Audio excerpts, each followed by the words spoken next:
Chapter 1. Grateful for a peaceful society, allowing you to survive to Chapter 2. Sakura Empire. Private Chungmei Academy, corridor. During the break, the spacious corridor teemed with students, the chatter of boys mingling with the melodious laughter of girls. Standing by the window, Su-Han gazed out at the campus, his eyes unfocused and distant. A gentle breeze tousled his disheveled hair, and the summer sun cast a warm glow upon Su-Han's profile, rendering his handsome features almost ethereal. Many female students, discreetly stealing glances in his direction, found themselves momentarily entranced. Alongside the adoring gazes of the girls lingered the envious and spiteful stares of several boys. Su-Han had grown accustomed to this over the past few days. 3 days ago, he had inexplicably traversed into this world, assuming the identity of a transfer student from the great Xia Empire. He was not an illegal immigrant. He even had a place to call home. In these 3 days, Su-Han had come to comprehend the nuances of this world. This realm was a parallel universe to Earth, with a remarkably similar historical and cultural backdrop, albeit with different names for prominent figures in modern history. At present, the Sakura Empire found itself in a state of decline, with numerous prestigious families wielding military and political authority, alongside countless lesser clans. Within the private Chungmei Academy, a significant number of students hailed from these influential families, yet an even larger contingent comprised exceptionally talented commoners. Bored and staring at the scenery outside, Su-Han's expression remained inscrutable, yet his heart brimmed with impatience and unrest. Name: Su-Han. System: not activated. Strength: 9. The average for adults is 10. Agility: 10. Intelligence: 11. Constitution: 10. Items: none. This attribute panel had appeared ever since he arrived 3 days ago, accessible for his perusal at any moment. Yet, what perplexed him was the nature of this system. Why had it not activated after 3 days? If you have the ability to bring me to this world, why can't you just activate it? Each day that the system remained dormant, Su-Han felt an increasing sense of insecurity.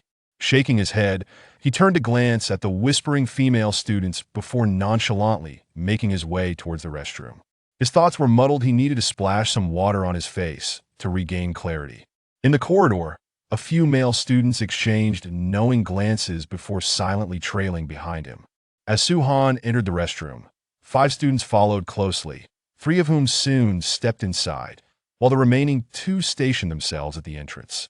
Many passing students, upon witnessing this scene, dared not linger, hastily averting their eyes under the fierce glares of the 2 guards.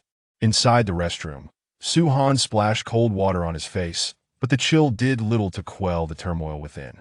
Is this system malfunctioning? Why isn't it activating? Is it a matter of time, or are there triggering conditions lacking? Over the past 3 days, he had attempted to communicate with the system, but all his efforts had been met with silence. He was so frustrated he felt like smashing the walls. Forget it. When I return, I'll try writing novels or drawing comics. Perhaps this system is some sort of entertainment interface. If that fails, maybe you'll find some live fish or chickens to slaughter. Who knows? It might be a monster-slaying system. With a decision made, Su-Han relaxed his furrowed brow. Just as he turned to leave, he discovered that 3 figures had effectively blocked the doorway. Observing the quiet restroom and the 3 students at the entrance, their intentions all too clear, Su-Han quickly grasped the situation at hand. School bullying? After 3 days, had they finally lost their patience? Being too handsome could be a double-edged sword. Tall trees catch the wind. Exceptional talent often breeds jealousy. With a resigned shake of his head, Su-Han truly did not wish to engage in conflict with these 3 students, not out of cowardice, but rather, he feared that he might inadvertently end up seriously injuring them. He recognized these 3 students. The one in the middle with yellow hair was Tung Jinzutaro, a young master from the Tung family, known for his arrogance and propensity to bully common students. The other 2 were Tung Jinzutaro's sycophants, unworthy of mention. Blocking Su-Han in the restroom, Tung Jinzutaro was brimming with excitement. He had long harbored disdain for Su-Han, who seemed to exude an air of mystery, capturing the attention of the girls in their class. Was it merely due to his looks?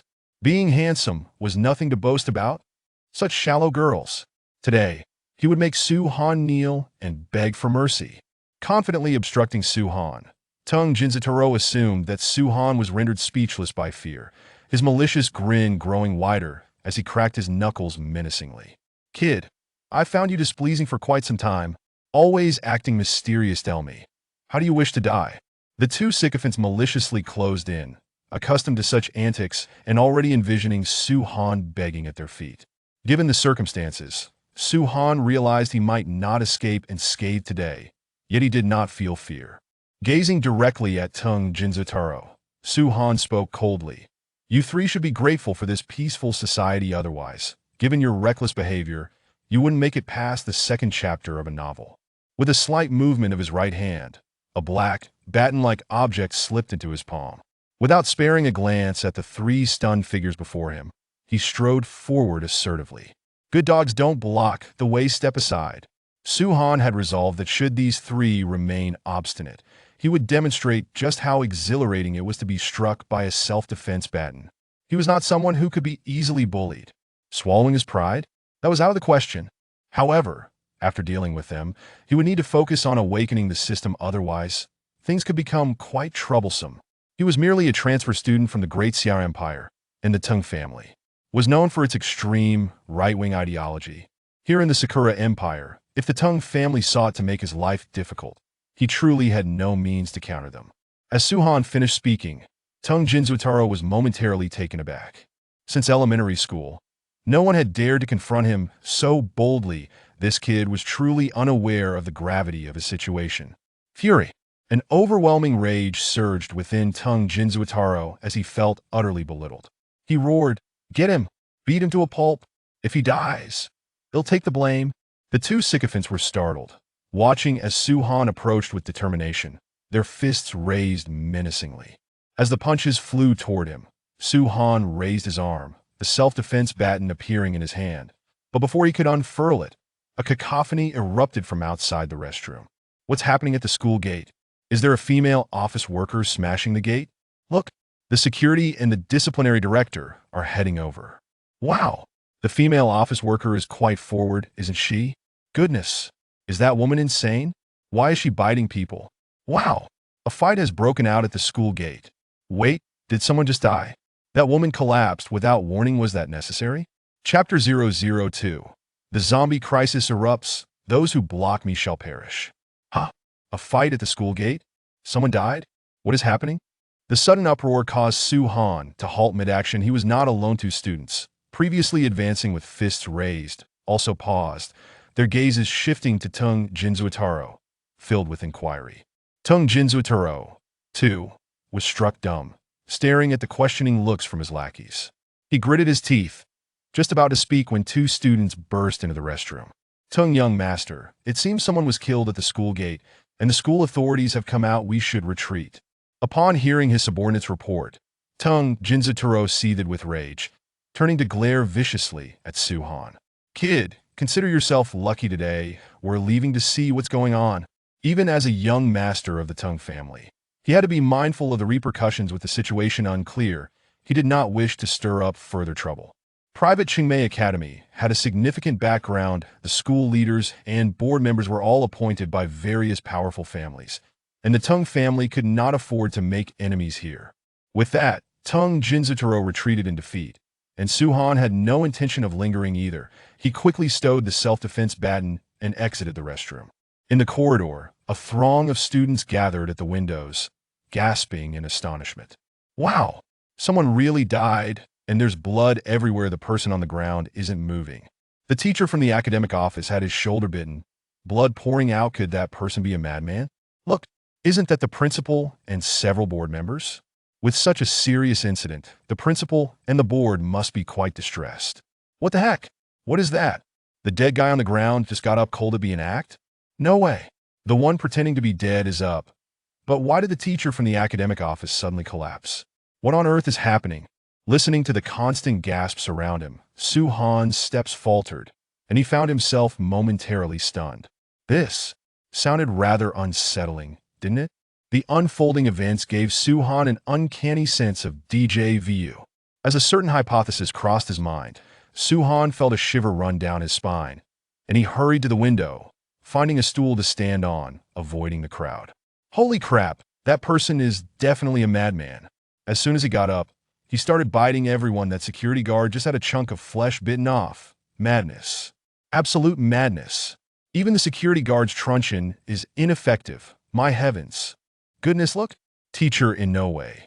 Who just lay down, seems to have lost his mind as well, chasing after the security guard to bite him. What on earth is happening?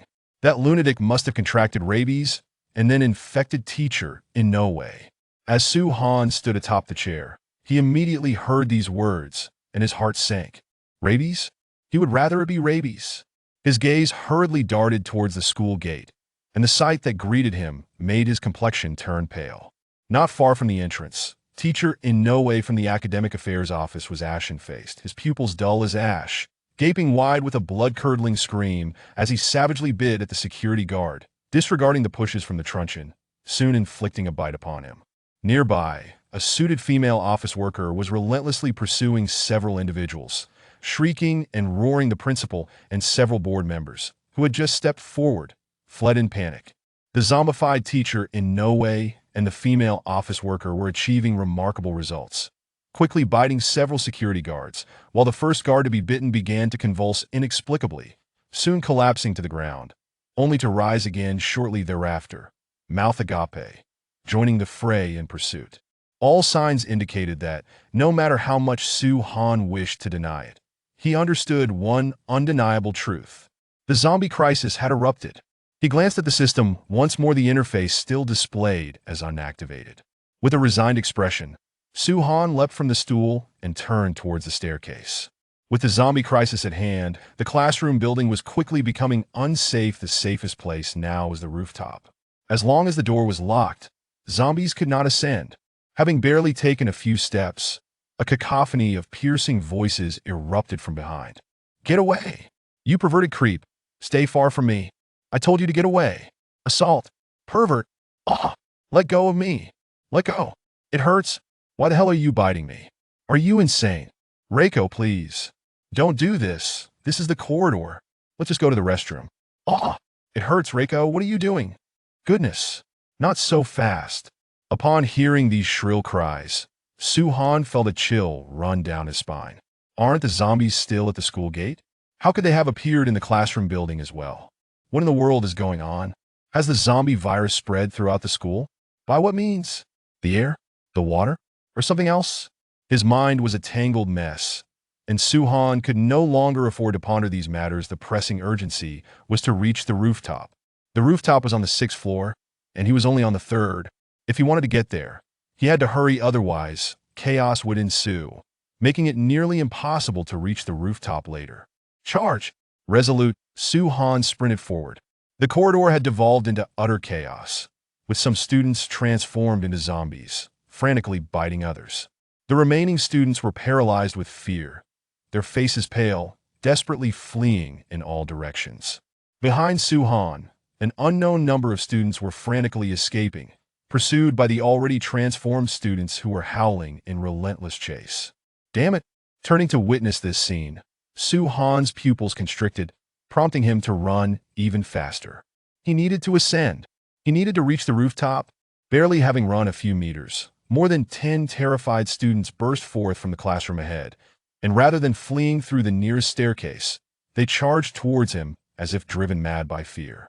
Most terrifying of all, as these students fled the classroom, 7 or 8 grotesque zombies, their faces twisted and mouths smeared with flesh and blood, followed closely behind.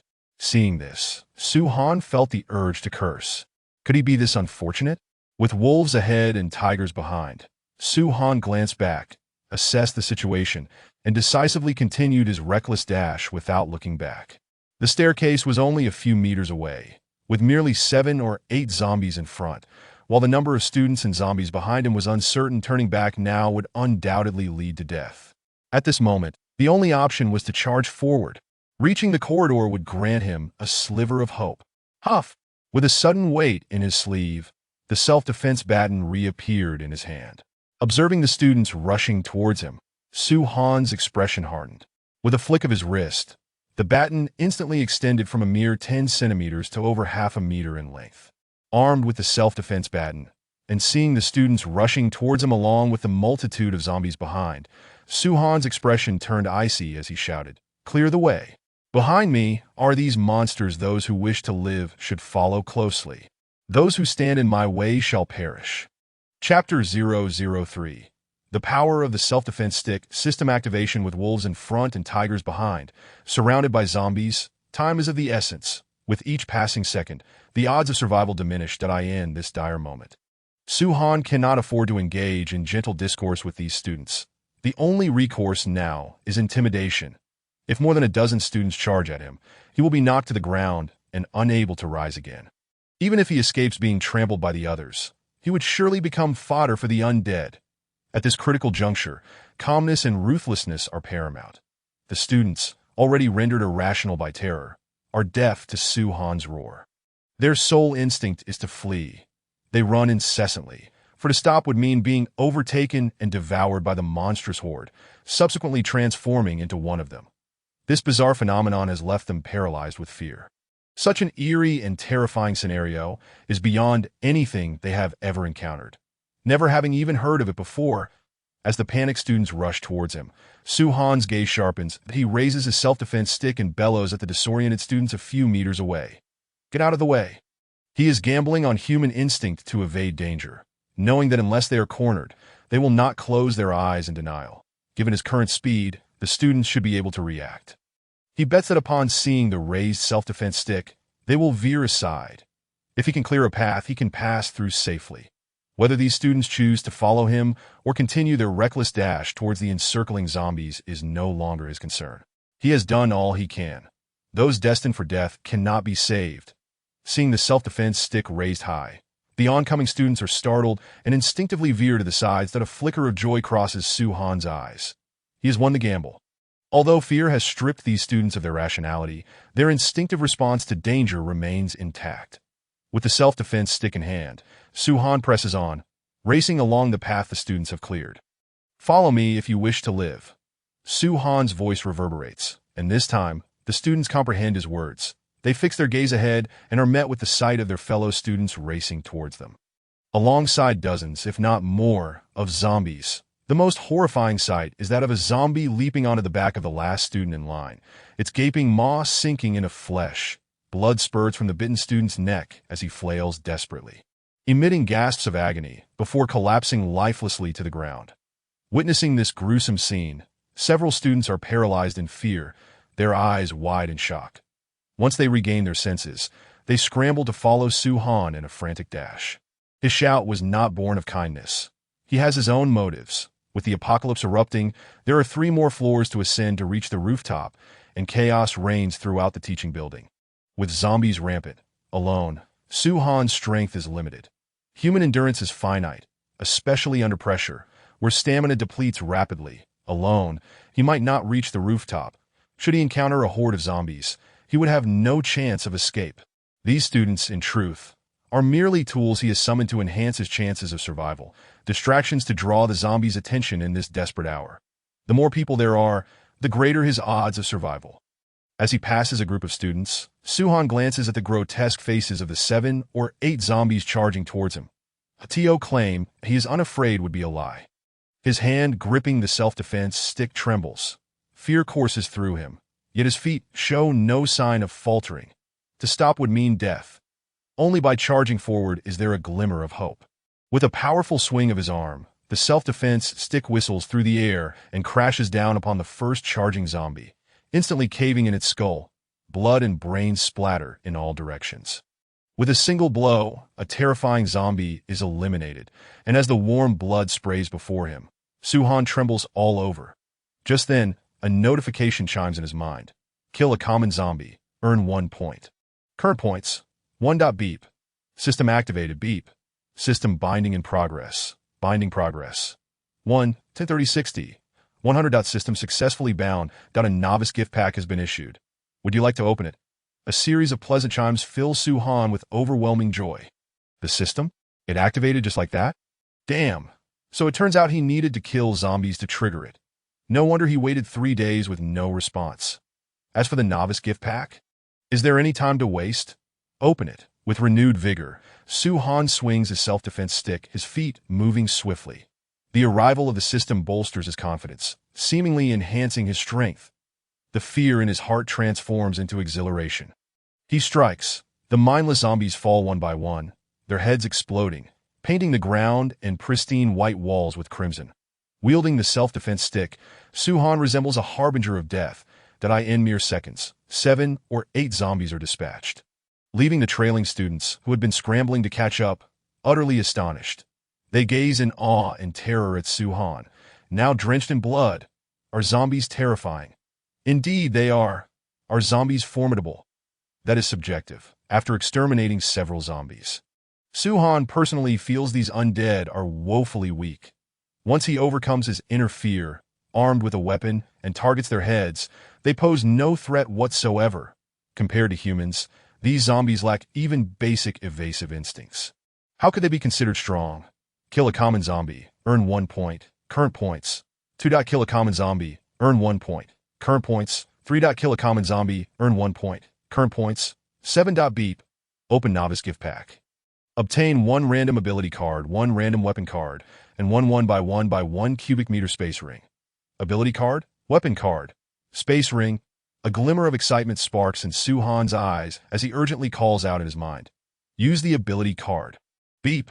Ability card used successfully. Ability extraction in progress. Congratulations, host, you have drawn the lightning ability. Would you like to merge? Merge. If not now, then when? Wait until he is dead. Beep. Lightning ability is merging. As the prompt finishes, Su-Han feels a surge of electricity coursing through him, rendering his body tingling and invigorated with rapid enhancements. Moments later, the lightning ability fully merges, and when Su-Han opens his eyes, a flicker of lightning glimmers within them. Lightning ability successfully merged. Current level, LV1. Roar, run, don't block the path. Wait for me, wait for me. Hearing the roars behind him, Su-Han does not look back but continues to sprint. What a joke. Gaining an ability does not mean invincibility. The LV1 lightning ability may suffice against a handful of zombies, but with the students and zombies combined, there are at least 100. This meager lightning ability would barely make a splash. Therefore, he must run first, waiting until his strength is bolstered before confronting them. Chapter 004. Lightning ability transformed into the Thunder God. After merging with the lightning ability, Su-Han feels extraordinarily light, as if the wind propels him forward. And in the blink of an eye, he reaches the staircase. This moment, Su-Han has no time to spare for the students he views as mere tools. With the lightning ability at his disposal, his speed is phenomenal. Unless he is surrounded by hundreds of zombies, he can easily escape. Standing at the staircase, before he can ascend, a cacophony of shrieks and curses erupts from above. Don't push me. Get the hell out of the way. Don't block me, run. Those monsters are on our tails. A throng of students screams as they rush down the stairs, the numbers overwhelming their frantic descent. Many lose their footing and tumble to the ground. Yet before those who have fallen can rise, a torrent of bodies surges over them, rendering them incapable of standing. Blood sprays as they are trampled. Their anguished cries silenced as he witnesses the tide of students cascading down. Su-Han's expression darkens, and without a backward glance, he turns to flee. Taking the stairs to the rooftop is no longer an option. The students above are in a frenzy, and he alone cannot withstand the stampede of dozens or hundreds of panicked students. Moreover, countless zombies lurk behind. Attempting to ascend through the stairs would be akin to chasing a delusion. With his time wasted, he would be better off seeking an alternate route, perhaps the adjacent administrative building. The 3rd floor has a sky bridge leading directly to the activity building, allowing for swift access. Unlike the teaching building, the administrative building primarily houses club activity rooms, and at this hour, the activity building is relatively empty, making it considerably safer than the chaos unfolding in the teaching building. This is currently his only choice. Roar, roar. Zombies in the hallway howl. Having caught sight of Su-Han, 1 by 1, they abandon their food on the ground, shrieking and rushing towards him. As Su-Han eyes the approaching zombies, his gaze sharpens. These few zombies are perfect subjects for testing the power of his lightning ability. The power of lightning surged within, and the brilliance of thunder flickered in my hand, gazing at the radiant flashes emanating from my palm. The irritable crackle of electricity reverberated through the air. With a swift motion of my arm, a bolt of lightning, as thick as a finger, shot forth. The oncoming horde of zombies was struck by the electrifying force, convulsing grotesquely before being reduced to charred remains. Witnessing this scene, a wave of ecstatic joy surged through Suhan. The potency of this lightning ability was undeniably formidable. In a fit of exhilaration, Suhan swung his arms repeatedly, embodying the essence of a lightning sorcerer, as arcs of electricity erupted forth, incinerating every advancing zombie into cinders. Thud, thud. The charred corpses collapsed to the ground, and a series of system notifications echoed in Suhan's ears. Killed a common zombie. Gained 1 point. Current points. 8. Killed a common zombie. Gained 1 point. Current points. 10. Killed a common zombie. Gained 1 point. Current points. 14. Gasp. Gasp. A corpse sprawled on the ground began to shakily rise, its once human visage now a grotesque horror. With a gaping throat emitting mindless howls. Observing this, Suhan did not blink, casually waving his hand, and the flash of lightning transformed the zombie into ash. Killed a common zombie. Gained 1 point. Current points, 15. Traversing the corridor towards the sky bridge, the pathway was strewn with blood and bodies. Zombies roamed mindlessly, howling in despair. Realizing the circumstances, Suhan understood that some students, sharing his sentiments, had rushed into the administrative building ahead of him, potentially leading some zombies away in the process that he needed to hasten his pace. With this thought, Suhan charged towards the zombies obstructing his path. Before he could even approach, lightning erupted forth, many zombies oblivious to his presence. Were reduced to ash. Killed a common zombie. Gained 1 point. Current points. 18. Killed a common zombie. Gained 1 point. Current points. 20. Killed a common zombie. Gained 1 point. Current points. 30. As he unleashed the power of lightning. Notifications rang in his mind, and with each point accrued, Suhan's excitement surged roar. Whether due to his arrogance or the cacophony of thunder, several zombies became aware of his presence, abandoning their previous lethargy and charging at him with ghastly snarls. As Suhan raised his hand to unleash his lightning once more, an unexpected wave of weakness washed over him, draining his color and nearly causing him to collapse. What was happening? Struggling against the discomfort within, Suhan deftly dodged the oncoming zombies, mentally inquiring, "System, what is going on? Why can't I utilize my lightning ability?" Host, your lightning ability is currently at LV1. The power of lightning is not infinite. Your frequent usage has exhausted your reserves, rendering you unable to harness it. Upon hearing the system's explanation, Suhan felt a wave of relief. As long as it wasn't a physical ailment, everything else was manageable, that he had indeed overused his lightning power during his journey thus far. Roar! The howls of zombies echoed once more, and Suhan tightened his grip on his makeshift weapon, his gaze turning icy that a mere handful of zombies posed no threat. He had dismissed them even before the enhancement of his lightning ability. Let alone now. While he may be unable to wield lightning at present, his physical prowess remained unscathed. Indeed, he was faster and stronger than before. With a swing of his makeshift weapon, the air whistled ominously as he swiftly dispatched several zombies. Racing forward, the sky bridge stretched several dozen meters, lined with a multitude of zombies, including some newly transformed, just risen from their bites. Not a single one of these zombies escaped his notice. They were all points waiting to be accrued. Upon reaching the end of the sky bridge, standing at the entrance of the administrative building, Suhan glanced down at his now bent makeshift weapon. Having dispatched dozens of zombies, its lifespan had come to an end. It was no longer useful. However, being unarmed was not an option. Recalling the weapon card from earlier, Suhan willed it into existence. Random weapon card. Upon use, may randomly obtain any weapon, including but not limited to swords, handguns, rifles, and sniper rifles. Considering the description before him, Suhan felt a sense of satisfaction. Use ding. Random weapon card successfully used. Weapon extraction in progress. Ding. Congratulations, host. You have obtained a cold weapon. The Forged Divine Blade. Extreme Shadow. Item has been allocated to System Space. Chapter 5. Tier 1 Divine Blade. Shallow Interval. Maisie, a Forged Divine Blade. Extreme Shadow. What manner of weapon is this? Curiosity piqued. Suhan opened his System Space with a thought.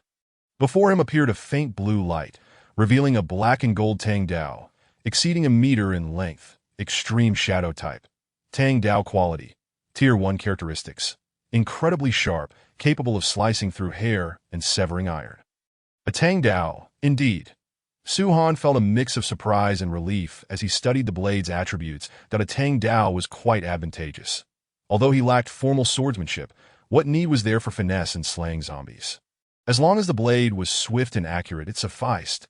If he were given a firearm, that would pose a dilemma. While guns were powerful, the noise was a concern. One shot could attract all the zombies in the vicinity. Moreover, with limited ammunition, running out of bullets would render a gun less useful than a makeshift weapon. The Tang Dao was simply perfect. With a thought, Su-Han felt a weight in his hand. A cold sensation coursing through his arm. Looking down at the Tang Dao now in his grasp, a glimmer of astonishment lit his eyes.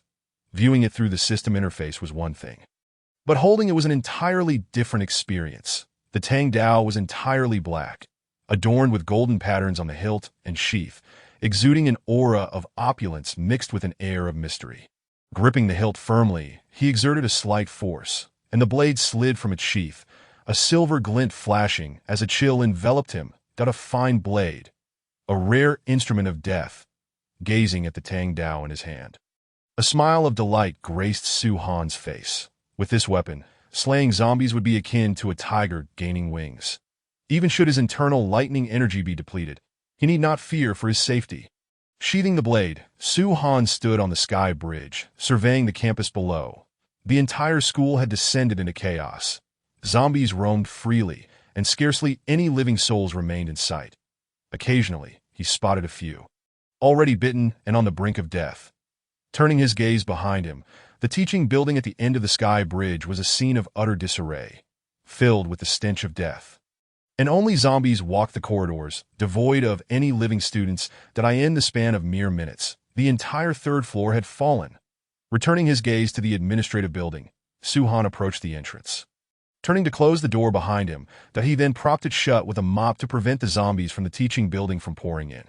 With his lightning ability and the extreme shadow blade in hand, his plans had shifted.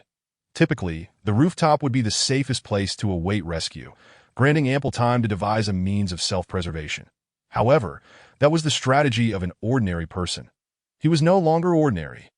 With the system at his disposal, slaying zombies would earn him points, and those points would enhance his strength. Hiding on the rooftop now seemed meaningless.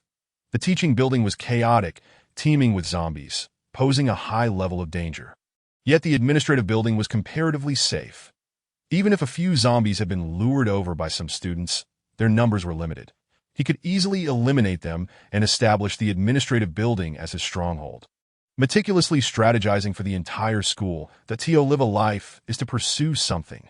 Power, authority, women.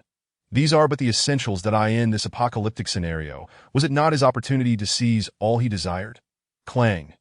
The blade slid from its sheath, the cold steel radiating a faint glow. Sheathing the blade, Su-Han surveyed the empty corridor before him, a smirk playing on his lips as he stepped forward. In the administrative building on the 4th floor, the Kendo Club, the expansive Kendo Club, was eerily silent, the polished floor reflecting light like a mirror, where a captivating young woman knelt, her curves elegantly defined. Attention all students. Attention all students. An unknown riot has erupted on campus. Please seek safety and await rescue. Repeat, repeat. Please seek safety and await rescue. The broadcast echoed through the silent Kendo Club as the young woman slowly opened her eyes, a flicker of confusion and concern dancing in her wine-red irises. A riot. The cold, melodic whisper reverberated in the Kendo Club. As shallow interval, Maisie picked up a nearby wooden sword and rose slowly. Bang. The door of the Kendo Club was suddenly thrust open, revealing a boy clad in a black student uniform at the entrance. Shallow interval, senpai. We must hurry. Monsters have invaded the school.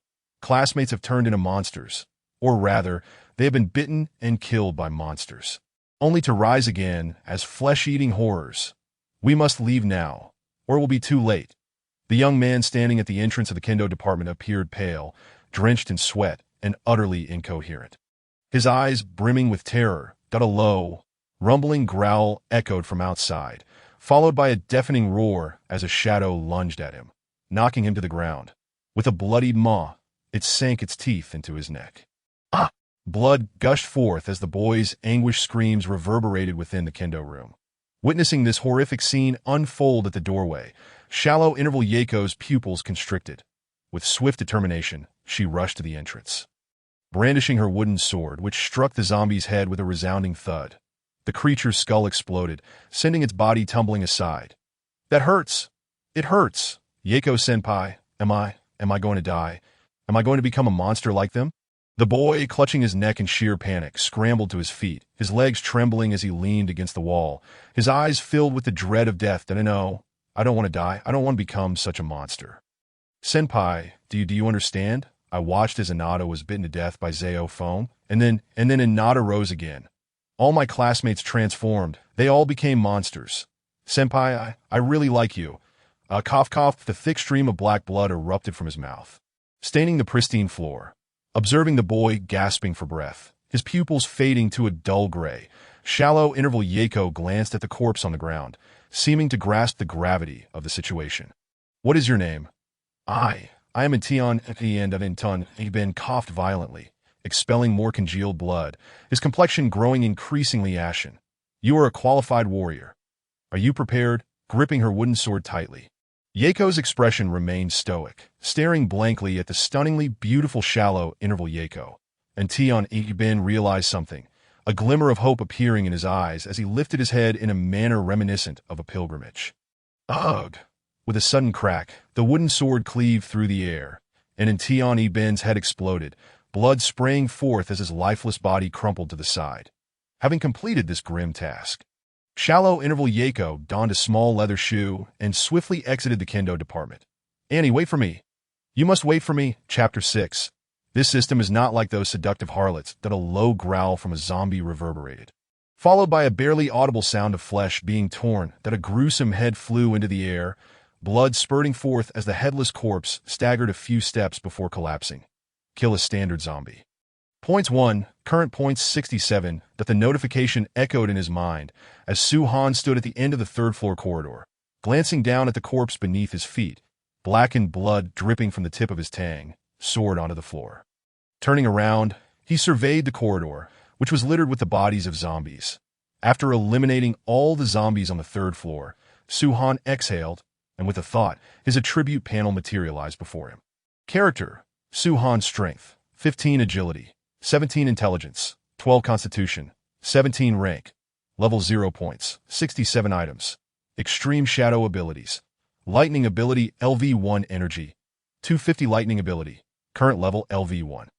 Experience needed for upgrade 23100. This was the first time Su-Han had activated the system and opened the attribute panel after acquiring the Lightning Ability. Compared to before, his attributes had nearly doubled, a testament to the enhancements granted by the Lightning Ability. Gazing at his attributes, Su-Han pondered, I suppose I could be considered a minor superhuman now. Yet, why am I still at level 0?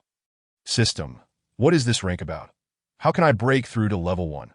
Upon hearing Su-Han's inquiry, the system swiftly responded, Host, to break through to level 1, any attribute must exceed 20 points.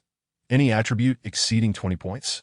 Su-Han glanced at the attribute panel, realizing he was still quite far from that threshold, with his highest attribute being 17 points. System: how can I break through to level 1? Are there any requirements? There are 3 methods. First, consume points to enhance attributes. Second, advance the Lightning Ability, which will, in turn, enhance your attributes. Third, purchase genetic potions from the system store, which, when consumed, will enhance your 4-dimensional attributes. There really such a variety of ways to strengthen my abilities. Su-Han was instantly intrigued. Please elaborate on these 3 methods. The first method allows you to enhance any attribute by 1 point for 10 points. The second involves using points to exchange for experience to level up your abilities at a ratio of 1:1. The third requires 100 points to purchase a basic genetic potion, which will enhance your 4-dimensional attributes based on your physique. The system's explanation was thorough, and Su-Han's heart raced with excitement. All 3 methods are quite powerful. However, compared to the latter 2, consuming points to enhance attributes seems a bit wasteful. 10 points can only raise an attribute by 1 point, while 100 points would only yield a gain of 10 points. If I were to use those points to upgrade my Lightning Ability or buy a basic genetic potion, the attribute gain would be substantially higher. It seems that using points for attribute enhancement is the least efficient method. In comparison, Upgrading the lightning ability appeared to be the most reliable option. Of course, that was merely a relative assessment. He hadn't forgotten that the system had mentioned a system store, which, based on typical system novels, would likely contain many valuable items, including the possibility of using points to acquire the lightning ability. Killing zombies would naturally enhance his lightning ability, so there was no need to squander points on that front. Use resources wisely, system. Open the store for me. Before he could finish his sentence, a light blue screen materialized before him. Suhan focused his gaze, and the store's offerings appeared so vast that it momentarily dazzled him. Abilities, bloodlines, weapons, techniques, and items were the 5 categories laid out before him, with abilities occupying the top spot on the interface. Ice ability. Purchase to gain ice elemental power, enabling the release of ice abilities. Initial level LV1. Purchase cost 100,000 points. Lightning ability. Purchase to gain lightning power, enabling the release of lightning abilities. Initial level LV1. Purchase cost 150,000 points. Light ability. Purchase to gain light power, can be used for attack or healing. Initial level LV1. Purchase cost 200,000 points. Destruction power. Purchase to gain destruction power, capable of annihilating all. Initial level LV1. Purchase cost 10 million points. Chaos power. Purchase to gain chaos power, can be used for chaos magic. Creating objects from nothing and annihilating all. Initial level LV1. Purchase cost 80 million points. While the earlier offerings seemed reasonable, the latter ones made Suhan's expression darken. 10 million? 80 million? Are you serious? Although Suhan understood that the powers of destruction and chaos were formidable, the point cost seemed outrageous that Tio purchased them at only LV1. He had no idea how many levels he would need to create something alive, let alone anything significant. The initial chaos power might barely conjure a trivial toy or a simple knife. But anything impressive was beyond reach. Nonetheless, Suhan had gained insight. The system store indeed housed valuable items. Spending points on attribute boosts or experience was clearly unwise. System, don't you think I'm poor? After all this time, I've only accumulated 67 points at this rate. When will I ever afford anything in the store? He was genuinely frustrated. The store was filled with treasures he desired, yet he felt utterly destitute, while killing zombies could earn points. The costs were astronomical. Ding. A random task has been issued. Occupy the administrative building and eliminate all zombies inside. Task deadline. 3 hours. Completing the task will yield 500 points. Suhan blinked, confusion written across his face. He had just lamented his financial woes, and now the system had promptly assigned him a task. This felt off. System, if I fail to complete it within 3 hours, will there be any punishment? Suhan queried with skepticism that in system novels, failing tasks typically came with dreadful repercussions, and he had no desire to fall into such traps. System. Host, do you have a persecution complex? This system is unlike those seductive harlots. It merely issues tasks. Whether you complete them or not is irrelevant to the system, as the losses incurred belong solely to you. After all, the one suffering the most from failure should be the host. Should it not? Whether it was a mere illusion or not. Suhan detected a hint of disdain and exasperation in the system's clear, youthful voice that he felt embarrassed, as if he were digging a hole in the floor. Novels can be detrimental. However, this system was surprisingly humane. He had complained of his poverty, and a task was immediately assigned to him. Was this the saying, the squeaky wheel gets the grease? Silently cursing, Suhan hurriedly made his way to the staircase. Ascending to the 4th floor. 500 points. That's a substantial sum. Suhan was determined not to let this opportunity slip away. Upon reaching the 4th floor, he initially failed to notice anything amiss, but soon realized that the corridor was strewn with the corpses of zombies, all dispatched with lethal precision. The consistency of the strike suggested a skilled hand at work. The evidence was clear. A master was at play. In the administrative building, are there truly such masters? Chapter 007. The Masters of the Swordsmanship Department. The goddess Asama May strikes with lethal precision, every blow fatal. Suhan surveyed the corpses on the 4th floor and noted that each of them had suffered a powerful blow to the temple. Their wounds small, yet their brains reduced to mush. This is a master indeed. Such precision and control could only be achieved through extensive training, as Suhan, on the other hand, could only rely on brute strength to obliterate a zombie's head. His opponent employed skill. After completing his inspection of the fourth floor, Suhan's footsteps finally halted before a sliding door. The swordsmanship department, glancing at the three bold characters emblazoned above the entrance.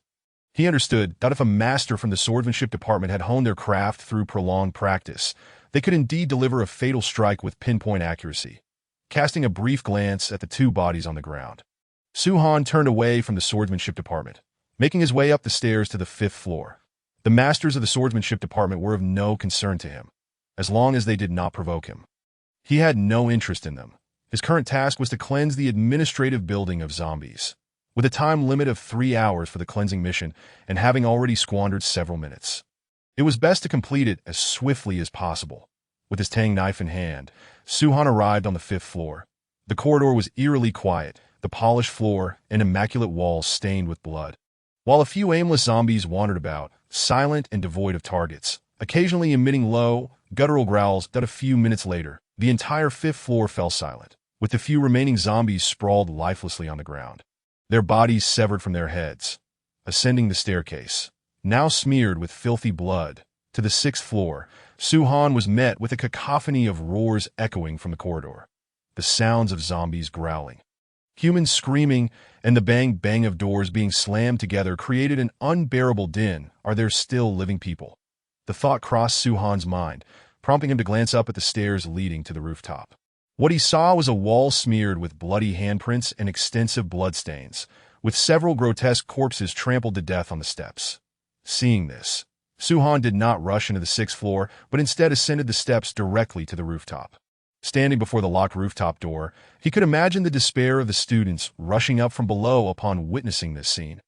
Unable to access the rooftop, it became clear why there were still screams from the sixth floor. Returning to the sixth floor, Suhan brandished his tang knife as he entered the corridor, his gaze sweeping left and right, noting the mass of zombies clustered along both sides, numbering at least in the dozens. These zombies were relentlessly battering against the closed doors, each collision accompanied by a piercing scream filled with despair and collapse. Shaking his head, Suhan felt at a loss for words. They scream so loudly because they fear there aren't enough zombies outside, or that they aren't dying quickly enough.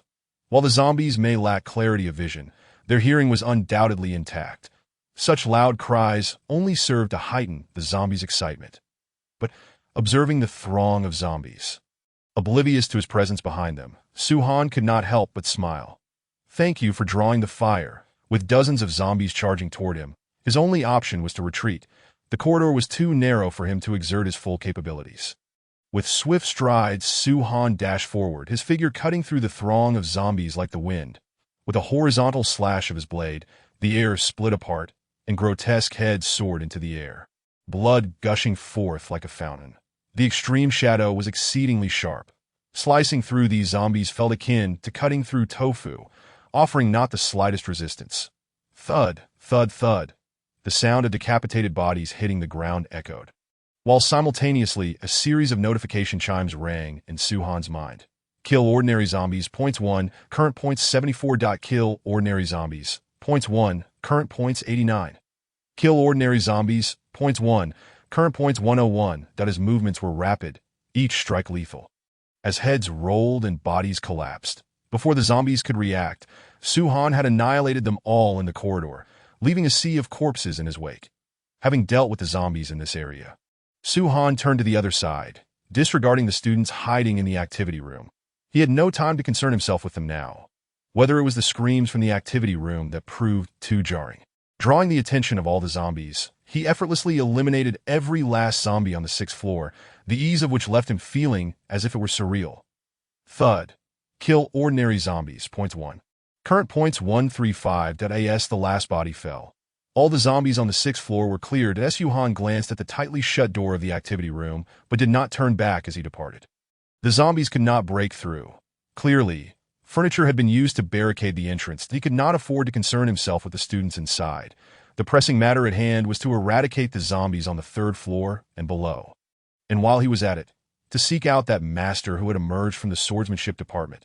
He had only just recalled that indeed, there was a renowned master in the swordsmanship department, Asama Mei, the granddaughter of the swords Saint Asama Junichi, the captain of the swordsmanship department. She had clinched the championship at the National Kendo competition of the Cherry Blossom Empire last year. lauded as a goddess by countless admirers. The title of goddess was not mere flattery. Asama May possessed not only astonishing strength, but also an ethereal beauty that was both cold and captivating, her noble elegance rendering onlookers bashful and unable to meet her gaze. Revered by innumerable students as the absolute goddess. Even the fame of the private Saimai Academy had surged due to Asama May's presence, attracting a multitude of transfer students that asked for Asama May. Suhan had merely heard of her, but had never laid eyes upon her. Having only crossed over 3 days ago, and not having joined the swordsmanship department, it was only natural that he had not encountered her. Traversing several floors to the second floor, he had barely exited the hallway when the growls of zombies reached his ears first. Roar. The stench of decay assaulted him as he beheld the zombies lunging forward. With a swift flick of his wrist, the tang knife cut through the air like a silver glimmer, instantly severing the heads of the advancing zombies. Thud, thud, thud. With repeated slashes, the few zombies near the staircase were dispatched. Having accomplished this, Suhan turned his gaze to the left. The staircase he had descended was to his left, merely 20 meters from the end, where only a handful of zombies, around a dozen, lurked in the corridor. After eliminating these few zombies and with no further worries, Suhan finally exhaled in relief. Turning his gaze back toward the corridor behind him, at the end of the hallway, a tall figure with black hair, wielding a wooden sword navigated through the sea of corpses. Her movements were swift, and with each strike of her wooden sword, a zombie fell. Following closely behind her was a mature woman with long, cream-colored hair, dressed in a white blazer and a black pencil skirt, accentuating her stunning curves as she hurried along, creating a mesmerizing wave. Upon spotting the black-haired girl in a blue school uniform leading the charge, Suhan's eyes sparkled with astonishment. Asama May, Chapter 8. Let go. I'm going to suffocate. On the third floor of the administrative building, within the swordsmanship department, Asama May, concerned for her aunt Asama Kyoka, dared not linger. Having lost her parents at a young age, and with her grandfather being strict and stern, her aunt was the only one she felt a connection with, and she did not wish for her beloved aunt to become a monster. Having practiced kendo for many years, Asama May moved with remarkable speed. The few zombies in the corridor posed little threat, as any that dared to charge at her were swiftly dispatched by her wooden sword. After eliminating over a dozen zombies, Asama May sensed that something was amiss. With each zombie she killed, it seemed her strength received a slight boost. Initially imperceptible, the enhancement became evident after slaying several zombies, and she realized she was growing stronger. The most noticeable changes were in her speed and power. Both noticeably increased. Though the enhancement was marginal, perhaps only a fraction of a percent, it was a tangible improvement. This revelation left Asama May feeling utterly absurd. How could she grow stronger by exterminating zombies? This was not a game. Yet, no matter how incredulous it seemed, it was undeniably true. Having dispatched several zombies, she had genuinely become more powerful. With time pressing, she could not afford to ponder the reasons behind this phenomenon. Her foremost priority was to rescue Asama Kyoka, that a sense of unease gnawed at her heart. If she grew stronger by vanquishing zombies, would those zombies also become more powerful after consuming the living? If that were the case, the future would undoubtedly be fraught with peril. Rushing down the stairs to the second floor, having just descended, several zombies lunged at her. Like a phantom, she evaded the lunging zombies. Her expression icy as her wooden sword sliced through the air with a whoosh, striking the heads of the attacking zombies. With several muffled thuds, the zombies were obliterated. Having dispatched these few zombies, feeling her strength surge once more, Asama May gripped her wooden sword tightly, her wine-red eyes sparkling with excitement. She yearned to grow stronger, or else she would not have dedicated herself to kendo for over a decade. Now, with monsters rampant, it seemed she had discovered a rapid path to power. Gazing at the multitude of zombies, amounting to dozens, within the corridor, Asakama Miko inhaled deeply, suppressing the tumultuous urge to kill and the rush of blood within her veins, and swiftly rushed towards the infirmary. Her aunt served as the physician there, often occupying her time with reading or sleeping during quiet moments. As she hastened towards the infirmary, the sight of shattered glass strewn across the floor and the ajar door rendered Asakama Kyoka's complexion pale. Roar, roar, roar! A terrified scream echoed from within the infirmary, and upon hearing it, Asakama Miko's heart raced, compelling her to charge inside. Inside the infirmary, Asakama Kyuka leaned against the door, straining to block the entrance and prevent the zombies from breaking through. The moment she heard the broadcast, a sense of foreboding washed over her. Before she could even make a call to inquire about the situation, the roars from outside intensified, accompanied by the terrified cries of students. Growing ever closer, before she could exit the infirmary, a girl was suddenly tackled at the door, followed by a horde of frenzied creatures that pinned her to the ground, tearing her apart. Kyuka herself found herself in imminent peril. With no escape from the encroaching zombies, she was fortunate that the infirmary was spacious and contained patient rooms. She dashed into one of the rooms and barricaded the door just before the zombies could follow. Unfortunately, her strength was insufficient. The relentless battering from the zombies caused the cracks in the door to widen, with one zombie's arm already reaching through, clawing wildly. The zombies continued to crash against the door. And as their grasp drew nearer, Asakama Kyuka teetered on the brink of despair. "Someone please save me, Miko. Where are you? Hurry and rescue your aunt." In her desperation, a nerve within Kyuka seemed to snap, and an overwhelming force suddenly surged within her. With a piercing scream, she summoned this newfound strength to push the door back, but alas, the zombie's arm was wedged in, preventing her from sealing it shut. Bang, bang. The dull thuds echoed from outside the door. The roars of the zombies gradually diminishing until they completely vanished. Noticing the absence of force beyond the door, Kyuka let out a small gasp, realizing that the roars of the zombies had also ceased. "What happened? Aunt, are you in there? Are you all right?" Standing outside the patient room, Asakama Miko shook the bloodied wooden sword, her gaze fixed anxiously on the door, filled with trepidation and unease. She was terrified that when the door opened, Kyuka would have succumbed to infection, and she truly did not know if she could bring herself to harm her beloved aunt. The thought alone threatened to shatter her. Inside the room, upon hearing the familiar voice from outside, Asakama Kyuka's expression lit up with joy. This voice was one she had cherished for countless years. "Miko." She flung open the door, her heart swelling with excitement as she embraced her poised niece. "Oh, my dear niece. I thought I would never see you again." In that moment, as Kyuka rushed towards her, Miko's keen eyes scanned Kyuka's entire being, and upon confirming the absence of any wounds or blood, she finally exhaled in relief. This indicated that Kyuka had not been infected. Just as relief washed over her, Miko suddenly felt a wave of suffocation. "But, let go of me. I can't breathe." Struggling for air, Miko realized that despite her robust physique, she was still no match for Kyuka's strength that in her childhood. She had nearly drowned in this very embrace. Those vexatious extra pounds. "Oh, I apologize, I got a bit too carried away." Upon hearing Miko's muffled words, Kyuka quickly composed herself and released her hold. The rescued Miko gasped for breath, her crystalline face turning a shade of pink. Observing the mature beauty before her, Miko found herself at a loss for words. A low growl emanated from outside, and Miko swiftly turned, brandishing her wooden sword against the zombies that had unexpectedly appeared at the door. "Aunt, now is not the time for conversation. Stay close behind me and be cautious. I will lead you to safety." Kyuka nodded, refraining from speaking further to avoid distracting Miko. Bang, bang. With each strike, Miko wielded her wooden sword with the precision and lethality of a katana, dispatching each advancing zombie with lethal efficiency. As she felt more and more of the undead, Miko felt her strength gradually surging. However, with the increasing number of zombies defeated, the toll on her stamina became increasingly evident. Suddenly, a window shattered, glass shards scattering as a zombie barreled through. Clawing violently towards Miko, "Miko, watch out." As the national swordplay champion, Miko reacted instantly to the shattering glass without needing any warning from Kyuka. Her expression unwavering, she struck the zombie down with a swift motion.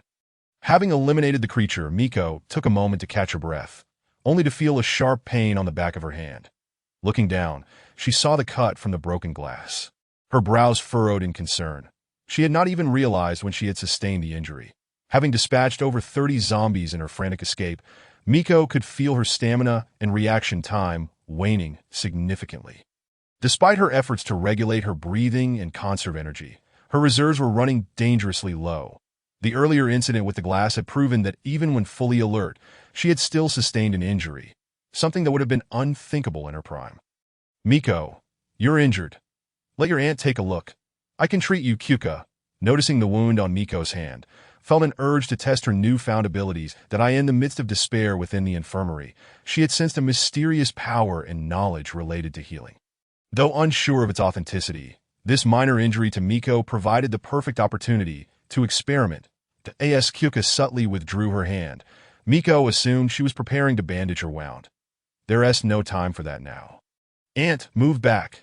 The monsters are coming." Perhaps the noise from the shattering glass had attracted their attention, as a horde of zombies turned their lifeless gray eyes towards Miko, their grotesque nostrils flaring as they caught the scent of living flesh. With a deafening roar, they surged forward. There were at least a dozen of them. The sudden onslaught posed a formidable challenge for Miko that if she were at her peak, she would have welcomed such an encounter. But now, her energy reserves were critically depleted, and her body struggled to keep pace with her reflexes. Kyuka, witnessing the approaching horde, instinctively stepped back, not wishing to hinder Miko's efforts.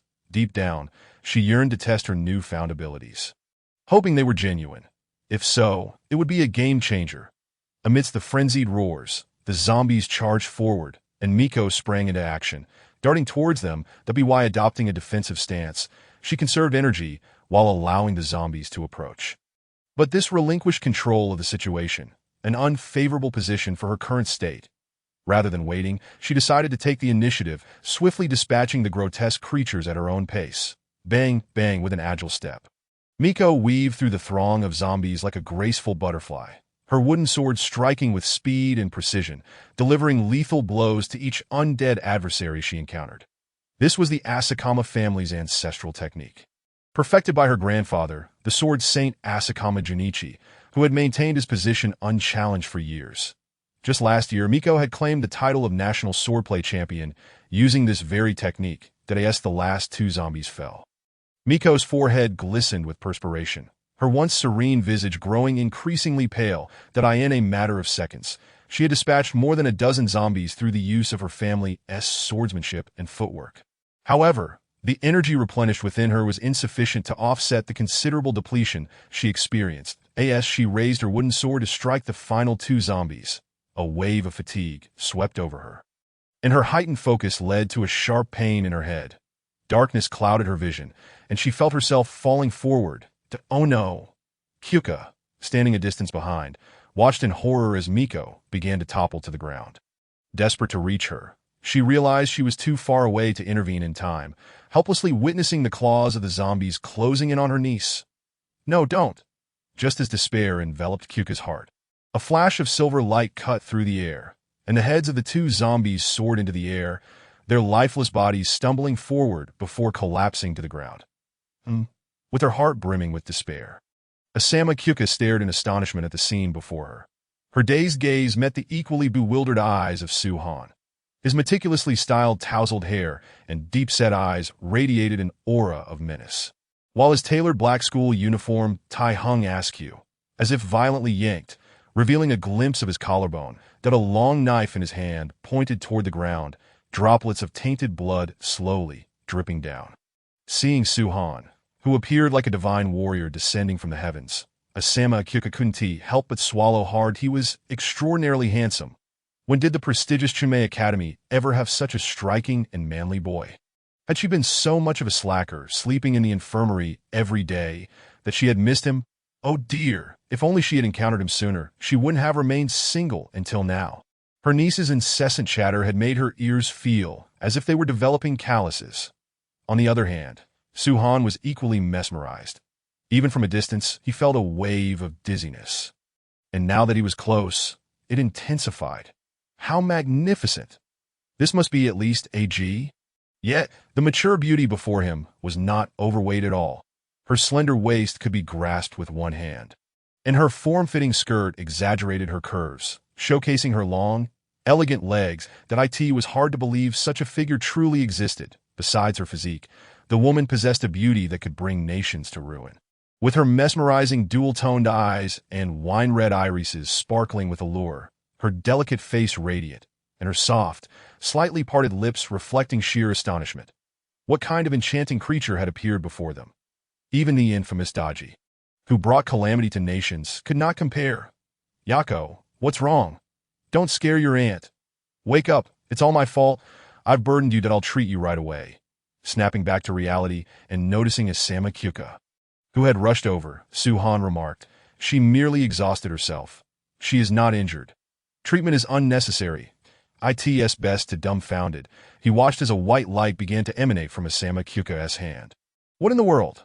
Normally, a person's hand does not glow, right? Moreover, the most absurd part was that, as the white light infused her, Yako's pale complexion visibly returned to normal. Stunned, Suhan was left in disbelief. Could it be that this woman also possessed a system? His worldview threatened to collapse. In no way is the system as common as cabbage. Does everyone have one? Chapter 010. A debt of gratitude I shall. System, what is happening? Surely, there can't be a distinction between male and female systems? You are female, and that woman opposite possesses a male system? Or do you have a twin sister system? Suhan was astonished and hurriedly inquired within his mind. Host, your imagination is indeed vivid. This system is singular and unique. And why do you speak so harshly? What do you mean by female? I am a woman. Furthermore, this woman has merely awakened her abilities under specific conditions. She does not possess a system. Systems are not as common as you think. Upon hearing the system's explanation, Suhan felt relieved. He had thought that the woman before him also had a system, which startled him. However, awakening abilities, looking down at Yako, whose complexion was gradually returning to normal, he had to admit that this ability was quite impressive. Under normal circumstances, someone in Yako's condition would need at least a day or two to recover. Yet it seemed she would awaken shortly. A soft pain moan escaped Yako's lips as she slowly opened her eyes, her bewildered gaze locking onto the anxious face of Asama Kyuka. Weakly, she asked, "Aunt, what happened to me?" I felt like seeing Yako regain consciousness filled Asama Kyuka with joy, and she tightly embraced her, her voice choked with emotion. Yako, you truly frightened me. When you collapsed, it felt as though the sky was falling. Thankfully at this point, Asama Kyuka glanced up at Suhan. Classmate, what is your name? With a slight tremor in his hand, Suhan observed Yako, who was in his embrace, gasping for air, and quickly said, I am Suhan. From Class C of the 3rd year at Miss, if you don't let go soon, she might suffocate. Asama Kyuka initially didn't comprehend, but after a couple of seconds, she remembered and hastily released Yako. Even so, Yako's face had turned pale from the lack of air, clearly on the verge of losing consciousness. So it turns out, the threat of suffocation is real. Taking deep breaths of fresh air. Yako had never felt such joy in simply breathing again. She never imagined she would survive the claws of those monsters only to nearly perish in her aunt's embrace. Had she not known her aunt's temperament since childhood, she might have thought Asama Kyuka intended to harm her. Casting a resentful glare at Asama Kyuka, Yako struggled to stand, wanting to distance herself from her aunt to avoid an accidental demise. Suhan-kun, the debt of gratitude for saving my life will never be forgotten. That if you ever require my assistance, Asama Yako will never refuse. Rising, she deeply bowed to Suhan. With a moment of contemplation, she understood who had saved her life. Well, strictly speaking, it was 2 lives. At this point, Yako couldn't help but glance at her aunt, only to find Asama Kyuka glaring at her with a resentful expression. Yako was filled with confusion. You nearly suffocated me, and now you have the audacity to blame me. What have I done? It was nothing more than a small effort. Stepping forward to support Yako, Suhan helped her to her feet, marveling inwardly.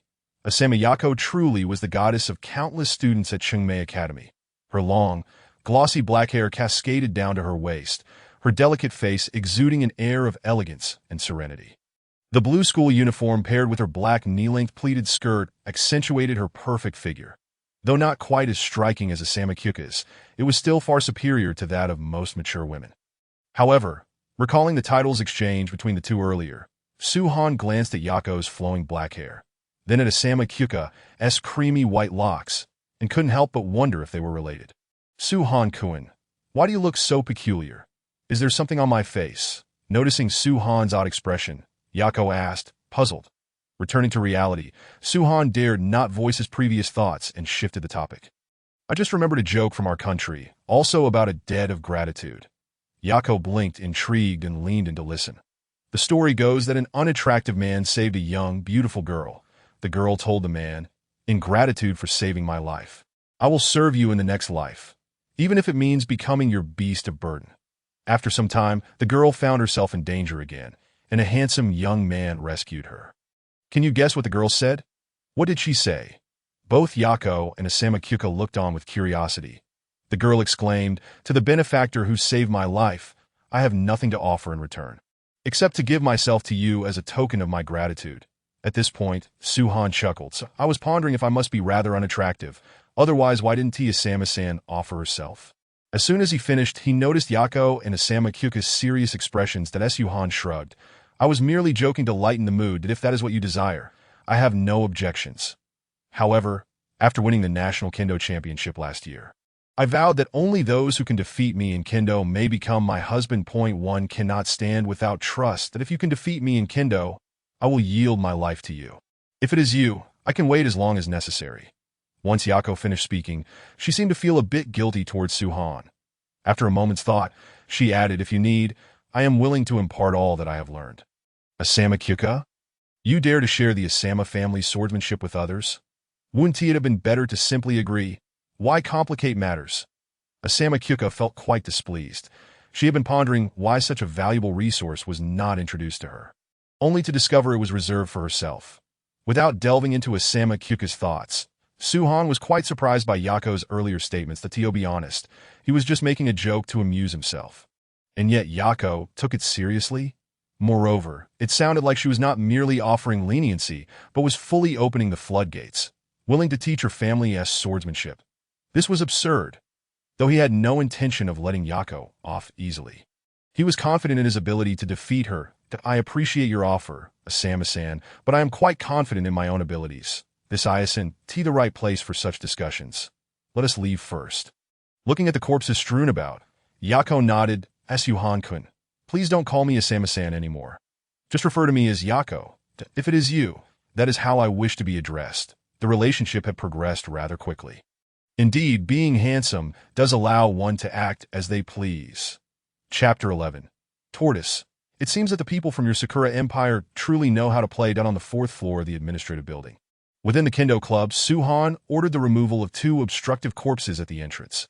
Observing Asako Ame and another girl kneeling on the floor to rest, he remarked, "I have already dealt with the zombies on the 5th and 6th floors. You may rest here for now while I clear the zombies on the 1st floor. Once I shut the main door, the entire building will be completely secure." With that, Suhan turned to leave, not forgetting the random task issued by the system, which promised 500 points. Asako Ame and her companion were merely a side note. Right now, points were of utmost importance. Points equate to power, and only with power can one act freely. Without sufficient strength, he could not defeat Asako Ame and would simply have to watch. Behind him, Asako Ame was momentarily stunned. When she encountered Suhan on the 2nd floor, she had assumed it was a coincidence. But it was apparent that it was far from that. This man did not intend to sit idly by, waiting for rescue. Rather, he harbored grander ambitions. Suhan must have realized that killing zombies would enhance his strength. If this world descended into chaos, it would usher in an era of rising heroes. And Suhan, evidently, had aspirations to reign. Understanding this, Asako Ame felt compelled to take action. "Wait, I will go with you."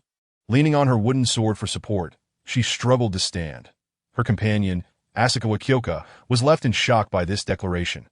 Her niece appeared to be quite unwell.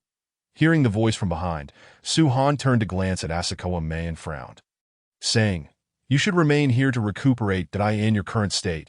Accompanying me would only be a hindrance." After being reprimanded without mercy by Suhan, Asako Ame lowered her head, refraining from retorting. She understood that her impulsiveness was misplaced. "I apologize for my lack of consideration. I will rest here properly.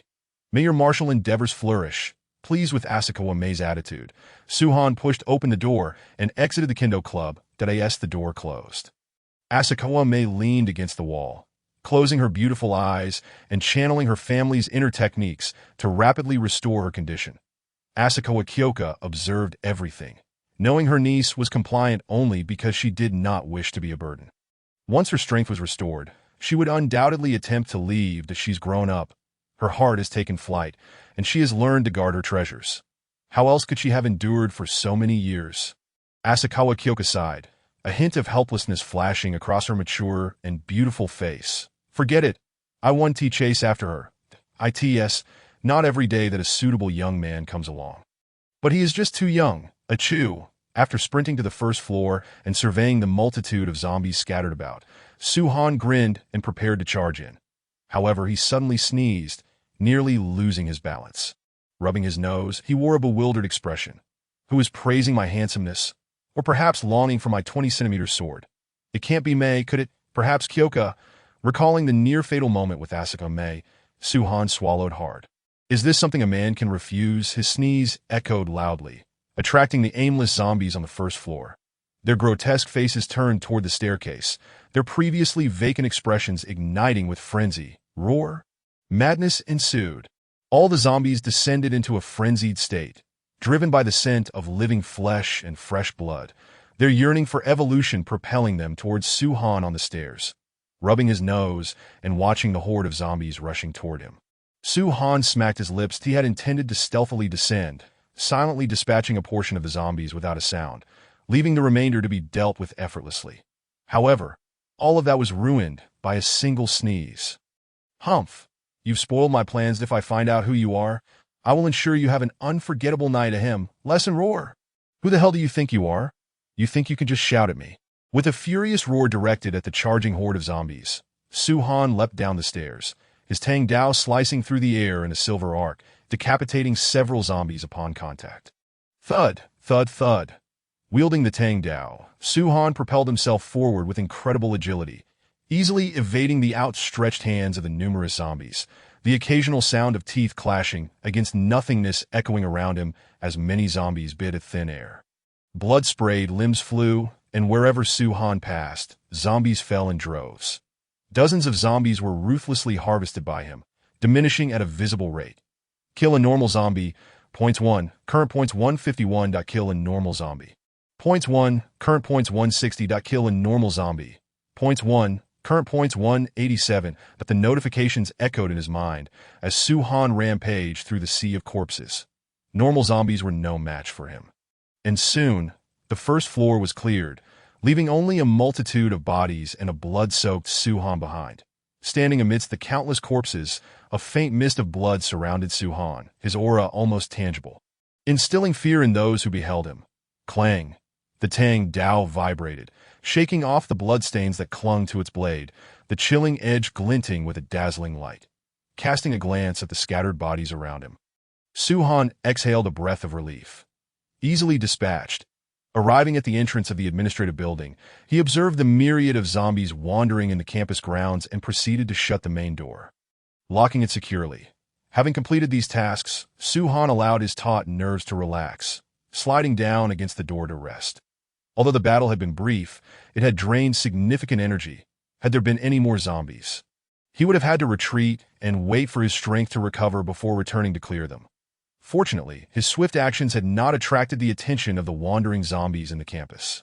Otherwise, it would have been troublesome. After resting for a while, Suhan stood up again. The notification for task completion had yet to appear, indicating that there were still zombies on the first floor that needed to be dealt with. With the Tang Dao in hand, he traversed the hallway, pushing open each door. Little zombie, be a good boy, and open the door. Uncle wants to come in and take your brain. Humming his own rendition of a song, Suhan moved through several classrooms without encountering any zombies until he reached the last classroom at the end of the corridor. Just before pushing the door open, he heard indistinct zombie growls emanating from within. Oh, there it is. That a smile crept onto his face as he pushed the door. Huh. It won't budge. This was no challenge for Suhan. He swung the extreme shadow down, and the classroom door flew open. Entering the classroom, Suhan's expression shifted to one of intrigue.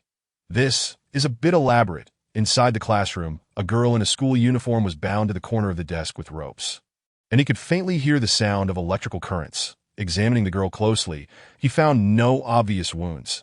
It was clear she had undergone natural mutation rather than being bitten by another zombie. Only the people from the Sakura Empire would play like this. The binding is quite skillful.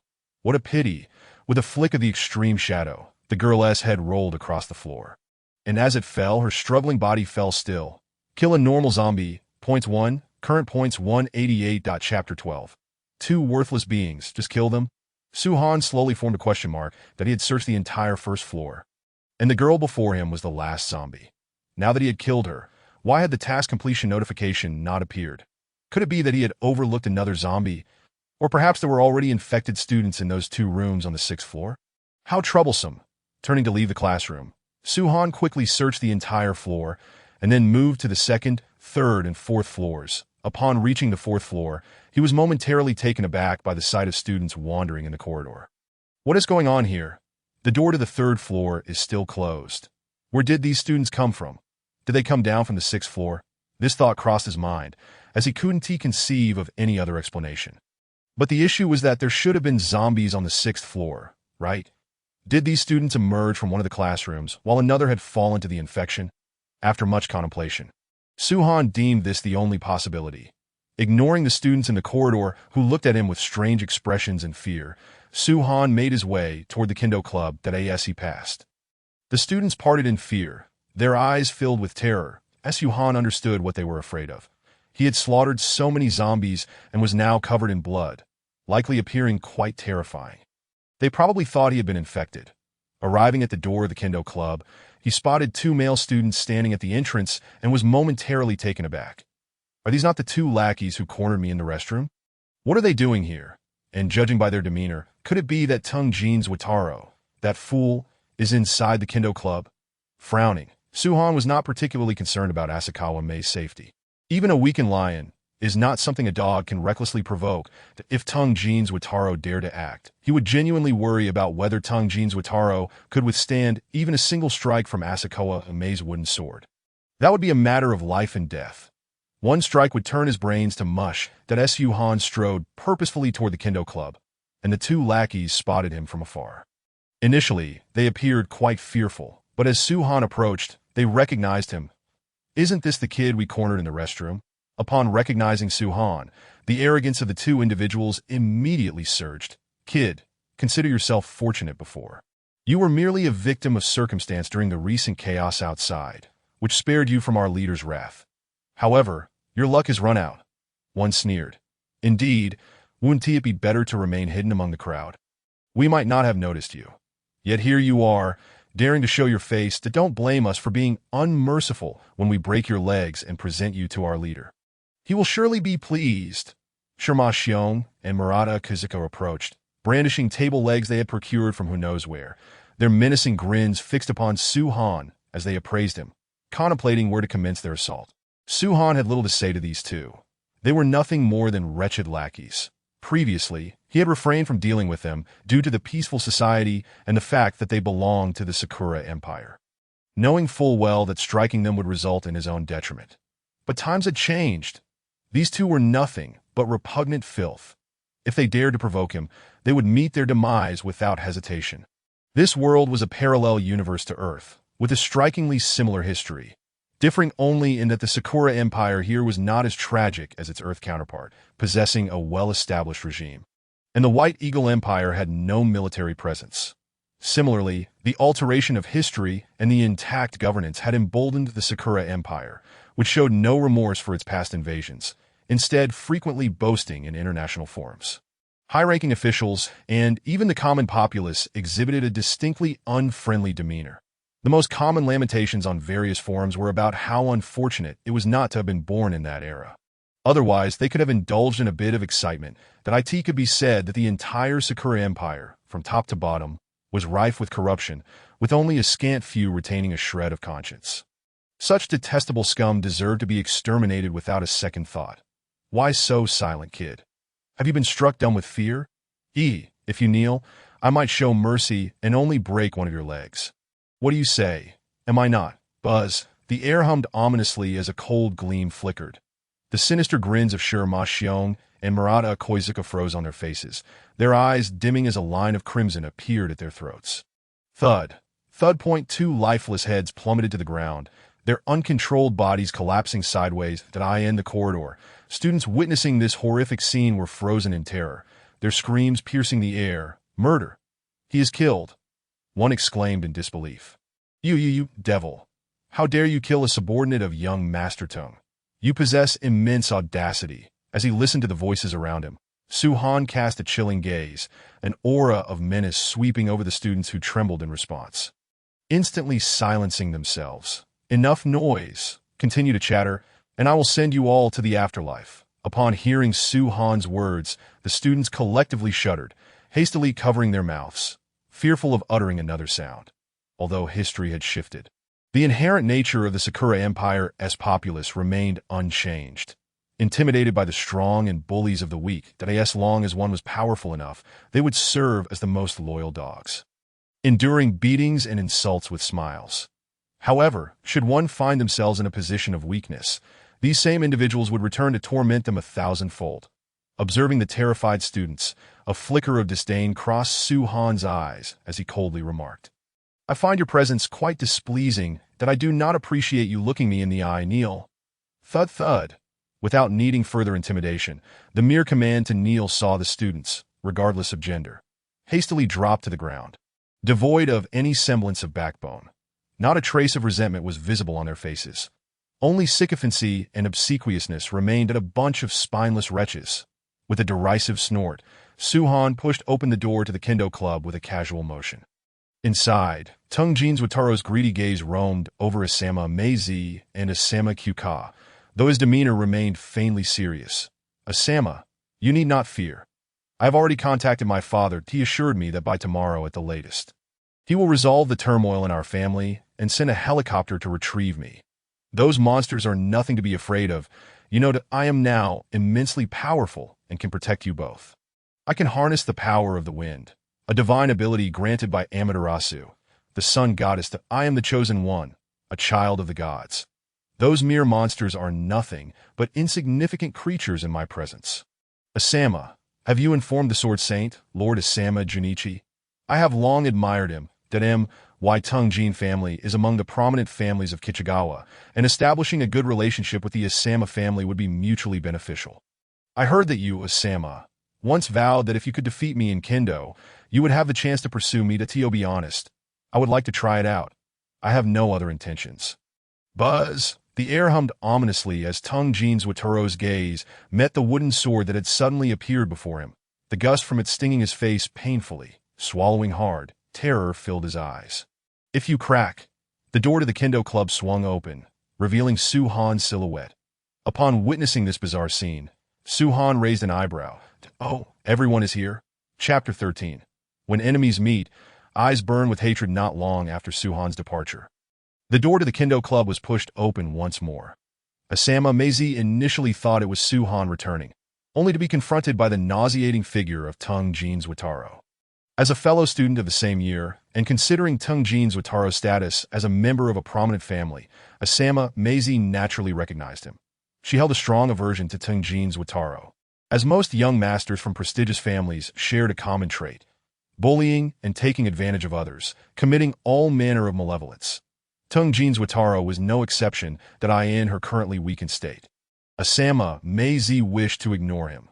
The world was tumultuous, and she did not want to create unnecessary conflict. However, he persisted, lingering in the kendo club and chattering incessantly, his repulsive gaze making her wish she could strike him down with a wooden sword. Asama Kyuka, nearby, also felt discomfort. She despised Tung Jin's Wataro's greedy gaze, which seemed to devour her whole. But she had grown accustomed to such stares, as they were common and often harmless. After all, they posed no real threat. She was not foolish. Sensing a dangerous aura emanating from Tung Jin's Wataro, she realized it was something she had not felt before. She began to suspect that he, too, might have awakened some ability, that if that were the case, engaging in conflict recklessly would be detrimental for both her and Asama Meizi. Bored, she stared at her delicate hands while enduring Tung Jin's Wataro's incessant chatter, feeling herself on the verge of exploding. Why was there such a vast chasm between students like him and Su-han? Regrettably, this young and tender grass was not meant for her, aside from his initial charm. He hardly glanced her way anymore, leading her to question whether she had lost her allure with age. Logically, young boys were supposed to be attracted to her type, so where had it all gone wrong? In reality, it was not that Su-han was not looking. It was primarily because Asama Meizi's unwavering gaze upon him was simply too glaring. Was this how one should behave, just because of your looks? The more Asama Kyuka compared herself to Asama Meizi, the more discontent brewed within her. Meanwhile, Tung Jin's Wataro continued his incessant prattle, pushing her closer to the brink. just as she was about to explode. The air hummed ominously, a wave of murderous intent surging forth from the side. Startled, Asama Kyuka turned to glance at Asama Meizi, only to find a glint of cold light in her eyes. The previous weakness completely vanished. She had recovered. A surge of joy filled Asama Kyuka. Her previous concerns about Asama Meizi dissipated. Now, there was no need for restraint, and her disdainful gaze was fully unveiled. Do you realize how bothersome you are? Utter another word, and I will end your life. Do you think you are worthy of being my husband? She pointed the wooden sword directly at Tungjin's Wataru. Her eyes icy, her aura brimming with lethal intent, locking onto him as if ready to strike at any moment. Under the weight of her murderous intent, Tungjin's Wataru nearly lost control of his bladder. In that instant, he did not doubt that should he utter another word, the wooden sword before him could easily claim his life. He did not believe his head was as hard as steel. He had witnessed Asama Meizi sever a steel plate with a wooden sword. Since that day, not just he, but many young masters from affluent families had swiftly abandoned their ambitions. The pride he once held for awakening his abilities shattered in an instant. Now, he doubted whether Asama Meizi had also awakened some extraordinary power. It was inconceivable that someone as exceptional as her had not. I understand. His voice trembled, and in that moment, Tungjin's Wataru felt as though his dignity had been ruthlessly trampled beneath Asama Meizi's feet. Yet he dared not express even a fraction of his anger. Neither Asama Meizi nor the Sword Saint, Asama Junichi, were individuals he or his family could contend with. The connections of the Asama family were far beyond the reach of the Tungjin family. With a sharp creak, the door to the swordsmanship club swung open, revealing Su Han's figure at the threshold. Observing the tense scene before him, a glimmer of amusement flickered in Su Han's eyes. Goodness, this fellow truly has no fear of death. However, upon fixing his gaze on Tungjin's Wataru, Su Han was unexpectedly taken aback by a faint sense of danger emanating from him. This was a sensation that had been absent before the apocalypse. Could it be? Recalling the white light that had appeared in Asakami Kyuka's hand, Su Han pondered whether this individual had awakened some extraordinary ability as well. Truly, fate had taken a bizarre turn. Nevertheless, Tungjin's Wataru was but a trivial opponent, easily dispatched. A mere flicker of danger hardly warranted his concern that, oh, everyone is here. Is that not Master Tungjin? It has been a while since we last met, and look at you now. Sniff, sniff. Ugh, what is that foul odor? Could it be someone has wet their pants? As he spoke, Su Han waved his hand in front of his nose. The reactions of those present in the swordsmanship club varied upon Su Han's arrival, that a flash of brilliance crossed Asakami Kyuka's eyes. It was strikingly similar to the moment when a divine being descended upon the second floor, leaving her to wonder if Su Han might indeed be her destined partner, always arriving at critical junctures. Yet, casting a glance at her equally delighted niece, Asakami Mei, who had even tempered her murderous aura, Kyuka couldn't help but smirk in resignation. Very well, it seemed the destined partner belonged to someone else. For reasons unbeknownst to her, Asakami Kyuka felt a twinge of jealousy towards her niece that I in stark contrast. Asakami Mei was genuinely elated. Her earlier bravado had merely been a facade, as she felt too weak, having barely recovered after a brief period of rest. As a master of swordsmanship, she could sense the danger emanating from Tungjin's Wataru. And her earlier bravado had merely been a release of pent-up frustration. Had a real fight ensued, she would not have lasted long. With Su Han's arrival, however, she felt utterly reassured, her gaze softening as she looked at him. This was technically the third time Su Han had saved her. Unlike the two women, Tungjin's Wataru was not in a favorable mood. Humiliated by Su Han's presence, the weight of old grudges ignited a furious response within him. Silence, you lowly pig from the Xia nation. Who permitted your entrance? The fact that you are still alive is a testament to your good fortune, but to dare show yourself before me again, I will see you dead. Tungjin's Wataru's visage twisted in rage, resembling a frenzied beast as he bellowed, Murata Koizumi, are you too dead? Get in here. Raising an eyebrow, Su Han turned slightly and pointed at the corpses at the entrance. Are you calling for them? You guessed correctly. They are indeed dead. I did the deed, no need for thanks. Tungjin's Wataru. Staring at the two lifeless bodies, Tungjin's Wataru was momentarily stunned. They were truly dead. He had merely uttered those words in jest. Suddenly, He looked up at Suhan, whose face wore a mocking expression. With bloodshot eyes, Tung Jin's Wataro raised his arm, rapidly gathering a whirlwind in his hand. You shall perish. I will flay your skin and pull out your tendons, wind blade. With a roar, Tung Jin's Wataro swung his arm, unleashing a half-foot-long wind blade that sliced through the air, hurtling towards Suhan, that wind-based abilities. Witnessing this, Suhan felt disdain in his heart as lightning crackled around his Tang Dao. With a casual flick, he cleaved the wind blade in midair. Did I ask this all? Chapter 014. What are you trying to accomplish? Suhan's voice echoed through the swordsmanship club, and Tung Jin's Wataro, aghast, stared at the shattered wind blade suspended in the air, his eyes filled with shock and disbelief. He had never anticipated that his prideful wind blade could be so easily destroyed. Gritting his teeth, Tung Jin's Wataro clenched his fists in frustration. Even if you possess divine power, what of it? In the end, I shall emerge victorious. Die with desperation. Tung Jin's Wataro wildly swung his hands, launching wave after wave of wind blades. Now aware that Suhan also wielded divine power, he resolved to give it his all. He could no longer afford to delay. A sense of unease gnawed at him, hinting that events were spiraling beyond his control. Both Tung Jin's Wataro and Suhan were determined, as Suhan sought to avoid wasting time. He moved swiftly towards the oncoming wind blades, his feet channeling the power of lightning, but he darted like a bolt of lightning, evading the barrage of wind blades and effortlessly cleaving those that could not be avoided. In an instant, he traversed a distance of several meters. Startled by Suhan's astonishing speed, Tung Jin's Wataro reacted frantically, unleashing wind blades as if they were free of cost, desperate to halt Suhan's advance. Deforme, vivant audi. With bloodshot eyes, Tung Jin's Wataro was on the brink of madness, as Suhan's speed was incomprehensibly swift. Every wind blade was evaded or shattered in mere moments.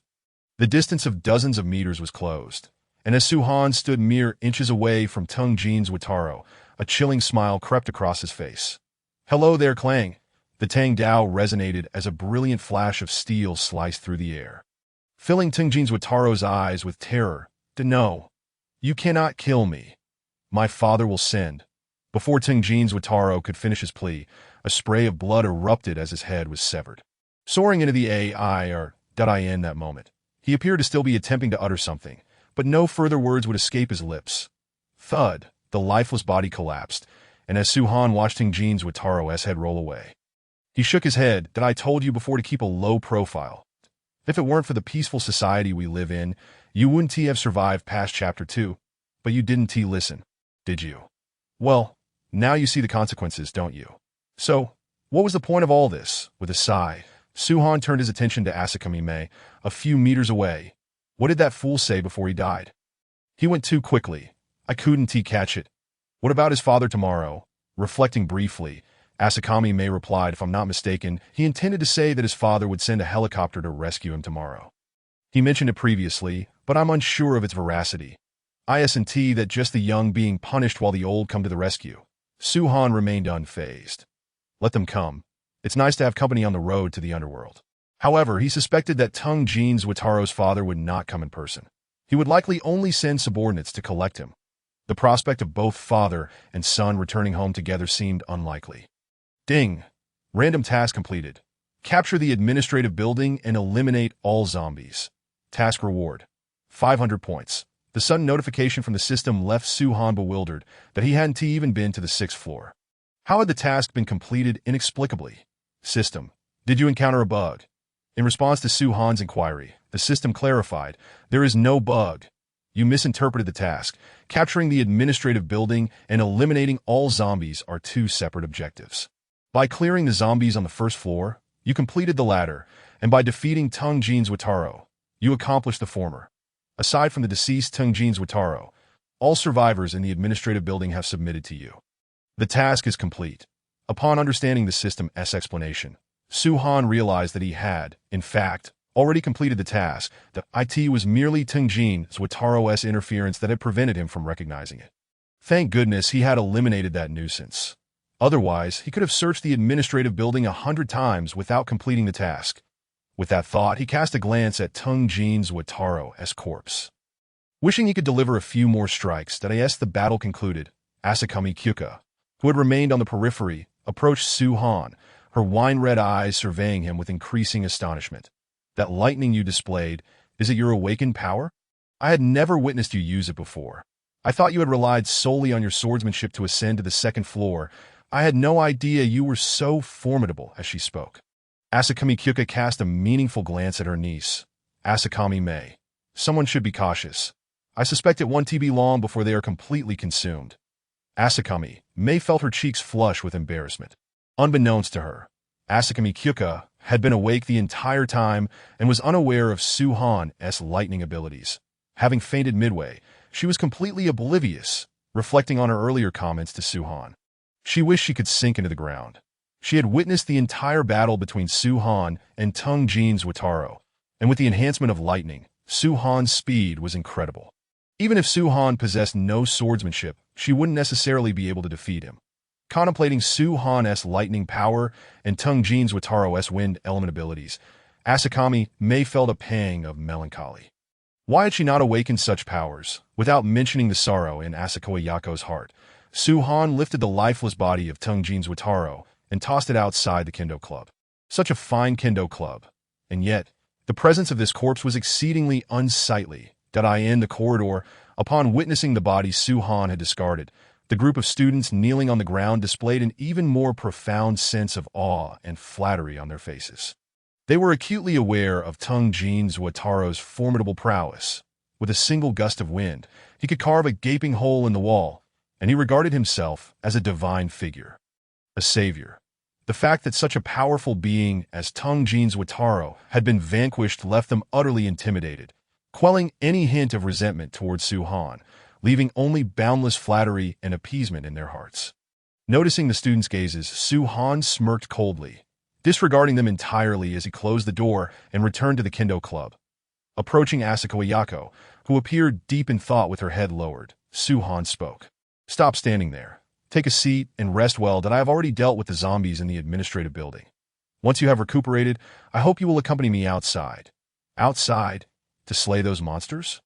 Asakawa Yako nodded, her desire to enhance her strength growing stronger upon witnessing Su-Han's combat prowess. What are you talking about? I meant for you to accompany me to the supermarket to gather supplies. What do you mean by enhancing strength? Is there something about this apocalypse that I am unaware of? Perplexed by Su-Han's expression, Asakawa Yako asked, Did I misunderstand you, Su-Han-kun? Or did I say something wrong? Seeing that Asakawa Yako's expression did not suggest she was joking, Su-Han pondered for a moment before bluntly inquiring, Were you just talking about killing monsters to enhance your strength? Yes, Asakawa Yako affirmed, nodding in belief. Strange, isn't it? When I discovered it, I was equally astonished and incredulous. Killing those monsters actually improves my strength, much like the games the boys play. Surely you must have noticed this as well. Which is why you were so eager to hunt monsters. Staring blankly at Asakawa Yako, Su-Han let out a dry laugh. That I have discovered. I have truly stumbled upon something extraordinary. Chapter 015. Feeling as though life has reached its pinnacle if not for Asakawa Yako's revelation. Su-Han would have remained oblivious to the fact that killing zombies could enhance one's strength. He had not felt any increase in power. All he had gained were points, nothing more. What was going on? Before Su-Han could voice his inquiries, the system preemptively provided an explanation. Upon slaying zombies, the energy you acquire is converted into points. Ordinary individuals like Asakawa Yako, lacking a system, automatically absorb the residual energy. Albeit in minuscule amounts, approximately 20 to 30%, not even half. For ordinary people like them, it takes the death of dozens of zombies to improve by a single point in strength or agility. Whereas you, possessing this system, experience no energy loss. It merely manifests as points. Really, is it that remarkable? After hearing the system's explanation, Su-Han felt as though he had struck gold. To illustrate with basic attribute points. If he killed 10 zombies, the points he earned would suffice to enhance his current attribute by 1 point, while Asakawa Yako and her peers would need to slay dozens. The disparity in their rate of strength enhancement was insurmountable. Not to mention, his points could be exchanged for even more precious items in the shop. Could you take me along when you go? Asakawa Kyuka, who had been sitting quietly nearby, spoke up timidly. Although she had resolved to play matchmaker between Su-Han and Asakawa Yako, she felt a twinge of reluctance, compounded by her own desire to grow stronger, prompting her to voice her request. Back when Suhan had yet to return, she had endured Tung Jin's Wataro's incessant buzzing for far too long due to her lack of strength. If only she had been strong enough, she could have easily crushed that pesky fly. Now that killing zombies could lead to strength enhancement, she too wished to grow stronger. Unlike learning kendo, which required skill, slaying zombies was straightforward. She was not cut out for kendo. But she could certainly deal with zombies. She was quite ambitious, and perhaps she could also serve as backup. Casting a glance at her aunt, Asakawa Yako hesitated. She knew full well Asakawa Kyuka's combat abilities. If they brought her along, she was uncertain whether they could guarantee her safety. The campus and corridors were vastly more perilous. A moment's inattention could result in a zombie's grasp or bite, leading to dire consequences. And I think it's best if you, since Asakawa-sensei wishes to join, then let her come along. Suhan interjected before Asakawa Yako could finish her sentence. Asakawa Kyuka possessed extraordinary healing abilities. Although she lacked combat prowess, her healing capabilities were remarkable. In fact, her abilities transcended ordinary healing. Who else could restore someone from a state of exhaustion? It was simply unscientific. The strength of one's abilities was intrinsically linked to their own power. And Asakawa Kyuka's abilities held immense potential for development. Staring at Suhan in shock, Asakawa Yako struggled to comprehend his reasoning for wanting to include Asakawa Kyuka, especially given her complete lack of combat strength, which could potentially complicate matters. I refuse, Asakawa Yako firmly rejected, her beautiful eyes fixed on Asakawa Kyuka. Aunt, please don't create unnecessary trouble, though we are not going out for leisure. Once the number of zombies decreases, and it is less dangerous, I promise to take you out for an experience, all right? Asakawa Kyuka wanted to express her thoughts, but upon seeing Asakawa Yako's unwavering gaze, her voice dwindled. Having pacified Asakawa Kyuka, Asakawa Yako turned to Suhan, her previously tense expression softening somewhat, her tone becoming gentler. Suhan-kun, I know you mean well, but battling those monsters is no trivial matter. My aunt is susceptible to injury, and I cannot bear the consequences of her being harmed. She is merely an ordinary person. With me here, she does not need to possess great strength, for I can protect her. Rubbing the back of his head, Suhan glanced between the seemingly childlike, pitiful Asakawa Kyuka and the serious-faced Asakawa Yako, feeling somewhat baffled. Had Asakawa Kyuka said nothing during his absence? Yako, may I ask you a question? After a moment's contemplation, Suhan inquired, are you unaware that Asakawa-sensei possesses special abilities?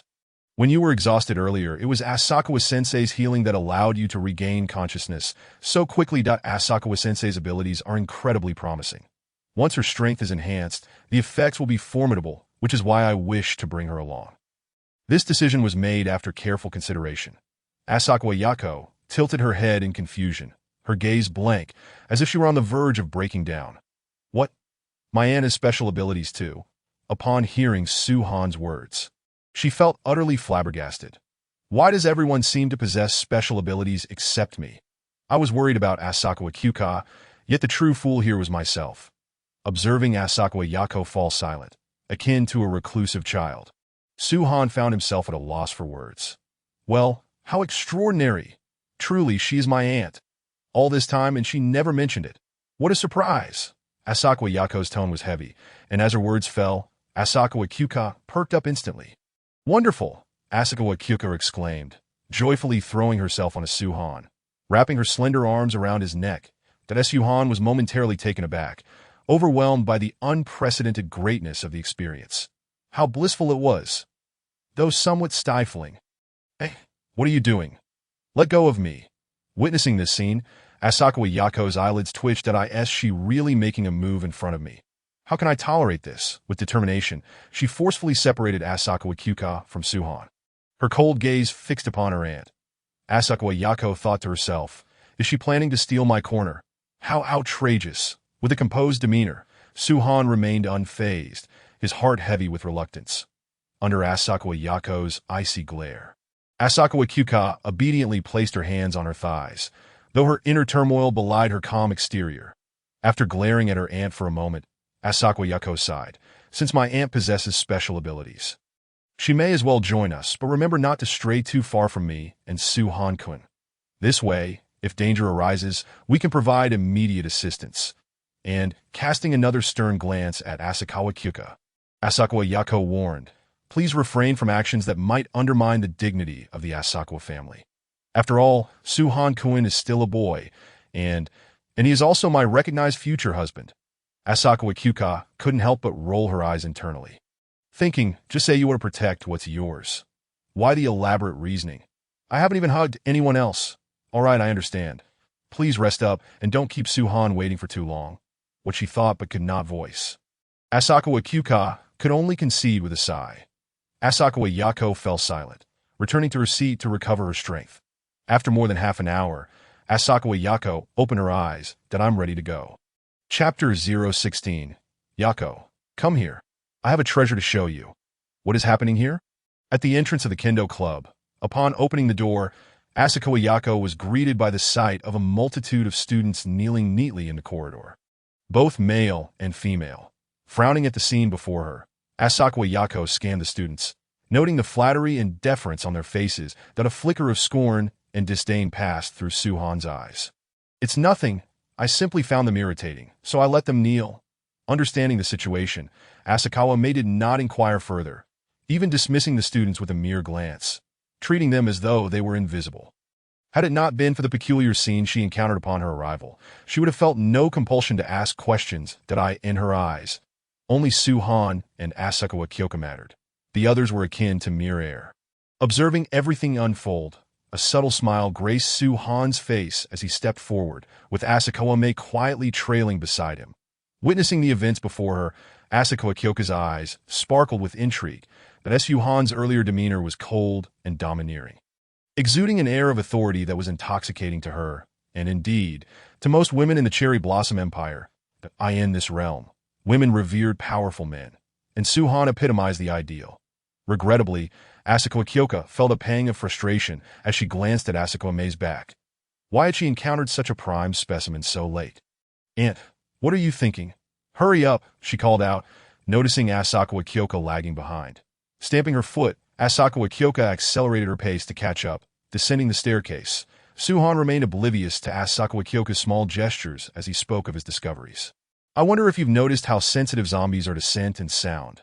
Their vision is secondary. Once we reach the ground floor, be cautious not to make excessive noise to avoid attracting a horde of zombies.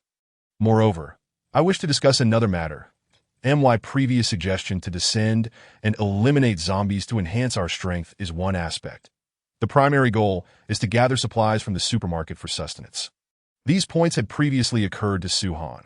While traversing the corridor, he had been detected by the zombies despite maintaining silence, revealing their acute olfactory senses at a distance of merely 20 meters.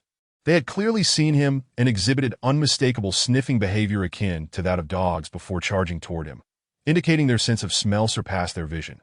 Asakawa Mei and Asakawa Kyoka listened attentively to Suhan's analysis. When he finished, Asakawa Mei inquired, Suhan Kuin, are you referring to those creatures that chase and bite people? Why do you call them that? Suhan found no oddity in her question in this parallel world. There were no animated series, novels, or films featuring zombies. Please refrain from calling me Suhan Kuin. It sounds rather peculiar and uncomfortable. Just call me Suhan from now on. As for what you refer to as zombies. My interpretation is that they are mindless, biting corpses, as these creatures lack any vital signs, rendering them indistinguishable from the undead. The term zombie seems more fitting than monster, he explained, articulating his thoughts, albeit somewhat fancifully. Though Suhan's explanation was fanciful, Asakawa Mei and Asakawa Kyoka found it entirely plausible, agreeing that zombie indeed resonated more accurately than monster. Observing Suhan's relaxed demeanor and confident gaze, Asakawa Kyoka felt a tumult of emotions. His formidable combat skills, decisive and ruthless nature, and undeniable masculinity made her wish she could seize him for herself. Besides Suhan, Asakawa Mei was equally captivated. Ever since acknowledging Suhan's capabilities, everything he exhibited surpassed her expectations. Had it not been for her prior vow, she would have eagerly responded to him. Reaching the first floor and confronted by the sight of dozens of corpses, Asakawa Mei's rosy lips parted in astonishment and shock. She could handle several zombies on her own, but only under specific conditions that in such a confined space, as displayed before her. It was beyond her capabilities. Yet Suhan had not only succeeded, but emerged unscathed. She realized she had underestimated Su-han's strength that in truth, Asakawa Mei had miscalculated. Armed with a wooden sword, her lethality was limited, while Su-han wielded a first-tier weapon, the Shadow of the Extreme. A single strike could sever a zombie's head as effortlessly as slicing through tofu, achieving multiple kills in one blow. Upon reaching the entrance, Su-han turned to Asakawa Mei and Asakawa Kyoka, contemplating for a moment before deciding to provide them with some assurance to the very least. They shouldn't be armed with wooden swords, which were both energy-draining and ineffective. Su-han would not overlook Asakawa Mei, as he had no intention of being stingy with a woman he envisioned as his future partner. As for Asakawa Kyoka, he had already bitten her. He could hardly let her escape. Opening the system shop, Su-han accessed the weapons interface, where a plethora of weapons soon appeared before him. Standard Tang sword, superior quality. Exceptionally sharp, priced at 10 points. Standard katana, superior quality, exceptionally sharp, priced at 10 points. Standard. Glancing at these ordinary weapons, Su-han swiftly bypassed them, heading straight for the first-tier weapons. Miao Dao Thousand Cuts, a finely crafted divine weapon. Extraordinarily sharp, capable of slicing hair and severing strands, priced at 100 points. Demon Blade Muramasa, a finely crafted divine weapon. Extraordinarily sharp, capable of slicing hair and severing strands, priced at 100 points. The Demon Blade Muramasa? This weapon was not only familiar to Su-han, it held significant historical weight on Earth. System, is this Demon Blade Muramasa genuinely authentic? Ahem, is it the real deal? Su-han queried, his curiosity piqued as his tongue nearly slipped. Host, the items sold in the system shop are guaranteed to be authentic. You may purchase with confidence. This system does not deceive. Su-han merely asked out of curiosity, especially since the Shadow of the Extreme had proven highly effective. Ding! Purchase of Demon Blade Muramasa complete. 100 points deducted. Item has been sent to temporary space. Please check. Ding! Purchase of Katana 100 Flowers complete. 100 points deducted. Item has been sent to temporary space. Please check. Having spent 200 points on 2 first-tier divine weapons, Su-han closed the system shop, but a new dilemma arose. How would he present these 2 swords to Asakawa Mei and Asakawa Kyoka? He had no bag or container, and pulling out 2 sizable katanas in public would seem highly irrational. What to do? Observing the change in Su-han's expression, Asakawa Mei sensed something amiss at Su-han. What's wrong? Are you feeling unwell? Should we return to rest for a while? Looking up at the 2 concerned women, Su-han scratched his chin, contemplating, and then decided to embrace the chaos. Mei, come here.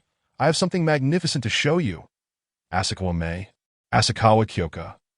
Chapter 017. The longest path is Su-han's scheme. What are you doing? Asakawa Mei could no longer maintain her composure. Not only she, but also Asakawa Kyoka was taken aback, displaying a firearm in public. That was exceedingly bold. Yet, was the location truly appropriate? They were on the first floor, surrounded by corpses. This was rather hasty. Did this child have some peculiar hobby? Unlike Asakawa Mei, who reacted like a startled rabbit, Asakawa Kyoka observed Su-han's actions with curiosity. After all, she had just been bitten. What harm was there in taking a glance? Could she not reclaim her dignity?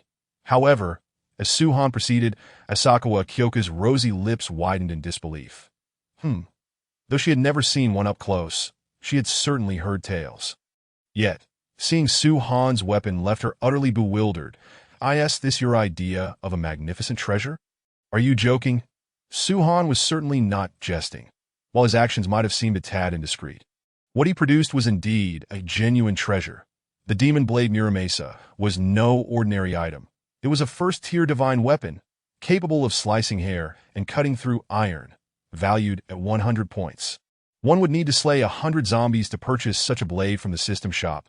It held immense worth. If utilized to enhance attributes, it could grant an entire 10 points. Placed in the hands of anyone not overly weak, it could lead to an immediate breakthrough into the first tier. Teacher Asakawa, what do you think of my magnificent treasure? Isn't it impressive? Su-han grinned mischievously at Asakawa Kyoka. Asakawa Kyoka couldn't contain herself and burst into laughter, especially upon witnessing Asakawa Mei's flushed face as she turned away, unable to suppress her amusement. That Su-han was left dumbfounded. Wow, what a wave, your treasure. It's quite impressive, large, dark, and robust, though I wonder to whom such a fine treasure will be given. To me or to Mei? Asakawa Kyoka, quick-witted, recognized that she had been outmaneuvered by Su-Han and decided to play along. Turning the tables on Asakawa Mei, for she felt a sense of inequity within her heart. What are you two talking about? Aunt, you two, stop looking. I wouldn't want such an ugly thing. Don't look, you mustn't see. Su-Han quickly put it away. You'll drive me mad. Asakawa Mei stamped her little foot, her delicate ears flushed crimson. Facing away from Su-Han, she desperately attempted to turn Asakawa Kyoka around, feeling a mix of embarrassment and anger. Asakami Kyoka stifled a delicate laugh, not only refraining from turning away, but also pulling Asakami Yako closer. Don't close your eyes. This is a precious treasure specially prepared for you by Su-Han. Aren't you going to take a look? Even an outsider like me can tell that this is a renowned sword. I don't want to see it. It's hideous, Asakami Yako protested, her eyes shut tight. But suddenly she realized something was amiss. What sword? What renowned sword? Renowned sword? In an instant, clarity dawned upon her. The Asakami family held extremely strict teachings, bordering on the archaic. Although her aunt was unreliable, she certainly would not engage in inappropriate behavior in front of a man. Despite having spent a relatively short time with Su-Han, Asakami Yako could discern that he was not the type to act recklessly. How could he possibly do something so indecorous in broad daylight? Realizing this, Asakami Yako abruptly opened her eyes, staring blankly at the black katana in Su-Han's hand. Her gaze flitted between Su-Han and Asakami Kyoka, noting the smiles gracing their faces, and everything clicked into place. You two are conspiring against me. Asakami Yako bit her silver teeth, feeling utterly aggrieved, wishing she could pounce on Su-Han in frustration. How infuriating! She felt as though even jumping into the sea wouldn't cleanse her of this predicament. With a chuckle, Su-Han stepped forward, presenting the katana to Asakami Yako, arching an eyebrow. You really don't want this ugly thing. As he spoke, he unsheathed the sword at Asakami-sensei. May I borrow a strand of your hair? Asakami Kyoka plucked a strand of her off-white hair and handed it to Su-Han, eagerly awaiting his next move. With the blade facing upwards, Su-Han gently tossed the hair into the air. Upon witnessing this action, both Asakami Yako and Asakami Kyoka seemed to understand what was about to happen, their eyes widening in shock, even holding their breaths. The hair floated down, landing on the blade without a moment's pause. And in an instant, it was severed in two. Even though they had mentally prepared themselves, the sight left both women utterly astonished. Coming from a family of swordsmanship, Asakami Yako had encountered many renowned swords, but few could compare to the one before her.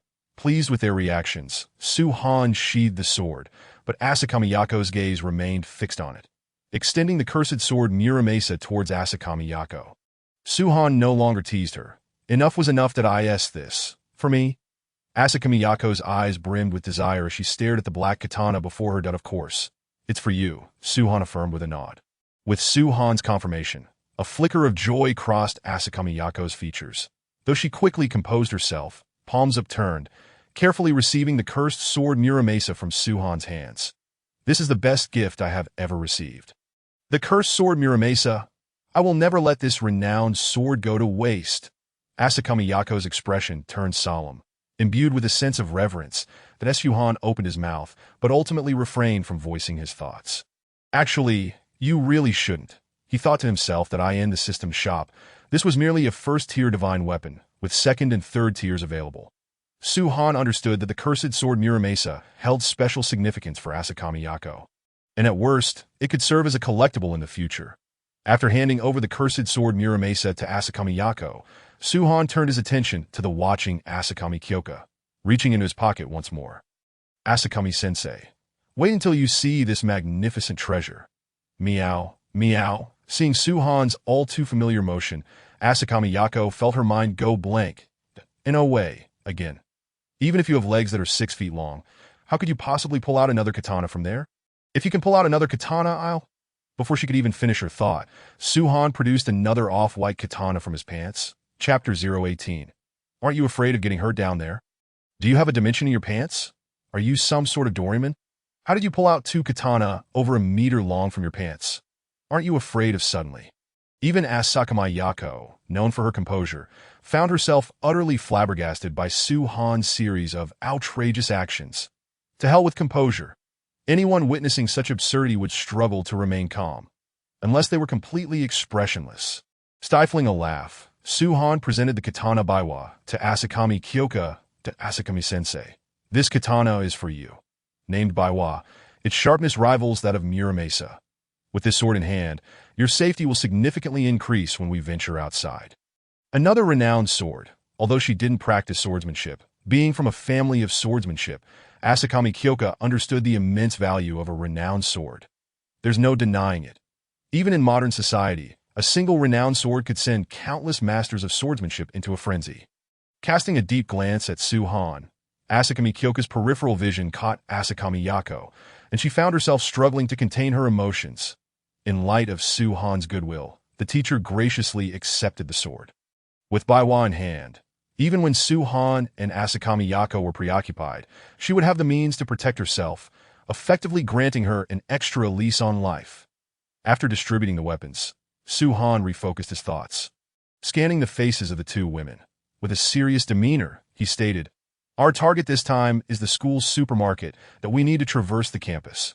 Once we step outside, act according to the situation. And be cautious not to make too much noise to avoid attracting too many zombies. Understood?" "Understood," Asakami Kyoka replied. "Understood," Asakami Yako echoed.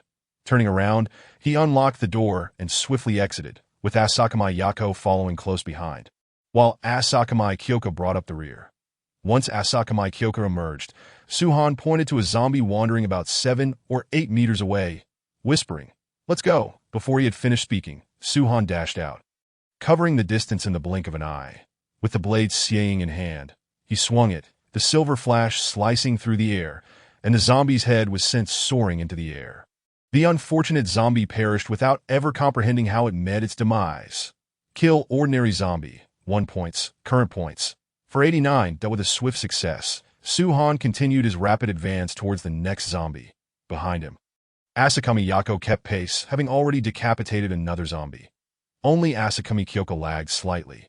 Lacking the system's training, her abilities had only marginally increased when her powers awakened, rendering her combat prowess barely adequate. Kill ordinary zombie. 0.5 points. Current points. For 89.5. Kill ordinary zombie. 0.5 points. Current points. For 90. Kill ordinary zombie. 1 points. Current points. For 91. After cleaving another zombie's head, Suhan was momentarily taken aback by the system's notification. Wait, what S with this 0? 5 points? How did that happen? As he posed the question, Suhan had a nagging suspicion about the answer, but it was quite hard to believe. Returning to the host, the points come from the cursed sword Muramasa and Baiwa. Asakami Yako and Asakami Kyoka, utilizing the system-produced weapons to slay zombies, can likewise absorb the free energy, a portion of which returns to the user while the remainder converts to system points. So it was indeed the case. With the system's response, Suhan's breath became considerably heavier. This meant he had 2 additional channels for acquiring points. In no time, the 200 points he spent would multiply exponentially. What a delightful surprise. System, how much energy is returned to the user? It won't be so little that it harms Yako and Kyoka, right? Although there was profit to be made, Suhan did not wish to exploit his companions for his own gain. That would be utterly despicable. Host, please rest assured. The energy returned from slaying zombies using system weapons is approximately double the original. Utilizing system-produced weapons will not only spare the user's well-being, but can also significantly enhance their power. Now Suhan was completely at ease. This was undoubtedly a win-win situation. Yako and Kyoka would benefit, and he could earn points without hindrance. It was a perfect arrangement. Overwhelmed with excitement, Suhan accelerated his pace in dispatching zombies, often darting forward and appearing 10 meters away in the blink of an eye. The zombies along his path merely felt a gale brush past their faces, and before they could react, their heads were already rolling. Meanwhile, Asakami Yako was also reveling in the thrill of combat. Ever since she began wielding the cursed sword Muramasa given to her by Suhan, she felt a surge of power coursing through her with each zombie she dispatched, gradually enhancing her strength. The energy she gained from each kill was more than double what she had experienced with her wooden sword. It was simply incredible. The sensation of her strength steadily increasing was exhilarating, almost overwhelming her desire for slaughter. With an otherworldly grace, Asakuma Yako danced amidst the horde of corpses, the blade flashing fiercely, the cursed sword Muramasa glimmering with an eerie red light, as for Asakuma Kyoka. Her experience was less pronounced. After slaying a zombie, she felt a rush of energy enter her body, a novel sensation that intrigued her. It felt akin to playing a game. She has no need to learn the art of swordsmanship. And the health teacher is rather idle. Her daily routine consists of napping in the infirmary, watching television, or playing video games, slaying zombies. This has rekindled in her the thrill of gaming, albeit the monsters are rather unattractive and yield no loot. This peculiar mindset has paradoxically emboldened Asama Kyoka in her encounters with the zombies. Were it not for Suhan's caution against making noise, she would have felt compelled to shout in encouragement. The trio, with Suhan leading the charge, swiftly navigated the campus, dispatching hordes of zombies along the way. Suhan was the swiftest in eliminating foes, followed closely by Asama Mei, while Kyoka contributed the least. Yet even she had vanquished nearly 10 zombies. As they distanced themselves from the administrative building, the campus grew increasingly desolate. A gentle breeze swept through, carrying away the scent of the living, causing the wandering zombies to freeze in place, their grotesque faces sniffing the air. Soon enough, they turned to face the direction of Suhan and his companions. With a swift motion, Suhan severed the head of yet another zombie, observing the encroaching horde. His expression darkened. His greatest fear had materialized. However, he remained unperturbed. Prior to their venture, he had anticipated this possibility. Mei Kyoka, do not linger in battle. Make haste toward the supermarket, he commanded, gripping his weapon tightly as he surged forward. Upon hearing Suhan's call, Asama Mei abandoned the zombies before her and swiftly joined Kyoka. Without needing to be told, Kyoka plunged into a frantic sprint. Suhan's strategy was clear. He would forge ahead. With Kyoka, being slower and less combat capable, positioned in the middle, and Mei would act as the rear guard. The trio raced onward. The sluggish zombies finally locked onto their target, their previously vacant expressions twisting into snarls. Roar! The zombies across the campus erupted into a frenzy, transforming into a chaotic multitude, akin to sharks sensing blood, rushing towards Suhan and his companions.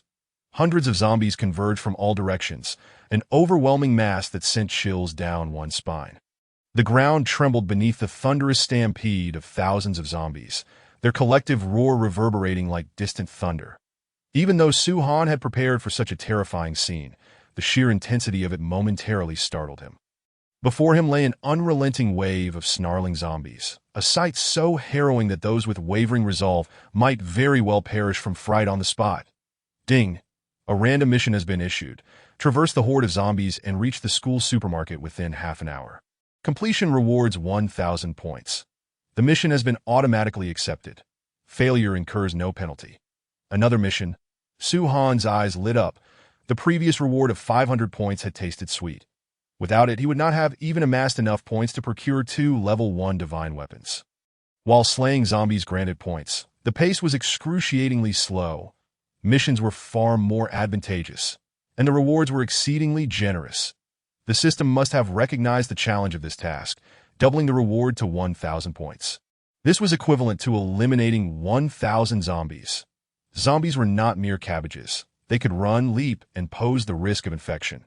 Even if they stood still, it would take him a considerable amount of time to vanquish 1,000 of them. Suhan resolved firmly that he would seize these 1,000 points. To do otherwise would be to do a disservice to the mission presented by the system. A few meters behind him, Asama Mei dispatched several zombies before surveying the approaching horde. Her delicate, striking features bore an expression of grave concern. Despite having obtained the enchanted blade Muramasa, which had significantly enhanced her prowess, the sheer scale of the zombie tide left her with little hope of survival unless they could breach it swiftly. As the zombies roared, several lunged at her. Mei's eyes grew cold. With a swift strike from Muramasa, she dispatched them. After eliminating the immediate threats, she retreated to Kyoka's side, who had also managed to eliminate 2 zombies. "Aunt, we must move." Grabbing Kyoka, Mei quickly joined Suhan. Her expression tensed. "Suhan, there are too many zombies. What should we do now? Should we retreat or continue as planned to the supermarket?" Turning to Mei, Suhan noted her serious demeanor and replied in jest, "Of course, we will cut through the horde and make our way to the supermarket. What do you say? Are you with me?" Though his tone was lighthearted, he was serious about traversing the zombie tide. He had no intention of relinquishing those 1,000 points. However, he planned to undertake this challenge alone, suggesting that Mei and Kyoka return to the administrative building, allowing him to act without restraint. All right. Mei's response was succinct, yet the firmness in her voice caught Su-han's attention.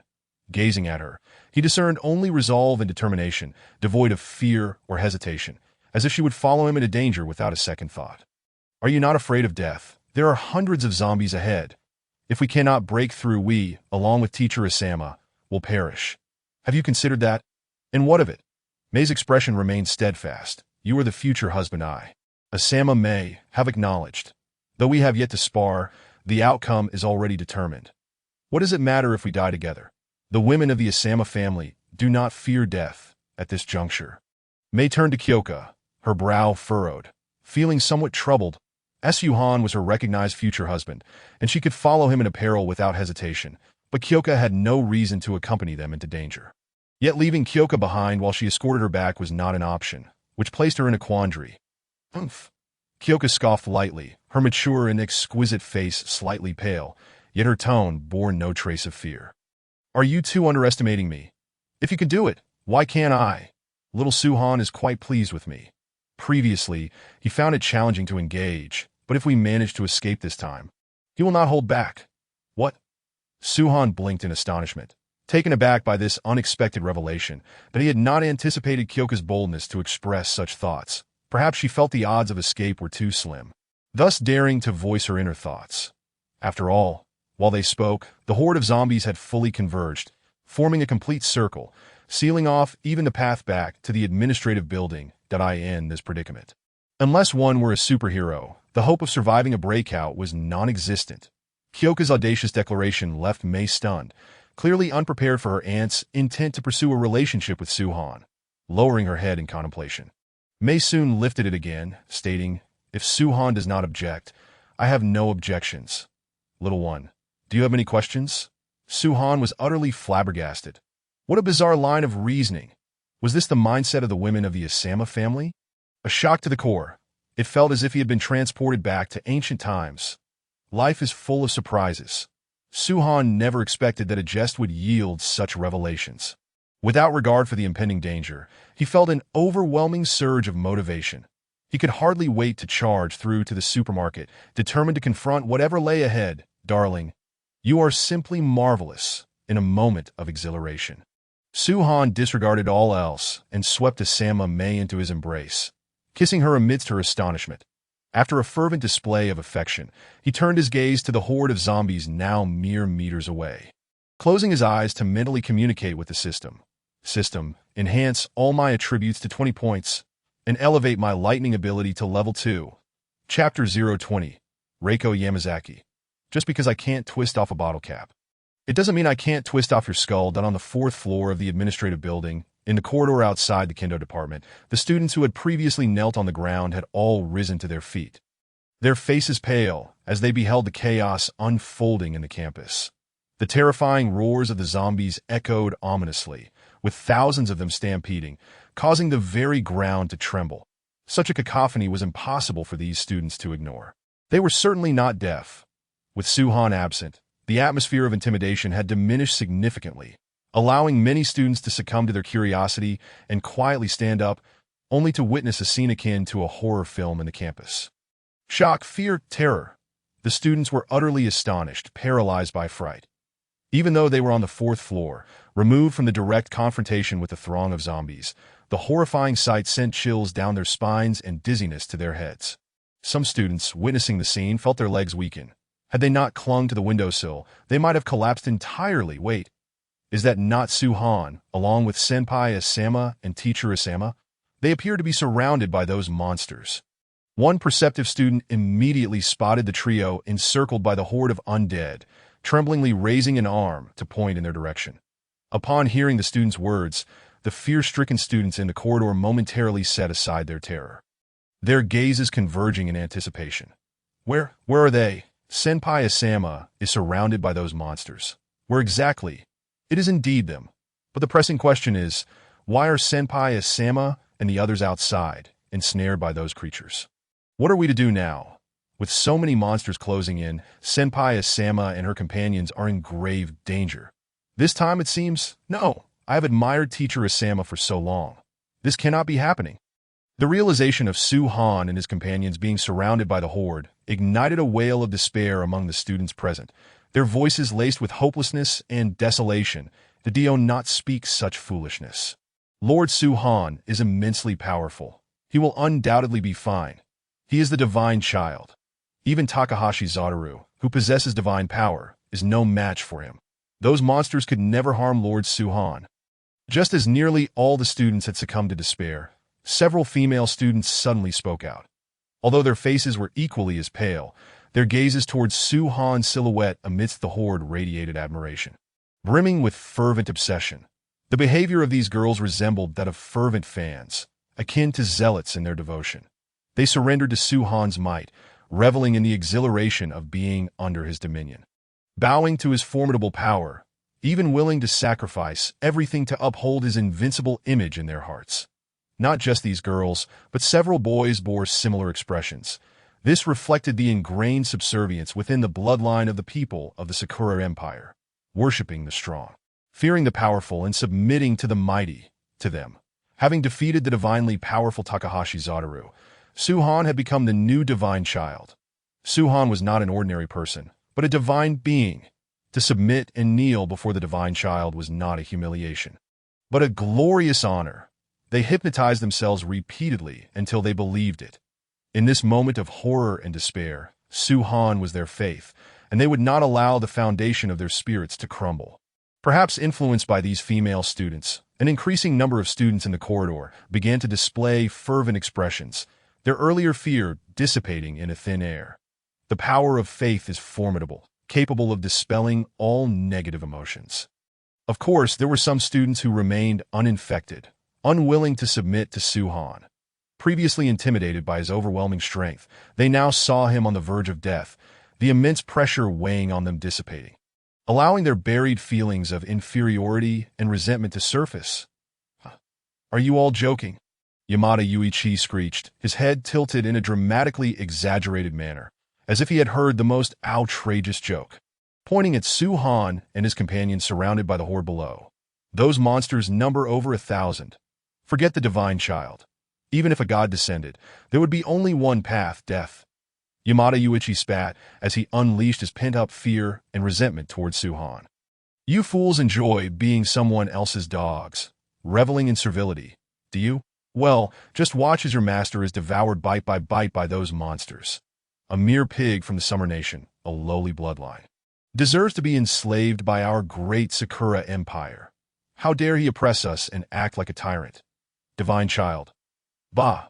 Viciously spitting on the ground, Yamada Yuichi turned to the surrounding students, roaring, Where is your courage? What of the dignity of the men of the Sakura Empire? Tell me, what is there to fear from that damned pig from the Summer Nation?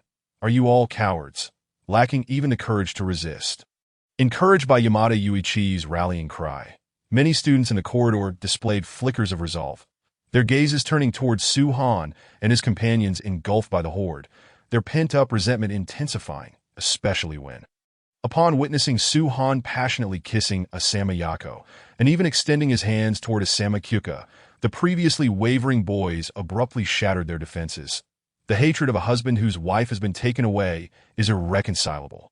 Instantly, over a dozen male students stood up, resolutely aligning themselves behind Yamada Yuichi, their eyes brimming with hatred directed at Su-han.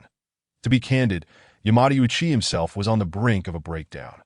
Asama Yako was recognized as the goddess of the prestigious Shiroi Academy, firmly occupying the throne of beauty, unshakable, and Asama Kyuka was the goddess teacher of the academy, adored by countless admirers as a normal male. To Yamada Yuichi, Asama Yako and Asama Kyuka were celestial beings. Merely gazing upon them felt sacrilegious.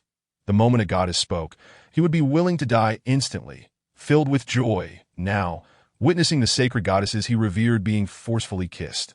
Yamada Yuichi was nearly driven to insanity. Damn it! Damn it! Damn it! Su-han must die. Asama Yako must die. Asama Kyuka must die. What nonsense about goddesses. They are all harlots. Why do they not resist? Why do they not fight back? The goddesses have been defiled. Yamada Yuichi was utterly consumed by madness. He yearned to witness Su-han and his companions being torn apart by countless zombies. Only then could he release the fury within him. "Shut your mouth, you garbage insect, Yamada. Do not insult Lord Su-han. Lord Su-han is invincible. Apologize to Lord Su-han now, or do not blame us for being unkind. Yes, kneel and apologize to Lord Su-han. Hurry up and kneel. Otherwise, we'll beat you to death." Upon hearing Yamada Yuichi's insults toward Su-han, a group of female students who regarded Su-han as a deity exploded with fury, their eyes bloodshot like frenzied leopards. "Do you want me to give that Summer Nation?" The tension was palpable, yet Yamada Yuichi's momentum was unwavering. However, before he could finish his words, he was struck on the head by an incoming blow. The female students, viewing Su-han as a divine being, had lost their composure, their eyes aflame with rage as they screamed in unison, "Beat him to death! Insulting Lord Su-han is unforgivable. Go beat him to death. Beat him senseless. Anyone who does not wish to die, get out of the way. Otherwise, we will beat you as well." Chapter 021. The advancing Reiko Yamazaki, a frenzied breakthrough dazed. With a single strike, Yamada Yuichi was left utterly bewildered. In every sense of the word, stars danced before his eyes as his head throbbed painfully and his vision blurred. The sheer combat prowess of the dozens of girls was astonishing, armed with table legs and other makeshift weapons. They unleashed a ferocity comparable to a rampaging dinosaur. The male students who had allied with Yamada Yuichi were paralyzed with fear, recoiling in terror. Were these truly the same girls who could not twist off a bottle cap? Who would sweetly call for their big brother? Their frenzied demeanor could not guarantee they could twist off a bottle cap, but they could certainly twist off heads. The boys dared not approach. Helplessly watching as Yamada Yuichi was pinned to the ground and mercilessly beaten by dozens of girls. Initially, Yamada Yuichi's cries of anguish could be heard, but soon they dwindled, becoming nearly inaudible with a flourish. After thoroughly venting their anger on Yamada Yuichi, the girls dispersed, revealing the bloodied figure of Yamada Yuichi before the eyes of the crowd. Pitiful. A sight too gruesome to behold. It was nearly impossible to discern his human form, especially as his face had swollen to an extent surpassing that of a pig's head, and even his breathing had dwindled to a mere whisper. The sight of Yamada Yuichi's dismal fate sent chills down the spines of the male students. Their hair standing on end, as they swallowed nervously, their eyes wide with terror. Humph! This is the fate that befalls those who insult Lord Su-han. If I discover any of you daring to insult Lord Su-han, your fate will be even worse than Yamada Yuichi's. Yamazaki Reiko brandished a bloodied table leg, her eyes brimming with menace as she surveyed the male students, none daring to meet her gaze. "Why yes, we understand now, we will never dare again. That IT was all Yamada Yuichi's instigation. He is the real culprit. Exactly, we never intended to. It was all Yamada Yuichi's fault." Under Yamazaki Reiko's fierce glare, the group of boys could no longer withstand the pressure and began pleading for mercy.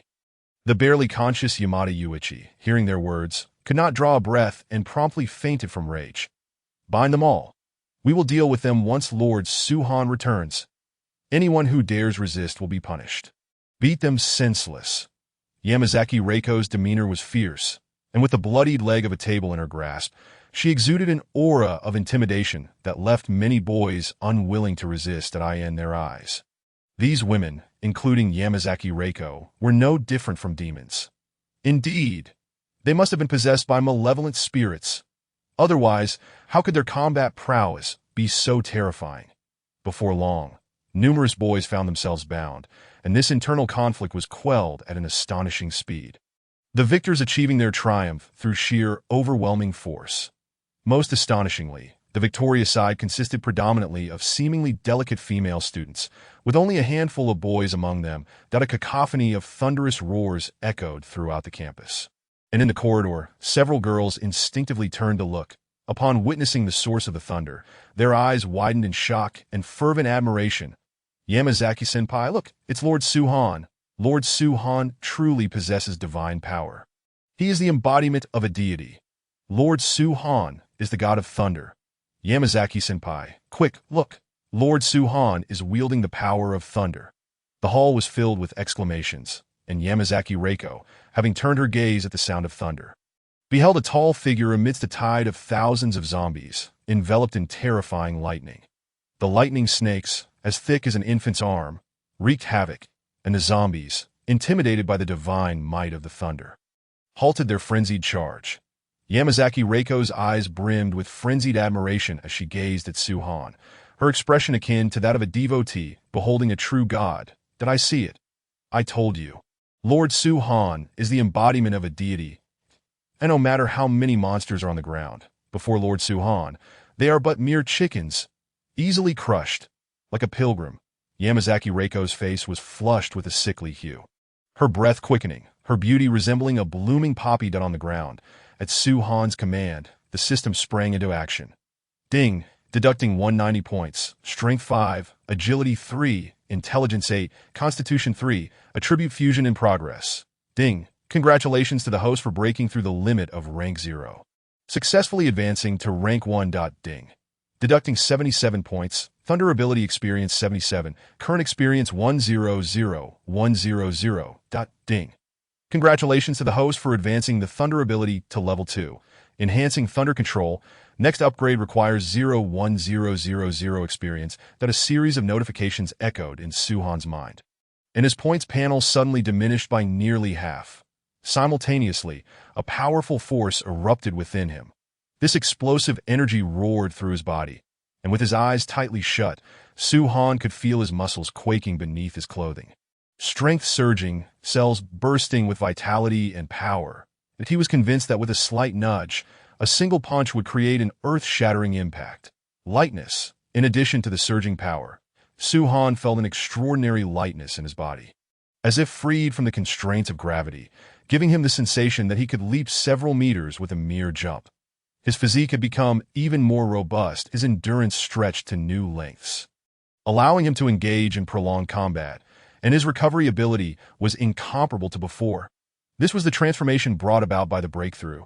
The difference between Rank 1 and Rank 0 was staggering. Post-breakthrough, his combat strength had more than doubled. Before Suhan could fully appreciate the monumental changes brought by his breakthrough, the thunderous energy within him surged as if stimulated, multiplying threefold.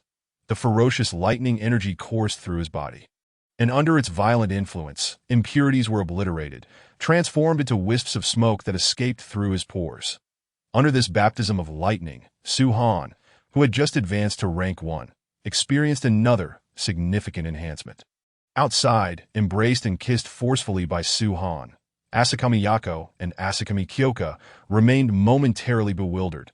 They had not anticipated Suhan to be so audacious.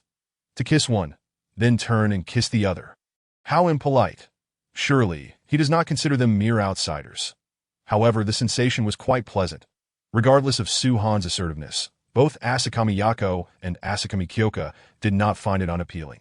This is what it means to be a man. If he were indecisive and timid, afraid to take action, such a man would not capture their interest. As both women relished the moment, a powerful pressure swept over them, jolting them back to reality. They stared in astonishment at Suhan, glowing with lightning, feeling the weighty presence emanating from him. They were utterly perplexed by the sudden turn of events. Just moments ago, everything was fine. How had he so effortlessly reached a breakthrough? When did breakthroughs become so simple? How could one just declare a breakthrough? This was beyond audacity. However, what strength! Feeling the oppressive aura radiating from Suhan, both Asakami Yako and Asakami Kyoka found themselves struggling to breathe. Although the sensation was uncomfortable, they could not help but feel immense joy. Suhan had broken through. He had grown stronger. This meant that the predicament before them would soon be resolved, and the terrifying horde of zombies was not as daunting as they had imagined. Just as they were rejoicing, a thunderous clap echoed in their ears. The lightning crackled, and at that moment, Suhan opened his eyes. Chapter 022. 1,000 against 1, decimating the zombie tide character. Suhan's strength, 23 agility, 25 intelligence, 22 constitution, 25 rank, 1 points, 337 items. Extreme shadow ability. Thunder ability LV2 energy. 200200 thunder ability. Current level LV2. Experience required for upgrade 01000. With his eyes closed, Suhan surveyed his attributes, overwhelmed with delight that as he had anticipated, upon maxing out his attributes at rank 0, and then utilizing the Thunder ability for his breakthrough. The results were even more remarkable. His 4 primary attributes had collectively increased by a substantial 15 points. After advancing to rank 1, each additional point in attributes would require the expenditure of 100 points. Thus, 15 points equated to 1,500 points. This was tantamount to having to slay 1,500 zombies, compared to the 1,500 points. His previous strategy of spending an additional 190 points to enhance his attributes had proven to be an immense profit. This also confirmed his suspicions. The stronger he became, the more terrifying the enhancements gained from the Thunder ability breakthrough. With a series of crackling sounds, akin to bamboo shoots being fried, the breakthrough was complete. A refreshing sensation coursed through him as the explosive power within roared, but Su-Han opened his eyes, which sparkled with a flicker of lightning, casting a disdainful gaze upon the zombie horde, now trembling at the might of his thunder. The immense strength instilled in Su-Han an unparalleled confidence. The horde of zombies no longer seemed a threat. The advantages gained from advancing to rank 1 were monumental, transcending the limits of humanity. The shackles that had long restrained mankind were shattered at this moment, with vigorous vitality nourishing his entire being, providing a continuous flow of power. To say he could take on 100 by himself would not be an exaggeration. This was merely an elevation in rank. With the Thunder ability upgraded to level 2, the power it contained was even more formidable. The lightning, once the width of a thumb, now surged to the size of an infant's arm. Its power magnified several times over. Ordinary zombies brushed by this terrifying lightning would be incinerated into ash. As for how fellow rank 1 opponents would fare against this lightning, Su-Han was uncertain. But one thing was clear. Even if they survived, they would not escape unscathed, at the very least shedding a few layers of skin. As Su-Han opened his eyes, the previously dormant pressure erupted like a waking beast, ruthlessly radiating its might in all directions. Under this overwhelming pressure, Asakami Yako and Asakami Kyoka stifled gasps, staggering back several steps before regaining their footing. So powerful. Steadying herself, Asakami Yako gazed in astonishment at Su-Han's silhouette, an indescribable shock swelling within her. She knew Su-Han had broken through, yet she had not expected that merely his aura would render her unsteady, that if a real battle ensued, she might not even withstand a single blow from Su-Han. After the shock came boundless ecstasy. The stronger Su-Han grew, the happier she became. In her heart, Asakami Yako had already accepted Su-Han as her man, and naturally, she found joy in his increasing strength. Beside her, Asakami Kyoka was equally thrilled, her eyes filled with adoration as she observed Su-Han's solid frame. This overwhelming strength provided an undeniable sense of security. "Are you ready?" Su-Han's voice suddenly echoed, causing both Asakami Yako and Asakami Kyoka to momentarily pause. "What? Ready for what?" They were perplexed as Su-Han waved his arm, the blade of extreme shadow pointing to the ground, crackling with lightning, shimmering brilliantly. Of course. "Follow me, 1,000 against 1. Let us decimate the zombie tide," Su-Han declared with audacity, showing no regard for the hundreds of zombies before him. And rightly so. He had the capability. Asakami Yako and Asakami Kyoka, inspired by Su-Han's fervor, were undoubtedly ready. "All right. Then charge."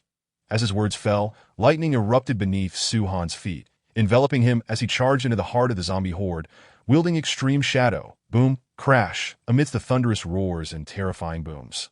Su-Han surged forward like a humanoid tank, crashing into the tide of corpses. In the blink of an eye, a dozen zombies standing in his path were sent flying. Bolts of lightning danced as the extreme shadow cleaved through the air, leaving trails of brilliant blue lightning in its wake.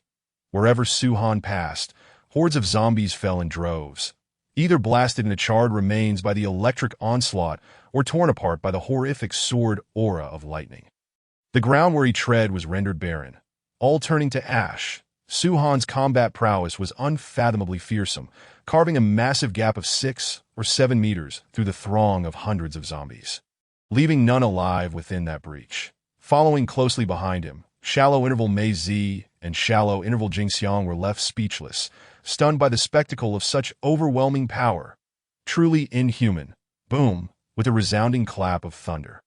The extreme shadow unleashed a resplendent bolt of lightning, an arm-thick serpent of electricity that shrieked as it propelled several zombies before it. The electricity crackled and linked, and before the corpses even touched the ground, they were reduced to pitch-black cinders. Meanwhile, the system's prompt rang incessantly in Su-Han's ears. Kill ordinary zombies. Points 1. Current points 338. Kill ordinary zombies. Points 1. Current points 350. Kill ordinary zombies. Points 1. Current points 457.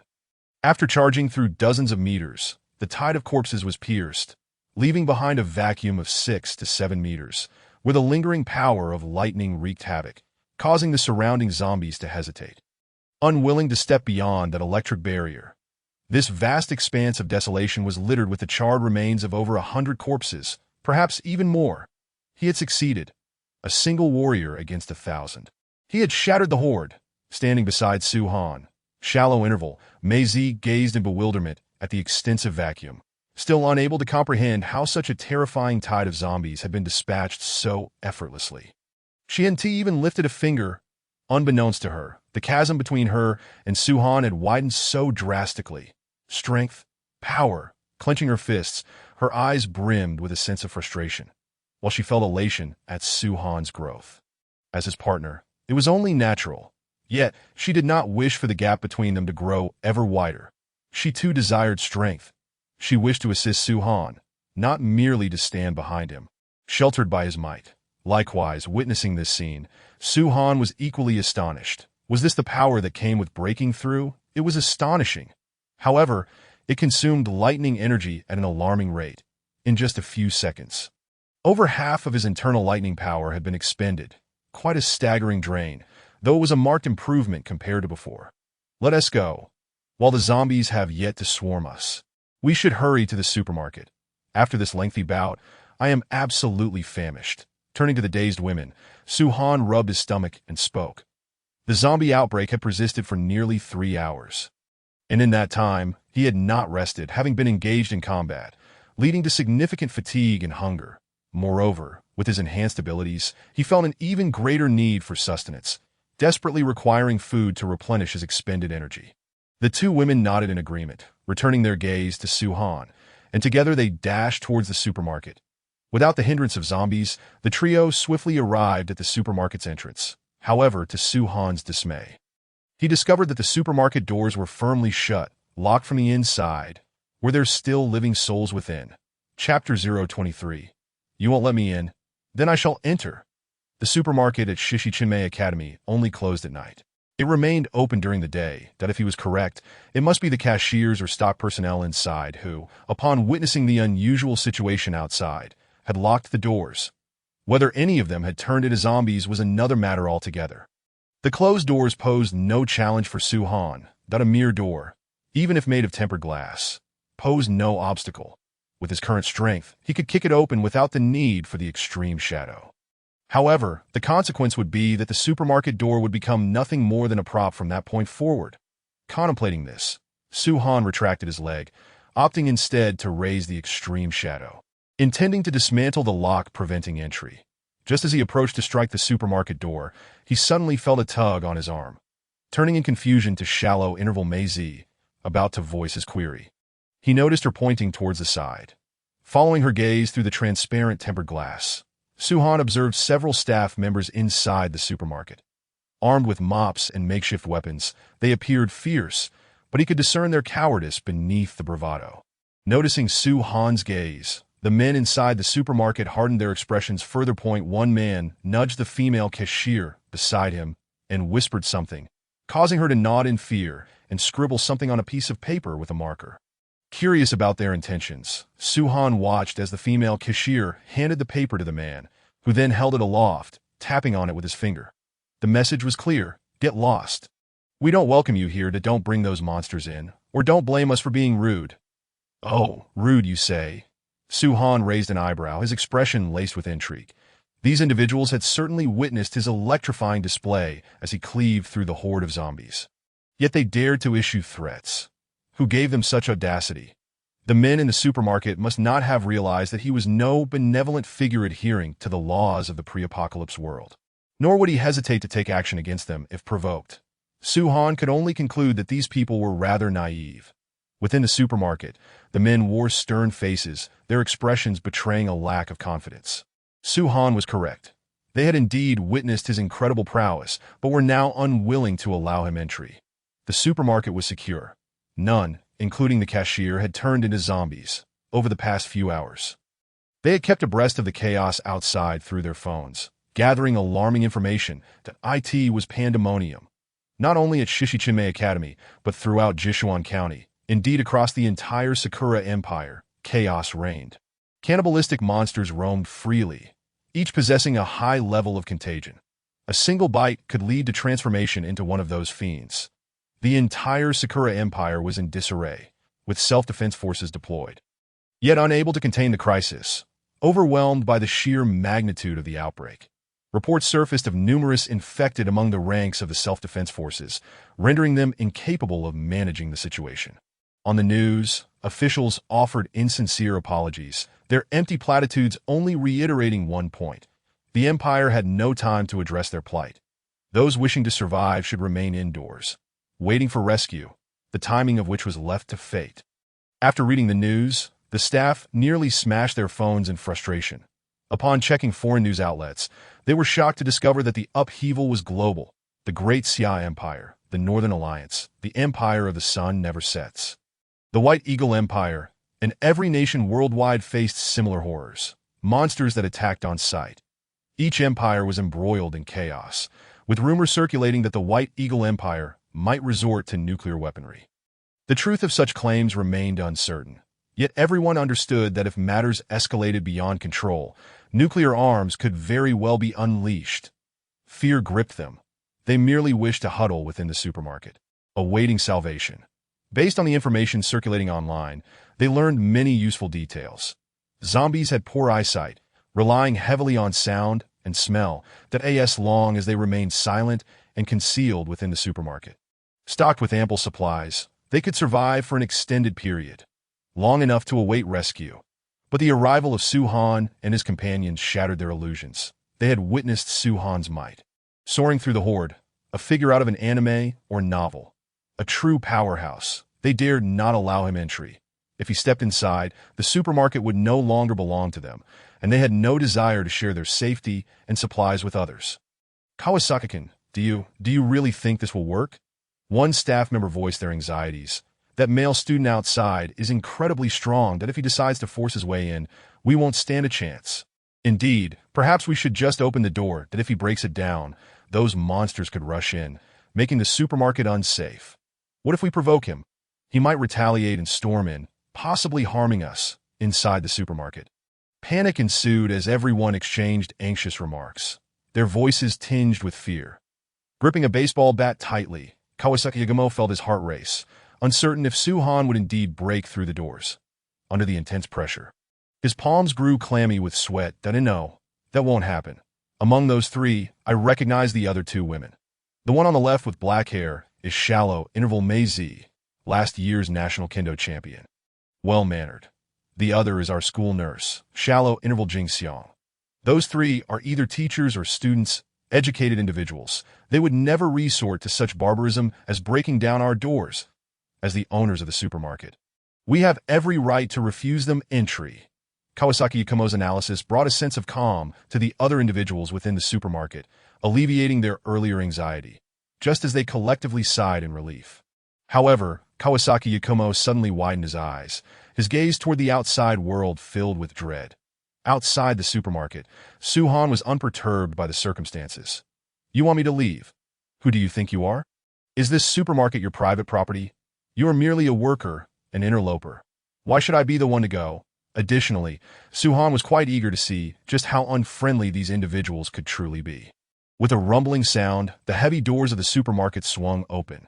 Yako, let us proceed, Suhan declared as he strode into the supermarket, followed closely by Asama Yako and Asama Kyuka.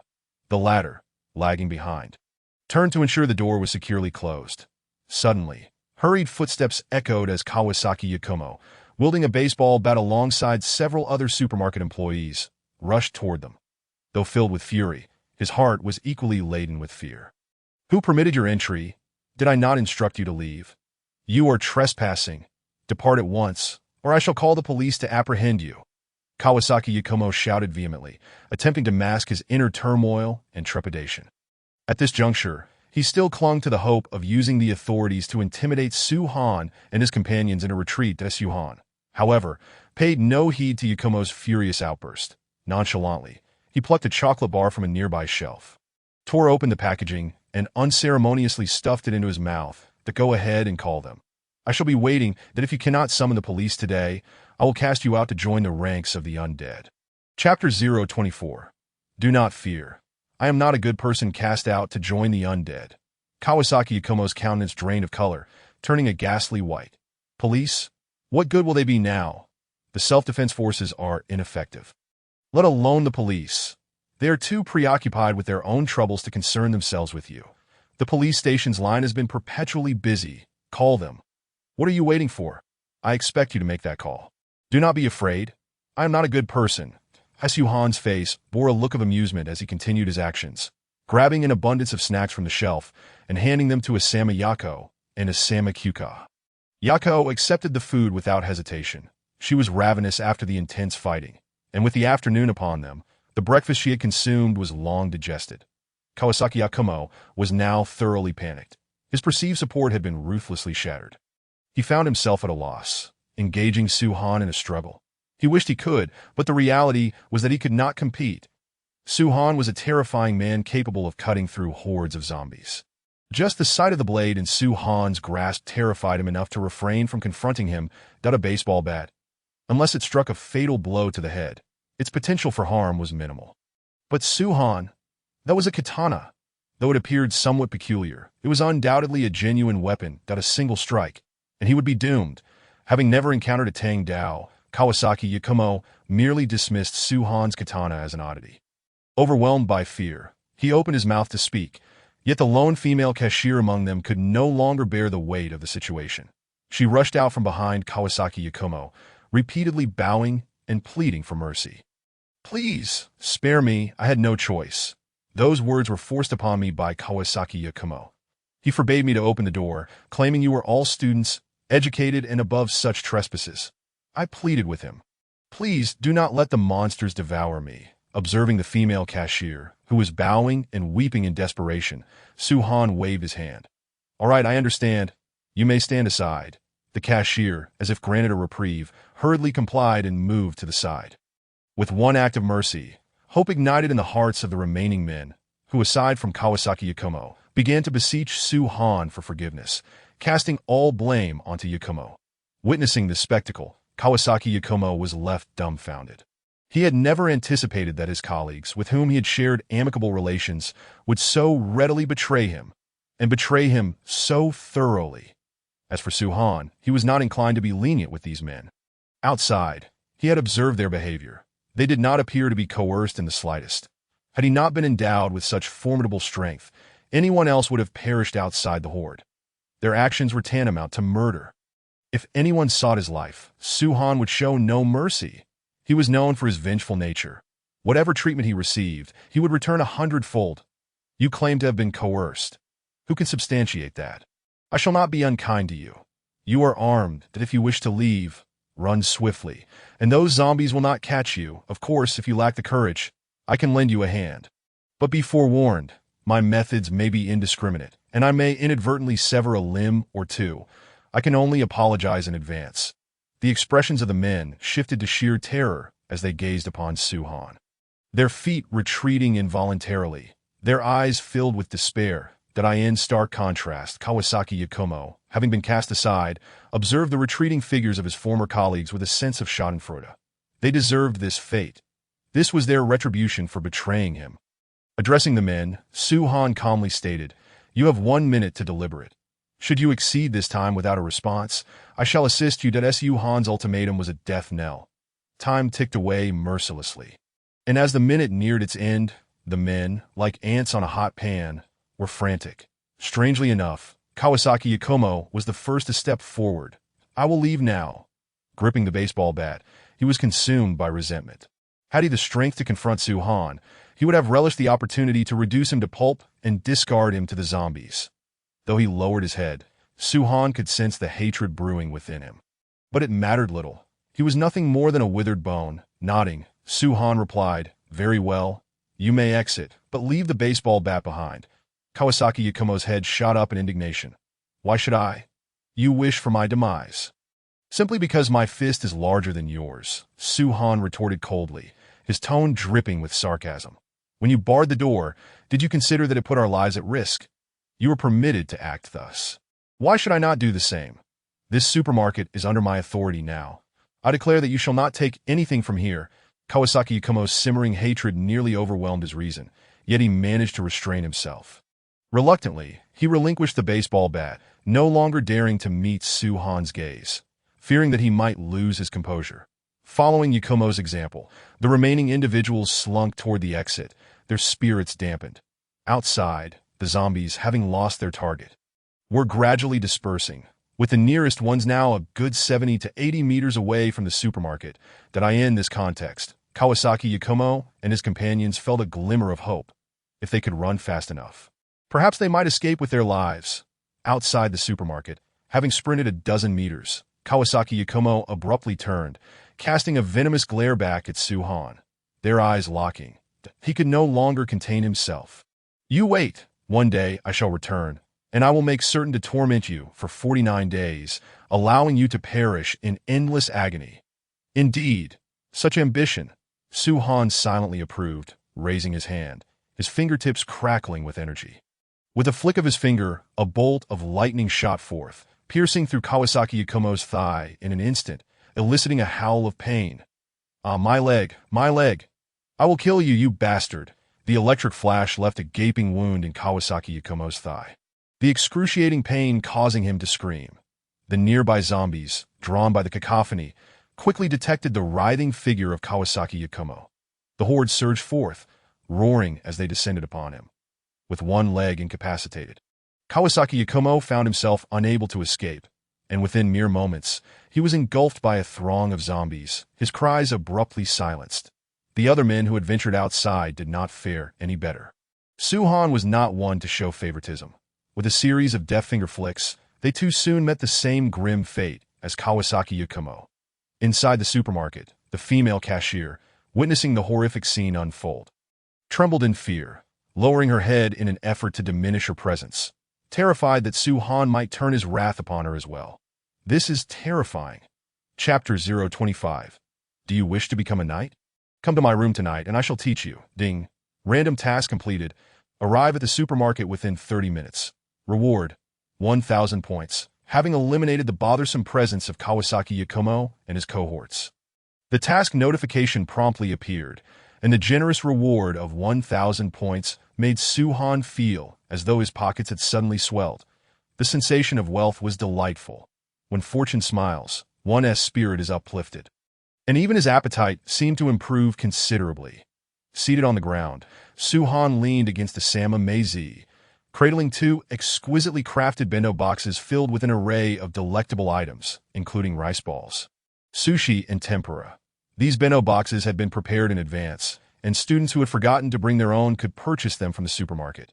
Leading up to the end of the term, many students flocked to the supermarket during midday to buy their lunches. That they enjoyed their meals. Suhan's manner of eating was quite the contrast to the graceful way as Sama Meizi savored her bento, which was a delightful sight, possibly even a feast for the eyes. A Sama Kyuka, while similarly engaged in her meal, exhibited a far more restless demeanor compared to Meizi's serene composure. Her beautiful eyes scrutinized Suhan, and she remarked, "Little Suhan, why didn't you simply dispatch those few men with a swift strike? Are you concerned that such an action might tarnish your image in our eyes?" Upon hearing Kyuka's words, Meizi paused mid-bite, her gaze shifting to Suhan as she softly stated, "Those individuals deserve their fate. Even if you were to slay them, it would be entirely justifiable." Though Meizi did not explicitly declare her stance, her meaning was unmistakably clear. She was firmly in support of Suhan. Blinking in confusion, Suhan found himself bewildered. Tarnish his image, to be frank.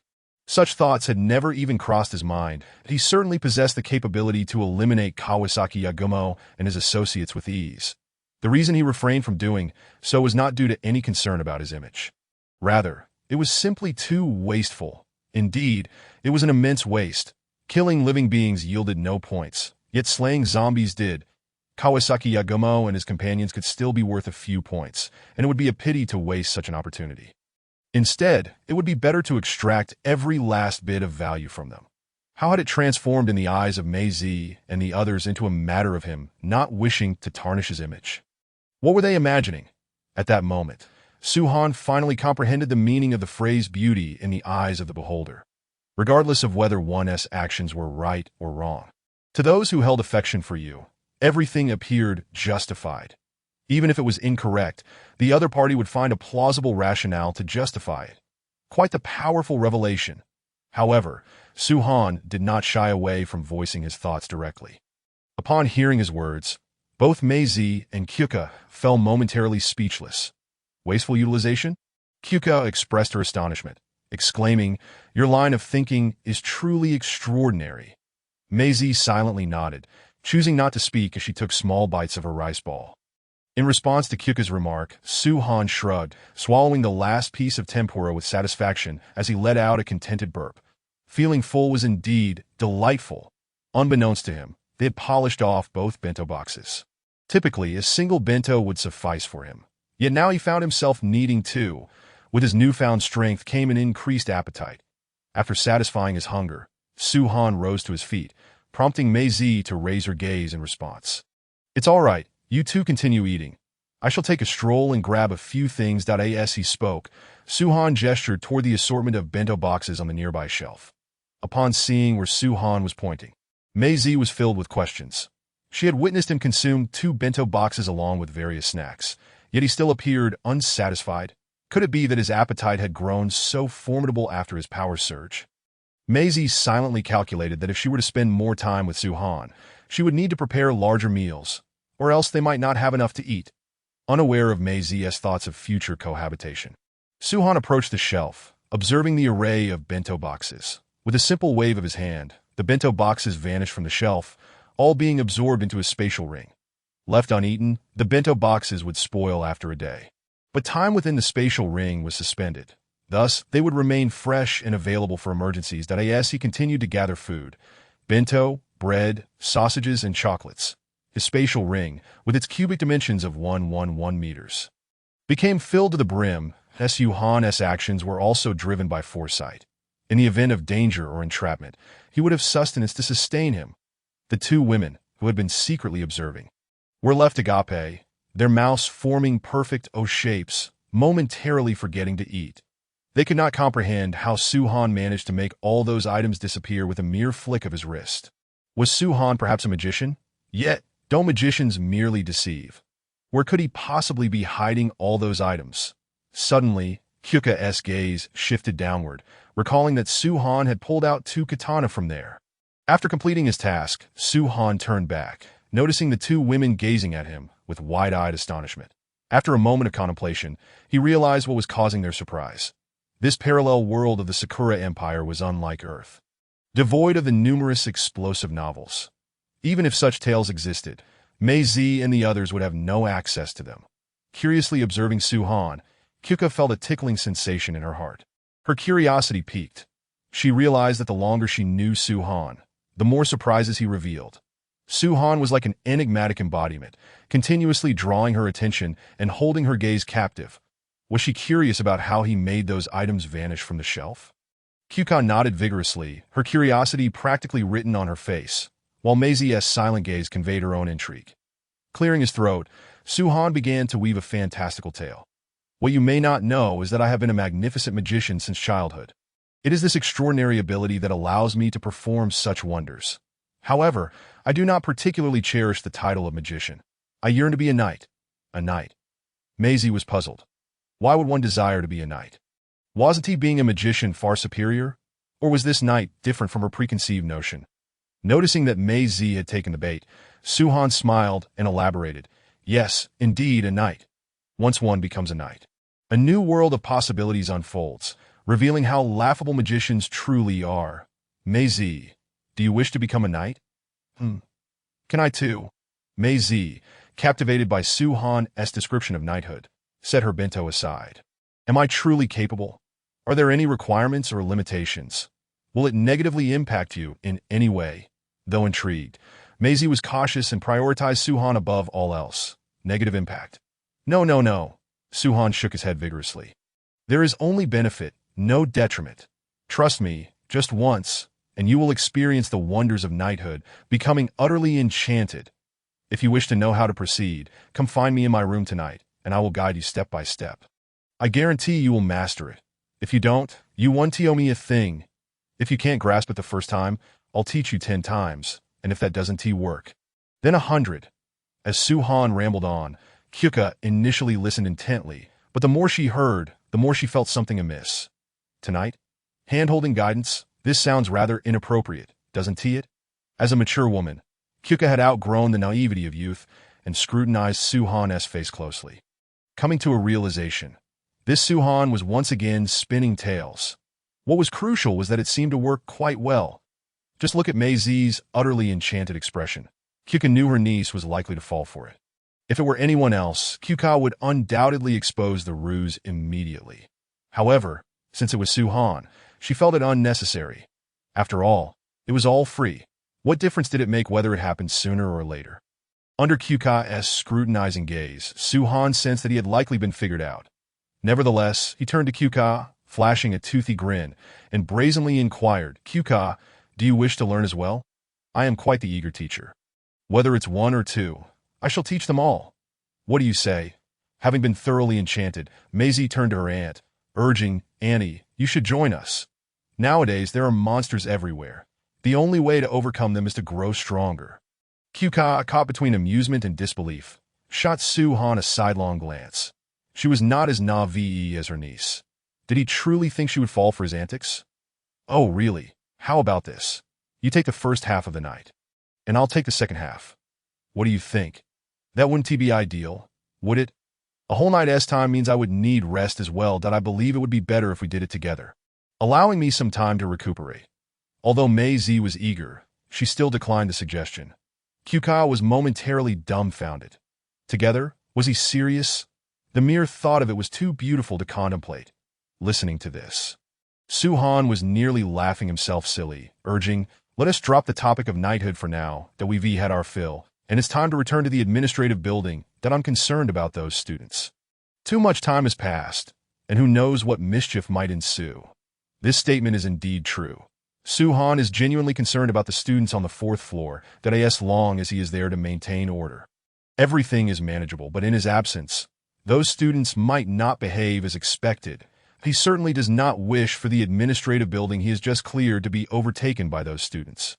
Observing Suhan change the topic, Asakawa Maisie decided not to press the issue further. Thinking she could approach him again later in the evening, as for Asakawa Kyuka, she could attempt to persuade her during her free time. She found it puzzling why Asakawa Kyuka would refuse such a favorable proposition. Suhan's shift in conversation relieved Kyuka, who had felt as if she was being grilled over hot coals. Starting with 3 rows was not impossible, but there should at least be a transitional period, beginning with 3 rows. Who could endure that? Rising from the ground, Suhan turned his gaze towards the female cashier standing beside him. Frozen in place, and with her head bowed, as if wishing to disappear into the floor, he reassured her, "There is no need for fear. As long as you comply, I shall not harm you."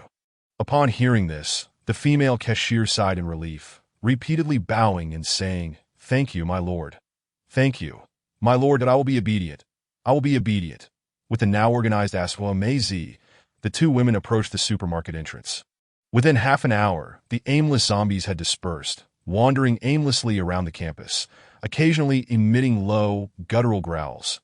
Once we return to the administrative building, we shall begin to clear the campus of these zombies. We must secure a safe refuge while simultaneously enhancing our strength. What do you think? As he spoke, Suhan turned to the 2 women beside him. Asakawa Maisie replied, "I have no objections." Asakawa Kyuka added, "I will follow your lead." Receiving their affirmative responses, Suhan ceased to linger on the topic, his figure darting forward in an instant. With his enhanced abilities, Suhan's speed had increased. And undeterred by the throngs of zombies, he effortlessly led Asakawa Maisie and Asakawa Kyuka back to the base of the administrative building, leaving a trail of corpses in their wake. After securely locking the door, Suhan exchanged knowing glances with the 2 women, sharing a smile before swiftly ascending the staircase. The three soon reached the fourth floor, whereupon Su-han was met with an utterly unexpected sight. As before, dozens of students were kneeling on the ground, but unlike previously, they were now distinctly divided into two clear factions. One group was larger, predominantly composed of female students, with only a handful of male students. The other group was more peculiar, consisting of a dozen male students bound tightly, with one bloodied and battered figure sprawled on the ground, appearing almost unrecognizable, judging by the uniform. This individual seemed to be a male student. What on earth happened here? Su-han pondered, bewildered. Before returning, he had envisioned numerous scenarios, yet this was not one of them. Approaching the individuals, Su-han surveyed the scene, then pointed at the barely conscious, yet defiant Yamada Yuichi on the ground and inquired, "What is the situation with this person? Can someone explain this to me? And what are these bound male students?" At the sound of Su-han's inquiry, Yamazaki Reiko lifted her head, her face radiating a fervor akin to a poppy flower. This strange expression caused Su-han to instinctively take a step back. Then, "My Lord Su-han, after you left, these individuals attempted to incite a rebellion and insulted you that we could no longer tolerate it and subdued them. The one lying on the ground is Yamada Yuichi. He instigated the rebellion." Indeed, my Lord Su-han. That Yamada Yuichi was utterly detestable. His words were beyond offensive, that we couldn't help but give him a beating, chimed in the other male students, echoing their grievances. That as Yamazaki Reiko spoke, the surrounding girls chimed in, recounting Yamada Yuichi and his companion's transgressions. That Su-han was utterly astounded. Dozens of slender female students had beaten down over 10 male students. The leader had nearly been killed. Their combat prowess was terrifying. Moreover, it appeared to be a complete domination. Lee Su-han had not observed any bruises or marks on Yamazaki Reiko and her companions. Were these truly a group of girls? Could they possibly be ferocious beasts masquerading as young women? He found it perplexing that despite his previously harsh demeanor, which had left these girls kneeling in utter humiliation, they did not harbor hatred towards him. Instead, they actively assisted him in quelling the rebellion. What was going on? Stockholm Syndrome. Unable to comprehend, Su-han could only interpret it as such. The expressions on these girls' faces were genuinely fervent, their cheeks flushed and their eyes filled with zeal, reminding Su-han of the fervent fans from his previous life on Earth. Devoid of any rationality, Tio likened them to mere fans was rather inadequate. They resembled fanatic devotees. Though he could not fathom why these girls revered him so, one thing was certain. He need not worry about their loyalty. Alternatively, he could arm these girls and have them join him in exterminating zombies, thereby accelerating his accumulation of points. He could not single-handedly vanquish the endless hordes of the undead, and he required a dedicated and powerful team. In a post-apocalyptic world, solitary struggle was impractical. He harbored ambitions to revel in the embrace of beauty while grasping the reins of power. Gazing at the female students before him, a spark ignited in Su-han's eyes. His dynasty would commence with these young women. Upon detecting the host's ambition for supremacy, the system activated a grand, mythic-level quest to dominate the world. System notification: large-scale, mythic task initiated.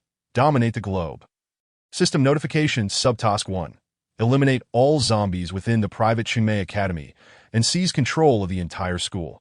Completion rewards: 5,000 points and an upgrade to the storage capacity of the spatial ring to 222 cubic meters. Along with a random reward. System notification: Subtask 2. To become a ruler, you must possess an absolutely loyal force.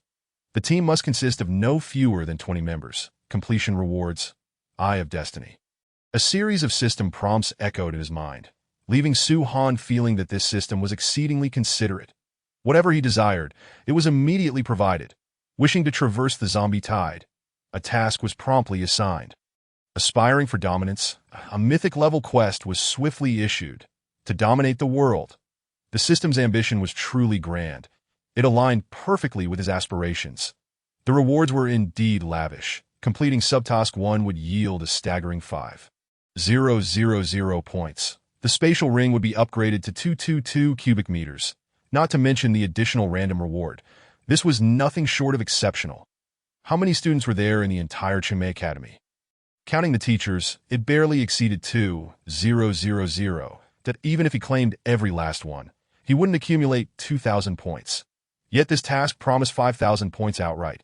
How generous! Who wouldn't appreciate a generous ally? The system was even more remarkable. However, completing Subtask 1 was temporarily unfeasible. There were nearly 2,000 zombies to contend with, which would take several days. The immediate priority was to complete Subtask 2.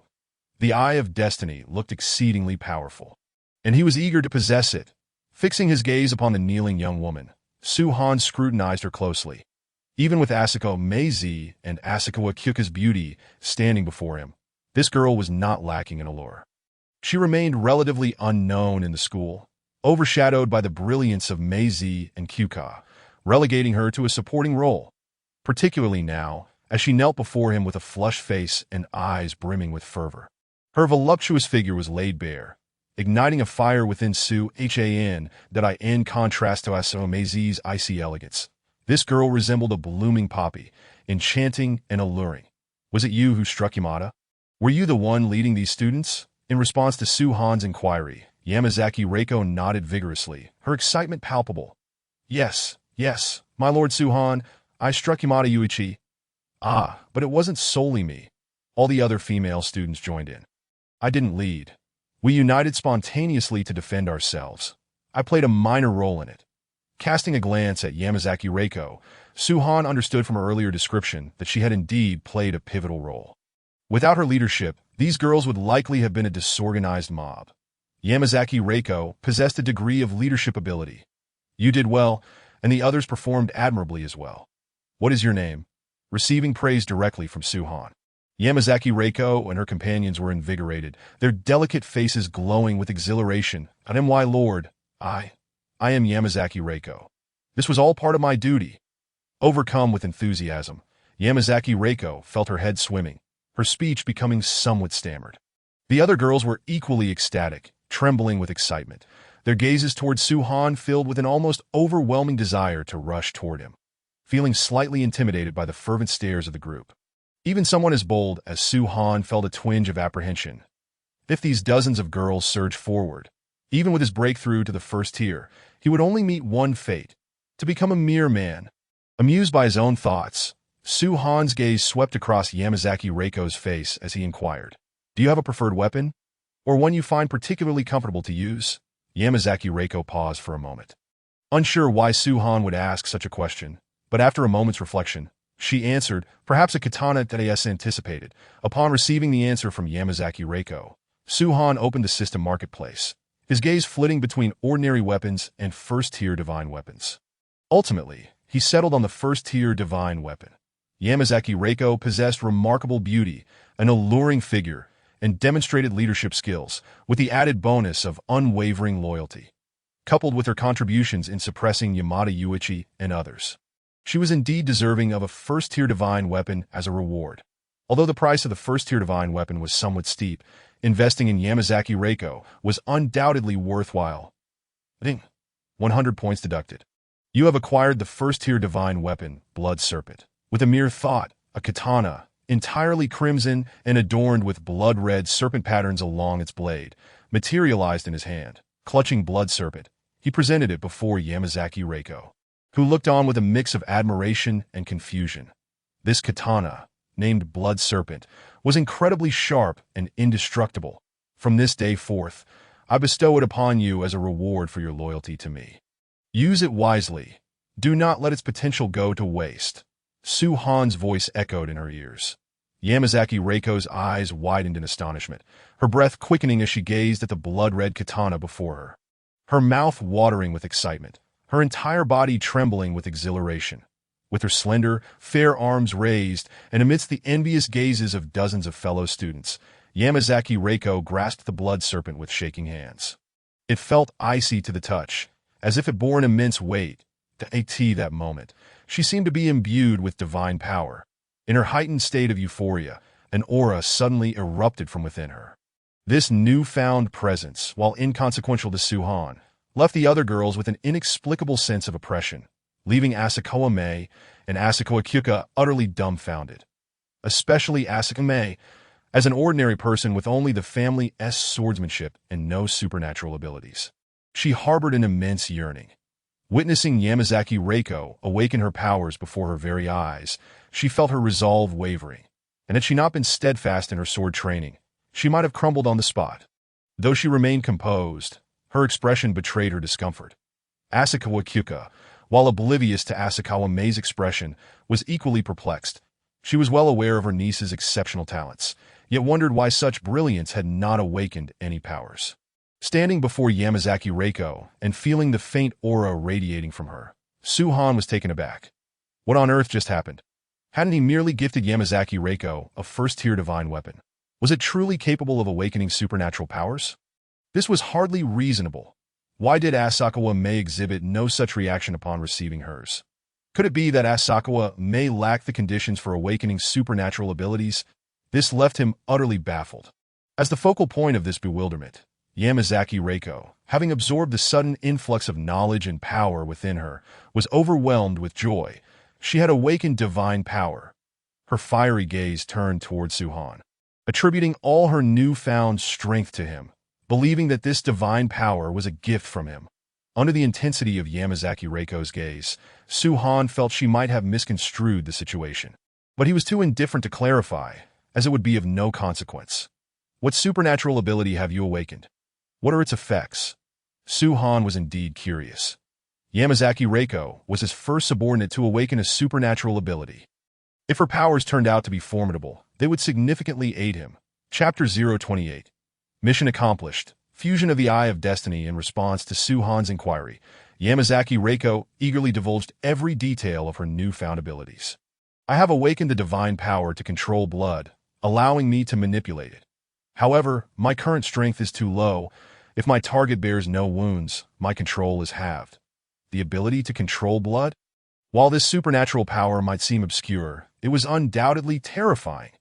Even though her control would diminish by half in the absence of visible wounds, the implications were still significant, that if blood is not under one's control, the consequences could be dire, with combat effectiveness reduced by at least half, and if injured, the battlefield would become Yamazaki Reiko's domain. A moment's carelessness could lead to one's life essence being drained, resulting in certain death. Suhan foresaw that any adversaries Yamazaki Reiko faced would be severely hampered, for a minor injury could lead to their blood being siphoned away in an instant. He was thoroughly satisfied with Yamazaki Reiko's awakened powers and nodded approvingly, saying, "This ability is quite impressive. Please rise." Having received Suhan's endorsement, Yamazaki Reiko stood up with great delight, respectfully positioning herself beside him.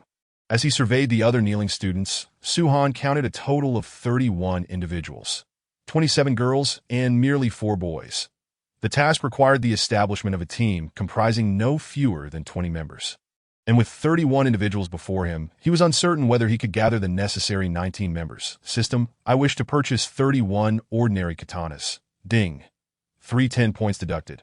You have obtained 31 katanas. Items have been sent to your temporary space. Please check. Each standard weapon costs 10 points, totaling 310 points for 31 individuals, that if it weren't for the 1,000 points rewarded for completing the task, his score would have diminished significantly. The reduction in points was not an issue. After all, these katanas could be earned back, as each individual needed to kill merely 20 zombies to regain their 10 points. The more they killed, the more he profited. Truly a lucrative endeavor. Raising his right hand, palm facing upwards, he concentrated, and a faint white light flickered as a standard black katana appeared in his grasp. He proceeded to distribute the katanas among the 31 students before him, though they did not receive the same favorable treatment as Yamazaki Reiko. For now, Suhan had yet to identify any investment potential in them, that he would wait until someone distinguished themselves before reconsidering. Even so, the group of girls kneeling before him remained utterly astonished, expressing no dissatisfaction as they gratefully accepted the katanas from Suhan, continuously offering their thanks. Once all 31 katanas had been distributed, Suhan looked at the excited faces of the girls and waved his hand. You may all rise. Without hesitation, dozens of students quickly stood up. As he surveyed their faces, Suhan remained uncertain whether they could meet the task requirements. I hold high hopes for each of you, which is why I intend to establish a team, and you shall all be members of this team. With that, Suhan beckoned to Asakawa Mei, who, realizing the implication, felt a pang of hesitation but approached nonetheless as Suhan's partner. She felt compelled to uphold his reputation, despite her internal belief that she might not be fit for the role of captain. Lacking any awakened supernatural powers, she felt inherently inferior to Yamazaki Reiko, who in her eyes was far more suited to lead. With one arm around Asakawa Mei and his hands resting on her shoulders, Su-han's gaze swept across the group. As he activated his lightning powers, an aura of pressure quietly expanded. Sensing this pressure, the restless students fell silent. From this day forth, Asakawa Mei shall be your captain. Her word is my command. Should anyone disobey, Mei retains the right to take decisive action. Let me make this clear to you all, lest you find yourselves oblivious to your fate one day. Did you all understand? The students felt a chill run through them and responded in unison, understood. Releasing Asakawa Mei, Su-han then turned to Yamazaki Reiko. Reiko, you shall be the vice-captain of this team. Do your best. I believe in your capabilities. Lord Su-han, I shall not disappoint you. Yamazaki Reiko replied earnestly. Just as her words faded, a notification tone echoed in Su-han's mind. Ding, major mythical task, side quest 2. Establish a team of no fewer than 20 members who are absolutely loyal to you. Task completed. Reward, Eye of Destiny. Would you like to fuse? Hearing the system's notification, Su-han's heart leaped with joy. How astonishingly simple it was to complete the task. These students were truly impressive. Fusion.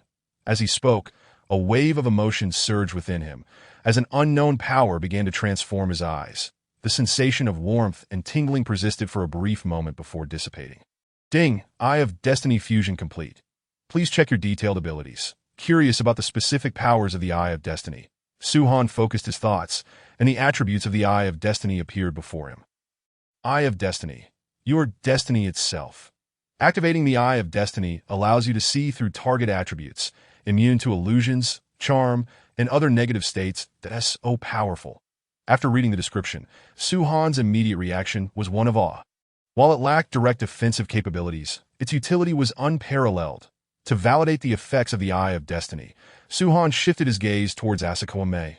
Character: Asakawa Mei. Strength: 16 Agility, 18 Intelligence, 13 Constitution, 16 Tier, 0 Loyalty, 98 Max Value, 100. Gazing at the attributes displayed before him, Su-han couldn't help but marveled at in terms of attributes. Asakawa Mei was indeed formidable, boasting a staggering agility score of 18, but with just 2 more points, she would ascend to Tier 1. Furthermore, her loyalty was an impressive 98 points. The gap to the maximum value of 100 points is merely 2 points, and Su-han believes that these 2 points are easily attainable. Given him a night's time, he could effortlessly fill it to the brim. Having glanced at Asakami Mei, Su-han turned his gaze towards the nearby Asakami Kyuka. Character: Asakami Kyuka. Strength: 14 Agility, 16 Intelligence, 12 Constitution, 17 Rank, Level 0 Loyalty, 99 Ability. Heart of Light. LV1 Skill: Redemption. Harnesses the power of light to heal the target while simultaneously purging some negative states. Compared to Asakami Mei, Kyuka's attributes are considerably lower. However, her loyalty surpasses Mei's. Oh dear aunt. Something feels amiss. Under Su-han's meaningful gaze, Asakami Kyuka appeared perplexed, sensing that his look surely harbored no good intentions. After reviewing Kyuka's attributes, Su-han finally comprehended why Asakami Mei, in a state of utter exhaustion and unconsciousness on the second floor, could awaken so easily. The skill Redemption not only heals, but also removes negative states. This revelation makes sense. After assessing the attributes of the 2 girls, Su-han turned his attention to the throng of students before him. He was keen to discern who among them was genuinely loyal to him, and who was merely feigning allegiance. The initial glance was startling. It indeed illuminated some issues. Student 029, discarded to feed zombies, utilizing waste Kuzakabe Akika. Loyalty 97 Tinshiawa. Loyalty 95 Kanan Sachiko. Loyalty 97, upon a cursory inspection. He noted that the first 20 girls in the front row boasted impressive loyalty ratings, all exceeding 90, with the lowest being 94. A score of 94, in a context where the maximum is 100. A score of 94 implies that unless one has committed the most heinous acts, forgiveness is quite plausible. That Su-han remains baffled as to why these girls exhibit such high loyalty. Had his actions transpired in a parallel world, he would likely have found himself the target of their wrath. Yet perhaps not entirely. For some immature young girls are simply enamored with appearances, hence the abundance of fervent admirers that in the case of the Sakura Empire. Suhan can only attribute this phenomenon to the peculiar national circumstances. How could ordinary people maintain normalcy in such an environment? Nevertheless, this situation is rather convenient. Less worry. Of course, this convenience applies solely to these girls. The four boys, however, Suhan could only express his discontent, as their loyalty ratings were alarmingly low in comparison. Xiao Wu Jingxiong. Loyalty 61 Shimu Huadao. Loyalty 57 Udamu. Loyalty 51 Jijishu. Loyalty 52 among the four boys. The highest loyalty barely crossed the passing mark at 61, while the lowest plummeted to a mere 51.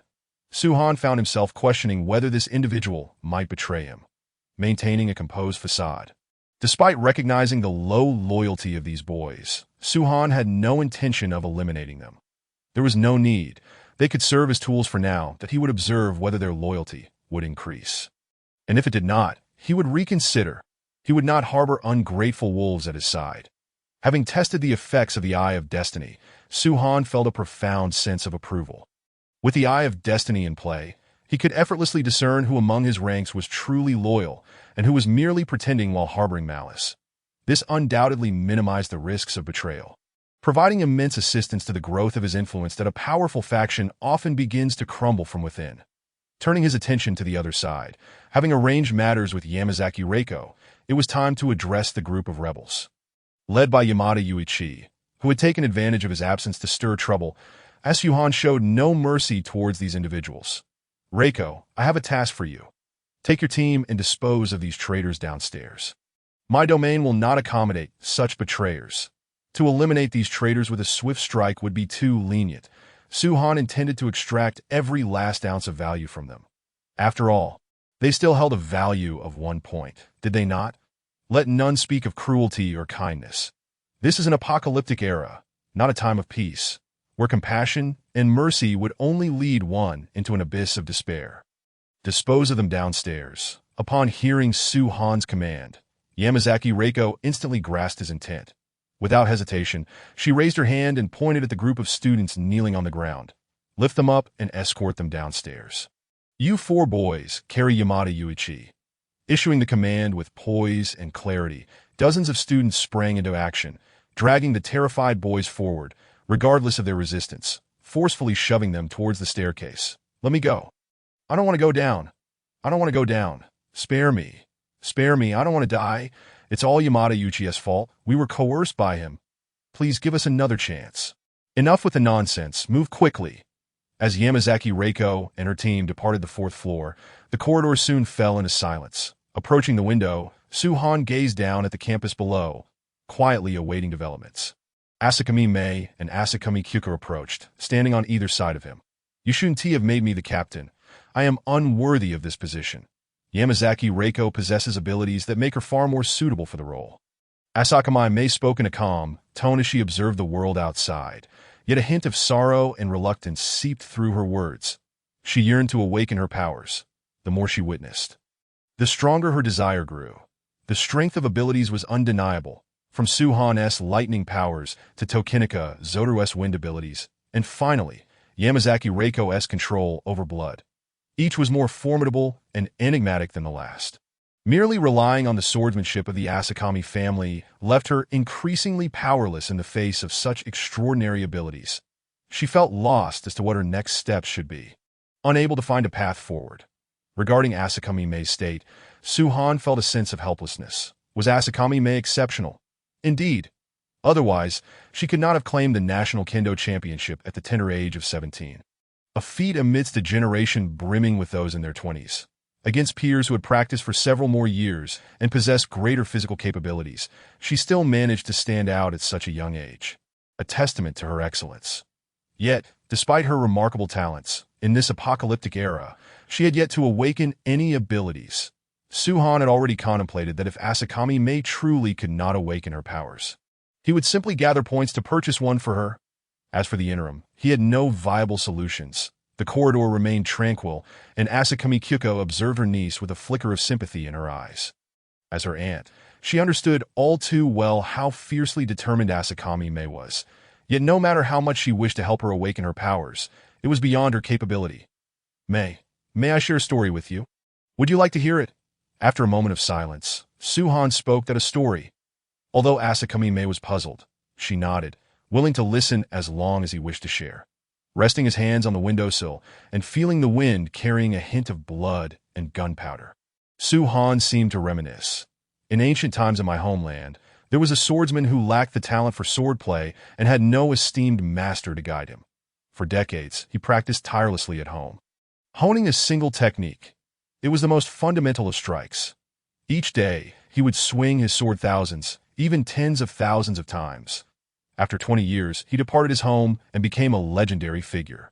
He wielded but one strike, yet it was so powerful that it could shake the heavens and cause the spirits to weep. Before this strike, even gods and demons would retreat. The sword saints and blade deities were no match for him. He wielded only a single strike, yet it cleaved through the world's splendor, and when it was unleashed, all living beings fell silent. Listening to Suhan's vivid depiction, Asakami May found herself awestruck and speechless. May, do you believe the swordsmanship of the Asakami family is weak? Is it the abilities that are too powerful, or is it your heart that is too frail? As she snapped back to reality, Asakami May heard these words, leaving her momentarily rooted in place. Is the swordsmanship of the Asakami family truly weak? Is it the swordsmanship that falters, or is it her own spirit? I understand now. After a prolonged silence, Asakami May spoke, her voice hoarse but no longer tinged with sorrow or reluctance. Instead, it was replaced by unwavering conviction. What have you understood? Suhan felt curious that it is I who have been too weak, having lost faith in the path of the sword from the depths of my heart. How can such a swordsmanship ever grow strong?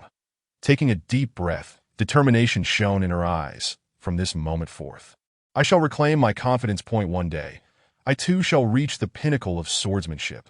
When my sword is drawn, the heavens shall lose their color, and gods and demons shall bow. Chapter 030. We are the swords of adults. Unburdened by thought on the first floor of the administrative building, Yamazaki Reiko led the way, followed closely by dozens of girls who were shoving the bound boys. The cacophony of pleas and cries shattered the silence of the first floor. I beg you, I don't want to die. Please, give me another chance. We were deceived by Yamada Yuichi. Grant us another opportunity. I am willing to serve Lord Suhan. I beg you, give me another chance. I want to see Lord Suhan. I don't want to die. Disregarding the pleas of the boys, Yamazaki Reiko swung open the door on the first floor and coldly gestured towards the outside, declaring, "Throw them all out." "Captain, should we untie them?" a girl hesitantly inquired, glancing at the zombies wandering dozens of meters away. Yamazaki Reiko's expression darkened, and her icy gaze fixed on the girl who spoke. "Do you not comprehend my orders? I do not require your questions. I only demand your obedience. Or do you wish to keep company with these scum?" The girl, struck by fear, hurriedly lowered her head. "Yes, Captain, I understand. I will never question again. Address me as Vice Captain." Yamazaki Reiko's voice dripped with coldness. "We have only one captain, and that is Asema May. That if I hear anyone misaddressing her again, I will cast you out to be devoured by zombies. I hope you comprehend the concepts of hierarchy and authority." A faint aura of bloodlust emanated from Yamazaki Reiko, her eyes glinting with ferocity. Even the boys, who had been crying out for mercy, fell silent under the weight of her ominous presence. "Do you all understand?" The group of girls, terrified, dared not breathe, quickly responding, "We understand." Yamazaki Reiko averted her gaze and stepped aside at the door, commanding, "Now, throw them all out." Her words undoubtedly delivered a death sentence to the boys, who glared at her with malice, cursing vehemently. "Yamazaki Reiko, you vile witch, may you suffer a wretched fate. We are all classmates. How could you be so ruthless?" Bowing to that summer country person, "You are a disgrace to our Sakura Empire." Yamazaki Reiko, just wait. Even in death, I will not spare you. I will feast on your flesh, drink your blood, strip you bare and cast you into the horde of zombies, letting them gnaw you to death. Yamazaki Reiko, you shall meet a dire end. I curse you to die 1,000 times worse than me, to descend into hell and be tormented for 10,000 years. Listening to these vile curses, Yamazaki Reiko's gaze turned frigid, her slender fingers gripping the hilt of her knife. The blood serpent was drawn, a flash of crimson light flickering. Within that sanguine glow, a shadow of a blood serpent could be vaguely discerned. Wielding the blood serpent, Yamazaki Reiko, under the terrified gazes of the students, made swift cuts upon them. The wounds not deep, and due to the sharpness of the blood serpent, the students barely felt any pain. Blood gushed forth, the metallic scent permeating the air. Soon, the zombies, sensing the source of the blood, halted their wandering and strained forward, sniffing eagerly. You are a devil. You are inhuman. Yamazaki Reiko chuckled coldly, sheathed her knife, and declared, "How I proceed is of no concern to you. Please make your exit." With her words, the girls forcefully pushed and kicked the boys out of the administrative building. Even the barely conscious Yamamoto Yuichi was unceremoniously thrown out by 4 boys. At that moment, the zombies, having caught the scent of blood, roared and charged towards them with ghastly visages. The boys, witnessing this scene, were paralyzed with fear, scrambling to rise from the ground, disregarding the blood and mud on their faces. They frantically dashed towards the door. "I don't want to die. Let me in. Please spare me. It's all my fault. I'm worse than a pig or dog. Yamazaki Reiko, I beg you, let me back in. I don't want to die." Observing the students rushing in a frenzy, Yamazaki Reiko felt no compassion or pity. Her voice was icy. "Shut the door." The girls promptly complied, sealing the door. Moments later, several boys lunged at the door, weeping and pounding against it. "I don't want to die. Open the door. The monsters are coming. For heaven's sake, open the door. Open." We were classmates, calmly observing the chaos. Yamazaki Reiko stated as classmates, "I will offer you one last piece of advice. Those zombies are merely a few meters away from you. If you run now, there is still time." Hearing this, the students paused, turning to see the horde of zombies closing in, their jaws agape, and rushing towards them. In a frantic struggle, the students bolted to the sides, not even having time to utter another curse or threat. However, bound and kneeling for so long, coupled with their limited stamina, how could they outrun the relentless zombies? Within seconds, the students were overtaken, their horrified screams echoing as they were torn apart by the undead. Watching the gruesome scene unfold, Yamazaki Reiko spoke calmly. "This is the fate of betraying the adults that I hope none of you harbors treachery. Otherwise, I shall be the first to act and deliver you to the adults. These individuals are your fate. Furthermore, from now on, I do not wish to hear any more doubts. I say you act. We are the blades in the hands of the adults, requiring no thought, no questions, and certainly no doubts. This is the essence of our existence." Turning, she scanned the pale faces of the girls and inquired, "Do you all understand?" "We understand," they replied. "Fall in," Yamazaki Reiko commanded, and with that, she moved past the others towards the staircase. The dozens of girls followed suit without hesitation. At the back of the crowd, for boys stood pale and fearful, their eyes wide with anxiety. They held no substantial loyalty to Suhan, merely an indifference, having chosen to side with Yamazaki Reiko and Asama Mei out of admiration. Now, they were terrified. Glancing back at the zombies still indulging outside, the 4 students shivered and ran upstairs without a backward glance. They were frightened, filled with both awe and dread, their loyalty to Suhan skyrocketing. Down on the 4th floor corridor, Suhan was utterly bewildered. He had merely intended to tell a story, not fabricate a lie. But his true intention was to help Asama Mei regain her confidence in the sword path, allowing her to find some peace for a while. Once his points were sufficiently abundant, he would purchase a special ability for her. What resulted? Asama Mei had taken a completely different trajectory. Had he perhaps administered too potent a dose? Had he led the child astray? But now he could not say anything. He could hardly say, "Mei, do not behave this way. Those words were merely fabrications to deceive you. Please act normally. I am frightened." It was likely that if he did, Asama Mei's mindset would shatter. Thus, he opted for silence. It was indeed a good thing for Asama Mei to regain her confidence. Suhan secretly hoped perhaps she could truly succeed. Chapter 031. Soaring Loyalty. Escaping the administrative building. Returning to the 4th floor with his team members, Yamazaki Reiko knelt before Suhan, stating solemnly, "My lord, the task has been completed. All the traitors have been cast out." Withdrawing his gaze, Suhan turned to observe the multitude of students kneeling before him, focusing particularly on the 4 boys, eager to discern whether their loyalty had shifted after these events. Xiao Wu Jingxiong. Loyalty 80 Chimu Huadao. Loyalty 83 Otomu. Loyalty 80 Jijishu. Loyalty 82 gazing at the feedback before him. Suhan was left speechless. The loyalty had surged nearly 30 points. The people of the Sakura Empire were truly extraordinary. A loyalty of 80 points was already entirely trustworthy, with minimal chances of betrayal, unless the stakes were exceedingly high. Rise. You have performed well. I am quite pleased. Thank you, my lord. Yamazaki Reiko rose from the ground, and the others followed suit.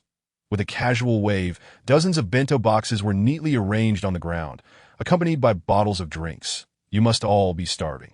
Each of you take a bento to eat. That Suhan indicated the food on the ground. The emperor was not one to starve his soldiers. Aside from the 4 boys, the loyalty of Yamazaki Reiko and the other girls had all surpassed 90 points. And naturally, Suhan would not shortchange them.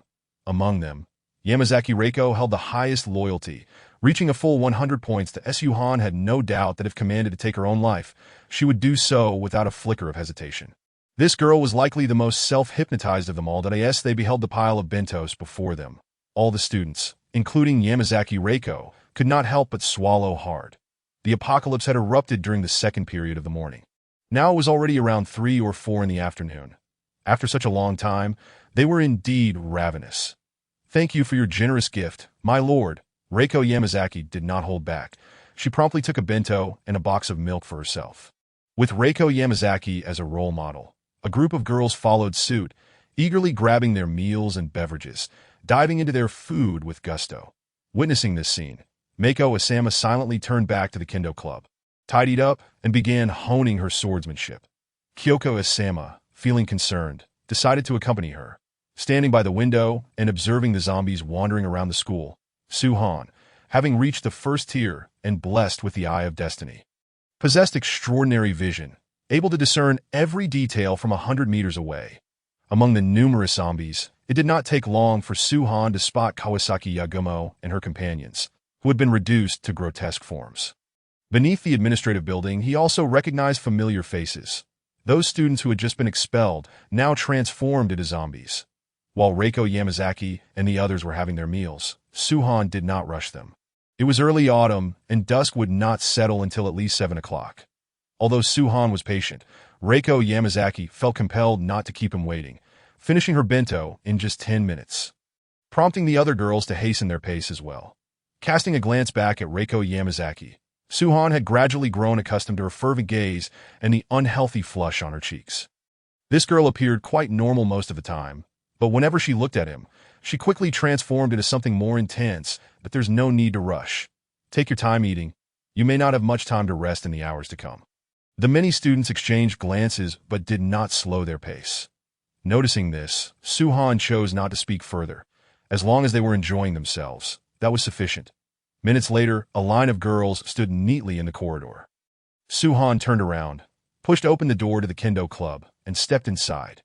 Within the kendo club, Mako Asama wielded her Muramesa, diligently practicing her family's sword techniques, perhaps due to a breakthrough in her mental state. Her strikes had become swifter and more lethal, each cut infused with a palpable aura of menace. Even Kyoko Asama was following suit, mimicking her movements, though Suhan only witnessed the tumultuous waves of her practice. He paid no attention to how well she executed her swordplay. Standing quietly at the doorway, he did not interrupt until Mako Asama completed her set of techniques, standing still with her sword. Upon hearing footsteps, she looked at Suhan approaching and asked, "Are you leaving?" "Yes, Reiko and the others are lined up and ready to depart."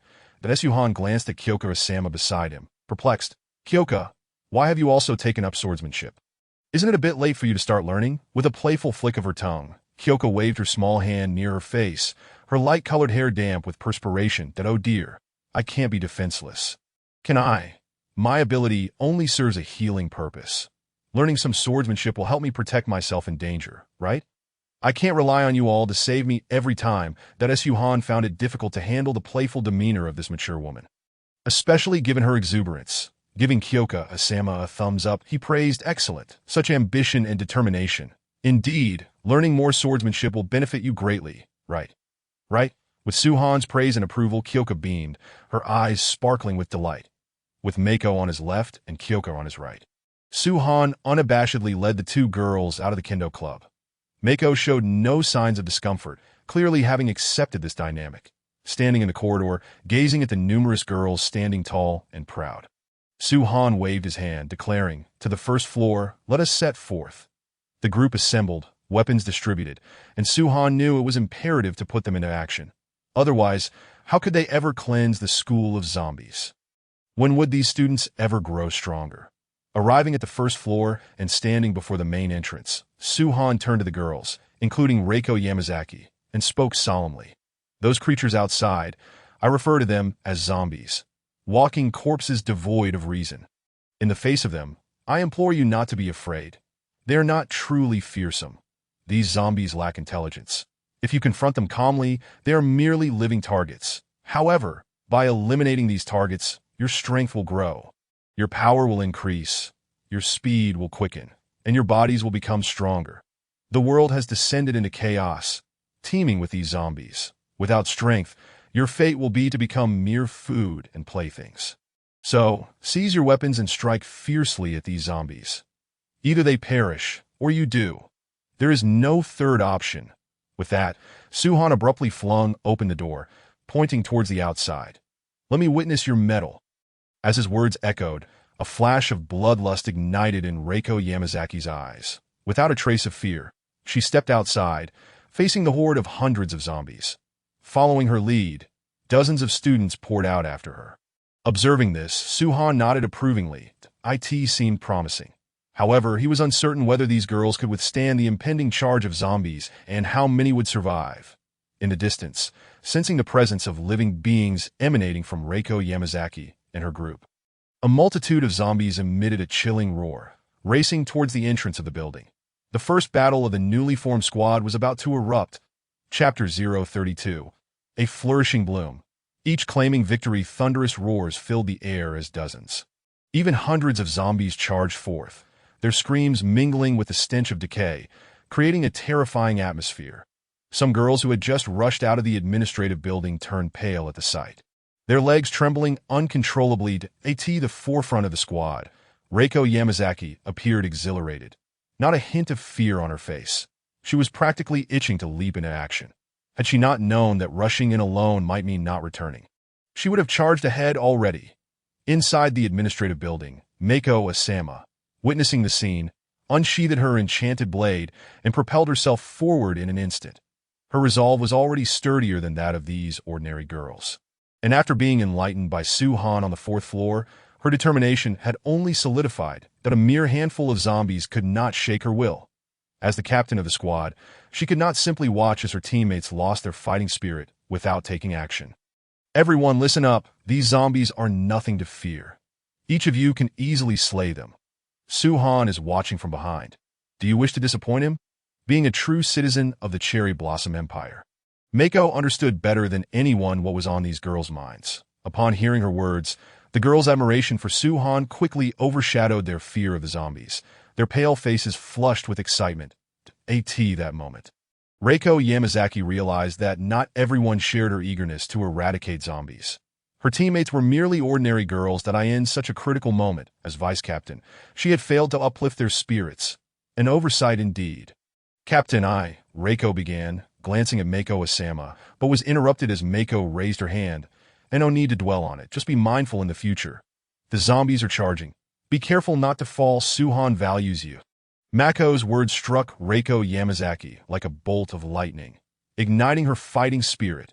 Charging headfirst into the horde of zombies, Mako Asama wielded her enchanted blade, which seemed to resonate with an otherworldly aura. Glowing ominously red, with the enchanted blade in hand, Mako Asama became a force of nature, cutting through the throngs of zombies that appeared terrifying to ordinary onlookers. Yet, they could not withstand even half a second against her. With horizontal slashes and vertical cuts, each strike found its mark, weaving through the undead like a butterfly in flight, that no matter how frantically the zombies clawed and bit, they could not touch the hem of her clothing. As corpses fell around her, Mako Asama transformed like a butterfly emerging from its cocoon, experiencing a qualitative leap in both spirit and swordsmanship. Even seasoned sword masters would be left in awe at her prowess. "All of you charge with me. There is nothing to fear. The supreme deity watches over us. What are you waiting for? Reiko Yamazaki shouted, brandishing her blood serpent as she plunged into the horde. Although she lacked the deep understanding of swordsmanship, her fervent passion and fervent belief, alongside her awakened abilities, granted her a slight increase in strength that in an instant, she wreaked havoc amongst the zombies, decapitating 7 or 8 of them in mere breaths. With their spirits bolstered by the encouragement, the other girls in the squad found their fear of zombies dissipating, their blood surging with adrenaline, each mind filled with the thought that the deity is watching over them. Charging headlong into the fray with reckless abandon, Kyoka Asama swiftly followed suit, joining the battle, her blade dancing gracefully as she harvested the lives of the zombies that Suhan observed from the rear, marveling at the scene before him. Indeed, the power of belief was terrifying, enough to banish fear and elevate adrenaline to astounding levels. Dozens of girls, many of whom had never harmed even a chicken, were now decisively pushing back against the horde of zombies, the tide of battle overwhelmingly in their favor. While Mako Asama's skill was undoubtedly a major factor, the sheer magnitude of their fighting prowess was nothing short of astonishing. A cacophony of voices echoed as dozens of individuals congregated, the palpable scent of the living mingling with the clamor, swiftly attracting a horde of wandering zombies from every corner of the campus. Hundreds of them roared and surged forth from all directions, some within mere 100 meters and others several hundred away, an overwhelming tide of darkness that instilled a deep sense of dread. Witnessing this scene, Suhan's hand shimmered with light as the extreme shadow materialized within his grasp. The moment had come for him to take action.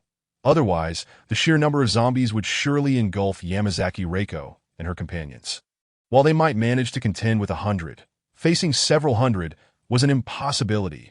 With sparks of lightning flickering around him, Suhan darted past Yamazaki Reiko and the others, charging headlong into the throng of undead 100 meters away. His figure swift as a bolt of lightning, vanishing into the mass of corpses in the blink of an eye.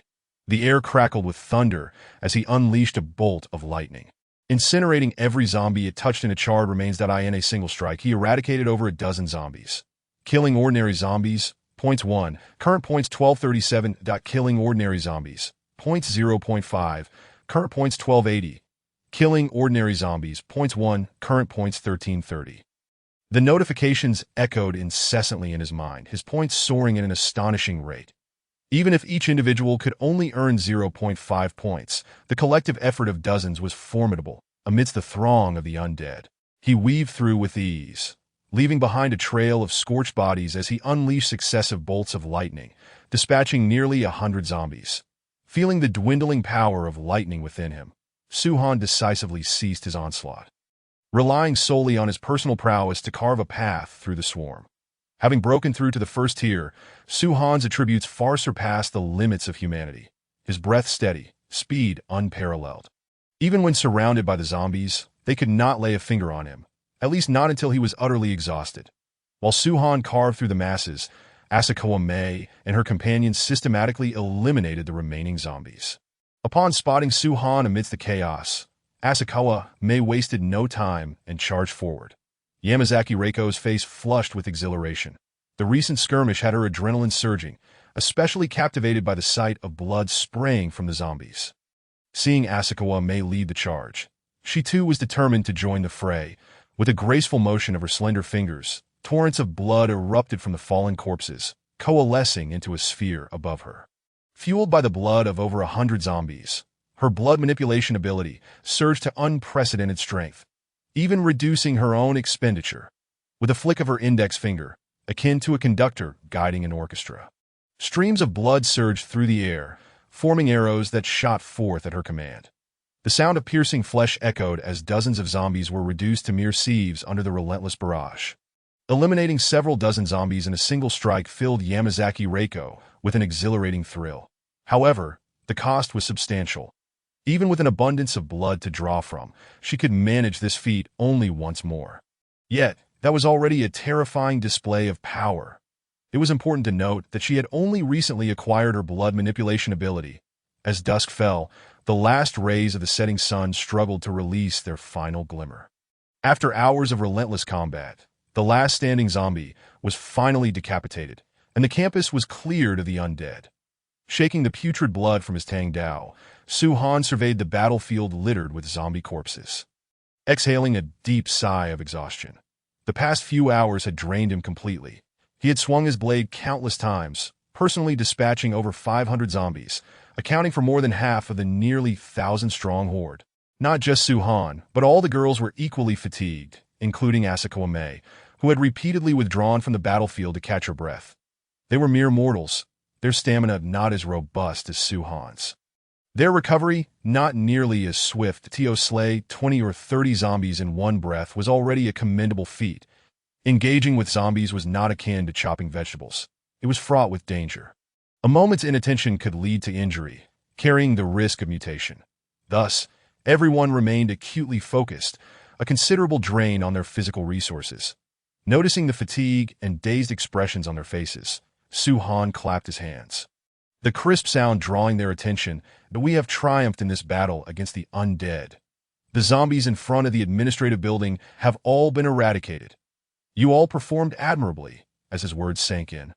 The dazed consciousness of the female students gradually returned, their eyes widening in shock as they beheld the countless zombie corpses strewn over hundreds of meters, their hearts brimming with astonishment. We killed all these zombies? So many, truly vanquished by our hands? We are indeed formidable. What had once been fear now transformed into pride. The power imparted by Su-Han had banished their trepidation, as dozens of female students emerged from their astonishment. Their faces lit with joy. Even the fatigue that had weighed them down began to dissipate. Just as the jubilant celebration commenced, a sudden aura radiated from several dozen meters away, the abrupt pressure silencing the cheers as every gaze turned toward the source. Su-Han's attention followed suit. Standing several meters away was Asako May, her blade poised, an unending stream of energy emanating from her being. Beside her, Asako Akioka stood guard, visibly tensed. Is she about to break through? A flicker of delight crossed Su-Han's face. With this, there would be two individuals, including himself, who had achieved the first tier. The chasm between the first and 0 tiers was immense. Once one reached the first tier, escaping from hundreds of zombies would become a simple endeavor. The first tier represented true transcendence. With a heart full of anticipation, Su-Han approached Asako Akioka, patiently awaiting Asako May's breakthrough. As her energy surged stronger. The shackles binding Asako May were finally unbound, a torrent of power bursting forth uncontrollably, fervently radiating outward.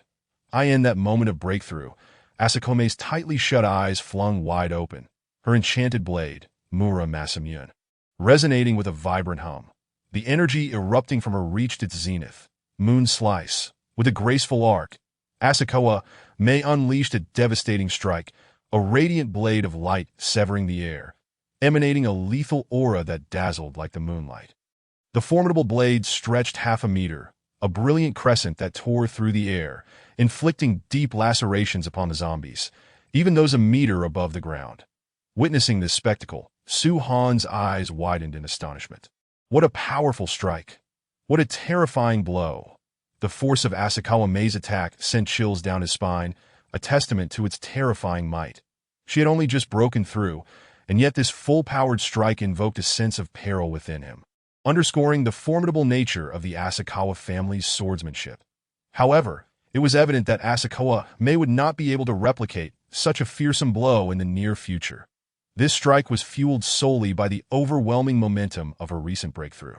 Without that, its terror would wane significantly, and the sense of danger it inspired would diminish. After the surge of power from the breakthrough waned, any subsequent strikes would lack the same destructive force and visual impact. Nonetheless, it was still an impressive feat. Not everyone who ascended to the first tier could unleash a blade like that. If a novice swordsman were to attempt to replicate such a strike, they would find themselves sorely mistaken. To clarify, even Su-Han himself was currently incapable of producing such a blade. Reaching the first tier merely augmented one's energy slightly. That alone would enhance a first-tier individual's combat prowess, but would not grant them any other abilities. Asako May's capabilities stemmed entirely from her profound understanding of swordsmanship. With that single move, even when facing awakened adversaries of the same rank, she would not falter. As the evening breeze swept through the campus, an aura of tranquility settled in, dozens of astonished gazes fixating on Asakawa May. The once exuberant students now stood agape, their expressions frozen in shock at the astonishing display of power among them. Yamazaki Reiko was equally awestruck, having witnessed the devastating strike that seemed to dim the very heavens. Even from dozens of meters away, the chilling sharpness radiating from it sent shivers down her spine. In that moment, she sensed the unmistakable aura of death. Had she been at the receiving end of that strike, her demise would have been inevitable. If she had previously accepted Asakawa Mae's position as captain out of compliance with Suhan's orders, now she wholeheartedly acknowledged her leadership from every angle. Asama Miko possesses the strength to choose obedience. With a single stroke, she stood frozen in place for an extended period, motionless not out of desire, but due to her inability to move. That last strike had drained her of all her physical and mental energy, leaving her incapable of even twitching a finger. Yet, despite her immobility, an unstoppable surge of excitement and exhilaration surged within her heart. The words spoken by Suhan had dispelled her confusion, illuminating a new path for her, and that very strike marked the beginning of her rebirth from the cocoon. This slash had dimmed the heavens and the earth. Though it had not yet reached the point where a single sword could extinguish all life or take the heads of gods and demons, she firmly believed that as long as she persevered, that day would not be far away.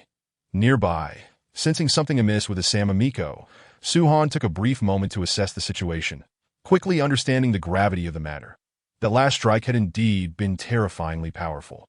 But the cost was that Asama Miko was now utterly exhausted and unable to move as she was his woman. Suhan would not allow her to suffer embarrassment in front of others. He stepped forward, bending down to lift her into his arms. Asama Miko did not refuse. She lacked the strength to do so and had no desire to resist. He placed a tender kiss on her slightly cool lips, a smile gracing his face as he softly said, "Little one, let us see if you dare to show off again in the future." Feeling humiliated at being kissed so forcefully in front of everyone, Asama Miko closed her eyes and shrank into Suhan's embrace, too shy to lift her head. With a hearty laugh, Suhan turned towards the administrative building and commanded, "Reiko, take a few people to the supermarket to fetch some food for dinner. The rest should return to the administrative building to rest." Chapter 34. There will be time. I shall settle with you later on the 4th floor of the administrative building, in the swordsmanship department.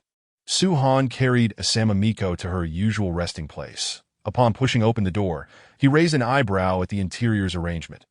Even if it was merely a temporary resting room for changing clothes, it was spacious enough, at least the size of a classroom and a half, comfortably accommodating 3 rooms and a hall. One must admit, the higher-ups of the private City Beauty Academy had indeed gone to great lengths to please Asama Miko.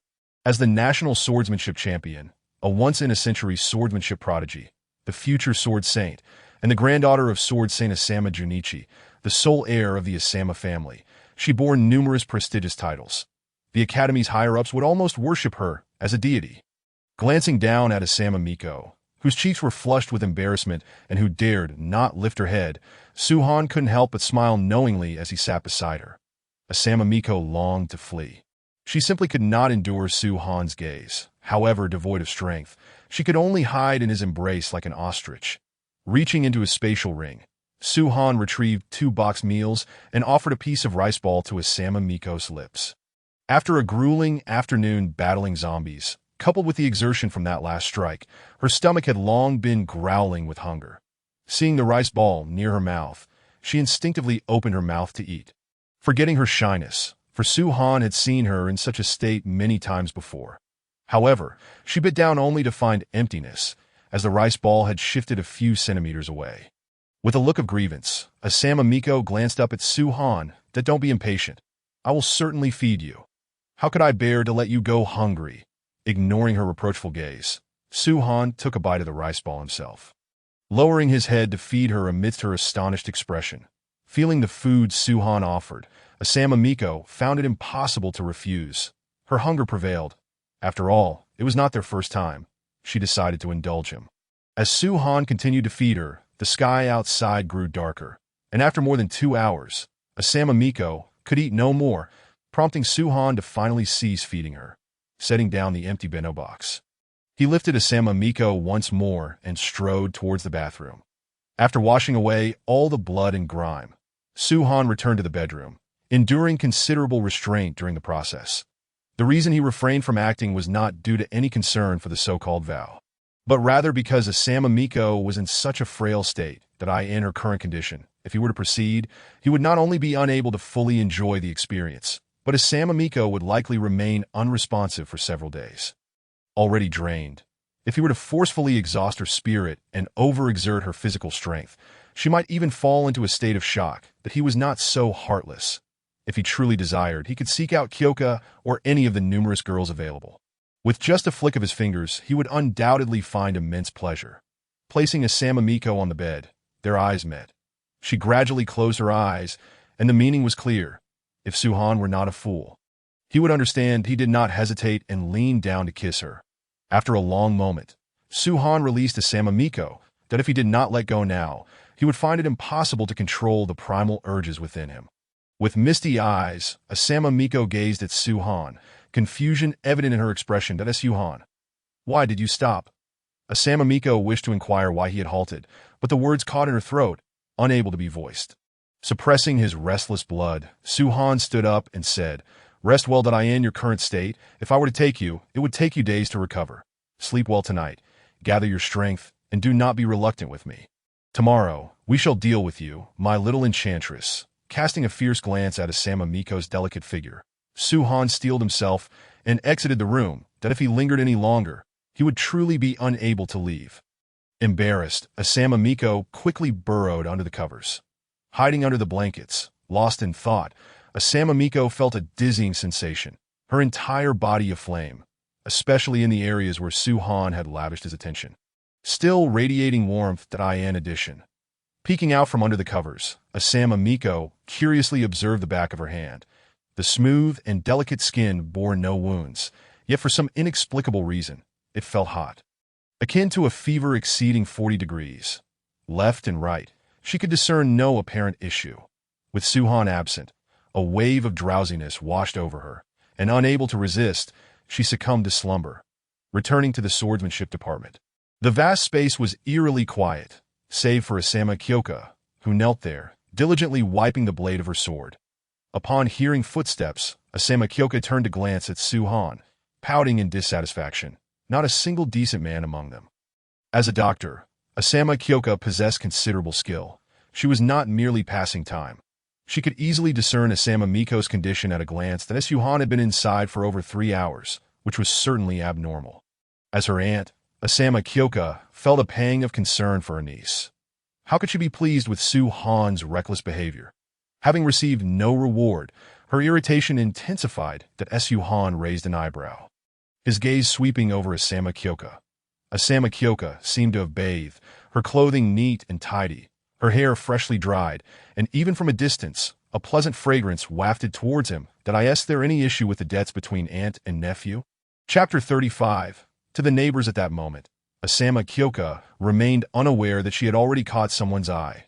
With a hint of grievance, she continued to wipe the samurai sword. She did not mind Suhan and Asama Miko's entanglement. If anything, she felt a twinge of jealousy. However, given that Miko was currently unwell, Kyoka felt somewhat uncomfortable with Suhan's impatience that Suhan chose not to explain. Once he had organized everything, he would take the time to educate Asama Kyoka properly, allowing her to experience what true anger felt like. Without saying a word, he walked straight to the entrance of the swordsmanship department and pushed the door open as soon as he stepped out. He noticed 2 girls standing at the entrance, resembling guards in their demeanor. "What brings you 2 here?" Upon seeing Suhan emerge, the 2 girls promptly bowed their heads in respect. "Sir, we were instructed by the vice-captain to ensure your safety, preventing anyone from inadvertently disturbing you. Moreover, if you have any requests, you may seek us out. We can fulfill any task." They spoke. A faint blush appeared on their cheeks, clearly recalling something. Yamazaki Reiko is quite thoughtful. Suhan examined the 2 blushing girls before him. It was evident they had been carefully selected, both possessing commendable beauty.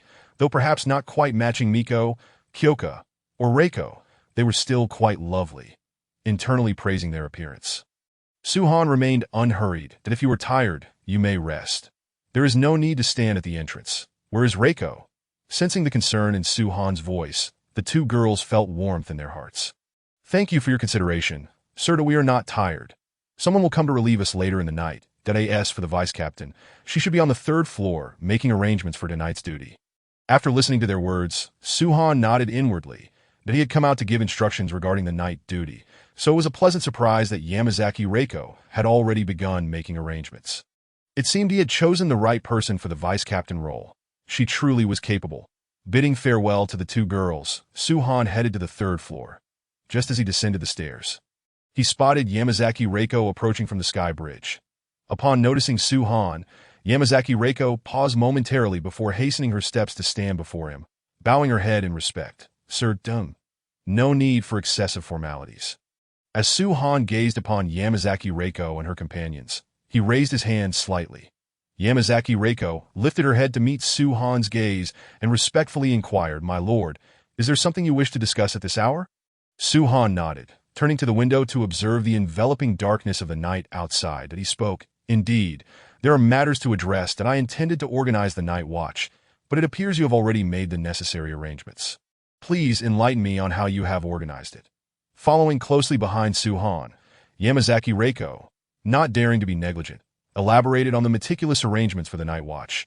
Each floor of the administrative building had personnel on patrol, with dedicated individuals monitoring the first-floor staircase at all times. 5 guards were stationed at the door leading from the third floor to the sky bridge, and another 5 were assigned to oversee the supermarket area. Such comprehensive arrangements left no room for criticism from Suhan. He was pleasantly surprised by Yamazaki Reiko's thoughtful attention to detail, which had undoubtedly alleviated his burdens. "Well done, Reiko. Your diligence is commendable. With you on duty, I should find my responsibilities considerably lightened in the future. Please maintain this level of commitment." Upon hearing Suhan's praise, a glimmer of excitement sparked in Yamazaki Reiko's eyes. "That it is my duty to relieve my lord's worries, and I shall strive even harder in the future to ensure I do not disappoint you." With a gentle pat on her shoulder, Suhan smiled and said, "Since everything is in order, you should rest early to not overexert yourself." After speaking, Suhan bypassed Yamazaki Reiko and made his way toward the staircase. "Farewell, my lord." Yamazaki Reiko felt a buoyant lightness wash over her as she was lightly patted, leaving her in a state of exhilaration. Upon returning to the fourth floor, Suhan entered the Kendo Club amidst the respectful greetings of 2 young girls, making a beeline for Shallow Asama Kyoka, who was sulking on the floor. Initially, Shallow Asama Kyoka was displeased and had no intention of acknowledging Suhan, at least not tonight, wishing to teach him a lesson about her own temperament. However, as Suhan's footsteps drew nearer, her heart quickened with unease. Each step he took resonated like a drumbeat against her chest. Unable to remain still any longer, she glanced up at Suhan, who was now within 3 meters of her. The unmasked brilliance in his eyes startled her, and just as she opened her mouth to speak, she felt a rush of dizziness that silenced her words.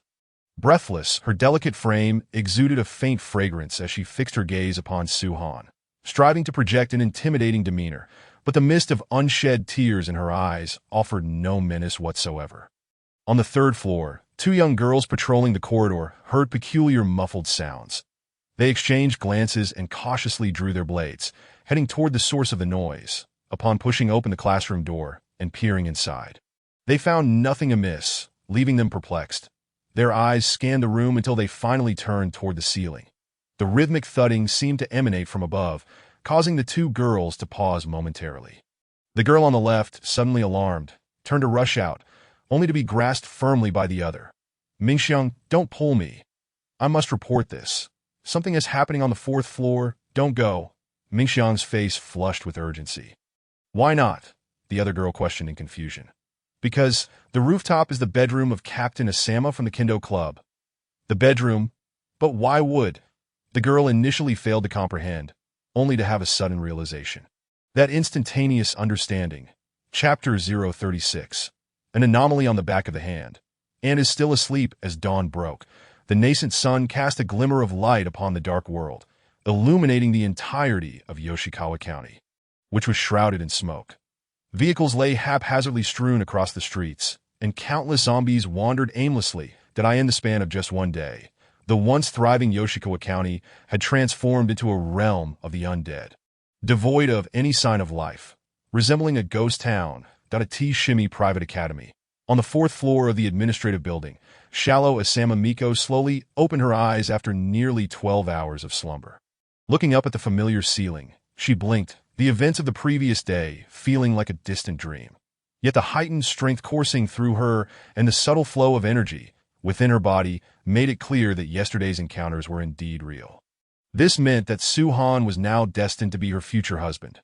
Murmuring to herself, she recalled the moments from the night before, and her delicate face flushed with a rosy hue as she buried herself beneath the covers. Giggling to herself, "Did I behave too indiscreetly last night?" Reflecting on her actions, Shallow Asama Miko felt a twinge of anxiety. After a moment of contemplation, she finally emerged from the sheets, raising her right hand. She noticed the smoothness of her arm, slender and delicate, with fingers as pale as jade. Her gaze fixated on the back of her hand, where an unusual warmth radiated throughout her body. This strange sensation caused her to furrow her brow. She recalled that this warmth had felt peculiar even as she drifted into sleep the previous night. And now, after waking, it persisted, instilling a sense of unease within her, that if her memory served her correctly, she had sustained a cut on the back of her hand from shattered glass on the second floor. Could it be that the shard was tainted with the zombie virus? Shaking her head, she dismissed the thought. It seemed improbable that if the glass had been infected, she would have surely transformed into a zombie by now. Those bitten by the undead typically succumbed within minutes, transforming rapidly, far quicker than her current predicament. If that were not the case, then what could explain the anomaly on her hand? After staring at the back of her hand for an extended period, Shallow Asama Miko could not arrive at any conclusions. So she decided to set the matter aside for the moment. Sitting up, the covers slipped from her body, revealing a flawless expanse of skin as she recalled Su-han's departure the night before. She shook her head, but the vivid image lingered in her mind. What is Su-han doing right now? He must have had a tiring night. Even as a lady of refinement, Shallow Asama Miko understood the demands of the current era.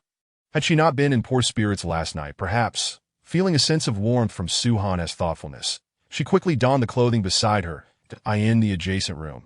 After a prolonged moment of enjoyment, Shallow Asama Kyoka peered out with disheveled hair, pushing Su-han away with urgency.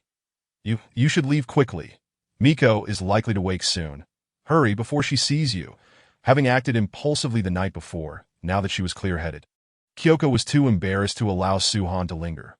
With a playful grin, Su-han intended to lean in and steal a quick kiss from Kyoka before departing, but suddenly remembered something and quickly withdrew his head. A look of avoidance on his face. Swiftly dressing, Su-han emerged from the bedroom, exuding confidence and satisfaction. As he settled onto the sofa in the living room, he spotted Shallow Asama Miko stepping out from her room. The sight nearly startled him. "Su-han, you're up so early? Where's Aunt?"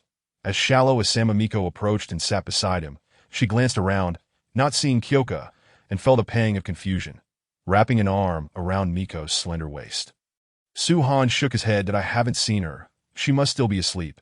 After all, we were both out late last night, and she worked tirelessly. Even if she didn't tire herself out, she must be exhausted." Miko thought, feeling a bit embarrassed for having rested so early and for taking up Su-han's time. She decided it was best not to mention it further. "Since Anne is tired, I won't disturb her. Let her rest peacefully." Upon hearing this, Su-han felt a wave of relief wash over him. His quick thinking had spared him from being discovered by Miko. From his spatial ring, he retrieved several bento boxes and placed them on the coffee table. "After a long night, you must be hungry. Would you like to eat something first?" Having slept for nearly 12 hours, Shallow Asama Miko indeed felt hungry. However, as she gazed at the bento boxes on the table, she contemplated and ultimately shook her head that no, "I'm not that hungry that I want to check on Reiko and the others that I asked the captain of our team. I can't neglect my responsibilities." With newfound determination, Miko was resolute in her commitment. Since Su-han had placed his trust in her, she intended to rise to the occasion. As Shallow Asama Miko left the kendo club, the two young girls stationed at the entrance immediately bowed their heads in greeting upon seeing Su-han and her. "Good morning, my lord Su-han, Captain Asama." Nodding subtly, Su-han glanced at the two girls and noted that they were markedly different from the two he had seen the day prior. While they were still striking, they had an air of grace that would certainly earn them the title of goddesses in the eyes of ordinary folk. "Lord Su-han, should we notify Vice Captain Yamazaki to come over? She mentioned that if you required anything or wished to summon her, We should seek her on the third floor. The girl on the left, with a sweet visage, discreetly admired Shallow, a Samamiko, her eyes flickering with envy before shifting back to Suhan. Yamazaki Reiko's considerations are indeed thorough, Suhan mused inwardly. Shaking his head, he replied, "No need that I will find her myself. Have you two had breakfast yet?" "Thank you for your concern, my lord, that we have already eaten." Two young maidens inclined their bodies in response, as Suhan merely asked a casual question, and upon hearing their answers, he did not linger any further. Taking Asagami Yako to the third floor, observing the retreating figures of the two girls, the maidens at the door exchanged glances and whispered softly, "Lord Suhan is truly remarkable that I envy the captain. She must be very happy. Just look at the captain's rosy cheeks, akin to blooming flowers, simply exquisite." Although Yako did not catch their murmurs, she felt an oddity in the expressions of several team members she encountered along the way. Yet she could not pinpoint what was amiss. Moreover, as they ascended to the third floor, the number of team members increased, intensifying her sense of unease. Yako pondered what the underlying issue could be.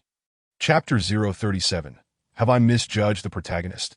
Hey, do you see that? It's Lord Suhan and the captain. Only the captain could withstand such pressure. Shoo, keep your voice down. They're approaching. In an activity room, Yamazaki Reiko, who was bowing her head to eat, felt a flutter in her heart upon hearing the voices at the door. She quickly raised her head and, before she could stand, saw Suhan's silhouette appearing at the entrance. Setting aside her lunch, Yamazaki Reiko hurried over, bowing respectfully. "Good morning, my lord. Have you had breakfast? We have prepared a meal for you and the captain. I was unsure when you would rise, so I kept it warm for you." Gazing at the enchanting Yamazaki Reiko, Suhan felt a strange sense of nostalgia. When had he ever been so thoughtfully cared for by another girl? "Please bring it over. It's just in time, as Yako and I have yet to eat. Let us share a meal together." Suhan nodded, his eyes sweeping across the activity room, filled with an array of bento boxes, bread, instant noodles, sausages, and other delights. Several girls stood up too hastily, still chewing their food, their mouths greasy and cheeks puffed out, presenting a rather amusing sight. Upon hearing his words, Yamazaki Reiko quickly walked to the thermos box and retrieved several bento boxes. The supermarket had plenty of bento options, and since Suhan hadn't taken them all the previous day due to the limited space in his cubic storage ring, there were still a few left. "My lord captain, please enjoy." Receiving the bento and milk from Yamazaki Reiko, Suhan sat down on her tablecloth, observing the girls around him, who were visibly anxious. He waved his hand, encouraging them to sit and eat. "Why are you all staring at me? I can't eat alone." Perhaps due to Suhan's exceedingly casual demeanor, one bold girl spoke up. "How would the Lord know he can't eat if he hasn't tried?" "Is that so? Are you joking this early in the morning?" Yamazaki Reiko's face darkened, turning to glare at the group of girls behind her, reprimanding.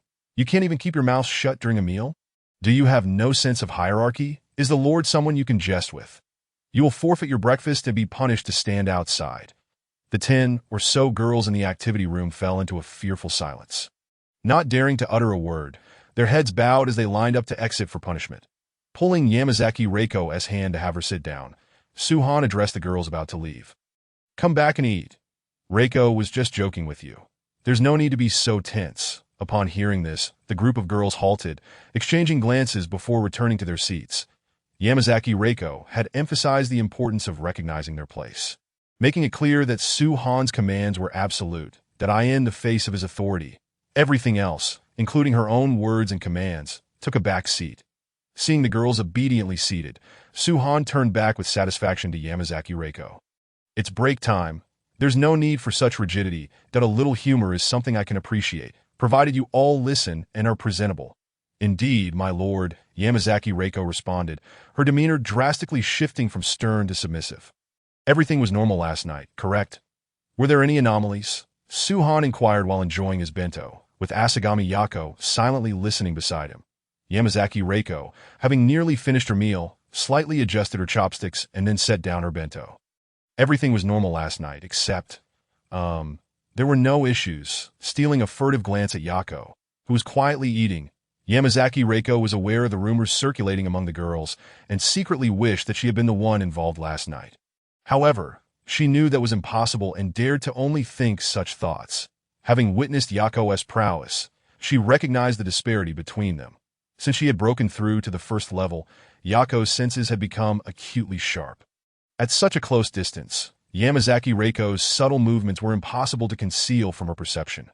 Casting a puzzled glance at Yamazaki Reiko, Yako felt that there was something unsaid, possibly concerning herself, that Su-han cleared his throat.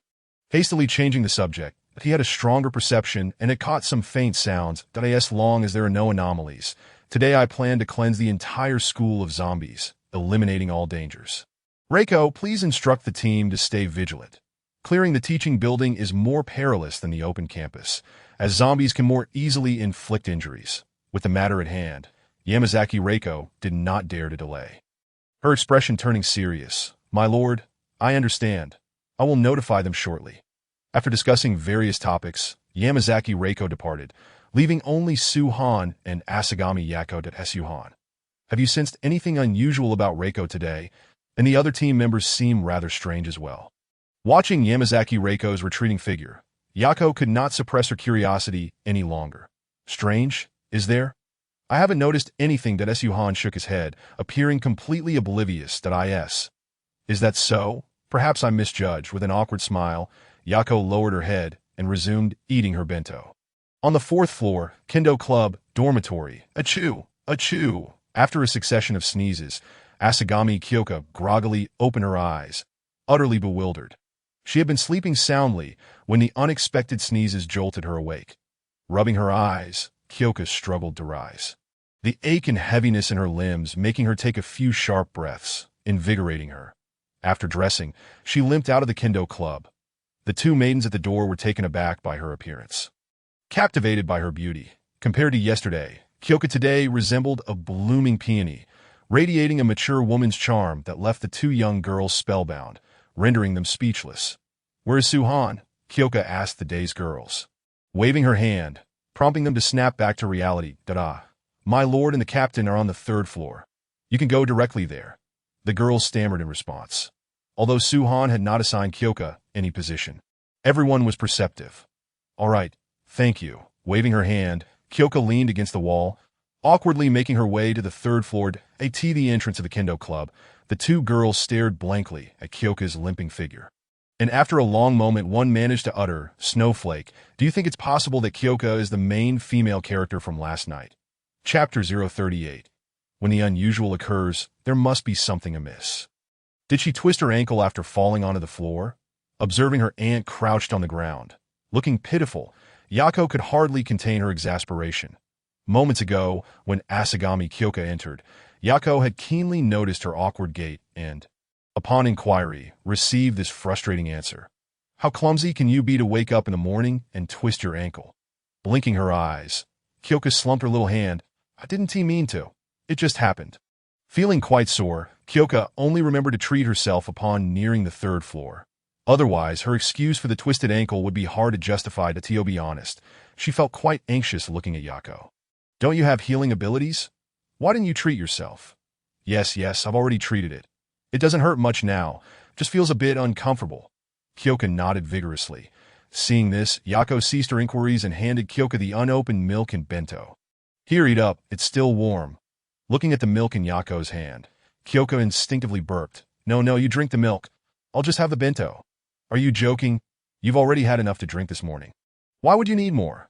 Yako gazed at Kyoka in confusion, puzzled by her aunt's behavior. Wasn't she fond of milk? Noticing the bewilderment in Yako's eyes, Kyoka's heart raced and she quickly explained, I felt a bit thirsty upon waking. So I drank a bottle. But now I can't take any more. Yako nodded, refraining from further questioning. Ding ding. A faint ringing sound emanated from nearby. Observing the slightly trembling, glowing green blade of the demon sword Muramasa, Yako couldn't help but pick it up. This sword is quite peculiar. It emitted red light yesterday, green light today. What color will it shine tomorrow? Cough, cough. As Jingxiang, engrossed in her meal, heard those words, she nearly choked. Her gaze towards the cursed blade, Muramasa, filled with trepidation. Is this sword poisoned? What does it imply? On the other hand, Su-han remained remarkably composed, exuding the demeanor of someone unperturbed. Perhaps this nonchalance was what earned the blade its notorious reputation. Setting that aside, Jingxiang, currently hindered in movement, decided to rest well after her meal. Yes, once I've finished eating, I shall return to rest. Jingxiang was not inclined to linger with Yako today. It felt far too perilous.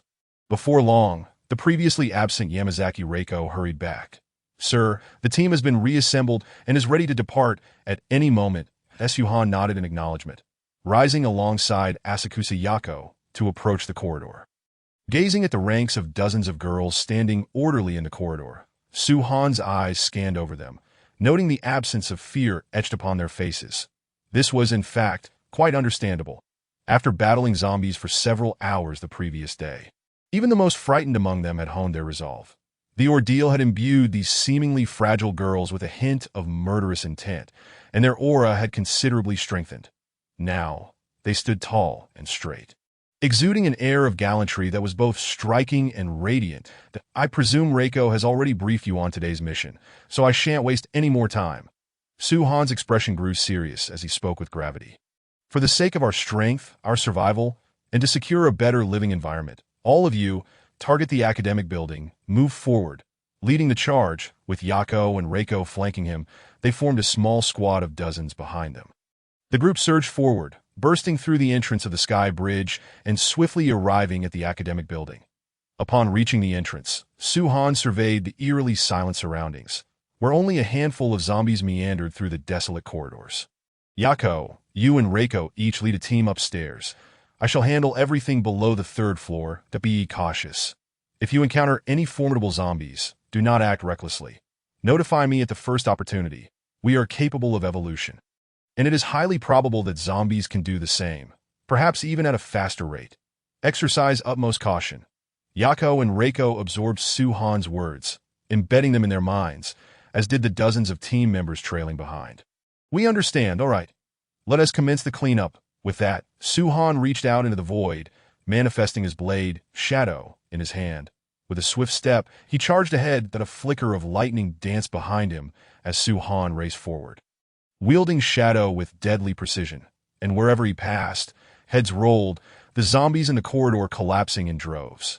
Yako and Reiko were equally diligent, each leading a team to methodically inspect the classrooms along their path, exterminating any zombies they encountered and swiftly moving on if none were found. Having cleared the zombies from the corridor, Suhan made no pause, descending to the second floor. The second floor was rife with zombies.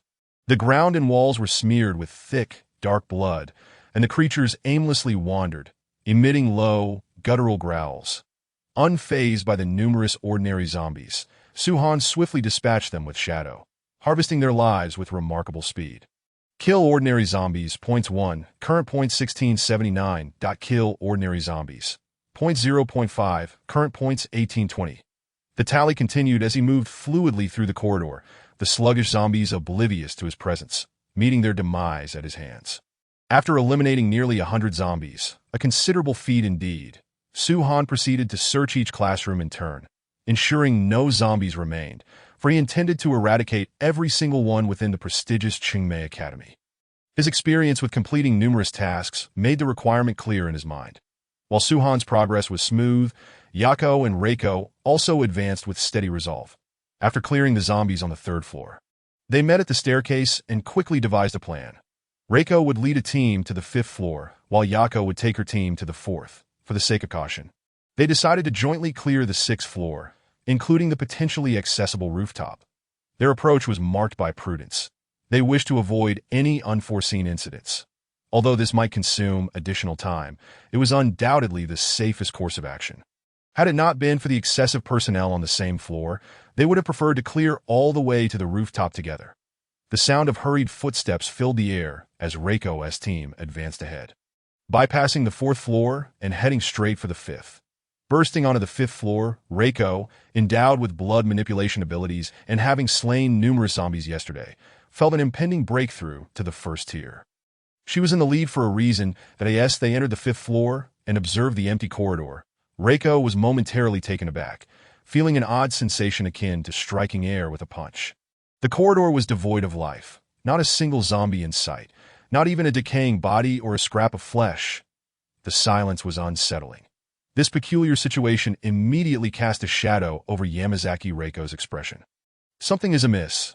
It's too quiet. Standing behind her, Kusuma Akika surveyed the desolate corridor, sensing the anomaly. It's far too quiet. If it weren't for the sticky dark blood on the floor, walls, and even the glass, I would suspect we had entered the wrong place. Even Akika could sense something was off. Reiko's resolve only strengthened. Akika, descend and notify. Reiko intended to send Akika downstairs to inform Yako, urging her to bring her team up. However, considering that Yako's team might already be engaged in clearing the fourth floor, she hesitated, fearing that an abrupt notification could disrupt their rhythm. Zombies were indifferent to one's urgency. Once they detected prey, they would pursue relentlessly. Theoretically, if Yako's team were unable to complete the fourth floor's clearance, they would lack the capacity to provide support. After much contemplation, Reiko opted to forego that decision. Vice Captain. Akika glanced at Reiko, puzzled by her unfinished sentence that it's nothing. Reiko brushed her off, her gaze fixed on the empty corridor, her voice steady. Everyone spread out. Maintain a 5-meter distance, form pairs, and explore the sides of the corridor. The first sign of trouble, raise your voice to alert us.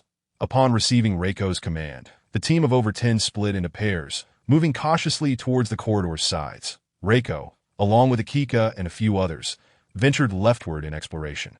As she lifted her finger, a drop of crimson blood emerged from her fingertip. Observing the droplet, Reiko focused her mind, using her blood manipulation ability to send the drop ahead. This droplet was an extension of her powers and perception. Through it, she could see further and uncover hidden dangers. With this blood as their guide, Reiko's team advanced rapidly.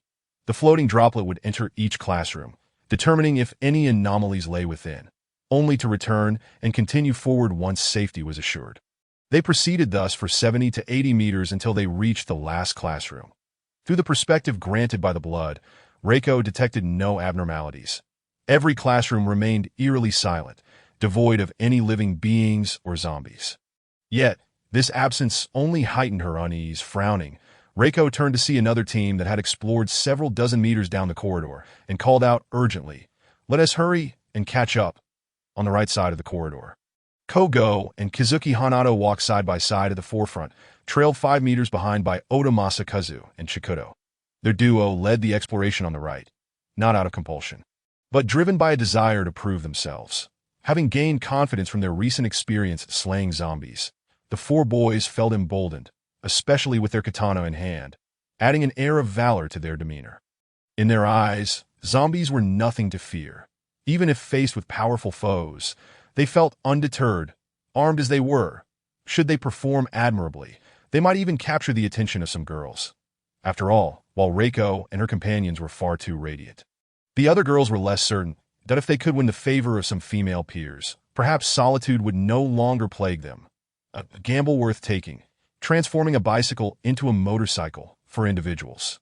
Upon deep contemplation, promptly volunteered themselves. They had traversed a distance of approximately 40 to 50 meters without encountering any peculiarities. Each classroom lay deserted, which gradually eased the tension among Xiao Wu and his companions. Initially anticipating the presence of terrifying zombies, they were instead met with an unsettling emptiness, leaving them on the verge of reaching the conclusion without any chance to showcase their prowess. Xiao Wu, of modest stature and adorned with a multitude of freckles, wore a face of discontent. Beside him, Chi Mu Huadao nodded in agreement, acknowledging the absence of danger as a positive aspect. At least they were safe. As for the numerous girls, opportunities would inevitably arise.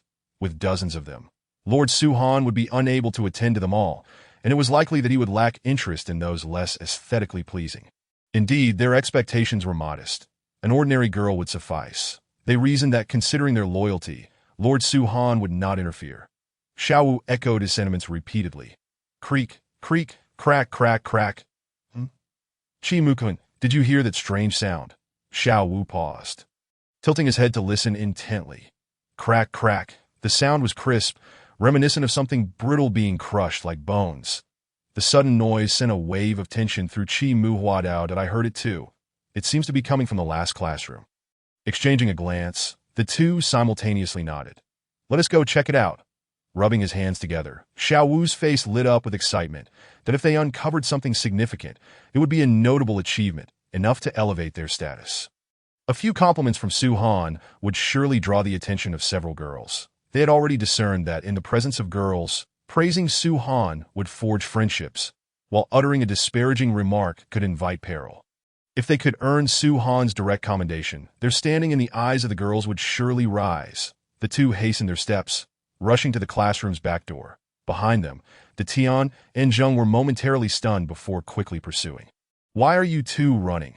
Did you discover something?" As Xiao Wu and his companion reached the doorway, their expressions shifted from exhilaration to pallor as they beheld the scene within the classroom. Their elation froze on their faces. Inside, desks and chairs lay shattered, and dozens of corpses were piled together. Beside the heap of bodies, a figure crouched on the ground, ravenously tearing into a corpse. Behind this figure, several black, barbed tendrils swayed like tails, occasionally extracting a corpse from the pile and placing it aside. Creak, creak, crack, crack. Such sounds emanated from the figure's mouth, as if sensing the footsteps at the back door. The frenzied eater paused, and the black tendrils halted their motion. They had been discovered. A chilling realization surged through Xiao Wu and his companion, a wave of icy dread enveloping them. They felt an overwhelming fear. Their bodies froze as if anchored to the ground. Unable to lift their heads, the crouching figure slowly turned its head, revealing a grotesquely contorted face, blood-red eyes, and a mouth smeared with blood and shredded flesh.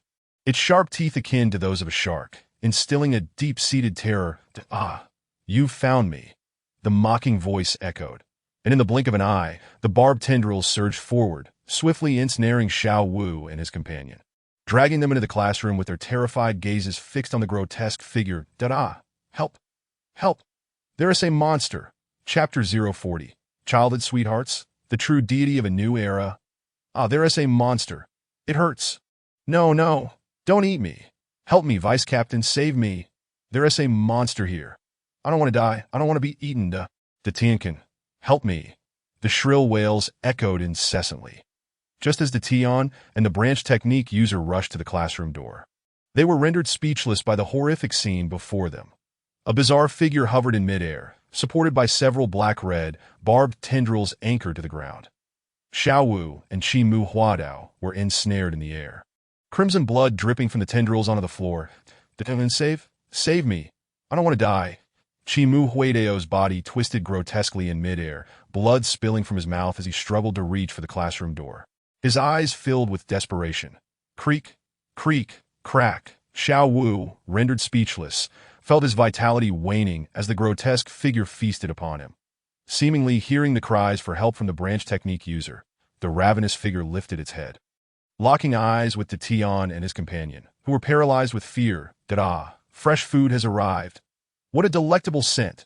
Compared to those corpses, you are a true delicacy." The sinister words echoed ominously that the Tian and his companion felt their souls nearly escape as they trembled uncontrollably in the face of such unparalleled terror. With a shudder, a liquid trickled down their legs, pooling on the ground. Dozens of meters away, Yamazaki Reiko, hastening towards the scene, heard the screams and felt her heart tighten. She sprinted toward the corridor's end with all her might.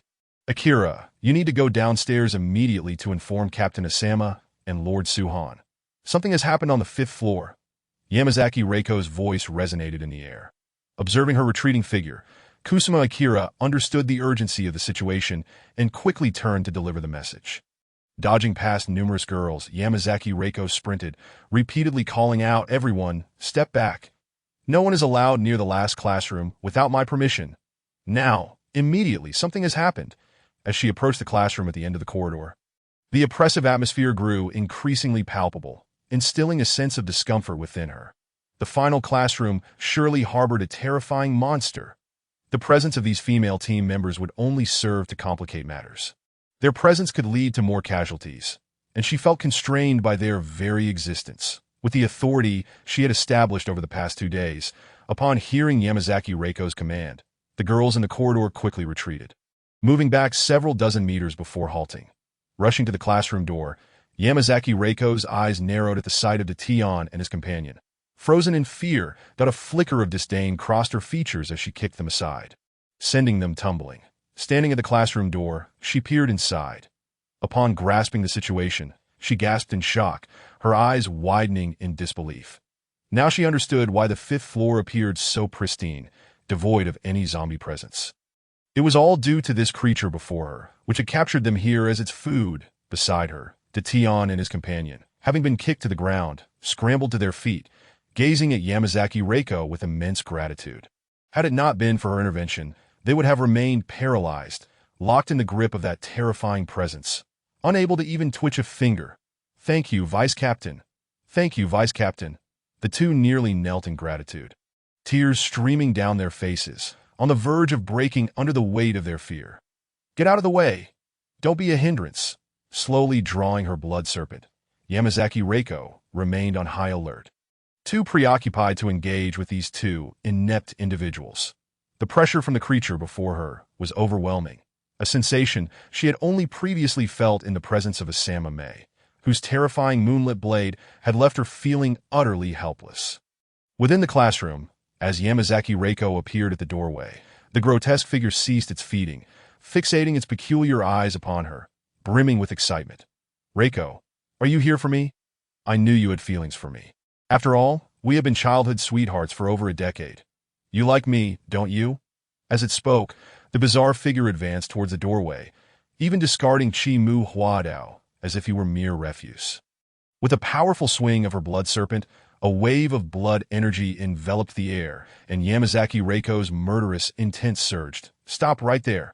If you come any closer, don't blame me for being rude. It seems you still possess some semblance of reason. Who are you?" Confronted by Yamazaki Reiko's fierce glare, the figure halted abruptly, staring at her in disbelief. "You don't recognize me? I am Kitaho Izumi, your childhood sweetheart. How could you not know me?" As if recalling something, Kitajo Izumi glanced back at the black tendrils behind him. With a mere thought, the tendrils retracted into his body, allowing him to descend to the ground. "How about now? Do you recognize me? Reiko, don't be afraid. That was my ability, that I can protect you in the future, and I can make you as powerful as I am. The entire world will be our feast. We shall be the true deities of this new world. You will be my goddess. What do you say?" With that, Kitaho Izumi took a couple of eager steps forward. Yamazaki Reiko was momentarily taken aback as she scrutinized the glowing figure of Kitaho Izumi, her mind racing to piece together the fragments of recognition. Yet, the notion of childhood sweethearts was sheer nonsense. They were merely neighbors. Could growing up together truly qualify as such? How many childhood friends must the world gain? How could you have transformed into this? Although recognizing Kitahara Izumi, Yamazaki Reiko did not relax in the slightest. Rather, she was far more eager to comprehend the situation surrounding Kitahara Izumi. This person, neither human nor ghost. How did she come to be in this state? As for that so-called true deity, that goddess, Yamazaki Reiko had no desire to engage. In her mind, only Suhan was worthy of such a title, and she could only belong to him. Individuals like Kitahara Izumi, who were not truly human or ghostly, were nothing but refuse, destined for a single fate: death. The inexplicable loss of two subordinates, though she had never held them in high regard, was nonetheless a source of humiliation for her. When questioned by Yamazaki Reiko, a fierce glint flashed across Kitahara Izumi's face, as if recalling something. "I became like this thanks to those monsters from yesterday." With a cold snort, Kitahara Izumi continued, "I was terrified yesterday. Those monsters would bite anyone they encountered, and those bitten would soon transform into monsters themselves. That I ran and ran, but I was still caught. I was so frightened. I didn't want to become one of those mindless creatures. I didn't want to die, but I had no way out. I could feel a heat coursing through me. I was convulsing, continuously vomiting black blood. I knew I couldn't hold on much longer. But I was unwilling." Kitahara Izumi's expression became fervent, her eyes ablaze with a frenzied red light. "Why must I be the one who is bitten and consumed? Why can't I bite back? Why must I run? They bite me, and I shall bite them back. I will devour them all." I frantically engaged in a mutual biting frenzy, drinking their blood and feasting on their flesh. It was foul. It was repulsive. Yet with every mouthful, I felt myself growing stronger. That near-death sensation began to diminish, that I consumed relentlessly, and then I became powerful. I broke through to a new realm, as though I had opened the door to a new world. At that moment, I felt invincible. I'm the god of the new era. In comparison to Lord Suhan, you resemble a loathsome maggot. Kitahara Izumi's face was filled with fervor, her eyes glimmering with red light. As if she could already envision the day she would ascend to divinity. Yamazaki Reiko regarded her with utter disdain, her gaze akin to that of a spectator observing a ridiculous clown or a repugnant worm. When did these nauseating monsters dare to dream of becoming gods? You, such filth, are utterly unworthy of the title. The term god is reserved solely for the supreme Suhan. And you? Merely a wretched rat wailing in a filthy, stinking sewer. Do not refer to me as a childhood friend. We are at best mere neighbors. That title would only tarnish the sanctity of such a bond, provoked by Yamazaki Reiko's cold reprimand and her disgusted glance. Kitahara Izumi clenched her fists, a formidable aura radiating from her. Several black, barbed tentacles thrashed wildly, the air crackling with tension. That detestable, stinking woman. You've looked down on me from the beginning, and now you still disdain me. Kitahara Izumi's face contorted with rage as she howled. What is Suhan? A lowly pig from the Summer Nation. Once I take you down, you will witness how I bring your so-called true god to his knees. In due time, I shall transform you into a being like myself. Whether you like it or not, having rejected my goodwill, you shall live your life under my dominion. Die with an explosive surge of power. 5 black tentacles, akin to venomous serpents, shot toward Yamazaki Reiko. Before the tentacles even reached her, a putrid stench and a fierce gust of wind assaulted Yamazaki Reiko, feeling the overwhelming pressure emanating from Kitahara Izumi. Her heart sank. Indeed, like a Sama May, Kitahara Izumi had already broken through to the first tier. Despite Kitahara Izumi's formidable strength, Yamazaki Reiko felt no fear. A glint of cold light flashed in her eyes as she stood resolute, gripping the blood snake with calm determination. The blood snake slashed through the air, emitting streaks of crimson light as it collided with the approaching black tentacles. The sounds of metal clashing rang out incessantly, the terrifying force causing Yamazaki Reiko's arms to tingle with numbness as she was forced to retreat, quickly finding herself backed into a hallway. What is the matter? Are you faltering? I wonder how much longer you can hold out. My tentacles are indestructible. They can easily shatter walls. What can your weapon withstand? Kitahara Izumi's eyes glowed red as she mocked. Struggling to counter the rapid onslaught of Kitahara Izumi's tentacles, Yamazaki Reiko realized for the first time, after acquiring the blood snake, that there were things she could not sever. The sharpness of the blood snake was something she had tested. It could effortlessly pierce through a half-foot thick wall. What were these tentacles? Why were they so extraordinarily resilient? The blood snake could not cut through them.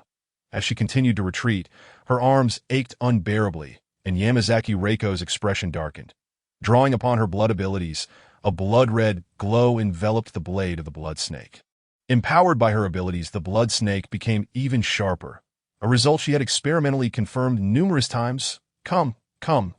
Can't you manage? My tentacles are my weapons, the hardest and sharpest objects in this world. As my strength increases, my tentacles grow stronger. Your weapon is utterly inadequate against mine. It cannot sever my... With a muffled thud, a burst of blood erupted as one of the tentacle tips was severed by the blood snake midair. Blood gushing forth as the severed portion flew upwards. That moment, Kitahara Izumi's words were abruptly cut off. Staring wide-eyed, Kitahara Izumi was taken aback, watching in disbelief as her once indomitable tentacle, her most powerful weapon, was thus cleaved. How was this possible? The sheer shock and disbelief rendered Kitahara Izumi frozen in place, even forgetting to control her 5 tentacles. Yamazaki Reiko's eyes flashed with cold light, her murderous intent surging as an unending stream of blood abilities surged into the blood snake. Seize the moment. Take his life. Kill.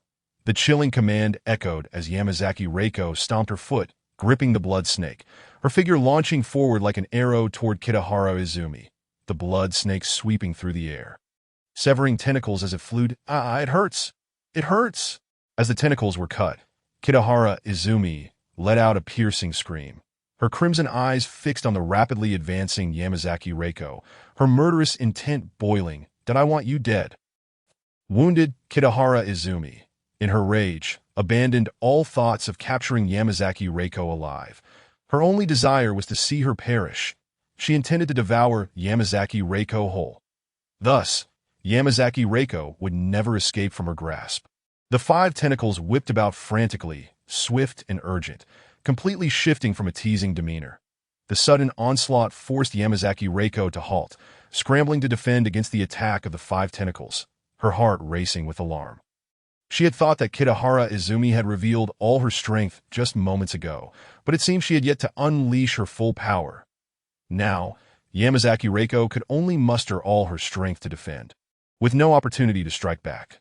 While Yamazaki Reiko strained to fend off the attack, Kuzuma Akika, having received orders, was sprinting down the corridor. Agile and nimble as a cat, she deftly propelled herself off the staircase railing, pivoting mid-air to land below, quickly rebounding and dashing toward the hallway. Casting anxious glances down the corridor, familiar faces came into view. The 4th floor was secure, with team members systematically clearing each classroom. Her keen eyes soon located Asama May, who had just exited a classroom. Seeing Asama, May was like finding a beacon of hope. Kusuma Akika rushed toward her. "Captain, a monster has appeared on the 5th floor. Vice Captain Yamazaki sent me to inform you.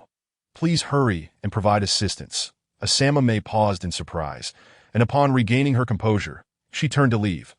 Kusuma Akika barely registered the swift movement before Asama May had vanished, appearing at the staircase's edge before disappearing entirely. After notifying Asama May, Kusuma Akika felt the curious gazes of her teammates. There was no time for explanations as she dashed downstairs. She still needed to inform Suhan. It was an order. The 3rd floor, the 2nd floor. Only upon reaching the 1st floor did Kusuma Akika finally spot Suhan.my lord. "My lord," she called out, rushing toward him. With a swift strike, Suhan dispatched several zombies in his path and turned to see Kusuma Akika's anxious expression. He instantly understood that something must have gone awry upstairs.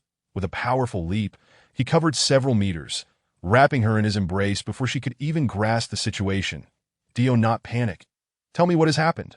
As he sprinted through the hallway with Kuzuma Akika in his arms, Suhan's voice remained steady.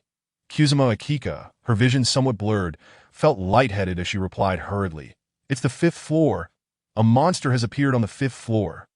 Vice Captain Yamazaki feared there might be complications, so she sent her subordinate to inform you and Captain Asema. "The 5th floor?" Suhan nodded slightly, choosing silence as he sprinted forward with fervor. Chapter 042. The Heretical Thoughts. The sickly sweet breakthrough. The crisp sound of metal clashing resonated through the corridor as the blood serpent collided with the black tendrils, sending sparks flying. Hoshino Izumi exerted herself to the fullest, while Yamazaki Reiko struggled immensely to keep up. After all, she had yet to reach the 1st tier, relying solely on the sharpness of the blood serpent and her unique abilities to barely hold her ground. Even so, under Hoshino Izumi's relentless assault, she could only withstand for a little over 10 seconds before beginning to falter. The speed of the 5 tendrils was overwhelmingly swift, leaving her with scarcely any time to react. More than once, she narrowly evaded a fatal strike. This starkly illustrated the vast chasm between the 0 and 1st tiers. When the 5 tendrils launched their simultaneous attack, Yamazaki Reiko's pupils constricted. She summoned her blood abilities with all her might, positioning the blood serpent in front of her. A piercing sound reverberated as she felt an overwhelming force emanating from the blade, her body flung backward as if struck by a train.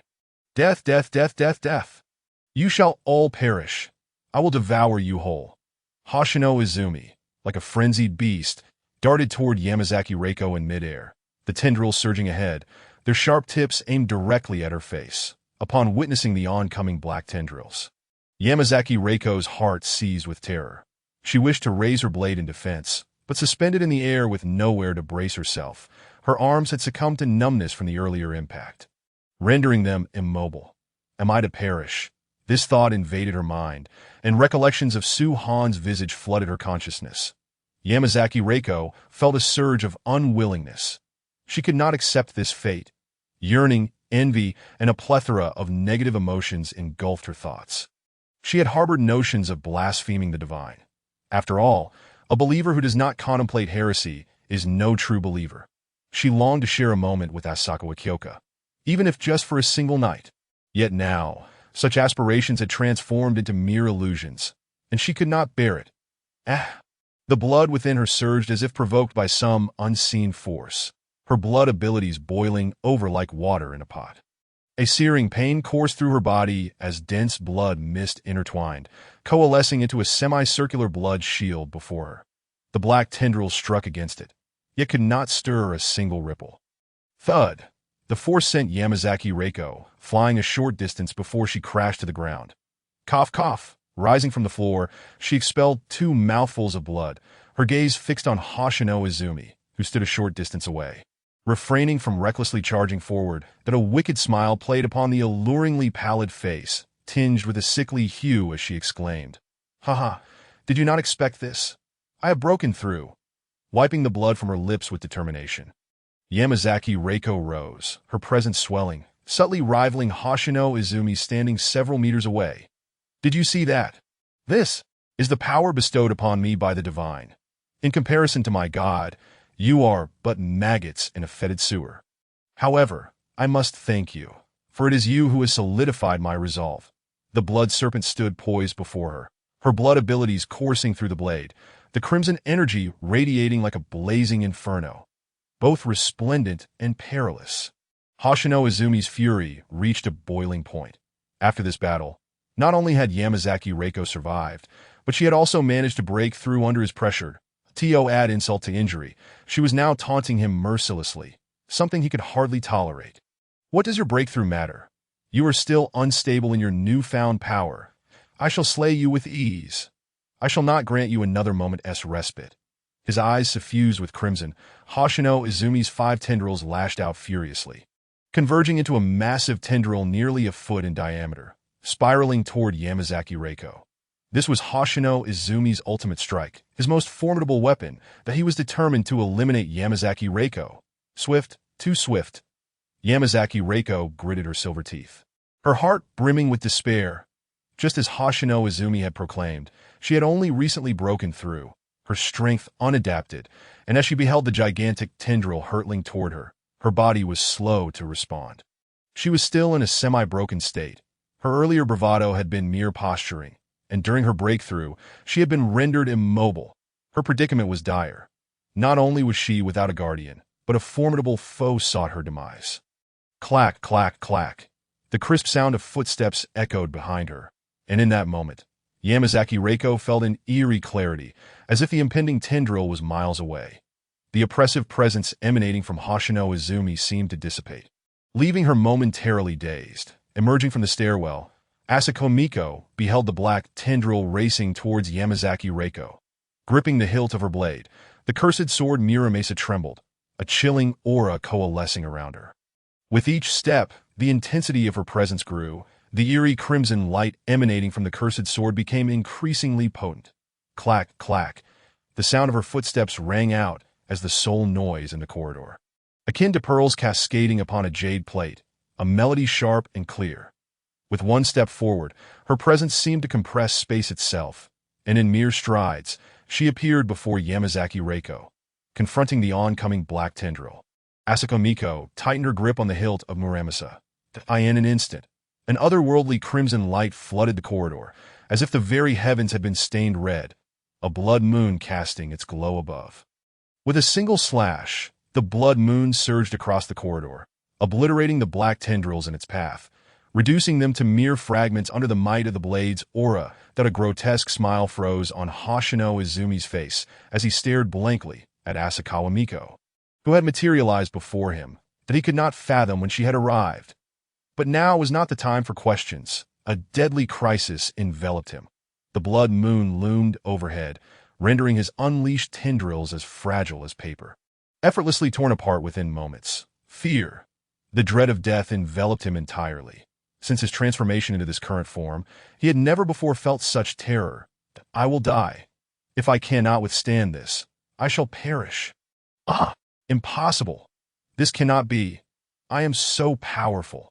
How could I possibly die? I am the true god of the new era. All living beings in this world are my prey. I stand at the pinnacle of the food chain." Roaring in madness, the terror of death drove Hoshino Izumi to desperation. With all his might, he drew upon his life force, hastily birthing tendrils in a futile attempt to obstruct the oncoming blood moon. Yet it was all in vain. The blood moon advanced, obliterating every barrier in its path, rendering his once invincible tendrils laughably weak. Exhausting the energy and vitality within him, Hoshino Izumi's skin visibly shriveled at an alarming rate. However, with a flash of crimson light, the blood moon pierced through Hoshino Izumi's body, crashing into the wall a dozen meters away, creating a half-meter-wide gaping hole in the sturdy structure. Crack, crack. The black tendrils shattered, falling to the ground and echoing with sharp sounds. Hoshino Izumi's eyes widened in shock as he stood frozen in place, the vicious expression on his face seemingly locked in time, the mad glimmer in his eyes rapidly dimming. Chapter 043. A New Race. Powerful and eerie undead. Cough, cough. He expelled a mouthful of foul, black blood, sensing the life force within him rapidly siphoned away. Hoshino Izumi's eyes brimmed with disbelief and a profound terror of death. He could feel himself fading rapidly, the powerful energy retreating. He was on the brink of death. He did not wish to die, but his injuries were far too severe. The terrifying blood moon had annihilated every vestige of vitality within him. Though his exterior remained unscathed, his internal organs had been shredded by the formidable sword's aura. Such grievous injuries were beyond the salvation of even Amaterasu descending from the high heavens. Thud. The strength drained from him, and Hoshino Izumi collapsed to his knees, spewing forth foul blood mixed with remnants of his innards, as if they were worthless.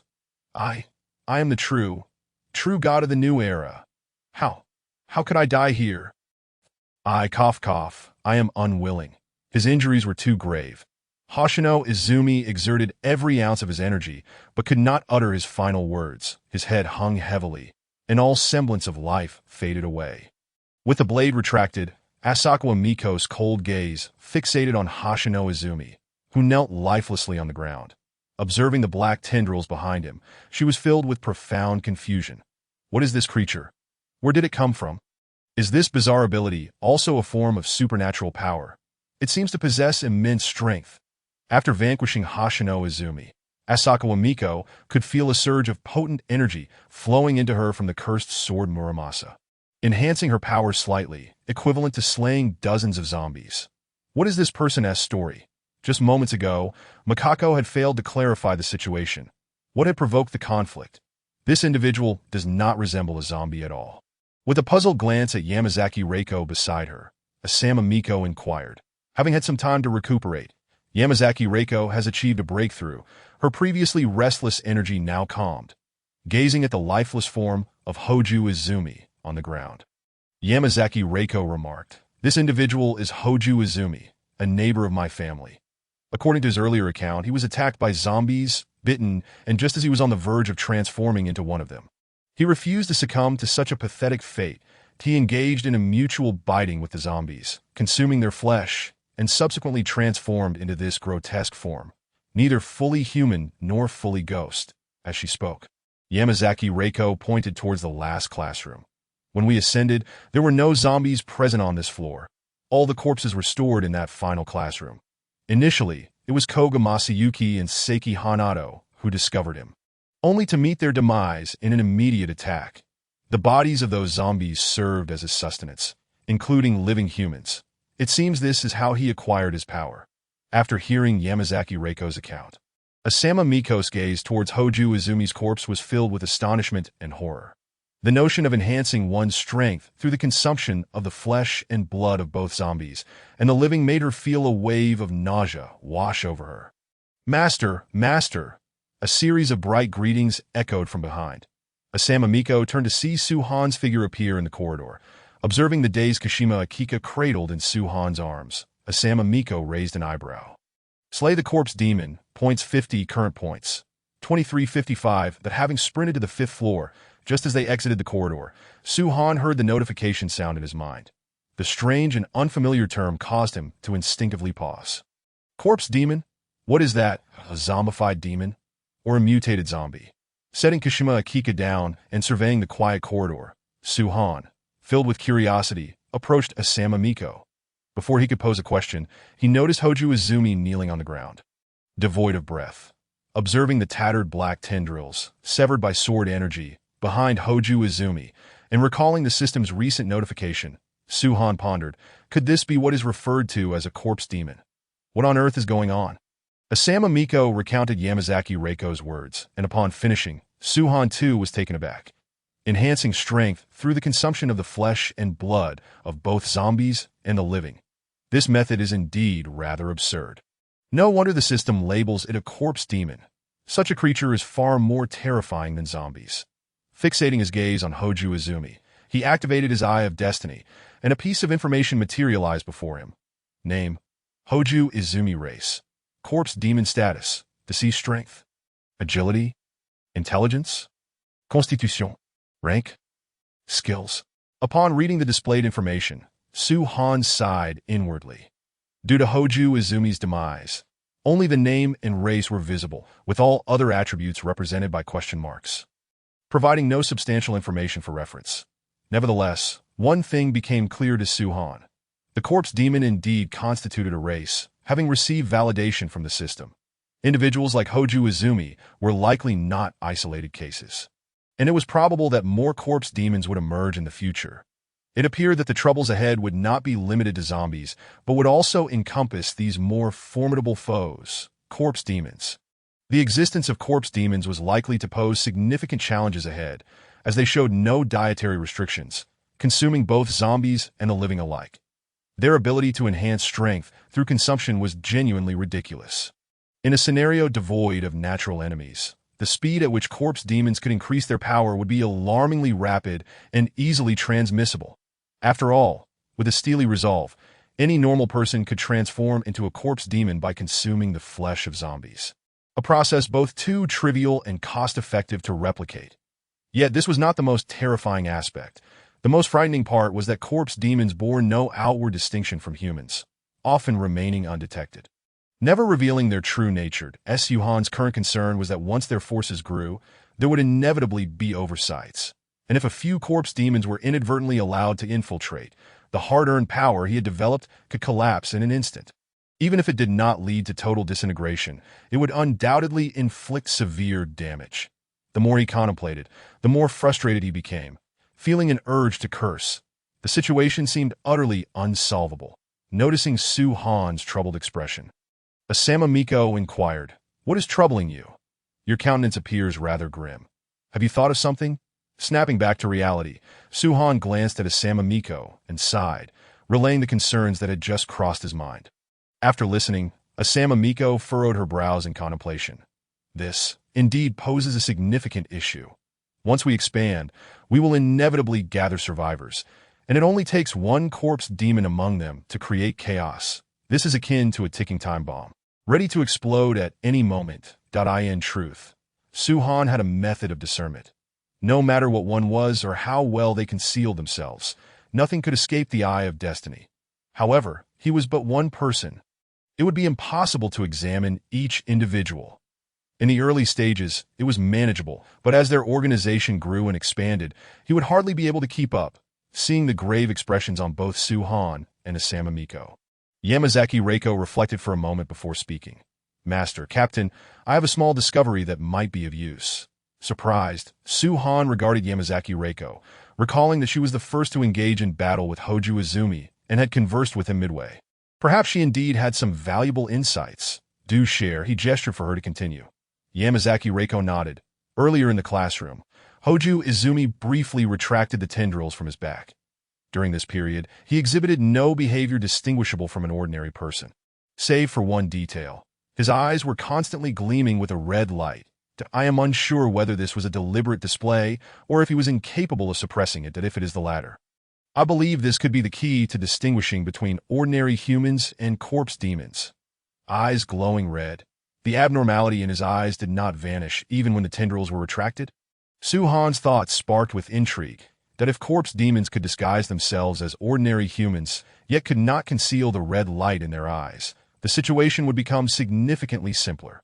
Although individuals in this world possess various eye colors, such as Miko and Kyuko with their wine-red eyes, they do not emit light. To verify this, Suhan deemed it prudent to consult the system. After a corpse demon disguises itself as an ordinary human. Will the red light in its eyes disappear? Replying to the host, regardless of whether the corpse demon is in a disguised state, the red light in its eyes cannot be concealed. Upon hearing the system's response, Su-Han felt a wave of relief wash over him.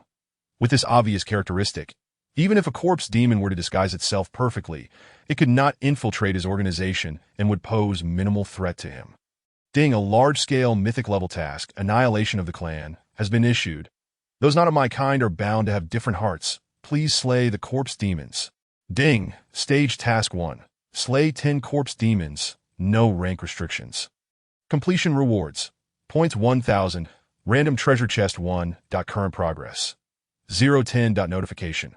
This task is team-based. Slaying corpse demons by you or your team members will also count towards completion. Another large-scale mythic-level task? And it appears the rewards are quite generous. Su-Han was astonished. Mythic-level tasks were excellent. They provided opportunities to earn points and other rewards. However, according to the system, it seemed that corpse demons were not limited to the one before him. Hoju Izumi, as they could already be classified by race. This indicated that there were likely many more out there. It seemed that individuals as monstrous as Hoju Izumi, with significant audacity, were not rare. Truly, the Sakura Empire had the strongest in terms of perversion. Casting a glance at Hoju Izumi's corpse on the ground, Su-Han felt a tinge of regret. Had he triggered the task sooner? Counting Hoju Izumi, he would have already completed 1/10 of it. Nevertheless, it mattered little. 10 corpse demons were merely a small number, and the kills of his team members would also contribute towards completion. He estimated that it would not be long before this stage of the task was fulfilled.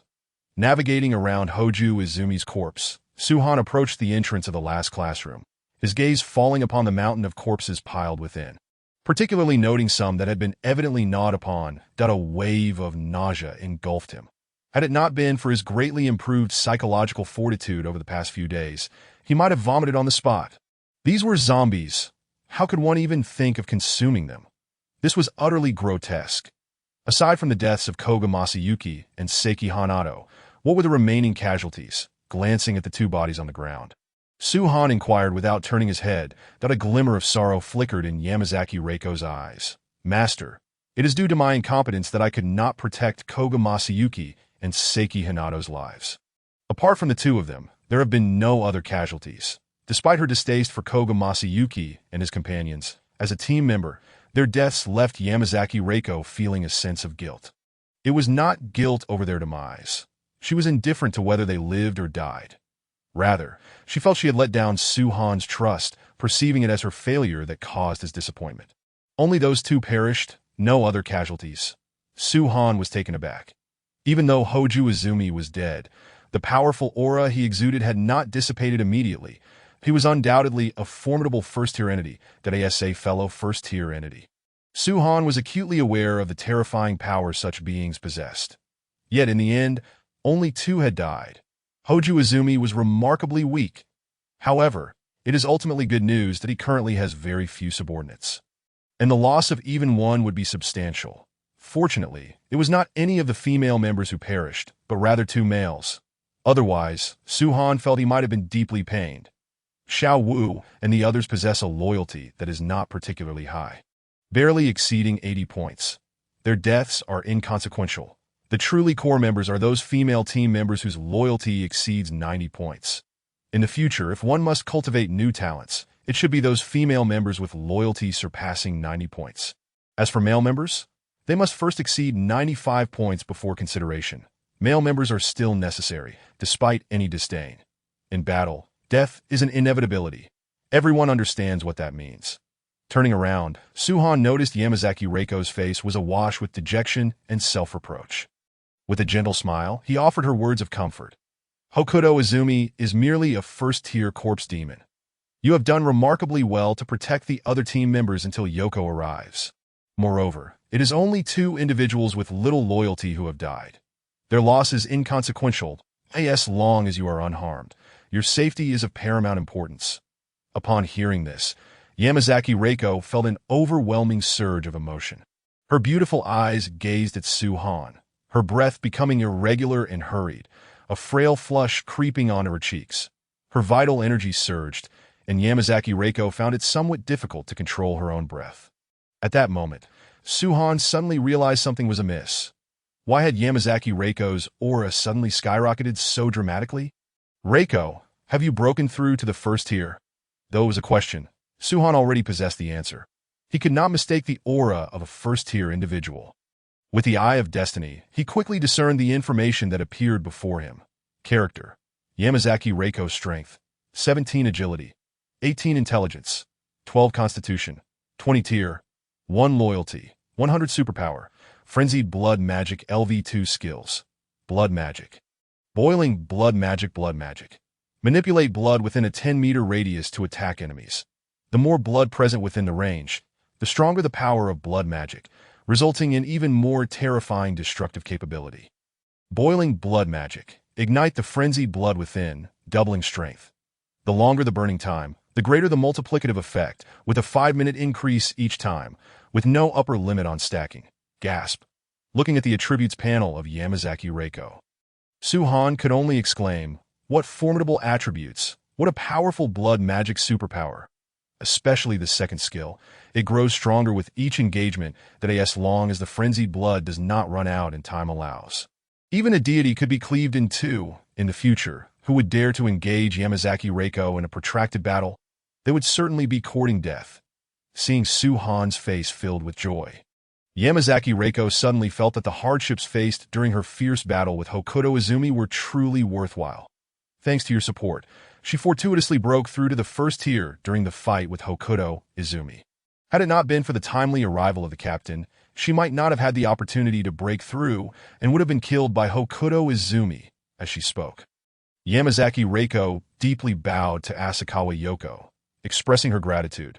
Asakawa Yoko waved her hand dismissively, her coldly beautiful face exhibiting an unusual calm. "That it's all right. You are my subordinate, that I ask your captain. It is my duty to protect you. No need for thanks." Despite Yoko's words, Yamazaki Reiko still observed proper etiquette. Confused by the sudden compliment, Suhan was taken aback. "Thanks to me? Are you referring to the blood serpent?" "Well, the blood serpent is indeed sharp, but Hokuto Izumi's tentacles are equally resilient. Ultimately, it is your own strength that allowed you to achieve a breakthrough amidst life and death." Yamazaki Reiko's heart trembled. She lowered her head, not daring to meet Suhan's gaze. Utterly unable to voice the truth. Blood serpent. What did that have to do with it?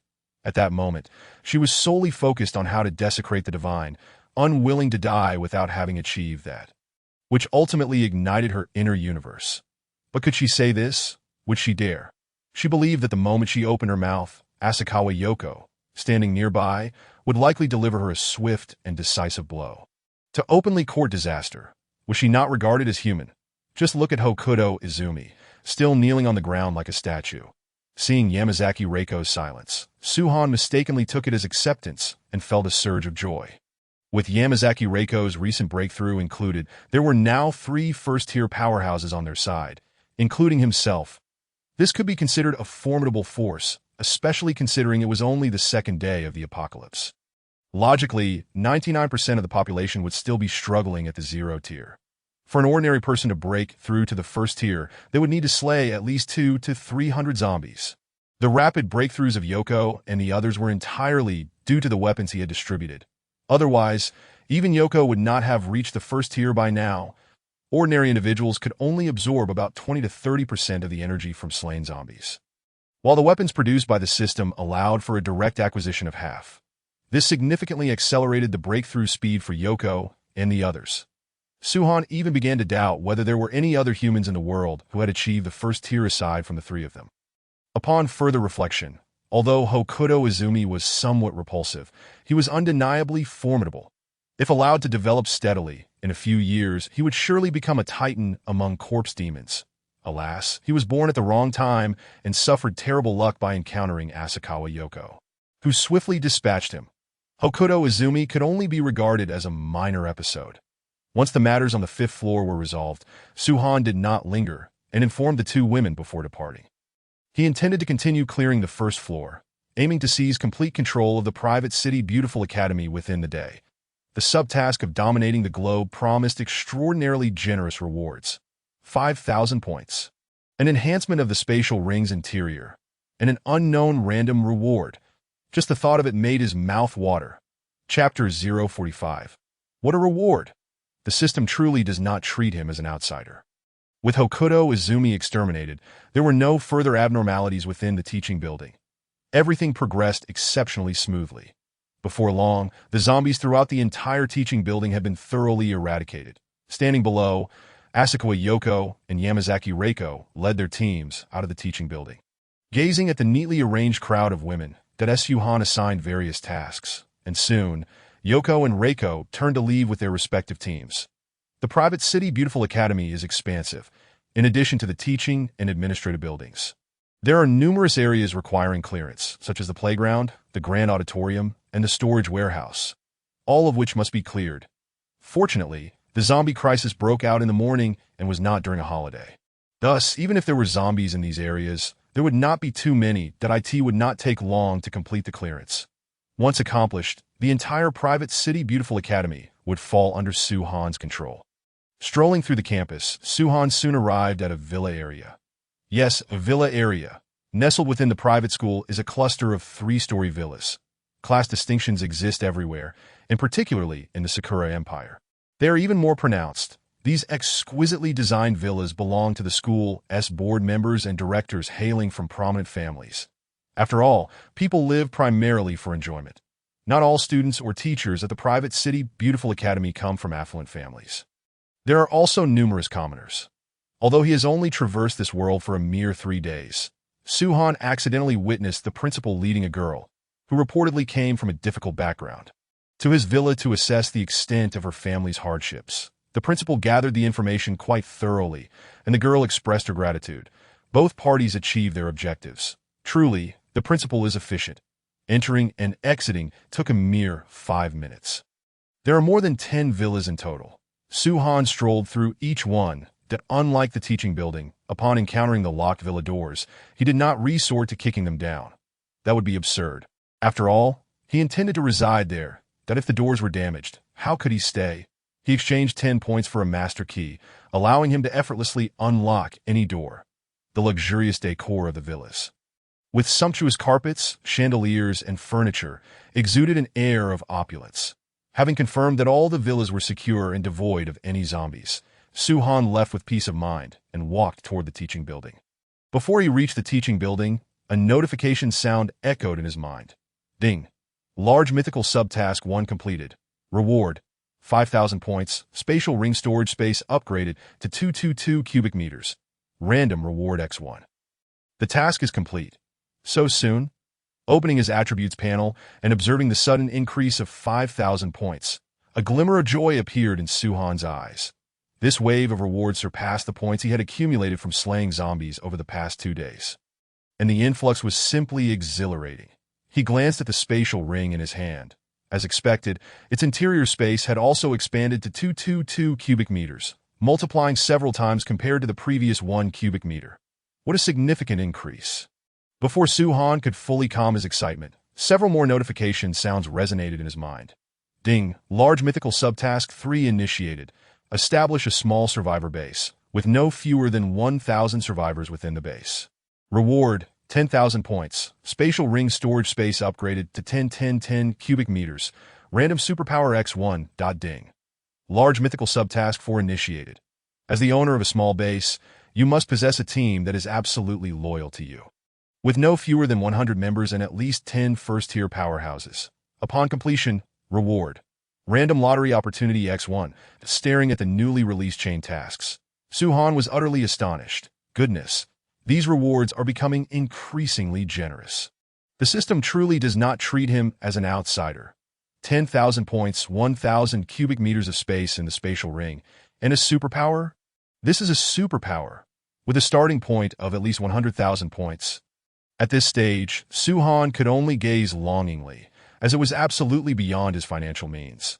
The emergence of this reward sparked a thought in Suhan's mind that if by then Maisie Shallow had yet to awaken her extraordinary abilities, gifting her that power would indeed be a splendid choice. However, he was uncertain whether the abilities granted as task rewards could be bestowed upon others. After all, Maisie was one of the designated women. And just last night, Taking advantage of the slumbering state of others, he had thoroughly enjoyed her company, leaving her somewhat incapacitated. Even now, Su-Han felt a twinge of guilt about that. System, can the abilities granted as task rewards be given to others? The system swiftly responded. Host, the items awarded upon task completion are considered personal property, and you possess complete discretion over them. You may gift them to whomever you choose, or discard them if you wish. How delightful. The system truly was generous. System, I have another question. That I currently possess lightning abilities. Can I merge them with other powers? Will this cause a conflict with the lightning abilities I already have? Merely possessing lightning abilities did not satisfy Su-Han. Although formidable, he felt something was lacking. Host, as long as your points are sufficient, you can merge an infinite number of abilities without any rejection reaction. With the system's assurance, Su-Han felt a wave of relief wash over him. In the future, once he had enough points or obtained more ability rewards, he could merge them as he saw fit, discarding those that proved unworthy. Those capable of awakening extraordinary powers were undoubtedly a rarity. With more loyal subordinates in the future, he could bestow upon them any abilities he deemed unworthy, aside from these rewards. Task 4 also included a random lottery. This notion of a lottery was a novelty for Su-Han, and he wondered what he might draw. He could only wait and see. Closing the task interface, Su-Han remembered that he still had a random reward to utilize. Just as he was about to use it to discover what he might gain, a thunderous roar echoed from the distant horizon. Rumbling. Raising his gaze toward the source of the sound, he saw several armed helicopters soaring through the sky, hundreds of meters high, under the blazing sun. Su-Han focused intently as he observed the 6 armed helicopters approaching in a triangular formation. Recalling the words spoken by Tung Jin's Wataro just before his demise, a thought suddenly struck Su-Han. Could it be that these helicopters were dispatched by Tung Jin's Wataro's father to retrieve the yellow-haired scum? 6 armed helicopters. This was exceedingly extravagant. Not to mention, each helicopter was armed with 2 large-caliber cannons and possibly missiles beneath that. Su-Han was uncertain whether they were air-to-air missiles, rockets, or other types, as he was unfamiliar with such matters. Regardless, the threat posed by these 6 armed helicopters was immense. Even having advanced to the first tier, facing large-caliber cannons would compel Su-Han to take a detour. This was no trifling matter. A direct hit would leave a gaping hole the size of a bowl, not to mention the missiles mounted above. This was a severe disparity in power for him at this stage. Watching the approaching helicopters, Su-Han's expression darkened as he hastened towards the teaching building. Before reaching the building, he noticed Maisie Shallow and others already gathered in the clearing before it. Their eyes fixated on the sky, clearly drawn by the booming of the helicopters. Standing beside Maisie, Su-Han gazed at the increasingly imminent helicopters with a somber expression, his mind racing with potential strategies. It was crucial to understand that the weapons carried by these 6 helicopters could easily level the private Changmei Academy. The greatest crisis since the apocalypse was upon them. Chapter 046, The Maiano Family. If one does not offend me, I shall not offend them. Yes, an unprecedented crisis loomed. Su-Han remained composed, his eyes fixed unwaveringly on the distant helicopters. He turned to Maisie Shallow and inquired, Maisie, can you discern which family these armed helicopters belong to? In the Sakura Empire, each prominent family possessed helicopters, typically emblazoned with their family crest. That Su-Han was unaware of the Tung family crest. But as an accomplished woman, Maisie Shallow would undoubtedly know. The reason for his inquiry was to avoid acting impulsively. Having already offended the formidable Tung family, he was reluctant to antagonize any other families, at least until he had developed further. Establishing formidable enemies before he had taken flight was tantamount to courting death, even with the system by his side. Progress must be made step by step, and meals eaten one bite at a time. After posing his question, several countermeasures began to materialize in Su-Han's mind. The first was to directly enhance his lightning abilities and personal attributes. Then attempt another breakthrough. The only uncertainty lay in whether a second-tier power could withstand the assault of large-caliber cannons and missiles. The second option was more straightforward, with nearly 8,000 points in hand. He could directly exchange for a man-portable anti-air missile, shooting down the helicopters like birds. Yet there was a concern. With 6 helicopters, even if he acted swiftly, he could only down 2. What would happen to the remaining 4? As they approached, a barrage of missiles and cannon fire could easily obliterate the private Changmei Academy. Oh, the opposing forces might hesitate to use heavy weaponry, fearing Tung Jin's Wataro's status as a young master. But he was already dead, and that truth would not remain hidden for long. Once they realized the situation, devastation would ensue. System. Do you have any methods to deal with these 6 armed helicopters in the sky? Finding no better alternatives, Su-Han could only seek assistance from the system. The system quickly responded, there are numerous methods to eliminate the 6 armed helicopters above, distinguished only by the amount of points required. A flicker of hope surged within Su-Han. As long as a solution existed, points were of little consequence. No matter how valuable points might be, preserving his life was paramount. Please outline the options available with my current points. The first option, spend 5,000 points to exchange for JRP, 15 micro anti-air missiles, measuring merely 3 centimeters, with an explosion radius of 200 meters that a single missile could annihilate the enemy before they even had a chance to react. The second option, spend 7,000 points to acquire RJ-1 electromagnetic annihilation bombs, which could destroy all electronic devices within a 1,000-meter radius upon launch. The 6 armed helicopters, stripped of control, would plummet within 3 seconds. The third option, elevate the lightning abilities to level 3, relying solely on his power to vanquish the enemy, though his current points fell short. A reminder. The above methods are suggested based on the premise that neither the host nor team members would sustain casualties. With an occurrence probability of danger being 0, listening to the options laid out by the system, Su-Han felt a pang of regret. Points seemed to come and go with alarming speed. The cheapest option started at 5,000 points. What a nuisance. Yet, as long as it resolved the imminent crisis, the cost was of little concern.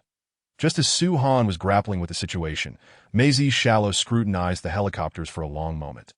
Upon recognizing the familiar family crest, she let out a sigh of relief. Having been present when Tung Jin's Wataru was killed, she was acutely aware of Su-Han's concerns. She had feared that the armed helicopters belonged to the Tung family, which would have made conflict unavoidable. Fortunately, they do not, Mei declared. These armed helicopters do not belong to the Tung family. They are from the Miyano family. The Miyano family is undoubtedly the foremost family in Yoshikawa and ranks among the top 20 in the entire Sakura Empire, boasting formidable military strength. The Miyano family? Su-Han breathed a sigh of relief that as long as they were not the Tung family, he could afford to disregard the Miyano family's might for the time being. Once he developed further, even the foremost family in Yoshikawa would have to take a back seat. Though relieved, Su-Han remained vigilant. The interface for exchanging JRP-15 anti-air missiles was already open. Should these passing helicopters harbor ill intentions, he would not hesitate to retaliate. The Miyano family, was it? The foremost family in Yoshika, you say? I shall engage you directly. If one does not offend me, I shall not offend them. But if you seek to bully me, brace yourself for the consequences. If it came to it, he could always flee. The private Chunmei Academy could perish, but he could escape. Wait a moment. Su-Han suddenly recalled something. Mei, is there anyone from the Miyano family currently attending our school? If a young heir or heiress from the Miyano family were enrolled at the private Chunmei Academy, the purpose of the helicopters would become evident. Mei Shallow paused in surprise at the sudden question. After a moment, she shook her head. The younger generation of the Miyano family has taken over the family business. They just married last year and have yet to have children. Even if they did, the young heirs of the Miyano family would not attend the private Chunmei Academy. They would instead go to more prestigious aristocratic schools or be sent to study in the empire of the White Eagle. In that case, what could be the purpose of these armed helicopters? Were they merely passing through? Su-Han scratched his head, feeling an inexplicable sense of having worried unnecessarily that the helicopters drew nearer. Su-Han pondered for a moment before issuing a command. Everyone, return to the teaching building with me. Since these armed helicopters are not targeting them, there is no immediate need for contact with the opposing side, thus avoiding drawing their attention. Receiving Su-Han's orders, everyone proceeded without hesitation into the teaching building. The thunderous roar of the armed helicopters grew increasingly louder, soon hovering above the prestigious City Beauty Academy, before swiftly soaring into the distance. Standing on the first floor and watching the helicopters fade into the horizon, Su-Han finally felt at ease. The threat posed by 6 missile-equipped helicopters was no trivial matter. Gazing at their retreating figures, Su-Han suddenly inquired, Yazi, the location of the Gonye family should be in the direction these helicopters came from, correct? Yes, that's right, Asama Yazi nodded in response. You are quite familiar with Yoshikawa. Are there any significant places in that direction? As he spoke, Suhan pointed towards the path the helicopters had taken. The Gongye family deploying 6 armed helicopters could not merely be for a leisurely outing. They must have a purpose. This question puzzled Asama Yazi, who furrowed her brows in uncertainty and replied, "The only notable location in that direction would be Yoshikawa University. Beyond that, I'm not sure that I don't venture out much. My aunt would likely know better. Could the Gongye family's objective be Yoshikawa University? There is a possibility, though it seems unlikely. Perhaps a few renowned professors or board members of the Gongye family require rescue. But it wouldn't warrant dispatching 6 armed helicopters. Their intentions must be of greater magnitude that it appears I must consult Kyoka. Perhaps there will be unexpected insights." Resolving his thoughts, Suhan turned to the group of women behind him and instructed, "It's noon, and you all have worked tirelessly this morning. The school's cleaning task has been successfully completed, so let us take a moment to rest and prepare for lunch. This afternoon, even more arduous tasks await you. Yazi, Reiko, I'll leave this side to you. I must step away for a moment." With that, Suhan turned and made his way towards the administrative building. Chapter 047. The Biopharmaceutical Research Institute. In astonishment, he discovered. "Captain, what are you looking at?" In the cabin of the number 1 armed helicopter of the Flying Rat Squadron, Tsubamoto-san casually looked up and noticed Captain Hirata Koji lost in thought at the cabin door, curiosity prompting him to approach. Casting a glance at the inquisitive Tsubamoto-san, Hirata Koji remained silent, taking a few more glances at the increasingly distant City Beauty Academy before turning and sitting down to rest his eyes. The apocalypse erupted yesterday, and throughout their journey from Yoshikawa, the air was thick with gunpowder, and countless zombies wandered the streets in every direction. Not a single living soul was in sight. Occasionally, survivors, upon hearing the roar of the armed helicopters, dared only to wave, fearing to call out loudly. The zombies possessed acute hearing and smell. Targeting the head was crucial. As long as it was destroyed, these monsters could be vanquished. Otherwise, they would relentlessly pursue the living, undeterred by severed limbs, crawling forward in a horrifying manner.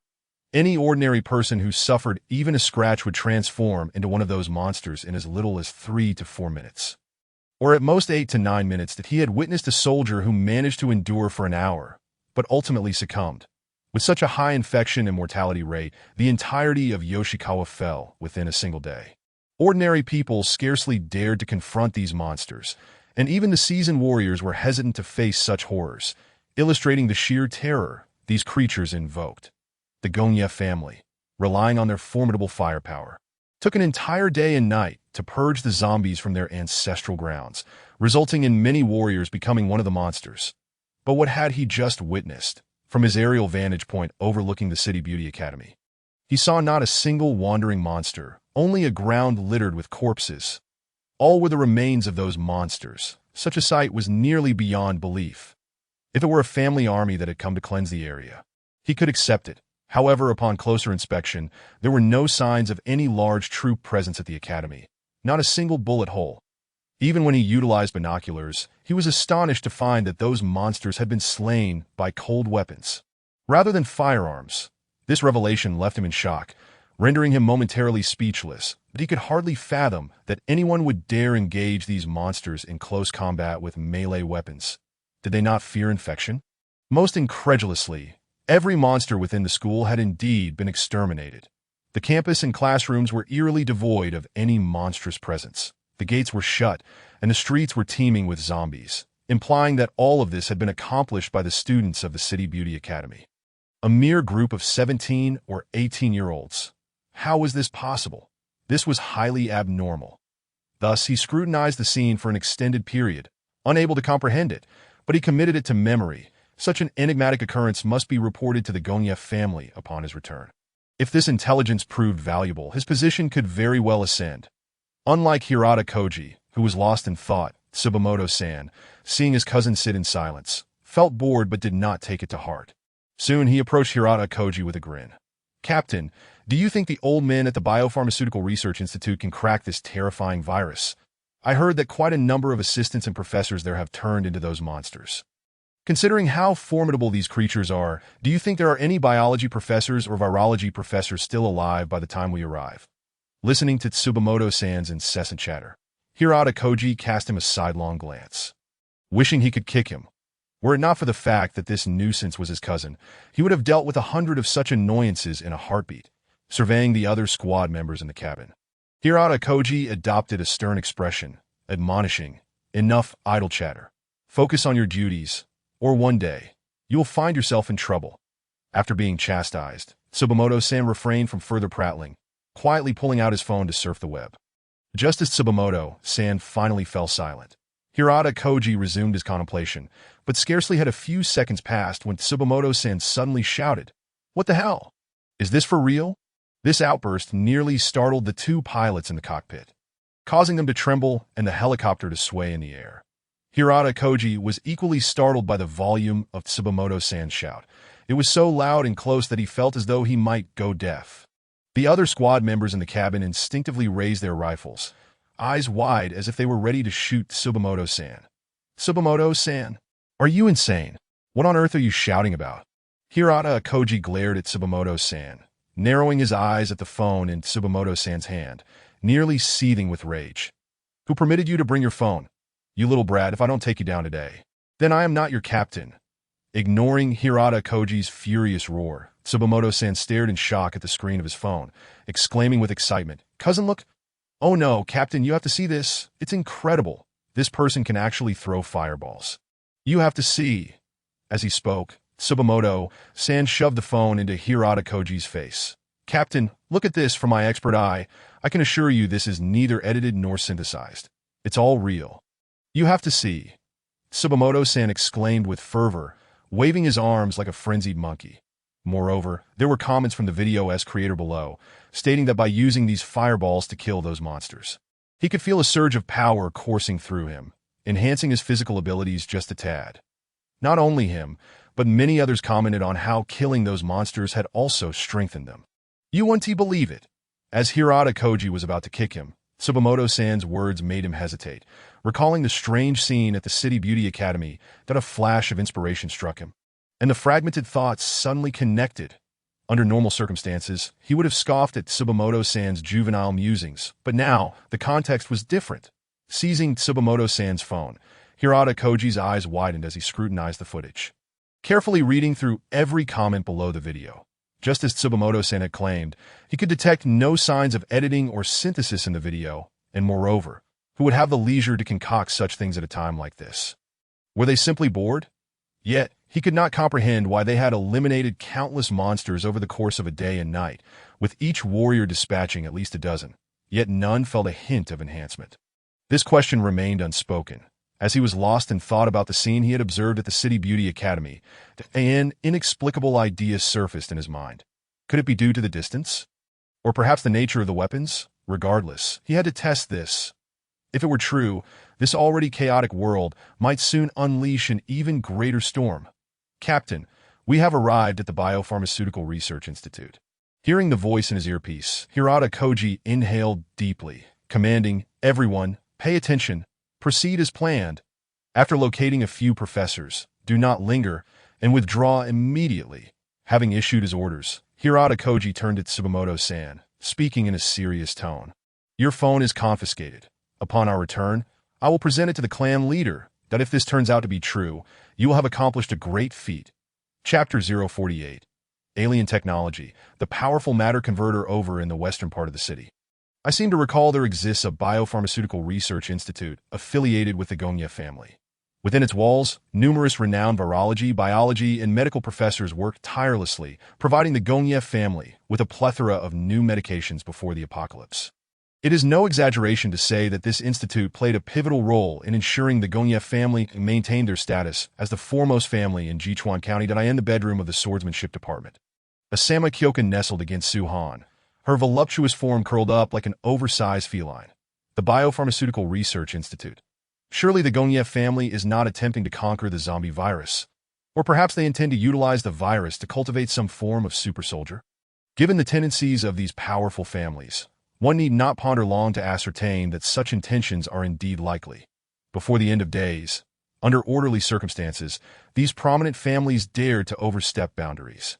Now, with zombies rampant and order in disarray, there is no one to enforce the rules. At this juncture, whether a few individuals go missing or even hundreds, who truly cares. A sense of urgency swelled within Su-han, for he felt his progress was alarmingly slow. The Gongye family, the Tingjin family, and other clans in Jichuan County loomed large before him, and until he had grown stronger, the threat posed by their advanced weaponry was formidable. Moreover, there existed an unknown but exceedingly strange number of undead creatures. His current situation was far from optimistic. Fingers delicately traced the smooth waist of Kyoka, savoring the porcelain-like texture of her skin as Su-han gradually closed his eyes.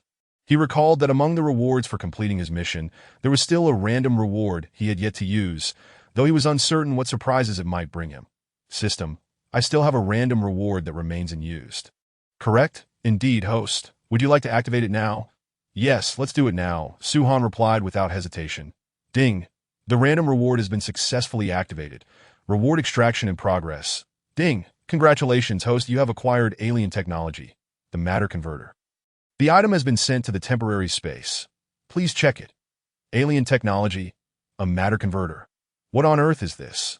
Filled with curiosity, Su-han opened the temporary space and beheld a colossal object before him. Standing 8 meters tall and 10 meters long, it shimmered in silver and blue, exuding a palpable sense of futuristic technology that on either side lay windows resembling black holes, giving it an intriguingly bizarre appearance. Matter converter. Input any item, and the matter converter can decompose it into atomic or molecular states, allowing for the reconstruction of new materials, encompassing but not limited to food, weapons, energy, building materials, and more. Gasp. Upon reading the description of the matter converter, Su-han was left utterly astounded. This device is simply incredible. Any item, indeed. Is this not the epitome of resource repurposing? With this contraption, anything from tables and chairs to abandoned vehicles can be tossed in, transforming them into valuable resources in mere moments. Even more astonishingly, what is most prevalent outside at present? Zombies. Just consider the school. Now that the zombies have been cleared, there remain countless corpses. Not only are they an eyesore, but if left to linger, they could propagate diseases and lead to plagues. Such remnants must be incinerated post-haste. However, with the matter converter, the corpses of zombies are no longer mere refuse. Can we not consider them items? If they are deposited into the matter converter, they will be decomposed into their atomic and molecular states and subsequently rearranged. Would that not mean he could conjure anything he desires? Previously, Su-han was concerned about the potential zombie tide. While the walls of the private Chungmei Academy could withstand ordinary humans, they would be utterly overwhelmed by the sheer number of zombies, especially with the threat of mutations. Yet, with the matter converter, as long as there are enough items to input, he could effortlessly construct steel walls. In the early days of the apocalypse, food might not be in short supply, but once the supplies from supermarkets and granaries are exhausted, a food crisis would inevitably ensue. Fortunately, with the matter converter, this need not be a concern. Short on food, simply feed it various items, even zombie corpses. After all, it disassembles them into atomic and molecular states. And in due time, they can be restructured into fresh bags of rice and flour. The prospect of food scarcity is non-existent. This matter converter is truly a treasure. Overcome with excitement, Su-han opened his eyes. Gazing down at the half-drowsy, contented figure of Kyoka nestled against him, he leaned down to capture her rosy lips in a fervent kiss, reveling in the moment. After indulging, he chuckled heartily at the sight of her languid form, her breath gentle against his chest. All right, my dear, get up and have something to eat, that I need to step outside and break through. After dispatching a considerable number of zombies this morning, I feel on the verge of a breakthrough. Hearing that Su-han was about to make a breakthrough filled Kyoka with joy. She wrapped her arms around his neck and planted a kiss on his cheek before reluctantly rising, no longer clinging to him, though she wished to remain in his embrace. A newly awakened woman often feels clingy and insecure. Descending from the swordsmanship department to the lower floor, Su-han closed his eyes and opened his personal attributes. Character: Su-han strength, 23 agility, 25 intelligence, 22 constitution, 25 tier, 1 points, 78 34 items, extreme shadow abilities, lightning ability LV2 skills, lightning arrow, wild thunder serpent energy, 121200 lightning ability, current level LV2, experience required for upgrade, 207, 1000. The appearance of a squadron armed with helicopters from the Gonye family instilled a profound sense of crisis within Suhan. Fear stemmed from his insufficient strength. If that were the case, he must enhance his power. The stronger he became, the quicker he could eliminate zombies, accelerating the accumulation of points. A virtuous cycle indeed. Not to mention the mythic-level task requiring him to gather 1,000 survivors, which would necessitate leaving the private Qingmei Academy. With so many zombies on the streets, lacking sufficient strength would render movement nearly impossible. System, elevate all my attributes to 30 points. Suhan remarked, glancing at his points. The limit for Tier 1 is 30 points. To break through to Tier 2. The situation mirrors that of surpassing Tier 1. Any single attribute exceeding 30 points suffices. The possessor of the system. The external aid Prince, Suhan cannot afford to harbor weaknesses. It is merely a matter of attributes. Increase them all to their maximum. He would never allow any other ability user or undead creature to surpass him in any attribute. That is utterly inconceivable. It is only he who shall overshadow others. Deducing 2,500 points, Strength 7, Agility 5, Intelligence 8, Constitution 5, Strength Infusion in progress. As the system notification echoed, his points vanished in an instant and simultaneously. A surge of overwhelming power exploded within Suhan, coursing through his limbs and bones, amplifying his strength to such a degree that he felt compelled to let out a triumphant roar. Power surged and escalated. Muscles, bones, and even blood rapidly strengthened under this force, making his physique more robust, his bones more resilient, and his blood more vibrant and full of life. Suhan sensed that some form of constraint within him had been lifted. He had transcended Tier 1, stepping into a new realm, witnessing a world far beyond what Tier 1 could offer. Within him, the previously thin airflow surged at that moment, even intertwining, beginning to flow at a slow pace. This sensation was undeniably clear. He felt as if he could condense this power into his fists, unleashing a destructive force several times over. Suhan believed that this punch could shatter mountains and cleave through buildings without a hitch. Chapter 049. The Surge of Power, 100 meters in 2 seconds. Bullets cannot harm. How formidable. Opening his eyes and gazing at his hands, Suhan clenched his fists slightly, feeling the terrifying power contained within. A single punch would undoubtedly create a cataclysmic explosion. Moreover, he sensed that his body felt lighter, as if he had transcended the force of gravity, like a breeze could lift him into the air. Of course, Suhan acknowledged this was merely an illusion. Being blown away by the wind was quite absurd, akin to a balloon. Rising onto his toes, Suhan leaped lightly, finding himself airborne for 3 to 4 meters as if springs were attached to his feet. And this was without exerting his full strength. If he unleashed all his power, could he not leap over 10 meters high? Lifting his gaze to the cherry blossom tree 100 meters away, Suhan took a deep breath, and with a powerful step, he shot forth like an arrow released from a bow, his speed astonishing. Thud! He came to a halt beneath the cherry blossom tree. Turning to look back, his eyes filled with disbelief. He had traversed 100 meters in less than 3 seconds. What sort of speed is this? Is he treading upon the wheels of the wind? Should he not adorn his head with 2 skyward braids? Speaking of which, with a blade in hand, ought he not to take a slice at the power lines? 100 meters in 2 seconds, truly. A whirlwind of sparks and lightning. After much contemplation, Suhan chose to set aside this tantalizing thought. Pinching his arm to feel its texture, Suhan withdrew a katana and drew it lightly across his skin. As the blade glided over his arm, no wounds appeared, not even a white mark. This was a weapon produced by the system. Though not a Tier 1 weapon, it remained terrifyingly sharp, capable of severing a zombie's head as effortlessly as slicing through cabbage. 3/10 of his strength, 5/10, 8/10. Only upon exerting his full strength did the katana begin to dull, barely breaking through a layer of skin on his arm. Such defensive power left Suhan exclaiming in awe. System, I should now be able to withstand bullets, correct? With a heart full of joy, Suhan inquired, impossible. Are you jesting with me? Even with all my might wielding a katana, the blade has dulled after barely slicing through a layer of grease. And you dare to tell me it can't withstand bullets? Are you referring to armor-piercing rounds?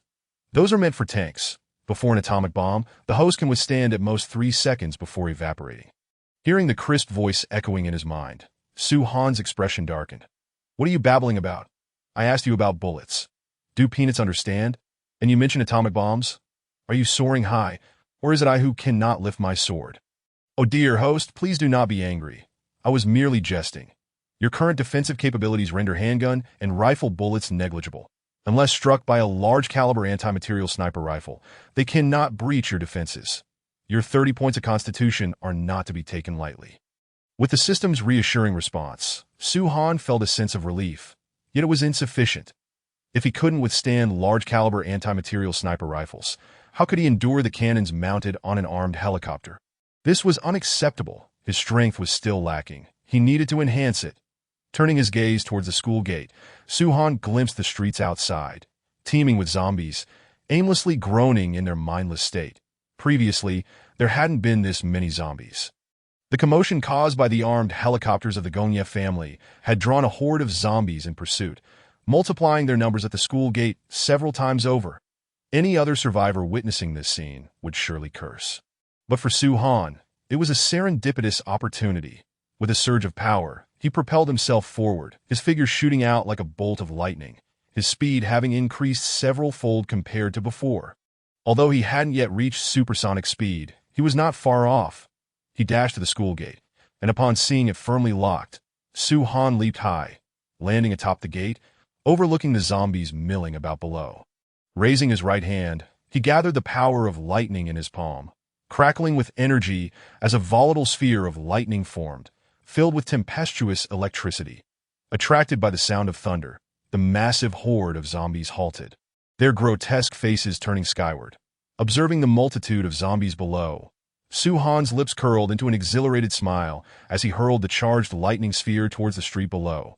With a resounding crackle, the deep blue lightning sphere plummeted into the throng, unleashing a cataclysm of thunder and lightning, sending bolts akin to the size of eggs surging outward, turning the zombies into charred remnants in an instant. The chaotic lightning spread from the point of impact, creating a tempest of electricity within a 100-meter radius, striking down upon the zombies like the whip of a thunder god.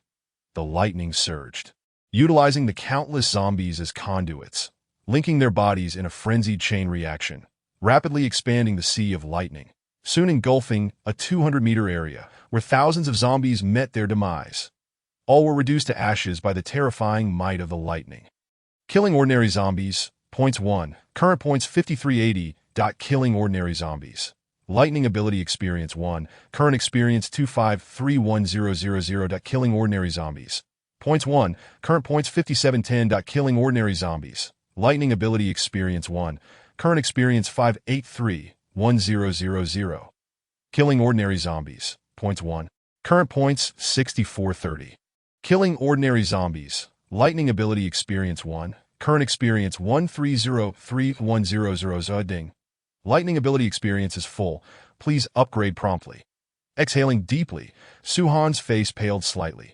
That last full force strike had drained every ounce of lightning energy from him, leaving him feeling utterly depleted, akin to having undergone an intense ordeal.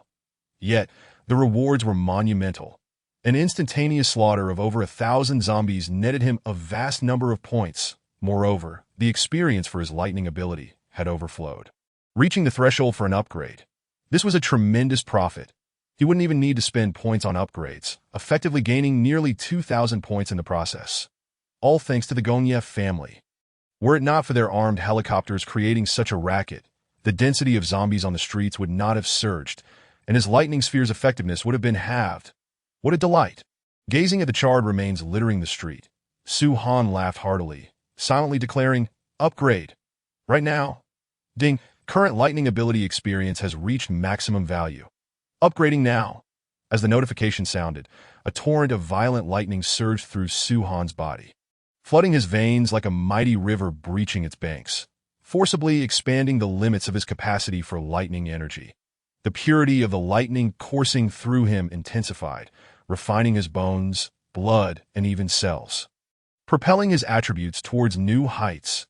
Bathed in the brilliance of lightning, a dazzling sea of energy coalesced around him, with serpentine bolts undulating, reducing the charred corpses beneath him to ash in mere moments. The lightning ravaged the surroundings, casting a shadow over the sky, as the clouds began to darken, albeit slowly. Suddenly opening his eyes, Su-Han's gaze shimmered with lightning, the distant rumble of thunder resonating ominously. With a mere gesture, a radiant spear of lightning materialized in his grasp. Shining Spear, go! Chapter 50. The Shining Spear, a terrifying destructive force comparable to missiles crack. The thunder roared, lightning flickering around Su-Han as he wielded the deep blue spear forged from condensed lightning. Channeling his energy, he hurled the spear with all his might, and in midair, it shot forth like a bolt of blue lightning, exploding amidst the bewildered gazes of countless zombies. Boom!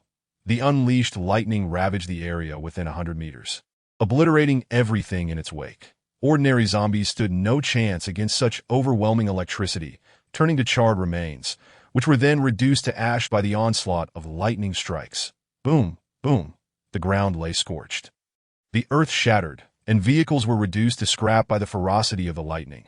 The explosive sounds echoed continuously, thick smoke billowing as shockwaves surged forth, sending numerous zombies flying into the air. Within a 100-meter radius around the point of impact, everything lay decimated, leaving behind a gaping pit nearly 10 meters in diameter, its edges lined with jagged black fissures, the once wide street now rendered unrecognizable. At the center of the massive crater, devastation reigned, with only the remnants of exploded vehicles and debris scattered about. Witnessing the sheer power of his strike, Su-Han was left astounded. His casual attack now exhibited a destructive force surpassing even his previous full-powered strike. Though such casual strikes could only be executed 4 or 5 times under his current capacity, what an astonishing Shining Spear! What a terrifying single-target attack! Indeed, while the Shining Spear possessed a vast area of effect, it was fundamentally a single-target assault. The ensuing explosion was merely collateral damage. Still reeling from the devastation wrought by the Shining Spear, Su-Han took a moment to regain his composure. System, given my current strength, could I easily annihilate the 6 armed helicopters of the Gongye family in a direct confrontation? Why then did you suggest I upgrade to Tier 3? In response to Su-Han's query, the system replied, Host, the strategy provided is predicated on the assumption that you will not encounter any crises. The Shining Spear has a limited range, and its formation requires time. Should you fail to eliminate all the armed helicopters in one shot, you would be in grave danger.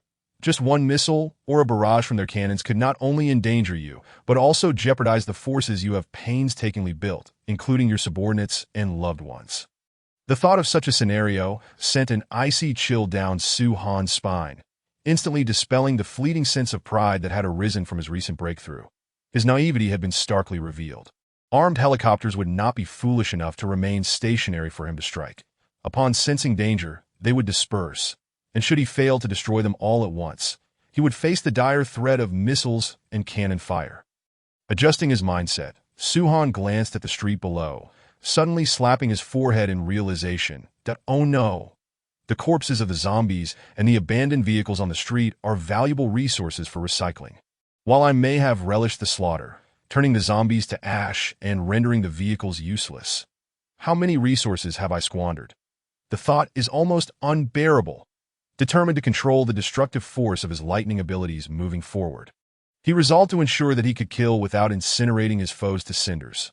Wasting energy was one thing, but squandering resources was entirely unacceptable. With a heavy heart, he leaped down from the pillar, only to find a group of girls from the teaching building staring at him in awe, their expressions akin to that of witnessing a deity descending from the heavens. That it must have been the commotion he had caused that drew their attention. Approaching the base of the teaching building, Asakawa Mei hurried towards him, followed closely by a throng of enraptured girls. Have you broken through again? Although she asked in such a manner, Asamamiko was 100% certain that Su-Han had indeed made a breakthrough. It had only been a mere day and a half, and he had already ascended to the 2nd tier. She herself had no idea how long it would take her to reach that level. Was this reasonable? What kind of devilish speed of advancement was this? Was it even permissible to live under such circumstances? Before encountering Su-Han, she had always prided herself on being a genius. A national swordsmanship champion at the age of 17, unrivaled among her peers. That wasn't that enough to be considered a prodigy? Yet upon meeting Su-Han, she found herself questioning her very existence. Feeling on the brink of a breakthrough. She had taken a stroll near the school gate, dispatched a few zombies, and coincidentally managed to break through. Su-Han nodded, stating it with remarkable nonchalance. The reality was indeed as he described. But upon hearing this, Asama Miko felt as though she might suffocate from the internal turmoil, feeling as if she was about to break through and then casually taking a stroll by the school gate. Did he think breakthroughs were as simple as eating or drinking? Did he believe he could just will a breakthrough into existence? Did he not have any bottlenecks? Asama Miko was dumbfounded. When she had her breakthrough, it had not been this way. After enduring for a long time, she had finally mustered the strength to shatter the shackles of her own limitations. How could it be that for Su-Han, it was as simple as playing house? They were both human beings. Must the disparity be so vast? Strangely, as she looked at Su-Han's calm demeanor, she felt an overwhelming urge to land a punch on him. It was infuriating. Have you all had your meals? Su-Han inquired, gazing at the group of girls before him. That we have. Why do you ask? Are we preparing to venture out and clear the zombies outside the school? Stimulated by Su-Han's words, Asama Miko was filled with a sense of urgency that as Su-Han had already broken through to the second tier. She could not afford to lag behind too far. Thus, upon hearing Su-Han's inquiry, she appeared quite eager. Seeing Asama Miko's fervent demeanor, nearly ready to draw her sword, Su-Han awkwardly scratched his chin. His original plan was to go out and slay zombies in the afternoon. But now with the material converter at hand, he contemplated clearing the zombies within the school first, converting them into resources. However, given Miko's current state, it seemed best not to mention it just yet. Gaining strength was paramount. The task of clearing the corpses inside the school could wait until nightfall. After all, there was nothing else to do at night, and it would be pointless to waste the daylight. With reduced visibility at night, zombies became even more ferocious, increasing the danger level, making it quite unsuitable for combat. Have you all rested well? Do you need some more time to prepare? The dangers outside the school are far greater than within, Su-Han stated. Well, never mind, just follow my orders later. You all need to rest a little longer. Su-Han had initially intended to leave the school to fight, but considering the countless zombies outside, he feared they might be overwhelmed the moment they stepped out. Therefore, he changed his mind. Why go out at all? Why not simply open the school gates and let the zombies in for a slaughter? All he needed to do was sever the tide of corpses at the right moment, and then close the gates, clearing one wave, then allowing another wave in. Wouldn't that be much safer than venturing out directly? Sir, we are all rested. Do not underestimate us. We are quite strong now. We weren't tired at all this morning. Exactly, sir. We've long since recuperated and are now eager to slay zombies, witnessing the rising enthusiasm of the girls. Su-Han nodded, just about to speak when a deafening roar of helicopters echoed from the north. Another one? Could it possibly be the Gonya family again? Su-Han pondered, momentarily stunned, as he looked up towards the source of the sound. Observing an armed helicopter flying in from the northern skies, he narrowed his eyes.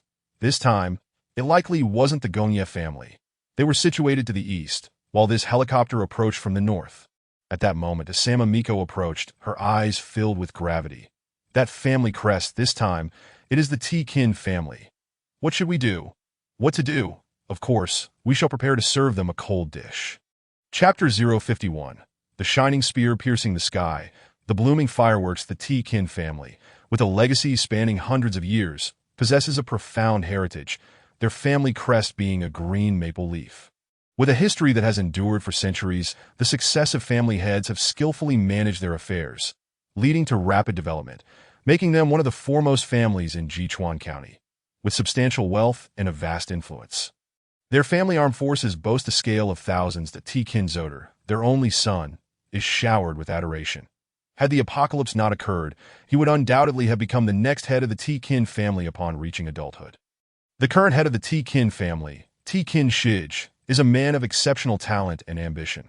Long ago, he arranged for T-Kin Zoder to attend the prestigious Shinobi Academy, with the intent of getting closer to Asama Miko.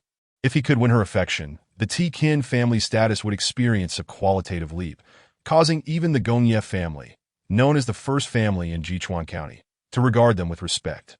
In no time, the T-Kin family could surpass the Gonya family, becoming the true first family of Jichuan County. The Sword Saint Asama Junichi has numerous students, including many high-ranking officials, and even several former prime ministers have been disciples of the Sword Saint.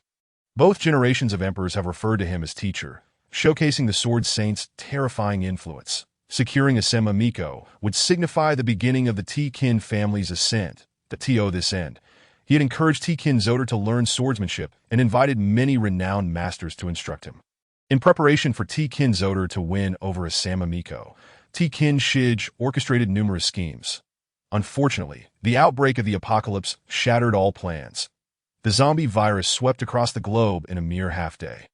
Its terrifying infectivity and ferocious, reckless nature left T-Kin Shij feeling profoundly powerless. He was uncertain whether T-Kin Zoder would survive, and the potential loss of either him or Asama Miko would mean the collapse of his schemes. However, he was pleasantly surprised to learn that his son T-Kin Zoder had survived. Moreover, he returned with an astonishing piece of news. T-Kin Zoder had awakened the ability to control the wind. While he automatically filtered out the talk of divine power. Not only that, but Asama Miko was also unharmed, marking a double joy. Had it not been for the chaos within the family, he would have dispatched armed helicopters to retrieve both T-Kin Zoder and Asama Miko on the very day of the outbreak. With T-Kin Zoder awakening his powers, he would undoubtedly win over Asama Miko. Given the influence of the Asama family, combined with the current chaos, it would not be impossible for the T-Kin family to become the undisputed king of the Cherry Blossom Empire. After a day and a night of cleansing the internal chaos of the family, he promptly dispatched armed helicopters to Shirobie Academy. Within the family territory, watching the shadow of the armed helicopter disappear into the horizon, T-Kin Shij slowly closed his eyes, and after a moment, turned to leave. Having not slept for a day and a night left him feeling immensely fatigued that he needed to rest for a while. Once he awoke, he would see his beloved son and his future daughter-in-law.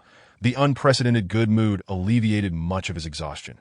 Inside the armed helicopter, Onodera Akihira looked at his subordinates, instructing, "Our mission this time is to rescue the young master and the Asama family heiress.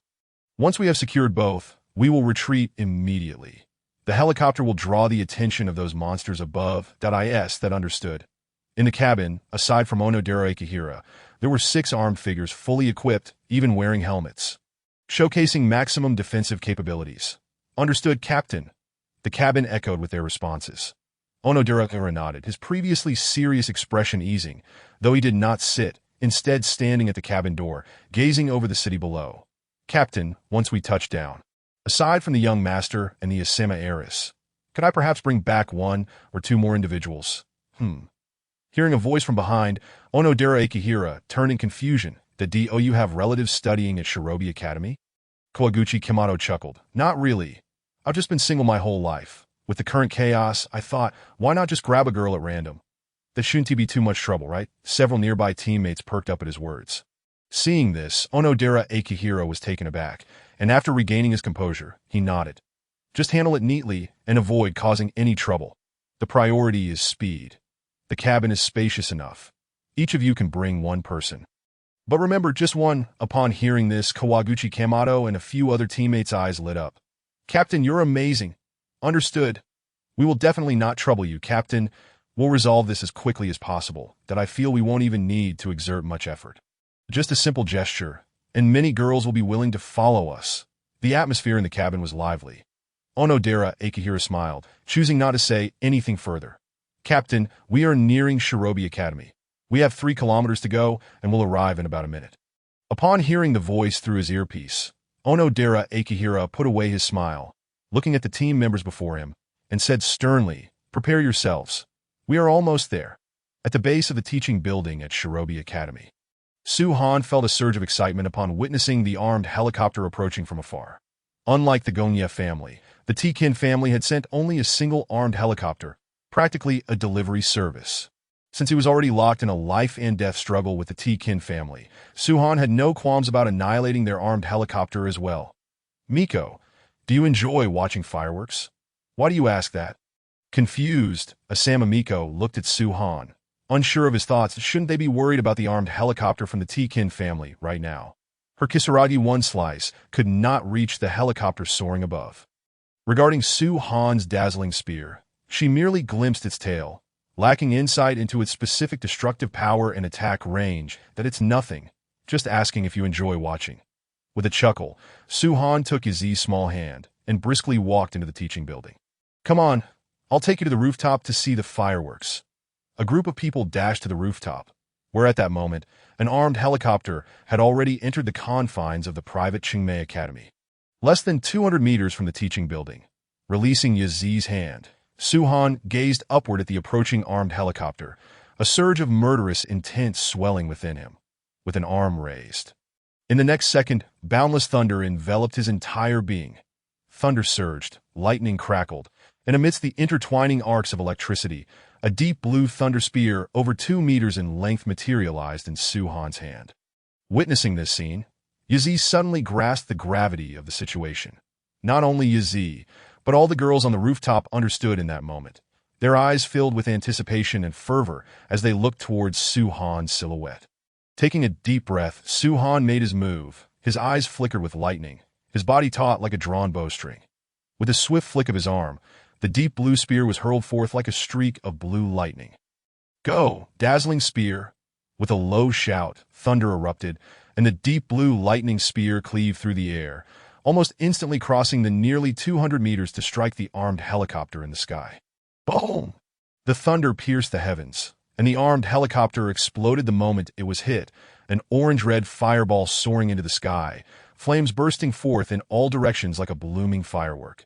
The rooftop fell into silence. Dozens of gazes fixated in astonishment at the sky, transfixed by the fireworks of destruction. Satisfied with his masterpiece, Su-Han turned to the dazed Yazi and the others, flashing a grin that revealed a full set of white teeth. Were the fireworks beautiful? Chapter 052. Provoked, the Maiano family takes a detour in fear. Were the fireworks beautiful? Faced with the radiant smile of Su-Han, Yazi felt a mix of amusement and exasperation. Is this really a question of beauty? That armed helicopter was worth nearly $10 million. Using it for fireworks can't possibly be anything but extravagant. It's both stunning and lavish, though a bit costly. Thankfully, it's the Tengjin family footing the bill. After a moment of internal lament, Yazi felt an even stronger sense of urgency. The gap between her and Su-Han had, unbeknownst to her, expanded to a terrifying degree. From a distance of 100 or 200 meters, he could effortlessly obliterate an armed helicopter with a mere wave of his hand. This disparity was utterly despairing. However, she was not one to easily concede defeat. Though Su-Han's rapid rise in strength was indeed disheartening, it was not insurmountable. Having a goal ignited her motivation. The fireworks were quite beautiful, but if the current head of the Tengjin family finds out, he'll be furious. A subtle smile graced Yazi's lips, her expression enchanting beyond words. That in that moment, Su-Han felt the turmoil in his heart settle considerably. Gently adjusting her hair, her bright eyes fixed on Su-Han, Yazi softly said, "Now that the fireworks have concluded, let us proceed to eliminate the zombies. Otherwise, the Tengjin family's retaliation will be difficult to handle. I don't want you to always stand in front of me." Momentarily taken aback, Su-Han gazed at the serene smile of Yazi, whose grace resembled that of a Yamato Nadeshiko, yet her eyes radiated determination, stirring something deep within Su-Han. Her unwillingness to surrender, her desire not to be a mere ornament, and her aspiration to shoulder her share of the burden were all sentiments he could discern from her beautiful gaze. It seemed that this firework display had imposed significant pressure on Yazi. "All right, I share the same sentiment," that Su-Han nodded in agreement. Ding! A random mission was issued. "If one does not offend me, I shall not offend them. Should one offend me, I will eradicate them completely. You have killed the sole heir of the Tengjin family and destroyed their armed helicopter, establishing enmity with the Tengjin family.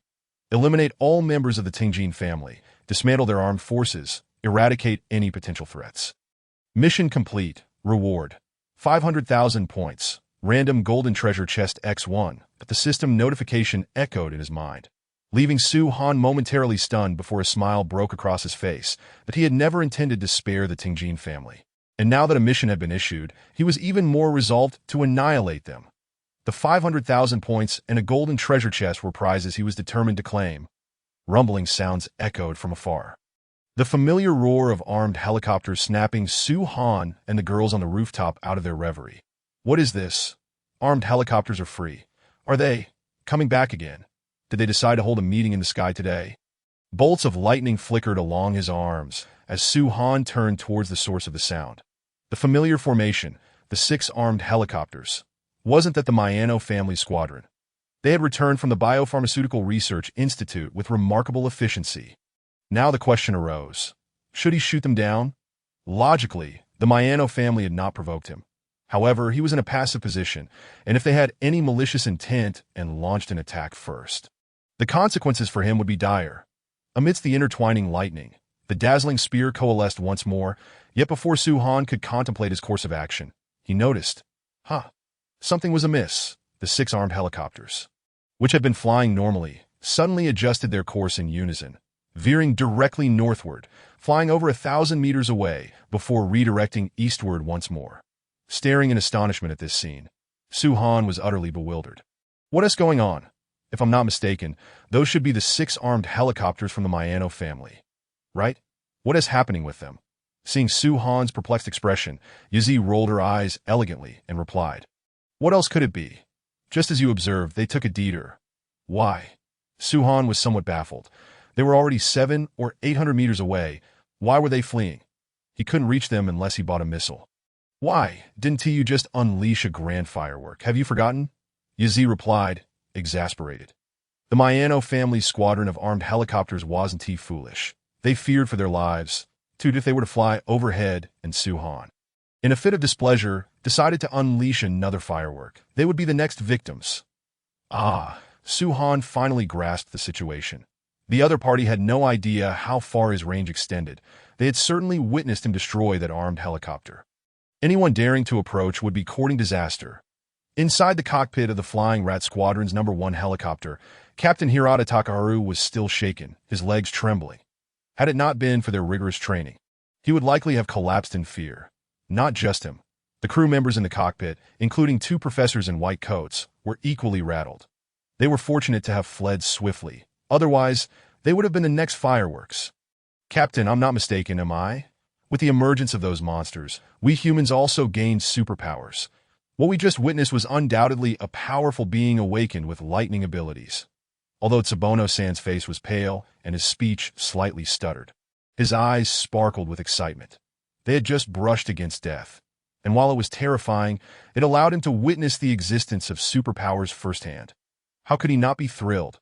Hirata Takaharu had already believed it to be an 8 out of 10. Now he was 100% certain. The appearance of monsters could signify a human evolution, just as those comments had suggested. Killing those monsters could lead to strength gains. The reason they had killed many monsters without becoming stronger was undoubtedly due to their use of firearms. From what he had read in the comments, using cold weapons to engage zombies was what led to enhancements in power. This was something he needed to report back on thoroughly. Just what was that just now? Did I see a humanoid entity throw out a bolt of light? A lightning strike that obliterated an armed helicopter. The 2 professors wore expressions of disbelief, their worldview seemingly crumbling at that moment. What happened to our scientific society? How did supernatural powers suddenly emerge? Watching the 2 professors, who looked utterly lost and bewildered, Hirata Takaharu felt overwhelmed. How could he explain this? He had no idea. If those 2 professors were rendered ineffective because of this, it would be an absolute headache. Accelerate. Let us return to the family as soon as possible. Hirata Takaharu had no choice but to instruct the driver to speed up. This place was a nightmare, and he no longer wished to linger. At the gates of the private Chunmei Academy, Su-Han, leading a group of girls, looked outside at the increasingly dense horde of zombies through the school gates. He turned to the girls and said, "In a moment, I will open the gates and let the zombies in. You should retreat while fighting at the appropriate moment. I will intervene and close the gates." Upon hearing this, the girls, led by Yazi and Lingzi, nodded in agreement, signaling that they were ready. Seeing this, Su-Han waved his hands, and with the power of thunder, the school gates thunderously swung open. The moment the gates opened, a tide of zombies roared and surged into the campus, their numbers countless. Chapter 053. Annihilating the zombie tide, points soaring, experience skyrocketing. Kill, fearless and undeterred, as the horde of zombies charged forward. Yazi raised her sword and shouted coldly, her aura of slaughter palpable, charging headlong into the fray. With the glint of her blade leading the charge, my Asakawa plunged into the throng of corpses. Akin to a tiger entering a flock of sheep, the shimmering edge of her weapon cleaved through the air, toppling more than 10 headless bodies, their severed heads rolling amidst the chaos. The air was thick with murderous intent as Reiko Yamazaki followed closely behind. Her body enveloped in a mist of magical blood, exuding a faint crimson haze. With her right hand, she unleashed a flurry of blood serpents, mercilessly reaping the lives of the zombies that as blood gushed forth. Her left fingers, glistening like jade, commanded the blood to coalesce into sharp arrows, which shot forth with a mere snap of her fingers. The blood arrows rained down, piercing the skulls of the advancing zombies. Their lifeless bodies crashing to the ground, quickly trampled by the swarm behind them. Kill! The battle cries echoed relentlessly as a cadre of agile figures wielding katana joined the fray, striking devastating blows against the oncoming tide of the undead. Dozens of team members, led by my Asakawa and Reiko Yamazaki, formed an extensive line stretching several meters, fanning out to firmly pin down the zombies surging into the school. The incessant roars of the undead filled the air. Yet the faces of the girls remained resolute, devoid of any fear, even in the presence of these terrifying zombies capable of transforming them into monsters with the slightest scratch. The line of girls, reminiscent of a relentless meat grinder, sent the relentless stream of zombies from outside the school to their doom at the edge of their blades. The stench of blood permeated the air as, in less than 10 minutes, hundreds of zombies were dispatched, and the line held firm, just 15 meters from the school gates. Perched atop a pillar by the school entrance, Su-Han remained vigilant, ready to intervene the moment any of the girls showed signs of fatigue. He would swiftly eliminate any zombies that continued to pour in, ensuring the gates could be sealed. 10 minutes, 20 minutes, half an hour, an hour. Time flowed ceaselessly, with the number of zombies flooding into the school escalating from hundreds to thousands. And now to several thousand. The line, once holding at 15 meters, gradually retreated to 20, then 30, until they found themselves pushed back to 50 meters. It was evident that the girls' faces grew increasingly pale, their arms wielding weapons growing sluggish. In just 1 hour, they had slain over 3,000 zombies. This was a remarkable achievement of the dozens of team members led by Mai and Reiko within that hour. Had it not been for the 2 days of significant power enhancement, coupled with the experience gained from battle, an ordinary person would have long since collapsed. No, they would not merely have collapsed. They would have become meals for the undead. Recognizing the fatigue etched on the faces of the girls, Su-Han knew it was time to act. Prolonging the battle further could result in casualties among the team. With a crackle, lightning flickered in his palms as he surveyed the endless horde of zombies advancing towards the school gates. Bathed in the power of thunder, he began to coalesce 2 spheres of lightning energy in his hands. As the spheres reached the size of volleyballs, Su-Han gazed down at the tide of zombies below. With a swift motion of his arm, he released the 2 spheres, letting them drift towards the flanking streets. The destructive force of the lightning was too potent, and its single-target nature paled in comparison to the widespread devastation of the lightning spheres. Upon their descent, the spheres erupted upon contact with the horde. Boom! The roar of thunder reverberated as the unleashed lightning swept across the area, transforming the streets into a tempestuous sea of electricity. Countless zombies were turned to charred remains amidst the chaos. Kill ordinary zombies. Points 1 Current points 9505. Kill ordinary zombies. Lightning ability experience 1. Current experience 50310000. Kill ordinary zombies. Point 0.5. Current experience 9957. Kill ordinary zombies. Points 1. Current points 12305. Kill ordinary zombies. Lightning ability experience 1. Current experience 310910000. That the streets were overrun with zombies. And the impact of the 2 lightning spheres sent Su-Han's system notifications skyrocketing, his points accumulating at an unprecedented rate, surpassing 10,000. The experience for upgrading his lightning power soared, as if propelled by a rocket. Delighted by the surge of points and experience, Su-Han couldn't help but smile. The Mayano family had truly done him a favor, bringing forth such a multitude of zombies. Had it not been for their armed helicopters, the streets would not have been so densely packed with the undead. Wonderful, truly splendid. As the lightning wreaked havoc, the radiant serpents crackled, enveloping the streets in a tempestuous storm that severed the influx of zombies into the school. Countless rushing zombies perished in the onslaught, while many more, fearing the might of the lightning, hesitated to advance. With the flow of zombies halted, the remaining undead at the school gates quickly dwindled. observing this. Su-han leapt down to secure the school gates. Though the gates remained intact, he noticed a troubling issue. The screws connecting the pillars on either side had become loosened from the relentless battering of hundreds of zombies. While this was not unexpected, it did not bode well that if the gates were to fail, the zombies would have unimpeded access to the school, rendering the sanctuary he had painstakingly cleared unsafe once more. The issue with the gates had to be resolved. Not only the school gates, but the surrounding walls needed reinforcement as well. The 3-meter-high walls were adequate, but their thinness posed a problem. A couple of hundred zombies posed no threat. But should their numbers swell, the walls could easily be breached, leaving the school devoid of safety. If this had been yesterday, Su-han might have been concerned, but with the material converter now at his disposal, everything was manageable. The iron gates of the school were insufficient. No problem, they could be replaced with steel gates. Could the zombies truly break through steel? The walls are too thin to withstand a horde. No worries, they could be dismantled and replaced with steel fortifications. Even if faced with tens of thousands of zombies, he was confident they would not be able to breach the defenses, unless the horde consisted entirely of first-tier zombies.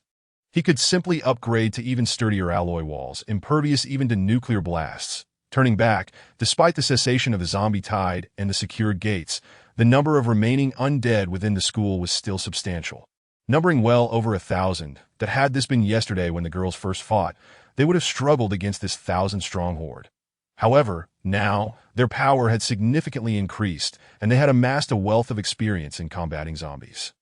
For them, this 1,000-strong horde was merely a matter of time. Leaping back atop the pillar, Su-han remained focused on the battlefield, ensuring no team member was injured. Perhaps due to the prolonged battle, the pace of eliminating the 1,000 zombies had noticeably slowed. Except for Mai and Reiko, the remaining girls appeared increasingly sluggish, as Su-han contemplated whether he should lend a hand. Boom! As he pondered, a surge of energy erupted several dozen meters away. An overwhelming pressure expanding like a geyser, drawing Su-han's attention. He raised an eyebrow in surprise. Had someone broken through? Chapter 054. Faith like fire, consecutive breakthroughs exhausted, utterly drained, as she gazed at the incessantly advancing zombies. Akira Kuzukabe felt as though her arms were burdened by an insurmountable weight, the sensation of powerlessness and soreness flooding her body. Though her katana weighed a mere 2 or 3 pounds, it now felt as though it weighed hundreds. The scorching heat enveloped her like a raging inferno, and against the fearsome tide of zombies, she relied solely on her unwavering faith to persevere. Swing, slash, again and again, she cleaved through the relentless onslaught of zombies, mechanically repeating the same motions. Over an hour had drained her of all energy, her vision blurring. She could not retreat, nor did she wish to. Several dozen meters away atop the pillar, Su-han, bathed in lightning, appeared like a deity overlooking the realm, his gaze fixated upon her.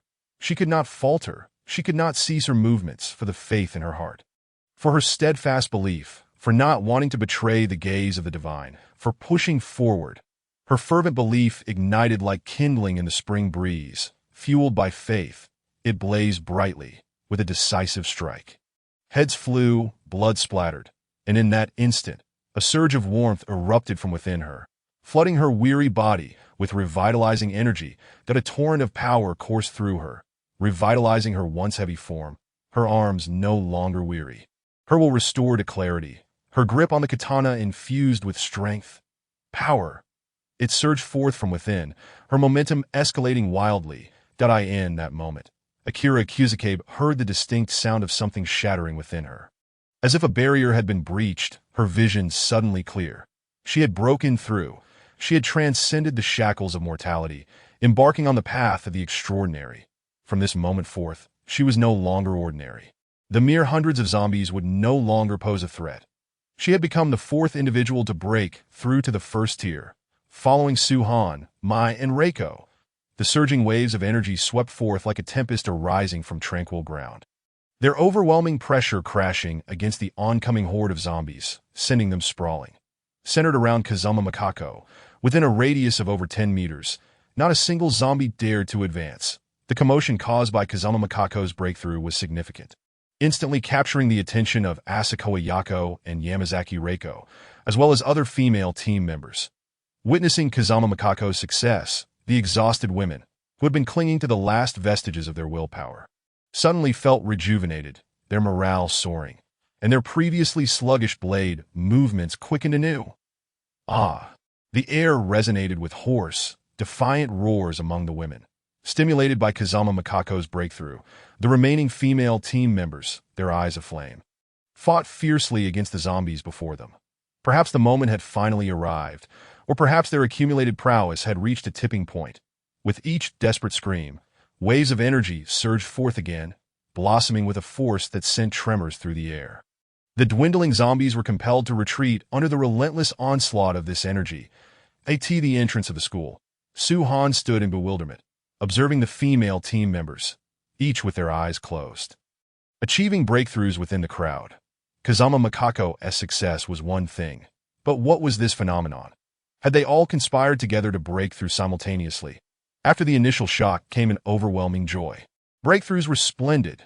The stronger these women became, the more points he would accrue, accelerating his own gains. Moreover, the quicker they cleared the surrounding area, the faster they would amass resources, a snowball effect, with 6 or 7 breakthroughs occurring in a single moment.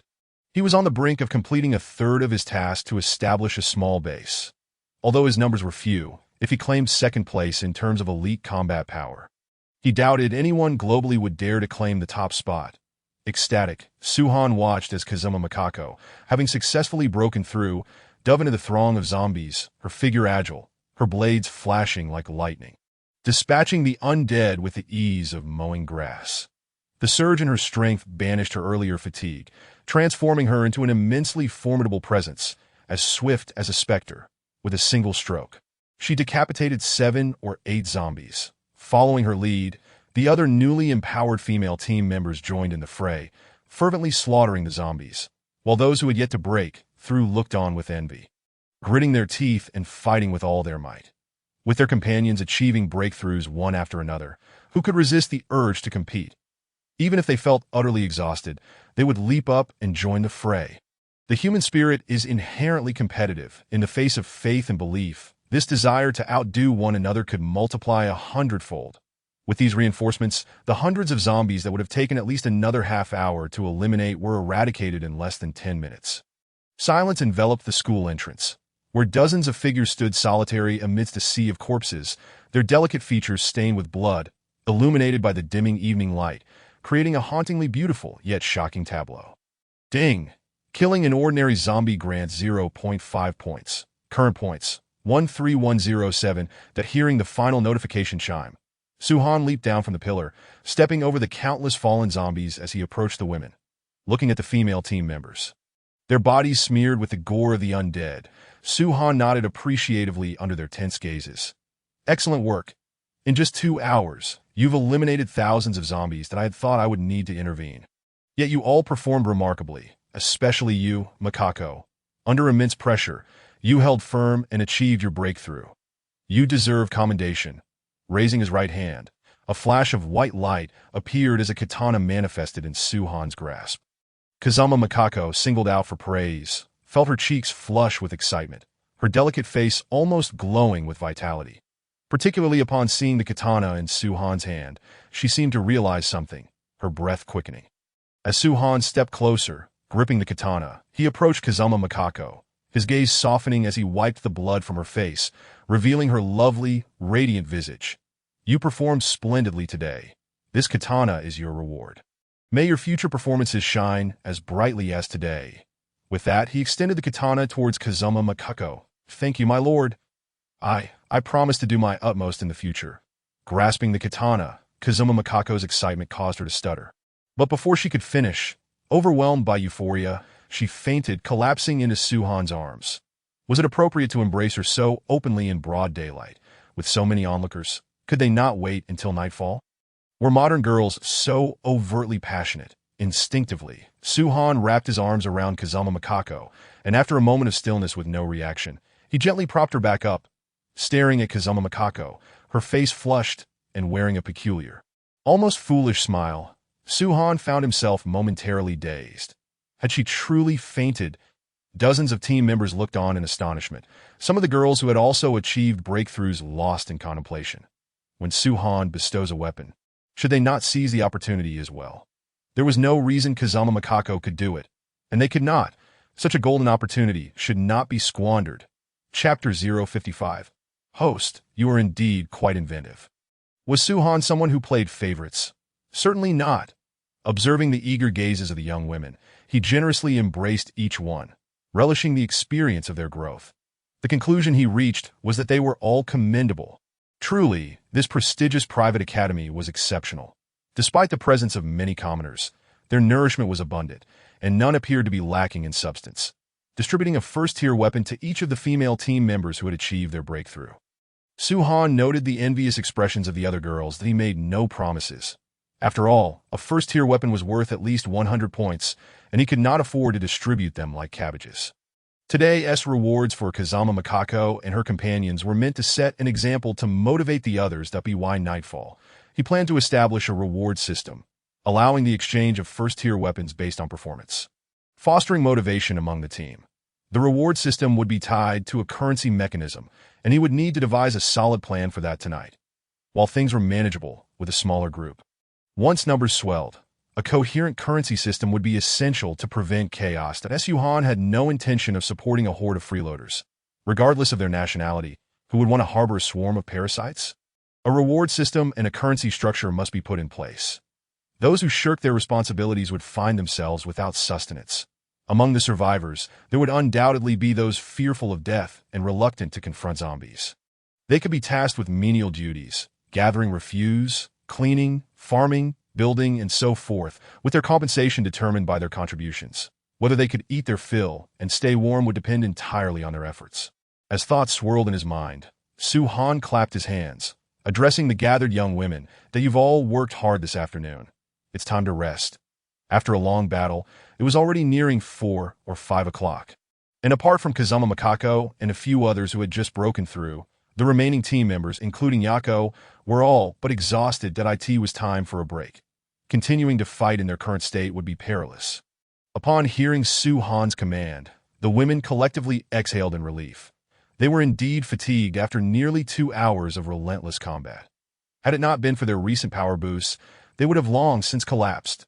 Especially after the last surge of adrenaline, their energy reserves were entirely depleted, and now they felt as though they could hardly stand, instructing Yako and Reiko to lead the others to rest. Suhan set off towards the school's warehouse. While the women needed to recuperate, he was still full of energy, having hardly engaged in battle himself. Seizing the opportunity, he intended to retrieve the matter converter. The matter converter was quite large and conspicuous, making the warehouse the most suitable location for storage. The warehouse was spacious enough that placing the converter inside would keep it from being easily discovered. All that would be needed was for people to deposit various scraps into the warehouse. Upon arriving at the warehouse, Suhan focused his thoughts and summoned the matter converter, gazing at the enormous object that had suddenly appeared. He approached it with curiosity. Matter converter, available matter points. 0 convertible items. None what? What does this mean? He understood the concept of matter points, but what did it mean that there were no convertible items? Had the system given him a defective product? System? What is going on? Wasn't it said that anything could be converted? Why does it show that nothing can be converted? Where is the error? Host, the matter converter requires templates to convert items. Without providing a template, how can the converter perform conversions? Even a factory assembly line needs to be set up to produce something, right? Oh, is that so? That does seem logical. Casting his gaze around the warehouse, Suhan soon returned with a steel bar in hand. System, I wish to convert this steel. How do I input it? The host simply needs to place the steel into the entrance, and the matter converter will record or convert it into matter points. Is it really that simple? Suhan was momentarily taken aback, initially believing that such a large matter converter would be cumbersome to operate. To his surprise, a simple one-button operation sufficed. That extraterrestrial technology, truly this advanced. He tossed a steel rebar into the intake, observing the virtual screen before him as he selected the option to absorb metallic items. The analysis commenced, and he successfully recorded the metallic substance. Steel, a metallic item. Conversion of 1 ton of steel requires 100 matter points. Was 100 matter points a lot or a little? Scratching his head, Suhan glanced at the nearby tables and chairs, and impulsively gathered 10 sets, shoving them into the intake. Absorbing wooden items, Decomposition in progress. Decomposition completed. Matter points 1 10 sets of tables and chairs are worth 1 matter point. This implies that 1,000 sets could be converted into a ton of steel. Eyeing the steel rebar beside him, Suhan fetched another 10 pieces, each weighing approximately 100 pounds that he wasn't sure of the exact weight, but it felt light enough, whether it was 100 or 200 pounds. Absorbing metallic items. Decomposition in progress. Decomposition completed. Matter points 100. So this could convert into 1 ton of steel. The conversion rate is quite high. He turned and discarded everything from the warehouse into the matter converter. And soon the conversion points surged to 1,200. With such a bounty of conversion points, the cost was an entirely emptied warehouse, now only housing the matter converter. After experimenting with everything, Suhan discovered that steel rebar yielded the highest matter points, while the others fell significantly short. With the warehouse now devoid of items, he exited, only to return a minute later, hauling 2 zombie corpses. Absorbing carbohydrates. Decomposition in progress. Decomposition completed. Matter points 1. Carbohydrates. Incredible. The value of zombie corpses is astounding. Each corpse is worth 1 matter point, meaning that 100 corpses could be converted into 1 ton of steel. Suhan had previously worried about whether there would be enough steel to construct the walls. But now his fears were assuaged. However, gazing at the imposing matter converter, a new concern arose within him. System. With this massive matter converter left unattended, what if it were stolen or maliciously damaged? I cannot possibly afford to purchase another one. Can I? The system assured him that the matter converter had been bound to him upon reward issuance. Without his authorization, no one could utilize it. Moreover, as a piece of extraterrestrial technology, it would withstand even a nuclear explosion. Incredible! Suhan's eyes widened in disbelief. System. If someone were to launch a nuclear weapon at me, could I take refuge within the matter converter and emerge unscathed? System. Host, your creativity is quite remarkable. Theoretically, your idea is indeed feasible, provided you do not inadvertently incinerate yourself, as this is not Lao Jun's alchemical furnace, and you are not Sun Wukong. Chapter 056. The Shockwaves of the Mayano Family. The astonishment of superpowers. 40 kilometers east of Shimi Private Academy lies the Mayano family, the most formidable clan in Jichuan. The Mayano estate spans nearly 100 square kilometers, serving as both the family domain and military garrison. At this moment, countless zombies shrieked outside the barbed wire perimeter, while soldiers clad in combat gear patrolled incessantly. Above, armed helicopters monitored the situation from the sky. Internally, after a day and night of turmoil, all zombies had been eradicated. With over 10,000 soldiers clearing the area, the Mayano family returned to its pre-apocalyptic state. With a thunderous roar, 6 armed helicopters approached from the distance, landing swiftly at the Mayano airstrip. From within emerged a cohort of elderly scientists clad in white lab coats, rescued from the Biopharmaceutical Research Institute. However, whether due to motion sickness or sheer fright, these professors appeared dazed, murmuring incoherently. Are humans capable of wielding lightning? It seems implausible. Shouldn't an excessive voltage electrocute them? Can humanity truly possess supernatural powers, such as controlling thunder? Is it possible that the mythological Zeus is real? The leader of the Mayano family, who had previously worn a smile, now appeared utterly dejected. What in the world is happening? I was supposed to welcome esteemed scientists from the Biopharmaceutical Research Institute, not a group of lunatics. Yet he recognized these individuals. They were indeed advanced scientists. But why were they now babbling about the divine? Mayano Seiji, his face darkened with displeasure, bellowed, "Hirata Koji, get over here!" His furious shout overpowered the roar of the helicopter blades, underscoring the depth of his rage. Hirata Koji's expression soured, but as the squad leader, he promptly approached upon hearing the command. Standing at attention, he saluted, and before Mayano Seiji could unleash his reprimand, Hirata Koji calmly interjected, "My lord, I have urgent matters to report to the clan leader. And I must also provide an explanation. The situation is severe, affecting the very future of the Mayano family." Mayano Seiji paused, noting Hirata Koji's solemn demeanor. Recognizing that he was not a fool, he suppressed his anger and replied gravely, "Follow me. I hope your report holds significant value, for you are well aware of the consequences should it fail to do so. Rest assured, I will not disappoint you, Mayano Dano," Hirata Koji exclaimed confidently, gazing intently at Hirata Koji. Mayano Seiji remarked. You seem quite assured that if you can prove your worth, I will personally advocate for your commendation to the clan leader. Hirata Koji felt a surge of joy. This man was the third most powerful figure in the Mayano family, and gaining his favor would surely elevate his status. The clan leader's study was filled with curiosity as Mayano Akihiko observed the serious expressions of Mayano Seiji and the rigid Hirata Koji. He pondered why his brother had summoned him with such gravity that, if memory served, Mayano Seiji was responsible for matters concerning the Biopharmaceutical Research Institute, that a sense of foreboding struck Mayano Akihiko. Could something have gone awry with the scientists? That would not bode well. Noticing the increasingly grim expression on Mayano Akihiko's face, Mayano Seiji wasted no time, gesturing to Hirata Koji. Did you not have something important to report? You mentioned it concerns the survival of the Mayano family. So please proceed. Hirata Koji nodded, retrieving a mobile phone from his pocket and respectfully presenting it to Mayano Akihiko. Clan leader, please take a look. These are findings I have uncovered. Ordinary individuals can defeat those monsters and gain strength. And some appear to have evolved with the abilities of fire and lightning. I did not witness the flame ability firsthand, but on my return, I witnessed a man from hundreds of meters away hurling a lightning gun to destroy an armed helicopter belonging to the Tung family. This is beyond doubt, as all accompanying team members and rescued scientists can attest. Furthermore, it seems that to kill monsters and grow stronger, conventional weapons are ineffective, or one must engage in close combat to achieve strength. As Hirata Koji relayed this barrage of information, Mayano Akihiko found himself in disbelief. Superpowers, a man wielding lightning to obliterate a helicopter hundreds of meters above. This sounded like a fantastical tale.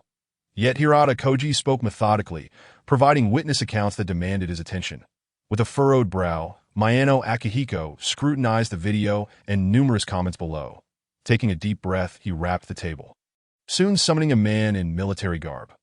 Take this video to the technical department for analysis, that if it's genuine, trace its origins to find this individual. Someone like him must be utilized by the Mayano family. Additionally, monitor the entirety of Jichuan. Should any similar individuals arise, bring them back to the family, and eliminate any resistors without mercy. Yes, the man accepted the phone and departed. Once he was gone, Hirata Koji continued. Clan leader, our armed helicopters are equipped with recording capabilities. You may review the footage to verify the truth of my claims. KGSHK also contemplated this matter. He had similar intentions. The testimony of witnesses can never match the straightforwardness of first-hand observation. According to your account, where was the individual wielding the lightning spear discovered? Hirata Takaru responded, respected clan leader, it was at the private Saimai Academy. At that time, we witnessed the Tingjin family's armed helicopter being obliterated. My subordinates, fearing malice from the opposing side, deviated from their course and took a detour of 1 kilometer to return. Well done. KGSHK waved his hand dismissively. You may leave for now. The authenticity of this matter remains to be verified. If it proves true, the KG family shall not overlook the contributions of loyal subjects like yourself. A flicker of joy flashed in Hirata Takaru's eyes as he glanced at KG Seiji, who subtly nodded in affirmation, instantly reassuring him that I take my leave. He said that I end the study. KGSHK did not wait long before the man who had departed earlier returned, this time bearing another recording. Clan leader, the technical department has confirmed that the video has not been edited or fabricated. Additionally, this footage is from our own armed helicopter, which likewise bears no signs of deceit. Taking a deep breath, KGSHK was profoundly shaken. He scrutinized the recording twice, his heart brimming with astonishment. Such supernatural power. It was indeed terrifying. This strength could undoubtedly influence the rise and fall of the KG family. The KG family must firmly seize this power. What cannot be obtained must be destroyed. It is far better than allowing other families to exploit this power to annihilate the KG clan. Chapter 057. Brother, you've devoured all the bamboo shoots on the mountain. To ascend as the head of the KG family. KGSHK possessed not only capability, but also a ruthless heart. Seiji, I entrust this matter to you with but one requirement. Before these individuals can be courted by other families, strive to reclaim them for the KG family. Those we cannot allure. Eliminate directly. We must not leave them to other families or allow them to grow. Furthermore, urge those research institutes to cease their futile attempts at developing antidotes and instead investigate the origins of these supernatural forces. Can we acquire them through scientific means? Additionally, dispatch a small team to verify whether close-range melee combat against those creatures can enhance strength. If it is possible.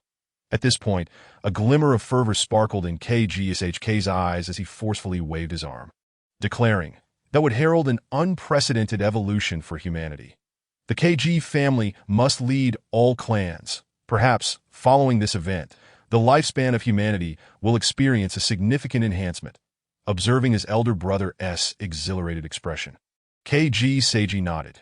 Yet, he was reminded of the elderly professors who had descended from the armed helicopter, and his countenance momentarily faltered. What troubles you? Noticing KG Seiji's disconcerted expression, KGSHK inquired with confusion. KG Seiji, feeling helpless, recounted the circumstances he had just witnessed. KGSHK was momentarily taken aback, but swiftly grasped the situation. What is there to worry about? Those old fellows are merely experiencing a temporary shock to their worldview and cannot accept it for the moment. Just present them with the evidence and inform them that should they decipher it, they will become pioneers of a new era, forever etched in history. Ultimately, there is no conflict in expertise. It is merely that science leans towards theology. One must understand that the pinnacle of truth knows no bounds between science and theology. KG Seiji pondered this and, no longer troubled, gazed at the footage on the table, curious. Did the Tengjin family's armed helicopter really get shot down? To down an armed helicopter with mere manpower. The thought alone was terrifying. KGSHK nodded, nudging the recording, indicating, have a look. Were it not for the technical department's verification, I would have thought it to be a cinematic performance. Witnessing it is indeed shocking. Had Hirata Takahiro not prudently altered our course, our flying rat squadron might not have returned. As he picked up the recording, KG Seiji's hand trembled, staring in disbelief at KGSHK, questioning whether he had misheard what. A whole squadron almost didn't return. Is it really that absurd? He lowered his gaze to play the recording, and indeed, an armed helicopter appeared on the screen, the view rapidly zooming in until the green maple leaf emblem of the Tengjin family was unmistakable.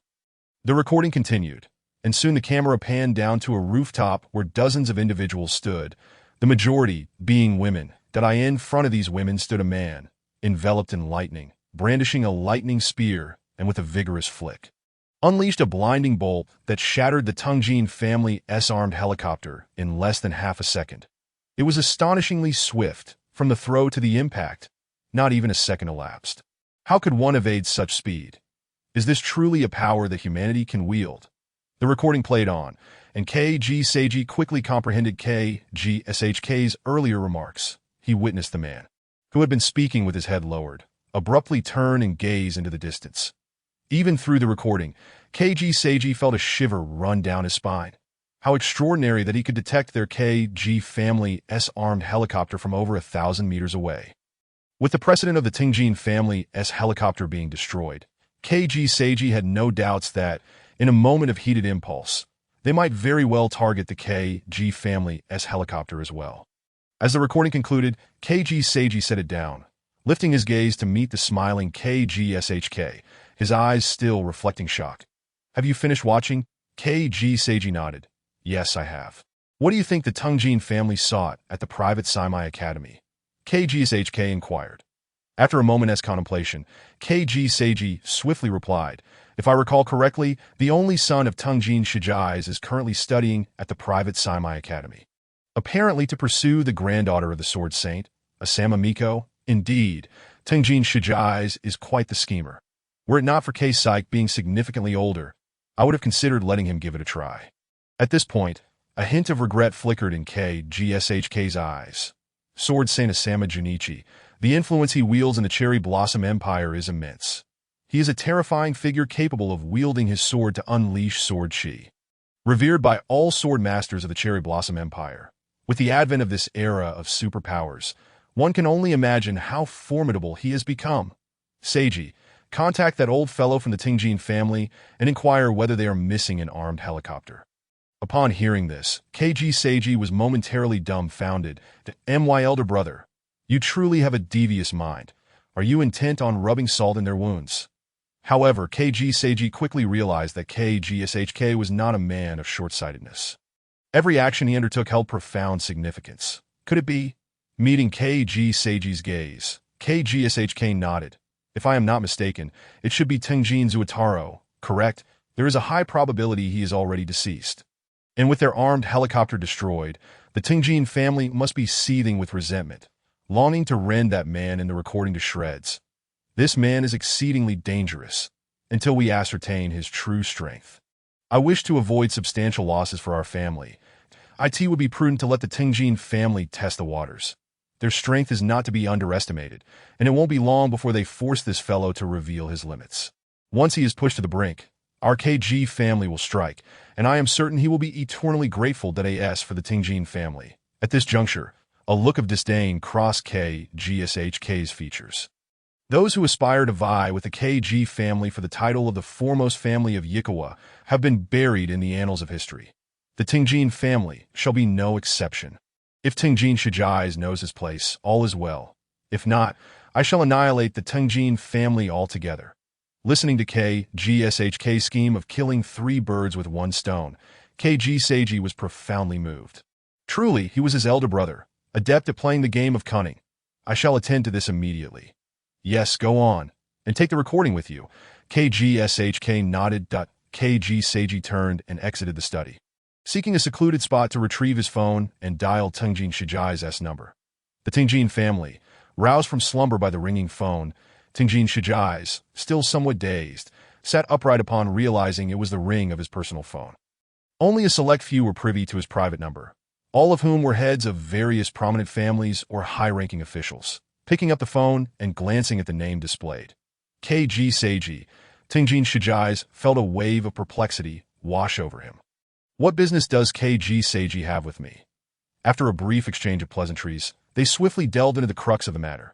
Tenjin clan leader, did your family dispatch an armed helicopter to the private Saimai Academy today? How do you know? Tenjin Shijai was even more confounded. Oh, it is thus. Our KG family S squadron happened to pass by the private Saimai Academy and recorded a video that I shall send it your way shortly. I hope it does not cause you too much heartbreak upon viewing. Beep beep beep. Staring blankly at the hung-up phone, Tenjin Shijai felt a wave of frustration wash over him. What on earth was KG Seiji plotting? Is this person unwell? The next moment, an encrypted video arrived. Tenjin Shijai opened it, initially indifferent, but soon his expression morphed into one of shock and crimson rage. Bring someone! Bring someone! Where is everyone? I want to kill him. I want to slay that bastard. Tung Jin's eyes were bloodshot with rage, his voice a continuous roar, resembling that of a madman. He is now awakened, fully cognizant of his surroundings. At the very instant the armed helicopter was obliterated, his clarity of thought returned. He finally comprehends the meaning behind Ji no Masashi's words, do not grieve too much. Was it the destruction of the helicopter that caused this? Nonsense. Even if an armed helicopter is valued at nearly $10 million. What does it matter? To the Tung family, it is merely a trifling loss. The true cause of his anguish lies in the fate of his son. His son is dead, the sole heir he had nurtured with countless efforts. The future of the Tung family rests upon him. Yesterday, Tenjin Zuotaro delivered him immense joy, only for it to be transformed into devastating news today. His son, his superpower, the future of the Tung family. In this singular moment, all has vanished. A white-haired person mourning for a black-haired one, and with it, the future of the Tung family is irrevocably shattered. How can he maintain his sanity? Death. They all must die. He intends to reduce the private Chungmei Academy to ashes. He wants everyone within to pay the ultimate price for his son's demise. Hearing Tung Jin's furious roar, someone swiftly entered the room. Upon witnessing Tung Jin's enraged countenance, the newcomer, Shuri Ryomi, was rendered pale with fear, her legs trembling. As Tung Jin's personal secretary, she had never seen him this furious. His eyes seemed to hunger for blood. Patriarch, may I inquire what your orders are? With blood-red eyes, Tung Jin forcefully suppressed his fury and, clinging to a sliver of hope, asked, has the dispatched armed helicopter returned? Has the young master come back safely? As Tung Jin's most trusted secretary, Shuri Ryomi was privy to much information, including the deployment of the armed helicopter to the private Chungmei Academy, which she had arranged herself. Now, as dusk descended, the helicopter had yet to return, and she was as anxious as an ant on a hot pan, uncertain of how to proceed. When Tung Jin inquired, she was instantly paralyzed with fear. Patriarch, the dispatch helicopter has not yet returned, and we have yet to see any sign of the young master. I fear the situation at the private Chungmei Academy must be dire. Given the soldiers' capabilities, they should return safely soon. Soon return safely? Tung Jin, driven to the brink of fury, laughed bitterly, hurling his phone with all his might. Take a look for yourself. Can they still come back? Bang! The phone struck Shuri Ryomi's forehead with tremendous force, blood gushing forth as she cried out in pain, too terrified to evade. Trembling, she picked up the phone from the ground, enduring the agony on her head to read the screen. Utterly stunned, "Speak. Why are you silent? Do you believe they can return? Tell me, can my son come back?" Springing to his feet, Tung Jin strode towards Shuri Ryomi, seizing her collar and bellowing in a frenzy, gazing at the wrathful visage of Tung Jin before her. Shuri Ryomi trembled, unable to utter a single word. Forcefully shaking off Shuri Ryomi, Tung Jin clenched his fists, grinding his teeth as he shouted, "Relay my orders. Immediately dispatch a squadron to obliterate the private Chungmei Academy. I want it reduced to rubble, with not a blade of grass remaining." Shuri Ryomi quivered at his words, stammering, too frightened to speak. Tung Jin, consumed by rage, may not have been thinking clearly, but as his devoted secretary, she was acutely aware. The private Chungmei Academy was not to be trifled with. It housed directors from various prestigious families and numerous young heirs and heiresses. More critically, the granddaughter of the Sword Saint, Asama Junichi, resided there, along with his daughter, Asama Kyuka. That if the academy were to be razed, she was certain that the next to fall would be the Tung family, with the Sword Saint Asama Junichi's influence in the Sakura Empire. Annihilating the Tung family would be but a word away. Despite the Tung family being a prominent clan in Jichuan, in the eyes of the Sword Saint, they were merely a sizable grasshopper. "What are you waiting for?" Tung Jin barked at the dazed Shuri Ryomi crouched on the ground. Suddenly regaining her senses, Shuri Ryomi exclaimed, "Patriarch, please remain calm," leaving aside the academy's directors and their heirs. Just Asama Miko alone means the private Chungmei Academy must not be touched. Unless you ascertain that Asama Miko has already been relocated, any action we take could spell disaster for the Tung family. Boom! Shuri Ryomi's words struck Tung Jin like a thunderclap, reverberating in his mind. Indeed, if the private Chungmei Academy were destroyed and it affected Asama Miko, the Tung family would face annihilation between the vendetta against his family and the loss of his son. Which weighed heavier? A son could be born again, but a family lost means everything is lost. Yet, could he simply swallow his anger? Where would the Tung family's dignity reside? "Give me the phone." Taking a deep breath, Tung Jin commanded. Shuri Ryomi promptly handed him the phone, and upon receiving it, he dialed a certain number, instinctively bowing, his face filled with respect and reverence. "Hello? Is this the Tung family's young master?" Hearing the robust voice on the other end, Tung Jin respectfully replied, any trace of anger dissipating. "Sword Saint, it is is there anything you require?" "What is it?" For some reason, despite the Sword Saint's voice sounding sharper and younger, Tung Jin sensed an undercurrent of sadness and weariness. "I called to inquire if Asama's niece and Miss Kyuka have safely escaped, that if not, the Tung family can dispatch helicopters to retrieve them." That a profound silence followed on the other end, causing Tung Jin's heart to race. The sudden quietude amplifying his anxiety, beads of sweat forming on his forehead. "Your concern is appreciated. Following the death of Kei Sigu, my Asama family has been left with no heirs. Soon, I shall personally head to the private Chungmei Academy to eradicate those monsters and retrieve the remains of Kyuka and Miko. Until then, I do not wish for anyone to disturb the private Chungmei Academy." Beep, beep, beep. Staring in shock at the disconnected phone, Tung Jin was left dumbfounded. What had he just heard? Asama Miko and Asama Kyuka were dead at the private Chungmei Academy. Then who had he seen in the video? Although the image had been somewhat distant and blurry, he could still ascertain it was Asama Miko. He had not seen Asama Kyuka. Why would the Sword Saint claim his granddaughter was also dead? What had gone awry? Tung Jin lowered his head, lost in thought, remaining silent for an extended period while Shuri Ryomi knelt on the ground, allowing blood to flow from her forehead, too frightened to move. After a long while, Tung Jin finally raised his head, his eyes gleaming with resolve. Relay my orders. Dispatch a squadron to the private Chunmei Academy, but do not approach too closely. Observe from a distance and confirm whether Asama Miko is alive. Should there be any new developments, report immediately. Understood, Patriarch. Shuri Ryomi got up and exited the room. After her departure, Tung Jin's expression shifted repeatedly, murmuring to himself, if Asama Miko is alive, this could present an opportunity for the Tung family. Even without Swataro, the Gino family. Humph. Did they truly think me so naive as to overlook their little schemes? Chapter 059. The Sword Saint Asama Junichi, the searing pain radiating to his heart.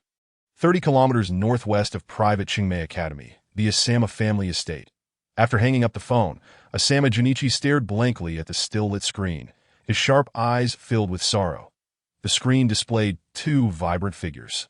Asama Kyuka embraced Asama Miko from behind, her bright smile radiant, while Miko exuded tranquility, a faint smile gracing her lips, as beautiful as a painting. Miko, Grandpa does not believe you could perish at the hands of those monsters. You are my pride. With your strength, those creatures could not possibly harm you. Wait for me. Before long, I shall arrive at the private Chunmei Academy, and I will uncover the truth behind your deception. His voice low, Asama Junichi put away his phone and picked up a blood-soaked katana, slowly rising from the ground. His upright figure resembled a drawn sword, a fierce sword intent bursting forth from him. The arrival of the apocalypse infused new life into the aging form of Asama Junichi, as if he had been granted a second lease on life, his once white hair turning black, the sleeves of his robe billowing restlessly. Pushing open the wooden door, he stepped into a scene of carnage. Corpses littered the ground, blood staining the earth. The once beautiful ornamental pond was now tainted red with blood and bodies. These corpses belonged to the servants of the Asama family. In the face of the apocalypse, they had mutated, some bitten to death, and all had met their end at the hands of Asama Junichi, with none surviving. Ignoring the lifeless bodies, Asama Junichi's figure slowly moved away from the Asama estate. And at the moment he crossed the threshold, a terrifying sword pressure erupted, suffused with destructive sword light, shredding the zombies in his path. Treading upon countless corpses, Asama Junichi moved with purpose, heading straight for the private Chunmei Academy. In this tempestuous moment, all eyes were drawn to the private Chunmei Academy. Emerging from the warehouse, night had fallen, and Suhan made his way directly to the administrative building. Along the way, he encountered several female team members. Exchanging greetings until he found Yamazaki Reiko. Reiko, have you had dinner yet? As soon as Suhan approached, Yamazaki Reiko had already respectfully taken her position, shaking her head in response to his words. She said, My lord, we haven't eaten yet, but arrangements have been made. Are you hungry? I shall go and urge them. Noticing that Yamazaki Reiko was about to leave, Suhan quickly stopped her, saying, No need for that. I was just inquiring, where is Yako? Has she not come down for the kendo club upstairs after a shower? After spending over an hour in the storeroom, it was quite unusual that among all the girls who had already finished bathing, he had yet to see Asakawa Yako, that Suhan felt a twinge of confusion. After the captain arranged for us, she hurried upstairs, urging us to rest quickly, as there may be other tasks tonight. She must be taking a shower and changing clothes, Yamazaki Reiko speculated, though she was uncertain. Suhan did not delve deeper. After a day of battle, he was covered in the blood of zombies. It was only natural for the girls to desire cleanliness, so Asakawa Yako's eagerness to bathe was understandable. However, Yako's ability to discern and gauge intentions was commendable, without him saying a word. She could surmise that he likely had plans for the evening. You carry on. I shall go check upstairs. With a nod to Yamazaki Reiko, Suhan turned and left the classroom down on the 4th floor. In the kendo club's bathing area, mist enveloped the space, and warm water cascaded from the showerhead, creating an ethereal atmosphere that a series of muffled breaths echoed within. Asakawa Yako half knelt on the floor, her expression one of agony. With her right hand braced against the ground, the smooth skin of her hand revealed delicate blue veins, while waves of scorching heat surged through her arm, spreading throughout her body, causing her heart to ache under the oppressive warmth. Not long after the afternoon battle had concluded, the inexplicable burning sensation from the morning began to resurface. Initially, she managed to endure it, but soon it became increasingly unbearable. She had barely exchanged a few words with Yamazaki Reiko before hastily retreating to the Kendo Club, not even having the chance to respond to Asakawa Kyoka's greetings. Confused by the sudden and mysterious pain, she wondered if it signified the awakening of her abilities. She had heard Kyoka and Yamazaki Reiko mention that each person's experience was unique. Yamazaki Reiko's condition seemed similar to hers, both feeling as if their blood was boiling, though Yako was plagued solely by this sensation in her arm. Yamazaki Reiko had said that after enduring the discomfort, one could successfully awaken their abilities, that at this moment. Yako fervently wished for her powers to awaken smoothly after enduring this trial. She would not abandon Kendo, but she wouldn't mind possessing additional means of strength, which would help bridge the gap between her and Suhan. Bang bang. Yako, you've been in there for over an hour. Are you not done yet? Do you want me to come in and help you scrub your back? Auntie misses your smooth skin. Hearing Aspa Kyoka's playful voice from outside the bathroom, Yako suppressed the discomfort within her and replied, "No, it's fine, Annie. I'll be out shortly." Outside the bathroom, Kyoka blinked, sensing something was amiss. Leaning closer to Suhan, she quietly recounted what had just transpired, and with each word, Suhan's expression grew increasingly peculiar. "Goodness, you truly have a knack for orchestrating this with your own niece. Don to you, you are quite the doting aunt, adept at putting your niece in a predicament." With a playful slap on Suhan's hand, which was climbing, Kyoka glanced at the bedroom door and admonished, "Where are you touching? Yako will be out soon. Be careful not to be seen by her." Rolling his eyes, Suhan decided to behave, refraining from further advances and instead contentedly embraced Kyoka's increasingly curvaceous waist. Before long, Asakawa Yako emerged, having changed her clothes. Upon seeing Suhan seated on the sofa, her beautiful eyes brightened, and she glided over for the hand Suhan had resting on Kyoka's waist. She chose to ignore it wasn't the first time. Her boundaries had long since expanded, and besides, she didn't mind Suhan having other women. "When did you get back?" Leaning against Suhan's shoulder, Asakawa Yako felt an overwhelming sense of security. Even the burning pain that had nearly reached her heart became negligible in that moment. Chapter 060. Star Ring, Merit Points, and Plastic Sisterhood embraced by both Kyoka on one side and Yako on the other. With soft, jade-like warmth enveloping him, Suhan felt he was at the pinnacle of life. If only there were two maids at his feet feeding him, and one massaging his shoulders behind him. It would be perfect. He wouldn't mind at all. "Get up. When I came up, Reiko mentioned dinner is nearly ready. After we eat, there are some matters to attend to, with so many zombie corpses around the school." Each one was worth 1 conversion point. These were all valuable resources. This was crucial for whether they could quickly build steel walls and a secure base. The school's walls, which were as fragile as paper, truly did not meet his standards. Pulling both women to their feet, Suhan descended the stairs where Yamazaki Reiko had been waiting for some time, hesitant to interrupt. "Stop standing around. Let's eat. Next time, if the meal is ready, just send someone to call me up. You shouldn't wait for me. Do you plan to starve all night?" Suhan waved his hand, signaling for the girls to sit down and eat. After being mildly reprimanded by Suhan, Yamazaki Reiko lowered her head and respectfully replied, "My lord, this is the rule you." Suhan frowned, his gaze fixed on Yamazaki Reiko. Swallowing her words, Yamazaki Reiko nodded in acknowledgement. "Yes, Reiko understands that I will be more mindful next time." "All right, let's eat." "Understood." Sitting on the dining mat, Suhan took a few bites of his bento, only to realize that aside from him and the two girls, including Yamazaki Reiko, everyone else was munching on bread. Seeing this, Suhan recalled something and asked, "Have we run out of bentos from the supermarket?" Nodding, Yamazaki Reiko replied, "Yes, my lord. There are only these left, the ones preserved in the fridge. Currently, the supermarket only has packaged food remaining. Fortunately, we have a sufficient stock to last us for over half a month. That is half a month a lot." "No, not at all. This quantity only suffices for the current few dozen individuals. Once the numbers increase, food will dwindle rapidly. It is imperative to seize more supermarkets, malls, and food stores to thrive in this apocalypse. To live better than others, one must plunder all resources." Handing his bento to Yamazaki Reiko, Suhan gestured, "You eat this." Yamazaki Reiko stared at the bento in astonishment, her throat instinctively swallowing as her eyes widened. Is this for me? My lord, are you not eating?" with a flip of his hand. Another bento appeared. I have more. You take this one. Yamazaki Reiko no longer hesitated, and as she accepted the bento, her breath quickened significantly. The blood within her felt like boiling water, searingly hot. This was the bento Suhan had eaten from, along with the chopsticks he had used. If she consumed it, wouldn't that mean? The more she thought, the more exhilarated she became. Had Suhan not been right there, she might have lost control.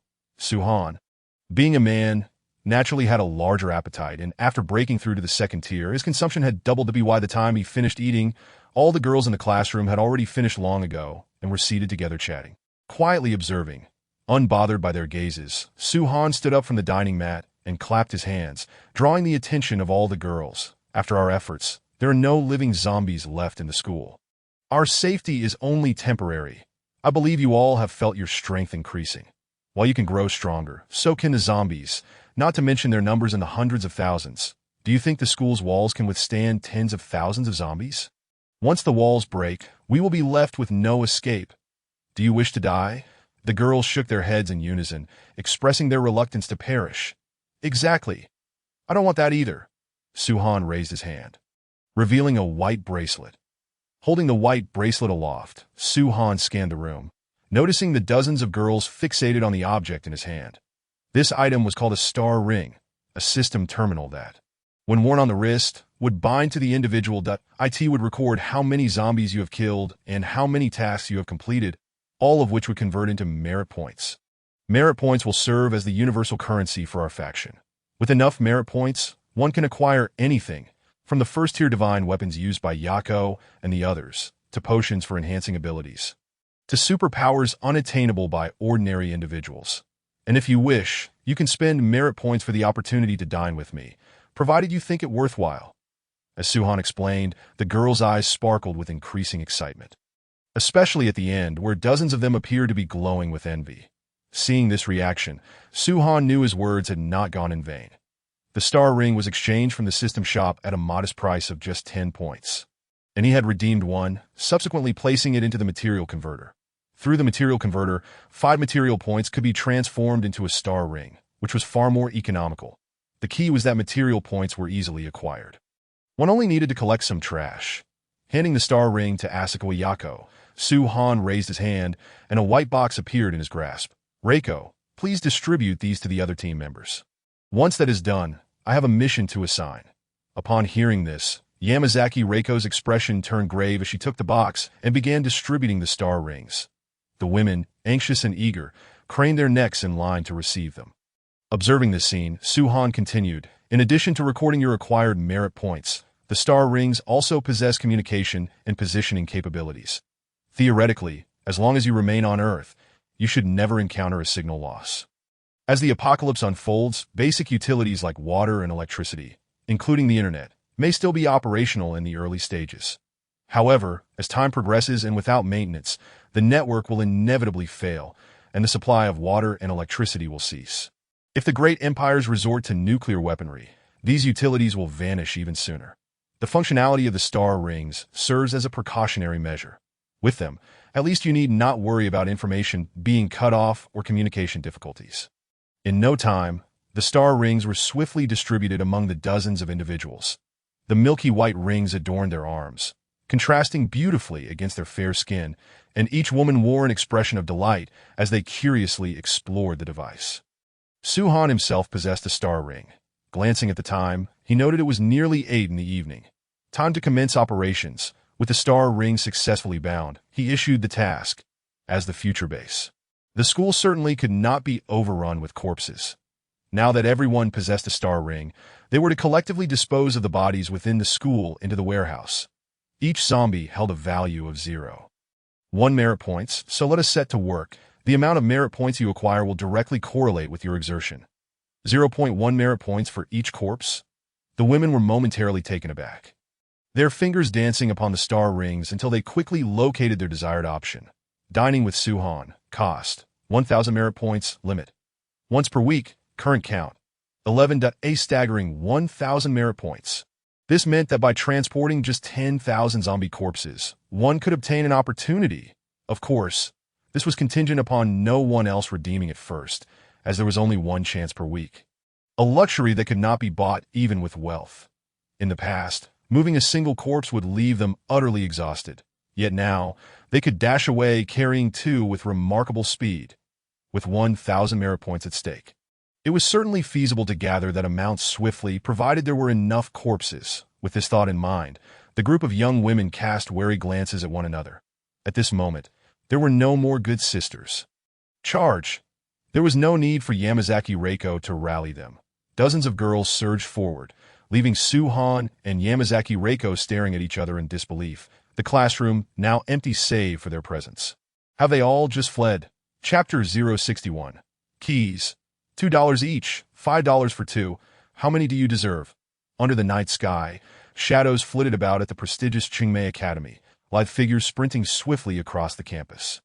These once timid young women, who had quaked at the thought of catching a mere chicken before the apocalypse, now exuded fierce determination, each gripping an unknown corpse in either hand as they dashed with a speed that would embarrass even world champions. Get out of the way! Don't block the door. I'm in a hurry. I'm talking to you. Stop dawdling. Can you afford to delay my dining with Lord Suhan? You. What are you even worth? I already have 8 merit points. How many do you have? Running so slowly. Do you even have 5 points? Who do you look down upon? I could move mountains with my strength, and I run faster than the wind. It has 10 points now. 5 points. Do you think you're worthy to dine with Lord Suhan? Keys are $2 each, $5 for two. How many do you deserve? At the warehouse entrance, a throng of women clutching corpses jostled one another, compressing the 3-meter-wide entrance into a nearly impenetrable bottleneck. Dozens of meters away, Oda and Shizuko observed this terrifying scene, exchanging glances filled with trepidation as they swallowed hard. Are these truly the same girls who used to whine and preen in front of mirrors, taking ages to twist off a bottle cap? They've been a force to be reckoned with for quite a while now. I can't even muster the courage to approach them. What if I get kicked to death? Ever since Kiki Hanada and Kowu Masaki had been sent off, they had turned into mere shadows. Devoid of presence, holding 2 corpses, Shizuka swallowed again, eyes sparkling with ambition. Oda, should we approach them? I noticed that the exchange list still has basic gene potions available. Consuming one would enhance our attributes, though it's rather pricey at 150 merit points. There is also a basic strength potion and a basic agility potion, each requiring only 100 points. That I've lost interest in those fierce tigers. I just want to survive. What about you? Oda nodded, fear gripping him as he recalled the recent deaths of Kiki and Masaki, the specter of death looming perilously close. He was truly afraid and desperately craved strength. Then, shall we go? He ventured, stepping forward hesitantly. Let us go. The two hesitated, but eventually approached the warehouse entrance, only to be met with a dozen fierce gazes directed their way. They shuddered, nearly losing control of the We have no intention of stealing Lord Suhan's dining opportunity. We merely wish to earn some merit points to bolster our strength. Upon hearing their dry explanation, the group of girls who had emerged swiftly dismissed them, turning away without a second glance as they raced toward the teaching building. They had no time to waste here. There were dozens of competitors. Escaping with their lives, Oda and Shizuka felt a cold sweat break out on their backs. The sensation was more terrifying than facing hundreds of zombies. On the 5th floor of the teaching building, Suhan gazed down at the scene below, and soon, he spotted the figures of Asakami Yako and her companions. That in truth, Suhan had not wanted Yako to go, including Yamazaki Reiko, but their insistence was unwavering.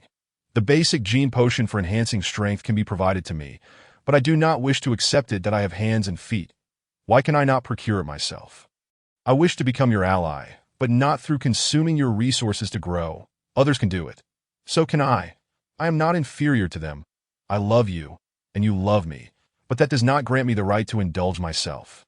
Asakami Yako's words echoed in his mind, her cool voice infused with unwavering resolve, devoid of any hint of weakness. That in light of the situation, Suhan could only acquiesce to her decision. That for himself. He certainly had no intention of engaging in corpse disposal. He needed to contemplate how to develop their future. System, can you recommend a suitable institutional template for me? Thinking too much is exhausting.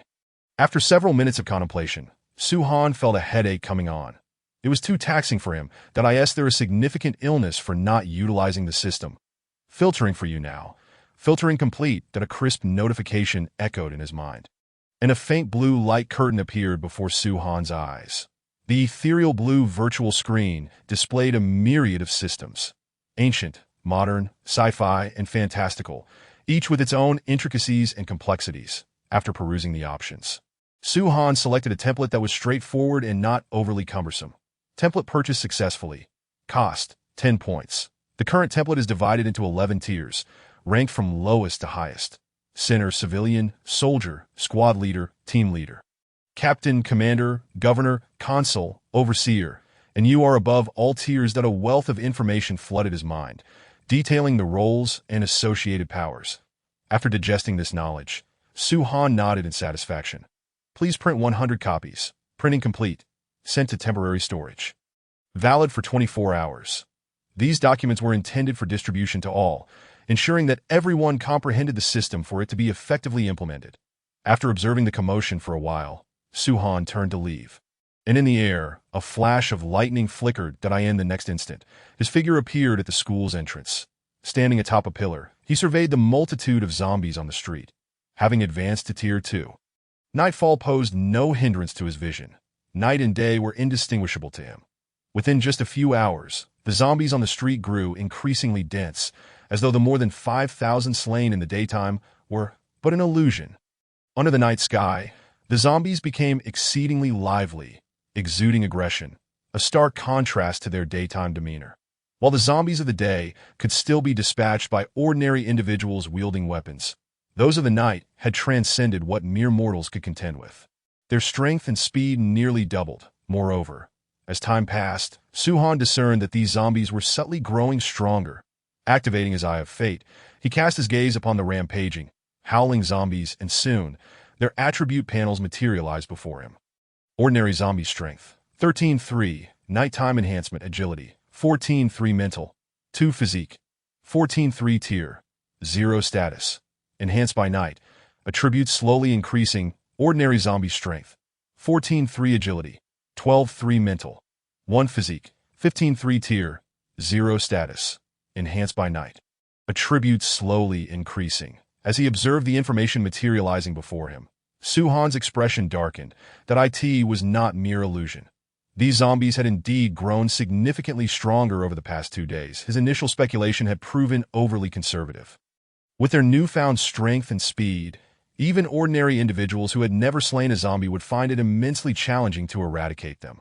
Most importantly, these zombies are, astonishingly, gradually growing stronger. Even in the absence of human flesh and blood to consume, they continue to evolve. Could it be due to the night system? Is there a correlation between the zombies' enhancement and the night? The host is mistaken. Zombies can also slowly increase their strength during the day, albeit at a much slower pace compared to the night.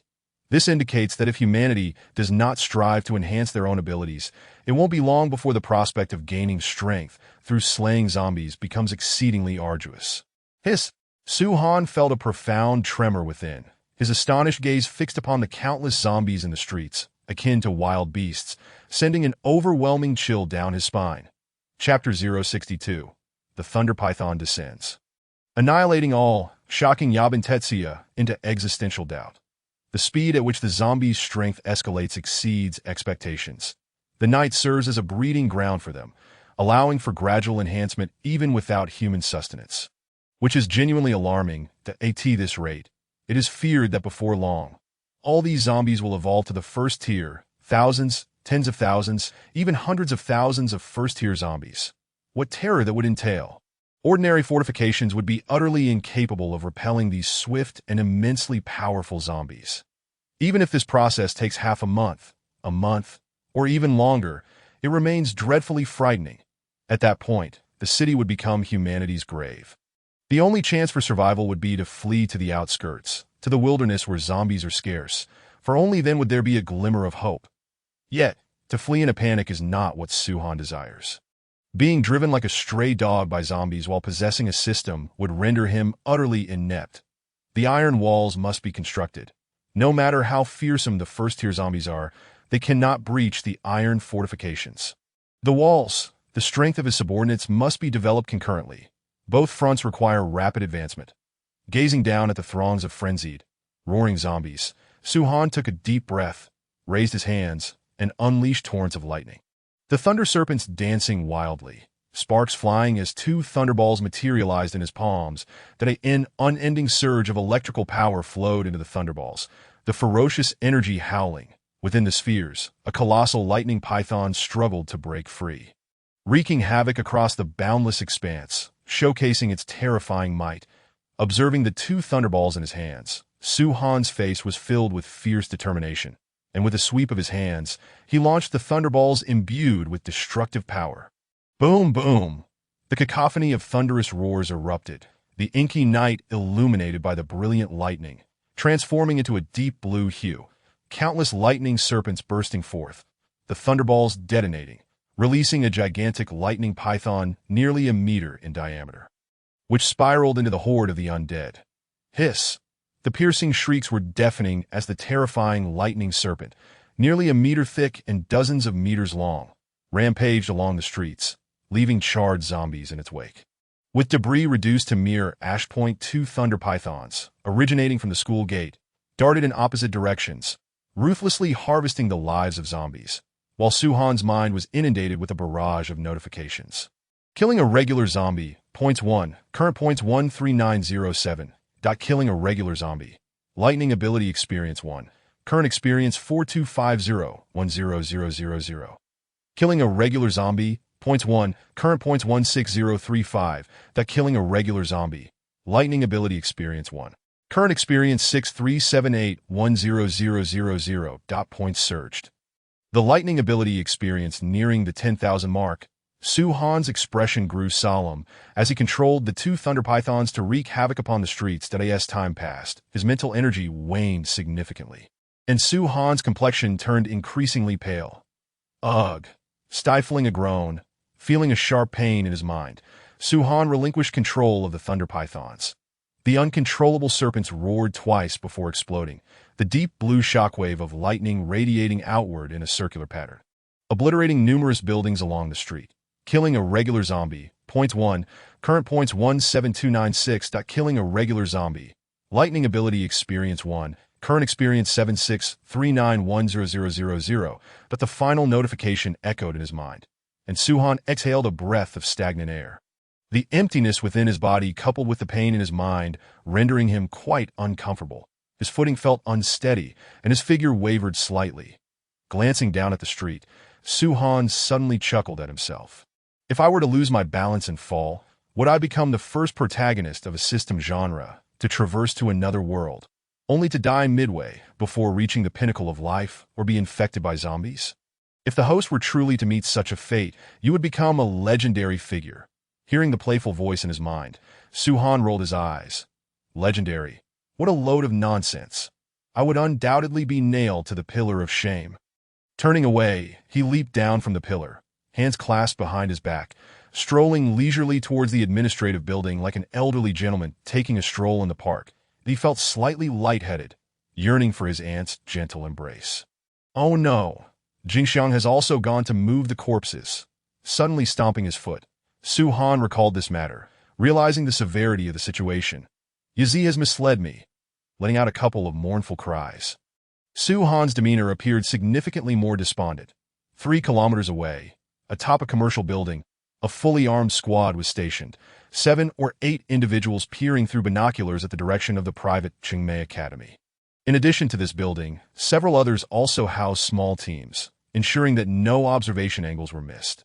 These teams comprised soldiers from the Tingjin family, tasked with monitoring whether Asako Ayako was alive. Simultaneously, they were to observe a man, one said to wield control over lightning. Initially, upon receiving this mission, all were bewildered, feeling as though they had been told some fantastical tale that a man who can control lightning. Are you recounting myths and legends? Is lightning something a mere mortal can command? Have you watched too many movies or read too many mythological novels? If they were not the leaders, these soldiers would have felt compelled to utter a few curses. What nonsense is this? However, upon arriving at this location, successfully landing, and observing for a while, all the soldiers fell into a profound silence. What did they witness? A group of seemingly 17 or 18-year-old girls, each holding 2 corpses, running faster than rabbits? Are they cheating? After witnessing this, one thought pervaded their minds. When did humanity evolve to such a degree, and why were they not included, despite their daily military training? They had never been this absurd, running while carrying two corpses at such speed. Had they not seen it with their own eyes, they would have dismissed it as a tall tale. They truly could not comprehend what had transpired. Why could a group of young girls run so swiftly, carrying two corpses? Those were corpses, not mere vegetables. Have today's girls become this formidable? They felt as though all their years of training had been wasted. Yet this was not the most absurd aspect. The most absurd part was that they indeed witnessed it. In the pitch-black night, a flash of lightning illuminated the scene. Initially, they thought their eyes were deceiving them, until a figure appeared on the pillar at the school gate, and then they truly saw it. A man with his back to them, arm raised, lightning serpents swirling in his hand, with a swift motion. He unleashed two thunderballs from which two terrifying lightning pythons erupted, roaring as if alive, plunging into the horde of undead. Those fearsome creatures, akin to paper, were all electrocuted. The onlookers remained transfixed, watching the lightning pythons ravage the streets until they completely vanished. The man on the pillar also turned and departed, leaving them in a prolonged state of shock, astonishment, an unparalleled sense of awe. It turned out that there truly exists someone capable of wielding the power of lightning. The sheer might was so overwhelming that even from several kilometers away, they felt an intense fear. Was this truly a power that humanity could harness? They did not believe it was significantly superior to those zombies. After all, they too were mere mortals, and with a single touch, they would meet a charred end.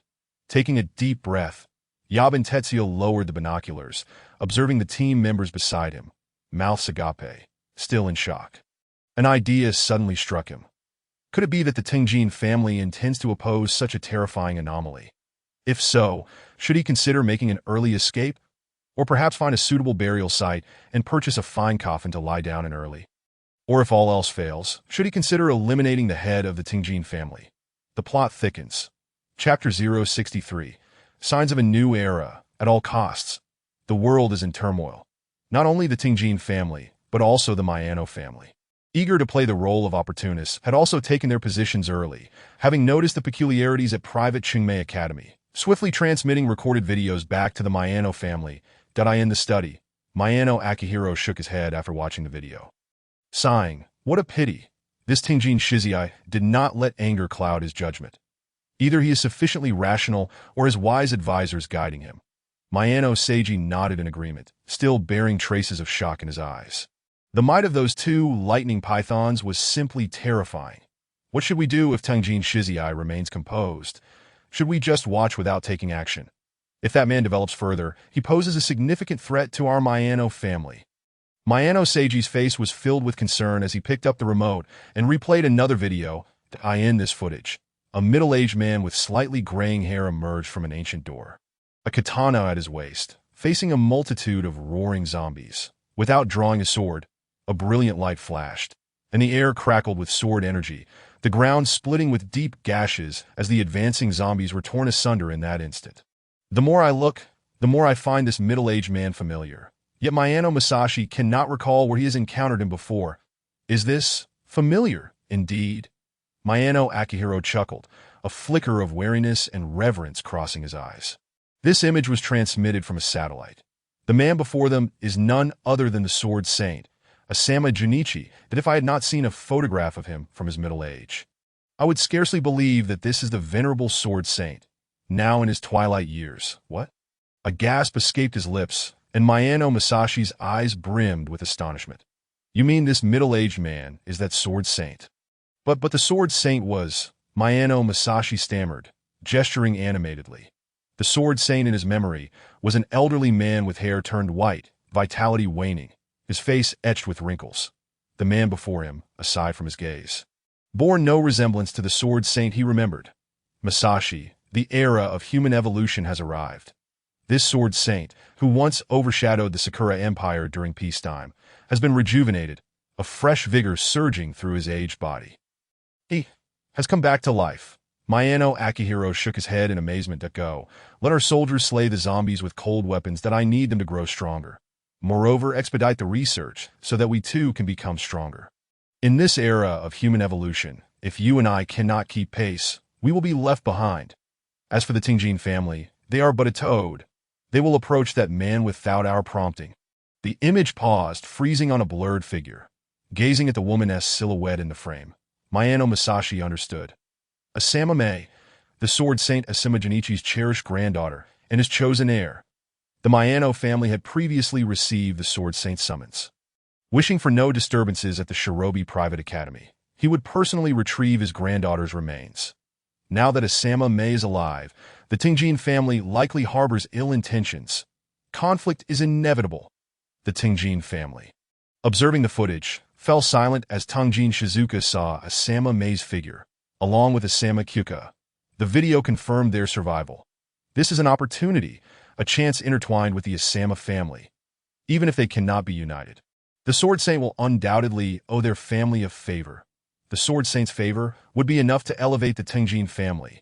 However, he has also witnessed Suhan's terror. Attempting to take Asama Mei would surely lead to conflict with Suhan. And the losses. His expression fluctuated.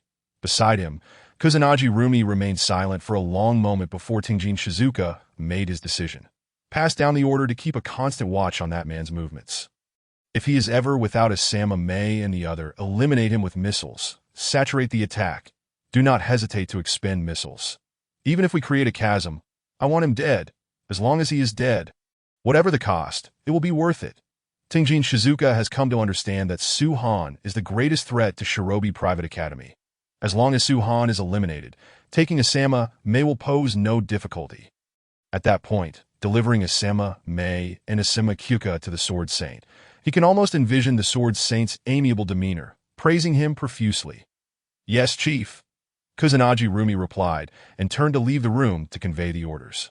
She knew when to speak and when to remain silent. The attack command was the result of Tingjin Shizuka's thorough deliberation and calm reflection. To question it would be akin to slapping his face. She had experienced Tingjin Shizuka's cruelty and brutality countless times firsthand. On the rooftop of the commercial building, having received the Tingjin family's orders, Hashiman Tetsuya sighed in resignation that he anticipated this outcome. However, he was not overly concerned. A long-range missile bombardment, regardless of the waste, had nearly 100% success rate. Even if Suhan were formidable, he did not believe he could withstand more than a dozen missiles. It was merely a matter of finding the right opportunity. Otherwise, should Asama Mei be caught in the crossfire, he would face certain death. Patience as a competent soldier, he was never short of that. Time passed swiftly, and before long, it was dawned that a group of girls, fatigued, returned to the administrative building after 4 hours of intense corpse relocation. They were utterly exhausted, yet the outcome was gratifying.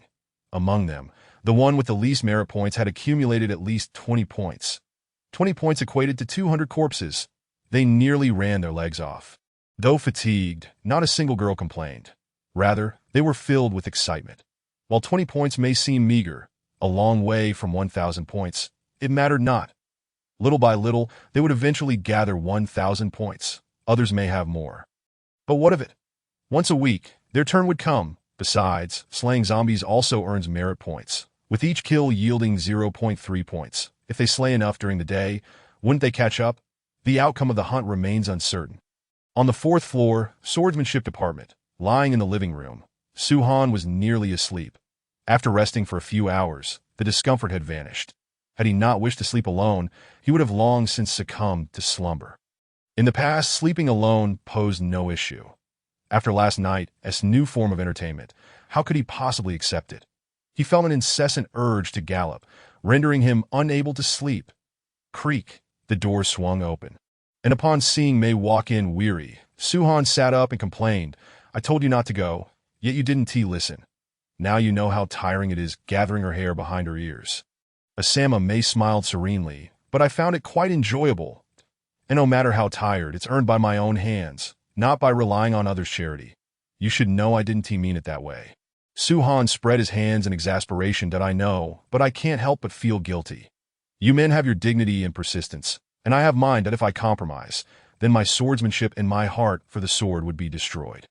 Asama Mei's expression was earnest, as Suhan did not press her. Her character was admirable. That it would be dull to have someone obedient to him in everything. Chapter 064, Blood of Dark Crimson. "Tomorrow, shall we have a match, in front of everyone?" Snuggling in Su-han's embrace, Asama May squinted her eyes, savoring his gentle caress. The older the family, the more they value promises. The vow she once made cannot be disregarded. Having a formal conclusion earlier would allow her to wholly entrust herself to Su-han. All right, once I defeat you tomorrow, you will belong to me entirely, becoming my one and only extraordinary female swordsman. Pausing her movements, Su-han leaned down and kissed Asama May's smooth forehead before lifting her out of the bathtub. That I'll follow your lead. Embracing his neck, Asama May's voice was soft, like a clear spring flowing within his heart. Sleep now. Shum. After leaving the bedroom and closing the door, Su-han glanced at the half-open door beside him, a smile gracing his lips as he pushed the door open and stepped inside. On the third floor, beneath the swordsmanship department dormitory, Kusanagi Akira opened her eyes, staring blankly at the ceiling above. This activity room had been specifically requested from Yamazaki Reiko today, and she had quickly received approval. All for the sake of Hyuka must be very happy, right? This night was anything but quiet. In the corridor, two girls stood guard, their vigilant eyes scanning the campus. Although the school had been thoroughly cleaned, Yamazaki Reiko had cautioned them not to let their guard down, as it was possible for a first-level zombie to stealthily infiltrate. Time flowed, and soon it was time for the shift change in the latter half of the night. The two girls approached. Relieving the previous pair, their somewhat drowsy gazes sweeping across the campus when suddenly, the girl on the left paused, rubbing her eyes. Kyoko, don't you think the trees in the campus seem taller than before? Are the grasses and the flower beds that high? Yoshida Kyoko seldom paid attention to such details, and upon hearing this, looked in confusion at the flower beds in the campus, her beautiful eyes filled with uncertainty. Really? I feel like they've always been that height. Huh. Is that so? I guess I might still be a bit dazed from just waking up. Kusanagi Rumi awkwardly scratched her head, yet her gaze toward the plants and flowers in the campus held a hint of concern. Under the night sky, the entire world was undergoing a transformation. The trees were absorbing vast amounts of free energy from the air, visibly growing at an astonishing rate. Trees, flowers, and even the ground beneath their feet seemed to be thriving. On the fourth floor, swordsmanship department dormitory, Asama May furrowed her brows tightly, her expression pained, beads of sweat glistening on her smooth forehead. It appeared she was having a nightmare, her head shaking incessantly as her hands clutched the blanket tightly. It was scorching, blazing. Her blood felt as if it were about to ignite, the searing heat radiating from her shoulders to her entire body, her breathing becoming as fiery as the flames that in her dream. Asama May found herself engulfed in an endless sea of flames, black flames encroaching from all sides, trapping her with no escape in sight. As time passed, the black flames drew ever closer, under the unbearable heat. She felt as though she were being roasted alive. No, don't come near. It's so hot. Su-han, save me. Save me. Suddenly jolting awake, Asama May sat up instantly, relieved to realize she had been dreaming.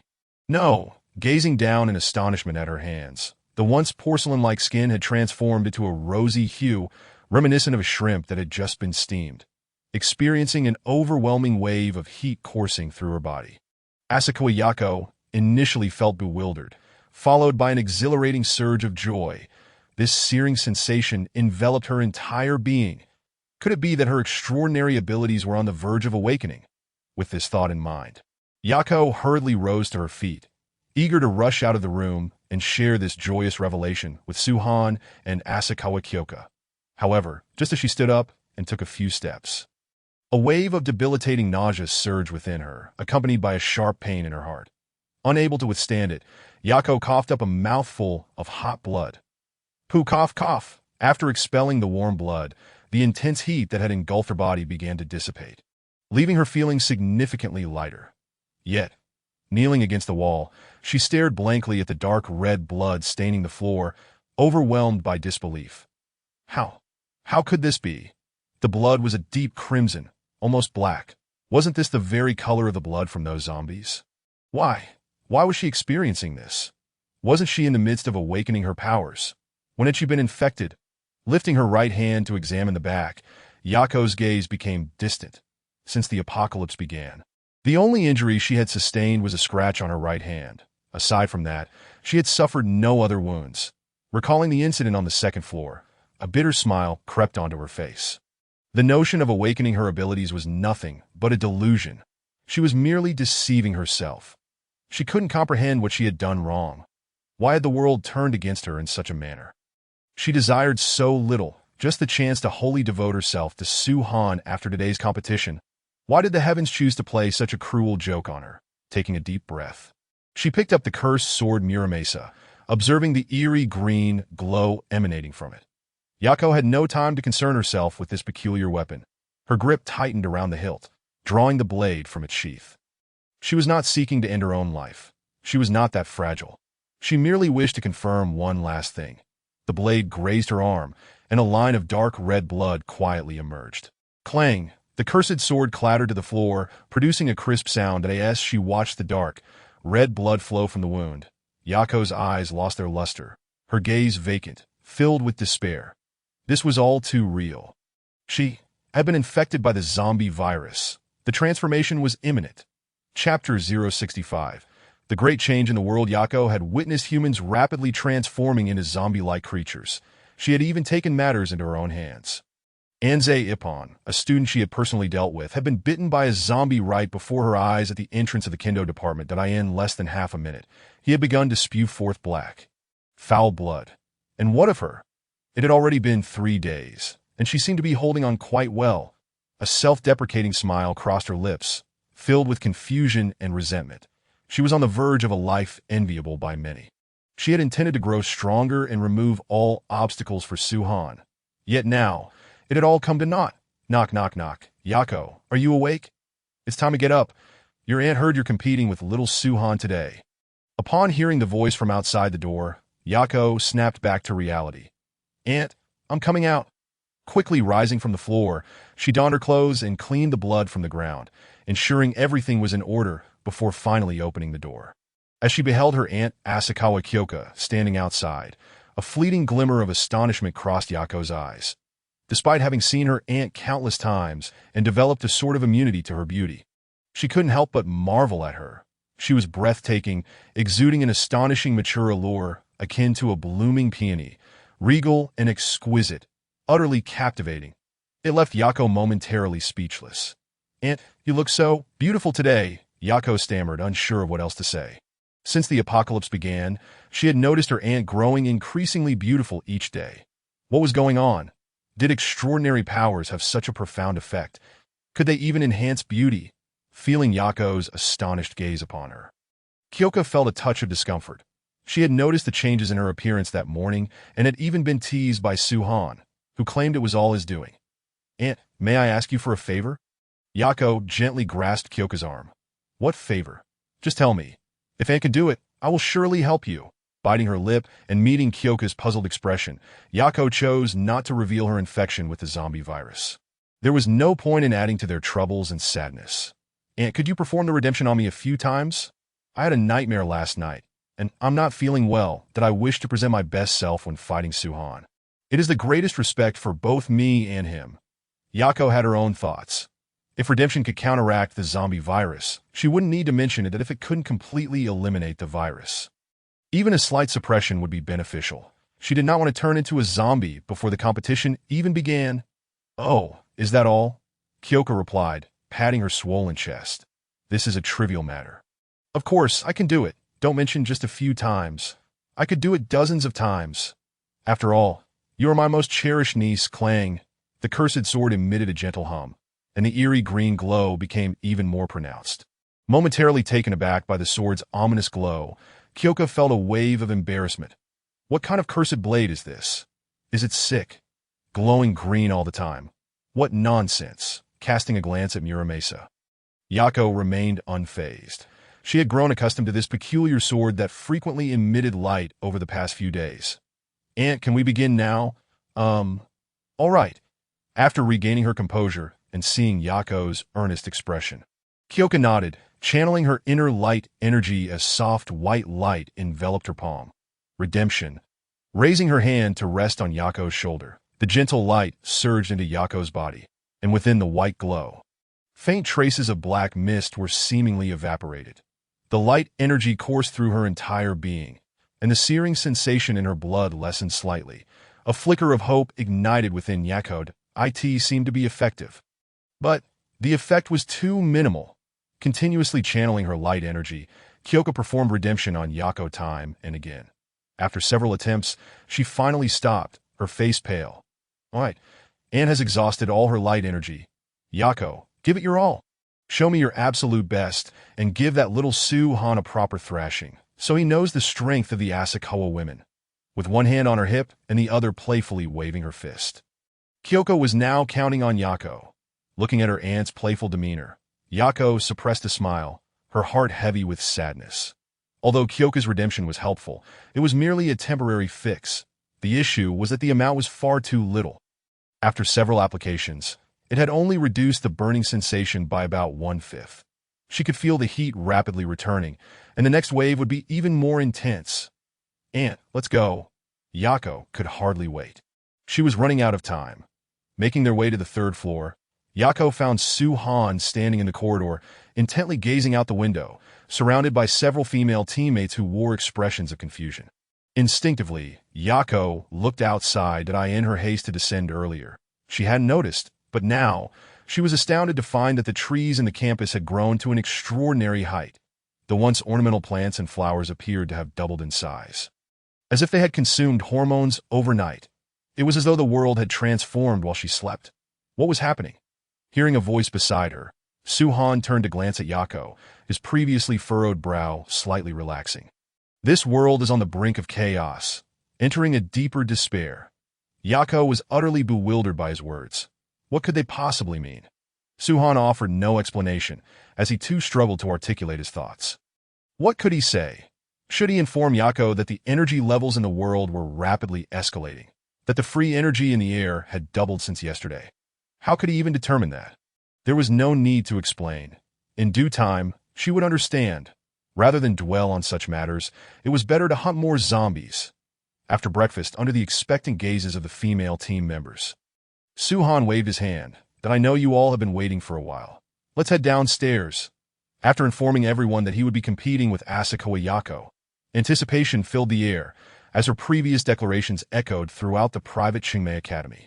At the base of the administrative building, Yako and Su-Han stood 20 meters apart, surrounded by a throng of eager onlookers.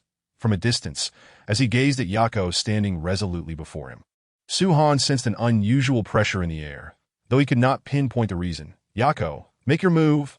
I am ready. Chapter 066, a 1,000-mile dike breached by an anthole. Virus infection rate at 93. Joy, admiration, sadness, despair, and resentment.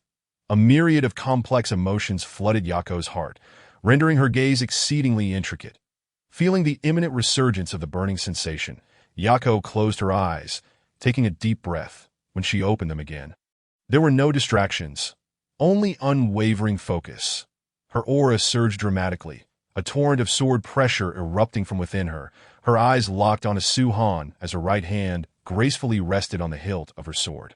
In that instant, the soaring sword pressure vanished without a trace. In the next moment, a chilling blade of light materialized. With a swift stroke, the cursed blade emitted a haunting hum, and before the onlookers, an ominous vision materialized. A blood moon traversing the heavens, enveloping everyone in an aura of death. The blade's razor-sharp brilliance deterred all from gazing directly at it, as if merely casting another glance would seal their fates. It was a lack of mental fortitude that led one to succumb to such illusions. However, Su-Han's mental prowess was formidable, and in less than a fraction of a second, he extricated himself from the phantom. As he beheld the terrifying blade's onslaught, Su-Han offered a nonchalant smile. Threads of lightning danced in his grasp as he slowly raised his arm, perfectly timing his movement to seize the incoming strike with his bare hand.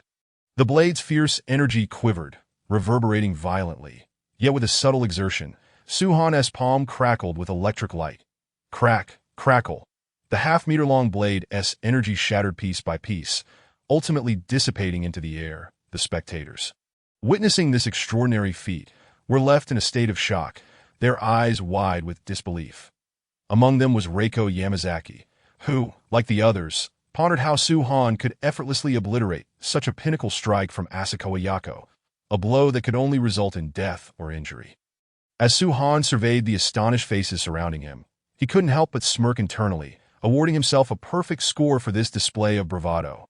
Opposite him, Asakawa Yako stood aghast, equally taken aback by the scene before her.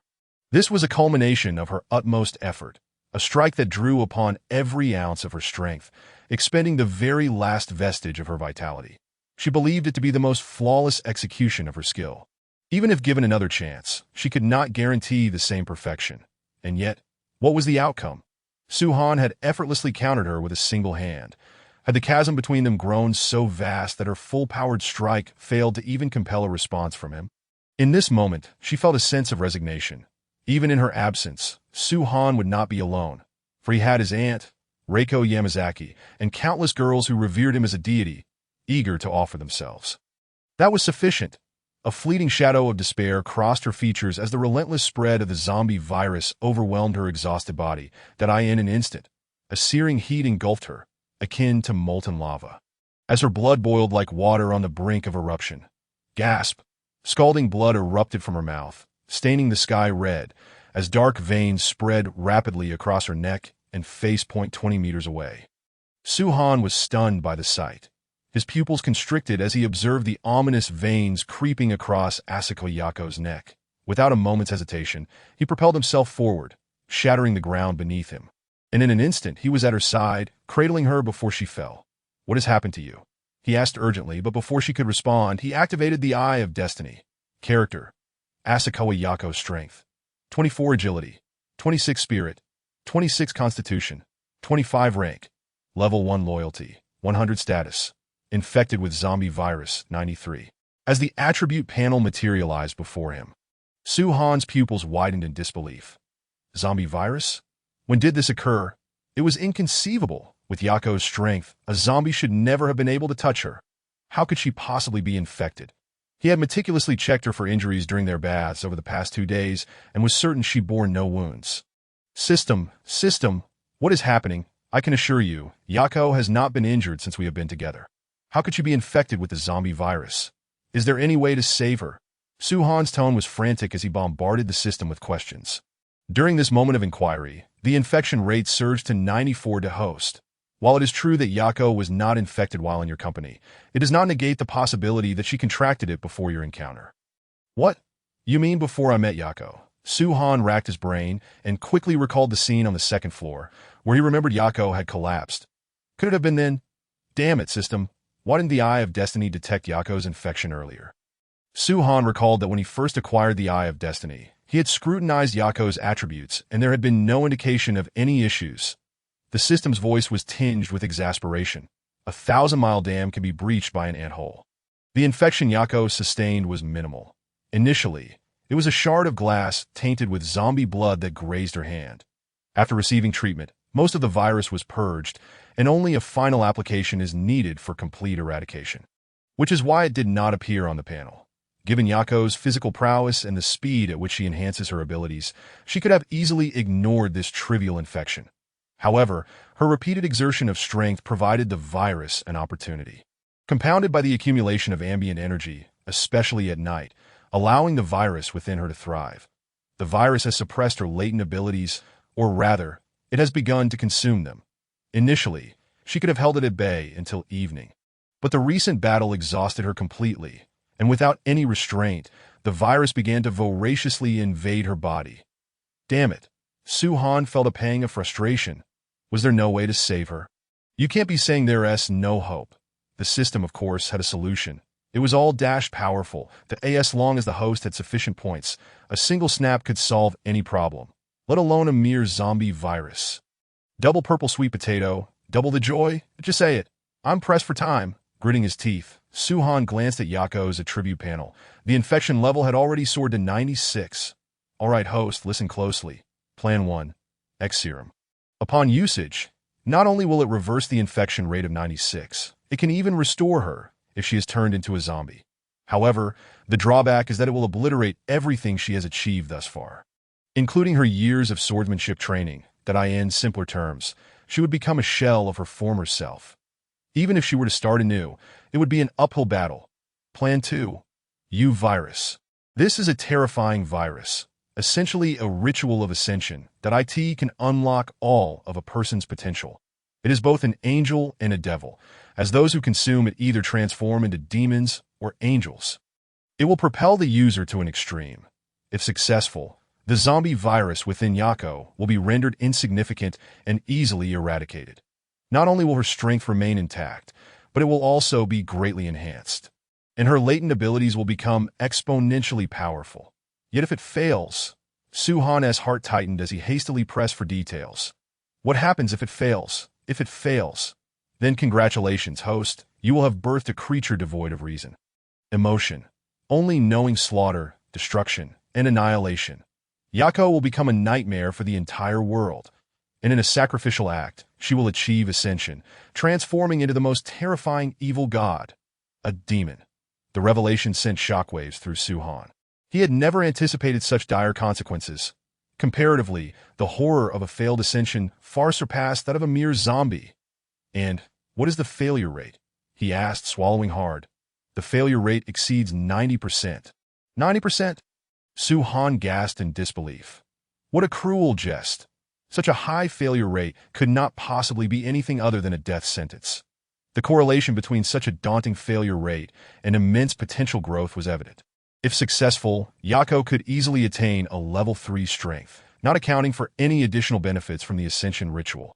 The U-Virus's alarming failure rate was not a test of willpower or physical capabilities, but rather a game of chance. Chance? Suhan was flabbergasted. The notion that such a high failure rate stemmed from mere luck rather than the user's capabilities was laughable. Are you certain this U-Virus is not some counterfeit product? Is there only one genuine vial among 10, with the rest diluted? What is the price of the U-Virus? And the X-Serum? U-Virus is not expensive, priced at 10,000 points. The X-Serum is even cheaper, as it offers no benefits aside from clearing the virus, with significant side effects, priced at 100 points. The X-Serum was indeed reasonable, while the U-Virus, if successful, could elevate Yako to a minimum of level 3 strength. Not to mention the additional gains. However, the success rate was nothing short of disheartening. Observing Suhan's expression shift from frowning to gritting his teeth, Yako misinterpreted his demeanor as concern for her plight. Coughing up a couple of mouthfuls of tainted blood, Yako weakly raised her hand to gently caress Suhan's face. Suhan, I'm sorry that I won't be able to accompany you anymore. But with my aunt around, I can rest easy. I just regret not being able to fully devote myself to you.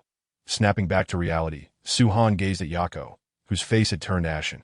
Her pupils now a pale gray, that he clenched his jaw, knowing that he had to make a decision swiftly, whether to choose the X-Serum or the U-Virus.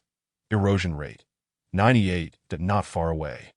Jingxiang, still reeling from shock and terror, stumbled forward in a frantic dash. Upon seeing the bloodied and barely conscious Mei Zi, tears streamed from her eyes as if they were free of cost. Mei Zi, what has happened to you? Please don't frighten your aunt. I will save you. I promise I will heal you. A torrent of radiant energy surged into Mei Zi's body, yet Jingxiang's beautiful visage was marred by anguish and despair. Gazing at her tear-streaked aunt, Mei Zi grasped Jingxiang's hand, shaking her head gently. Aunt, it is too late that I understand my own body better than anyone. Do not further exhaust yourself. Promise me, you will take good care of Suhan on my behalf. Including my share that I'm sorry. Mei Zi it is my inadequacy. If only I could break through to the first tier, perhaps there would be a way to it is all my fault. Jingxiang's tears flowed uncontrollably as she watched Mei Zi's complexion deteriorate. Never had she loathed her own helplessness so intensely. Despite possessing the power of light, she could not even save her beloved niece. Recalling Mei Zi's words from the morning, she realized her light abilities could indeed be effective. Yet her own weakness rendered her incapable of suppressing the virus within Mei Zi. If only she were stronger. Even if she couldn't completely purify the virus, she could certainly exert some suppressive effect. If she just kept growing stronger, she would eventually be able to cleanse the virus entirely. It was all her fault, cough cough. Once more, she expelled 2 mouthfuls of congealed blood, feeling her body grow increasingly cold. Her consciousness fading, Mei Zi raised her arm, presenting the cursed blade Muramasa before Suhan. Kill me, that I do not wish to become one of those monsters that if I must die by your hand. I would find solace in that no. Suhan, please don't. There must be another way. Don't do this. Gripping Suhan's arm tightly, Jingxiang's eyes brimmed with desperation. Yet in that moment, neither Mei Zi nor Su Han paid her any heed. Even facing death, Mei Zi wore a faint smile. To die by Su Han's hand would be the best outcome for her. Under Mei Zi's watchful gaze, Su Han accepted the cursed blade Muramasa and, to Mei Zi's astonishment and Jingxiang's elation, casually tossed the blade to the ground. Placing his hand on Mei Zi's bloodied face, Su Han pondered deeply before deciding to relinquish the choice to Mei Zi. As the one directly involved, Mei Zi had the right to choose. Even so, Su Han was acutely aware that Mei Zi would undoubtedly opt for the U virus. With her tenacious spirit, she would rather perish than become a burden. Mei Zi, I have a way to deal with the zombie virus within you. The shock in her eyes dissipated, and Mei Zi understood why Su Han had discarded the cursed blade, but a flicker of hope ignited within her. If there was a chance to survive, who would wish for death? Moreover, she was filled with profound reluctance. What method? Mei Zi and Jingxiang asked in unison, their voices overlapping. Seeing the hope in Mei Zi's eyes, Su Han spoke solemnly. The first method is the X serum. Upon usage, the virus within you will be eradicated, but in return, your powers will also vanish, leaving you incapable of further cultivation. Upon hearing the term incapable, Mei Zi's gaze quivered slightly. She did not rush to respond, instead quietly observing Su Han, knowing that he had not finished speaking. Otherwise, he would not have referred to it as the first method. The second method is the U virus, also known as the Ascension virus, but it has a failure rate of 90% that if successful, Mei Zi, you will ascend to the third tier, your suppressed powers will manifest, and you will gain additional abilities. However, should you fail, Su Han paused, his voice heavy, you will become a mindless monster, devoid of reason and emotion, only knowing how to kill. Noticing Su Han's silence, Mei Zi declared without hesitation, I choose the second method. What? Their reactions were starkly contrasting. Su Han was taken aback, while Jingxiang was filled with disbelief. Hearing Mei Zi's choice of the U virus, Jingxiang felt compelled to say something, but upon meeting Mei Zi's resolute gaze, the words caught in her throat. After more than a decade, she understood Mei Zi all too well. Once this girl made up her mind, not even 10 oxen could pull her back. Besides, the thought of being rendered powerless was more unbearable than death itself. That sensation might well be described as a fate worse than death. System, exchange for the U virus. With a deduction of 10,000 points, the U virus has been sent to the temporary space, valid for 24 hours. Opening the temporary space, Su Han gazed at the radiant, multicolored lights within and took it out. The dazzling hues shimmered magnificently like a rainbow in the sky. In a flash, the U virus penetrated Mei Zi's brow. The U virus merged with her.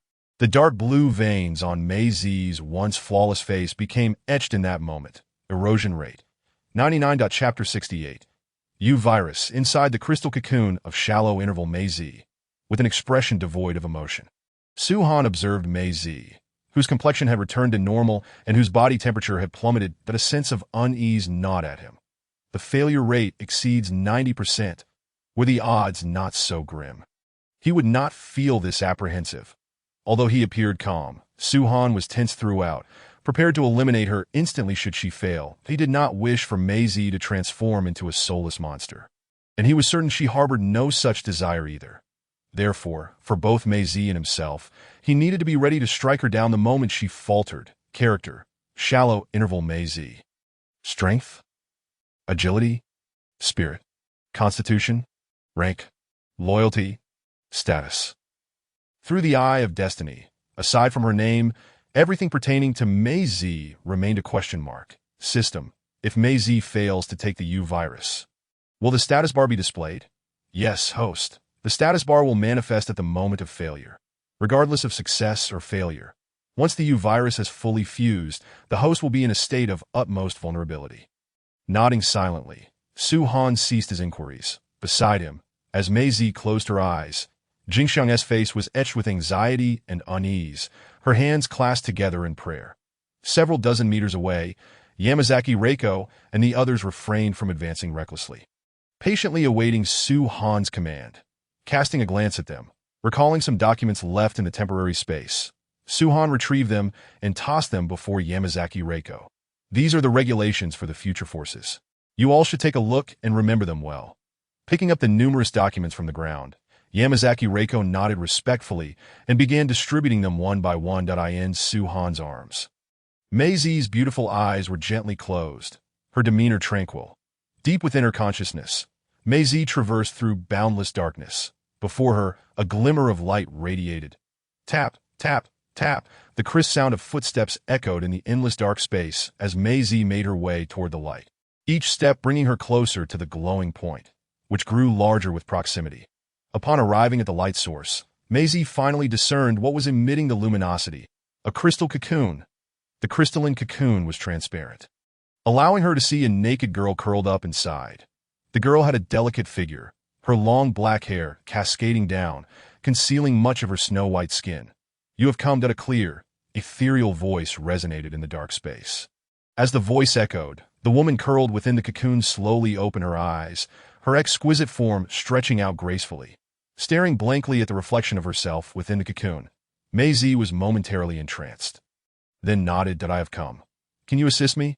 I am too weak." "Indeed, you are far too weak, that I have long desired to help you. Yet I remain trapped. If it were I, what would a mere virus matter? What does Yamazaki Reiko or shallow interval Jingxiang amount to? They should all step aside. I am the strongest ally of Su-han. I shall pave the way for him against all foes. Unlike you, who is hindered by trifles." The Meizi within the cocoon raised her hand to touch the crystalline barrier. "Come, accept me, and embrace the strongest version of yourself. I shall carry the most resolute conviction and wield overwhelming power to annihilate every enemy surrounding Su-han." Silently observing the confident and wild version of herself within the crystal cocoon, Meizi took a step forward. "What are you waiting for?" Seeing Meizi standing before the cocoon, staring intently at herself, the Meizi within the cocoon frowned in dissatisfaction. "You are me, and I am you. What you cannot accomplish, I can. Is this your resolve? Is this your love for Su-han?" Doubtful and hesitant, weighing the options, such a you is utterly repugnant. "Are you done?" Meizi calmly regarded her counterpart within the cocoon. "Are you truly me? Perhaps you are, but my affairs do not require anyone to act on my behalf. Not even you. Even if you were another version of me, the one entitled to bear the name Shallow Interval, Meizi, can only be me. Everything you claim I can achieve as well." Thus a flash of light in her hand summoned the cursed blade Muramasa. A faint bloodlust emanating from it, its eerie red glow flickering. "Ha ha." With a disdainful smirk, the Meizi within the cocoon lifted her chin, looking down at the Meizi outside with contempt. "So, you intend to kill me and seize my power? Do you truly believe you can wield such power? With your temperament? Ha! If that is the case, then come and slay me. Let me observe just how far your meager capacity can take you. You pitiful ant." As the cocooned Asakawa Yako unfurls her arms, she completely relinquishes all defenses, that in stark contrast to the serene visage of Yako within the cocoon. The world outside is fraught with terror. The dark space quivers, seemingly teeming with countless demons howling in fury, the stench of death spreading like wildfire. Sword lights cleave the earth, and an endless trench appears, resembling an abyss. "Do you see? This is my power. Can you command it with your limited capacity? Ha ha! Kill me, and inherit all of this." The demonic blade emits a soft chime as Yako's beautiful eyes lower, her hands twisting as the blade Muramasa's tip slowly points towards her own heart. "What are you about to do?" Inside the cocoon, witnessing Yako's actions, the Yako within is momentarily stunned, her eyes filled with disbelief and shock. "Were you not seeking to inherit my power? What is it? Have you come to a realization? Do you feel unworthy of wielding this strength, consumed by shame and contemplating self-destruction?" With a tranquil demeanor and an unperturbed heart, Yako softly replies, "Yes, I have come to understand, yet it is not from shame that I seek to end my life. I shall take your power. You may depart in peace, another me, or rather." The U-virus, as her words fall, Yako exerts force with both hands, the Muramasa ringing with a resonant hum as its sharp tip plunges into her heart. "Stop it." Observing this scene, Yako within the cocoon is driven to the brink, her eyes bulging with rage, boundless black mist enveloping her, raven hair swirling wildly, her expression transforming into that of a fearsome demon. With a sickening sound, blood erupts, the Muramasa piercing through her heart, crimson blood splattering forth. Yako raises her gaze to the Yako within the cocoon, who is shrieking in agony, and despite the excruciating pain that drains her face of color. A faint smile graces her lips. This round, I have won. With steely resolve, Yako endures the searing pain from her heart, twisting the Muramesa as it spirals through her back, utterly shattering her heart, leaving only the hilt behind. With a crack, the crystalline cocoon shatters, the shrieking Yako thrashing violently, desperately attempting to staunch the gaping wound in her chest. Yet, as beams of light pierce through her body, they ultimately dissolve into radiant hues. The multicolored light ascends into the air, seemingly drawn towards Yako. Beholding the influx of vibrant light, Yako smiles in relief that Suhan, did you witness this? I did not disappoint you. I have succeeded from this day forth. I shall obliterate all obstacles before you, including my grandfather. P.S. I strive to maintain a steady update schedule of 3 chapters daily. This work is not of the explosive variety. Rather, it has a slow burn, yielding modest returns. Daily, I endure a torrent of insults. And despite the negativity, the rewards are minimal that I find myself perplexed. What benefit is there for those who berate while reading? As the school year approaches, I wish my comrades success in their studies and the pursuit of good jobs. Chapter 69. Successful Ascendants. Yako's terrifying power in the outside world. Time flows steadily that Suhan stares unblinkingly at the cocooned Yako in his arms, the eye of destiny perpetually activated, ever vigilant to discern whether Yako has triumphed. 10 minutes pass without a hint of change. 20 minutes, still nothing.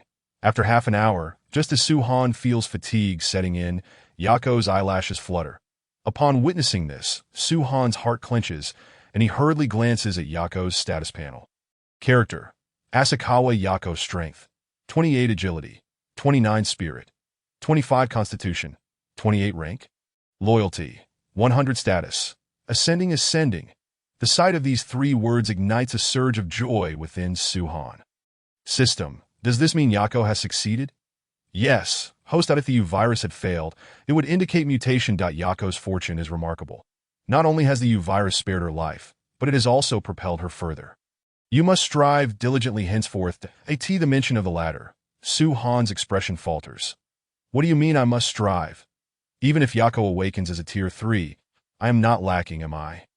Breaking through to Tier 3 should be a matter of moments, right? Can Yako truly surpass my speed? In matters of power escalation, Suhan feels he holds considerable authority. You are indeed perceptive that can she genuinely surpass him?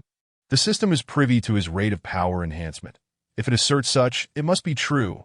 But wait, is the U virus truly that formidable? Am I, with my lightning abilities and points advantage, outpaced by Yako? System: are you jesting? What else could it be? While the U virus is indeed fearsome, the benefits of success are equally staggering. The failure rate is exceedingly high, and the subsequent gains are proportionally formidable. This is the Ascension Ritual, essentially unlocking all of Yako's latent potential. Now, all she needs to do is methodically enhance her power. Her future is bright. Let it be known, even a pig would ascend rapidly upon successful application of the U virus.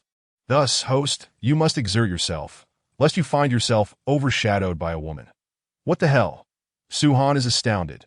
This U virus is akin to a cheat code. A single successful application surpasses his own enhancements. Yet, considering Yako's near-death struggle, he can only acquiesce. In fact, he now contemplates acquiring the U virus himself, but the thought of its terrifying mortality rate ultimately dissuades him, desiring rapid enhancement of his abilities. He possesses safer, superior methods. There's no need to gamble with his life, unless he finds himself at death's door that a soft murmur escapes, before Suhan can lower his gaze towards Yako in his arms. A wave of terrifying energy erupts from her. Boom. The terrifying energy rolls forth, and as Suhan stands closest, he feels a sudden tightness in his chest. Nearby, Jingxiang is unfortunate enough to be flung away with a startled cry. He swiftly lunges forward, catching the hurtling Jingxiang, and retreats several dozen meters, finally managing to stabilize himself. Turning his gaze forward, he observes Yako, her beautiful eyes softly closed, her form eerily suspended in mid-air. Waves of visible energy ripple outward, causing the ground beneath her to fracture extensively. Her momentum surges, akin to an erupting volcano. Beneath her, the energy surges, creating a crater half a meter deep. The oppressive force is so intense that even with his Tier 2 strength, Su-Han feels suffocated from several dozen meters away, while Jingxiang, sheltered in his embrace, pales visibly. After retreating another several dozen meters while holding Jingxiang, Su-Han finally feels some relief. "How are you? Should we move back further?" He inquires, concern etched on his face as he gazes at Jingxiang. Gently shaking her head, Jingxiang takes a breath, her complexion improving significantly. Her worried gaze shifts to the nearly 100 meters away Yako. Filled with unease, shouts Su-Han, "What has happened to Yako? Is this good or bad? Will she be all right?" Yako's success fills Su-Han with indescribable elation. In response to Jingxiang's inquiry, he smiles reassuringly. "It's all right. Yako has succeeded. Once she completes her transformation, she will become immensely powerful, far beyond my abilities. That's so. That's a relief." Receiving Su-Han's affirming response, Jingxiang breathes easier. As long as Yako is unharmed, she does not concern herself with power. Noticing Jingxiang's calm, Su-Han turns his attention back to Yako at the center of the energy, only to be astonished as he perceives a peculiar phenomenon surrounding her. Tendrils of black mist swirl ominously, exuding a potent aura of death and foreboding. Where the black mist passes, the ground rapidly darkens, decaying and becoming marred with black patterns, as if aged by decades of time. What is this? His pupils dilate as he gazes at the black mist. An overwhelming sense of danger wells up within him. Merely brushing against it could pose a lethal threat. Is this what the system referred to as Yako's newfound abilities? Or perhaps her original powers? The Eye of Destiny scans, revealing attributes that cause Su-Han's brow to twitch uncontrollably.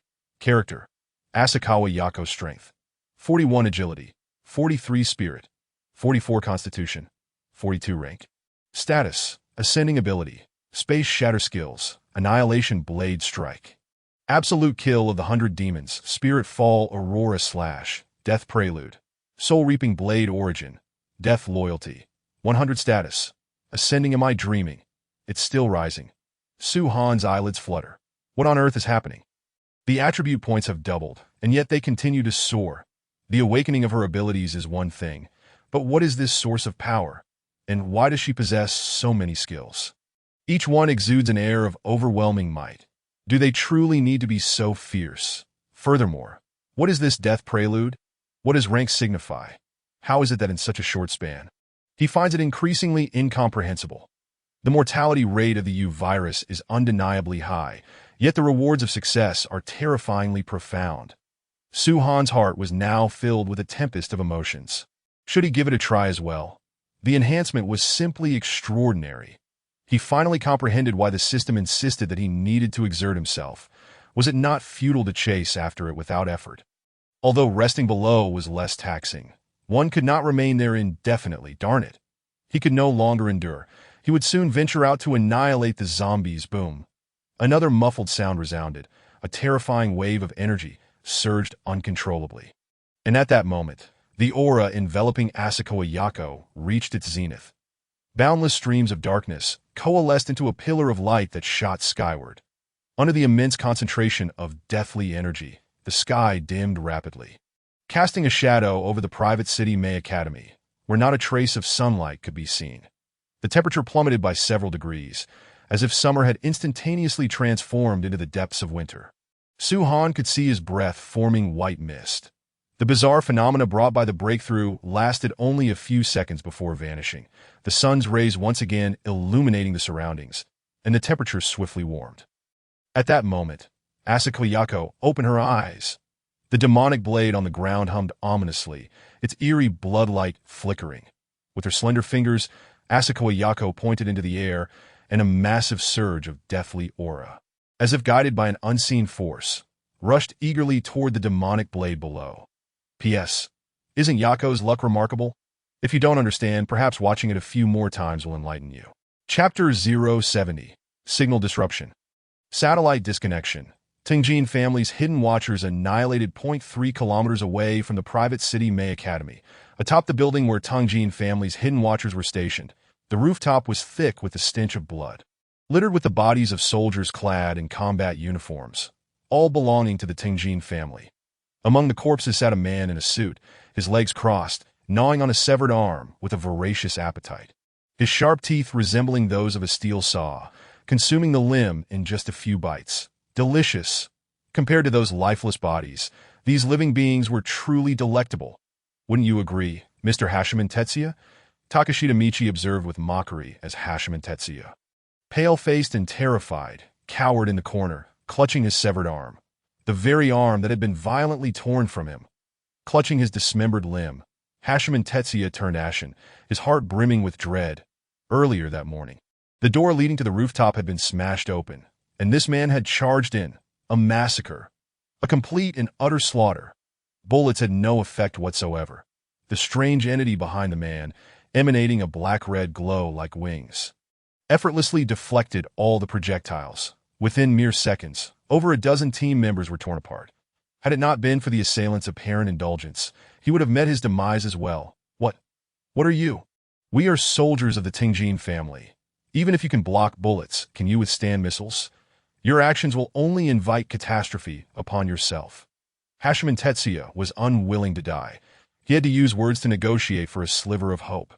Upon hearing the word missile, a glimmer of trepidation flickered in Takashita Michi's eyes that he was indeed powerful, but he felt an instinctive fear of such large-scale weapons of destruction. However, after that moment of caution, a deep disdain took its place. Historically, the chivalrous have transgressed against the sovereign. Once one possesses immense strength, they begin to scorn authority. The same principle applied to Takashita Michi. Missiles? What of it? In my current state, not even bullets can touch me. It won't be long before missiles are rendered powerless against me as well. The Tingjin family. With a face etched in profound hatred, Takashita Michi flashed before Hashiman Tetsuya. Do you know, I despise those aristocratic families that prey on the common folk. In the past, I was powerless to resist, but now, I shall personally cast these high and mighty families into the abyss, devouring every last one of them. The black-red wings behind him fluttered, spiraling down to retrieve 2 mobile phones from the ground, tossing them at Hashiman Tetsuya's feet. Take a good look. How long do you think the Tingjin family can remain arrogant? The world of the future belongs to us so-called monsters, though I prefer to be referred to as strong. Gritting his teeth against the pain, Hashiman Tetsuya picked up the 2 phones, examining them for a long while without discerning any issues. Still perplexed about what Takashita Michi wanted him to see. Suddenly, his peripheral vision caught a glimpse of the upper right corner of the phone screen, and his gaze froze in shock. One phone was a standard civilian model, while the other was a satellite phone specifically outfitted for their operations. Yet now, both devices displayed a complete absence of signal. The satellite phone flickered intermittently before the signal vanished altogether. What is happening? How can the satellite phone have no signal? It connects to satellites. Theoretically, it should have signal everywhere except inside buildings or vehicles, especially in open areas where reception is optimal. And yet, no signal, intermittent. What does this signify? Recalling the earlier events, even the walls of the rooftop had developed cracks. Hashiman Tetsuya felt a chill course down his spine as he struggled to grasp the nearby binoculars and sniper rifle. Clatter! The binoculars fell to the ground, and despair washed over Hashiman Tetsuya, his expression bordering on madness. Whether through binoculars or the sniper's scope, the images were all blurry. These electronic devices had all failed.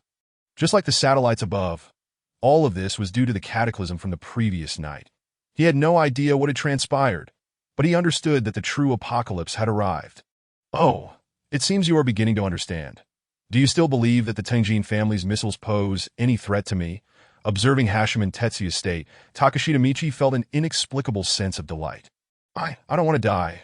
Hearing those words spill from Hashiman Tetsuya's lips, Takashita Michi paused slightly. What is this? A plea for mercy. With a smirk, Takashita Michi surveyed the numerous corpses at his feet.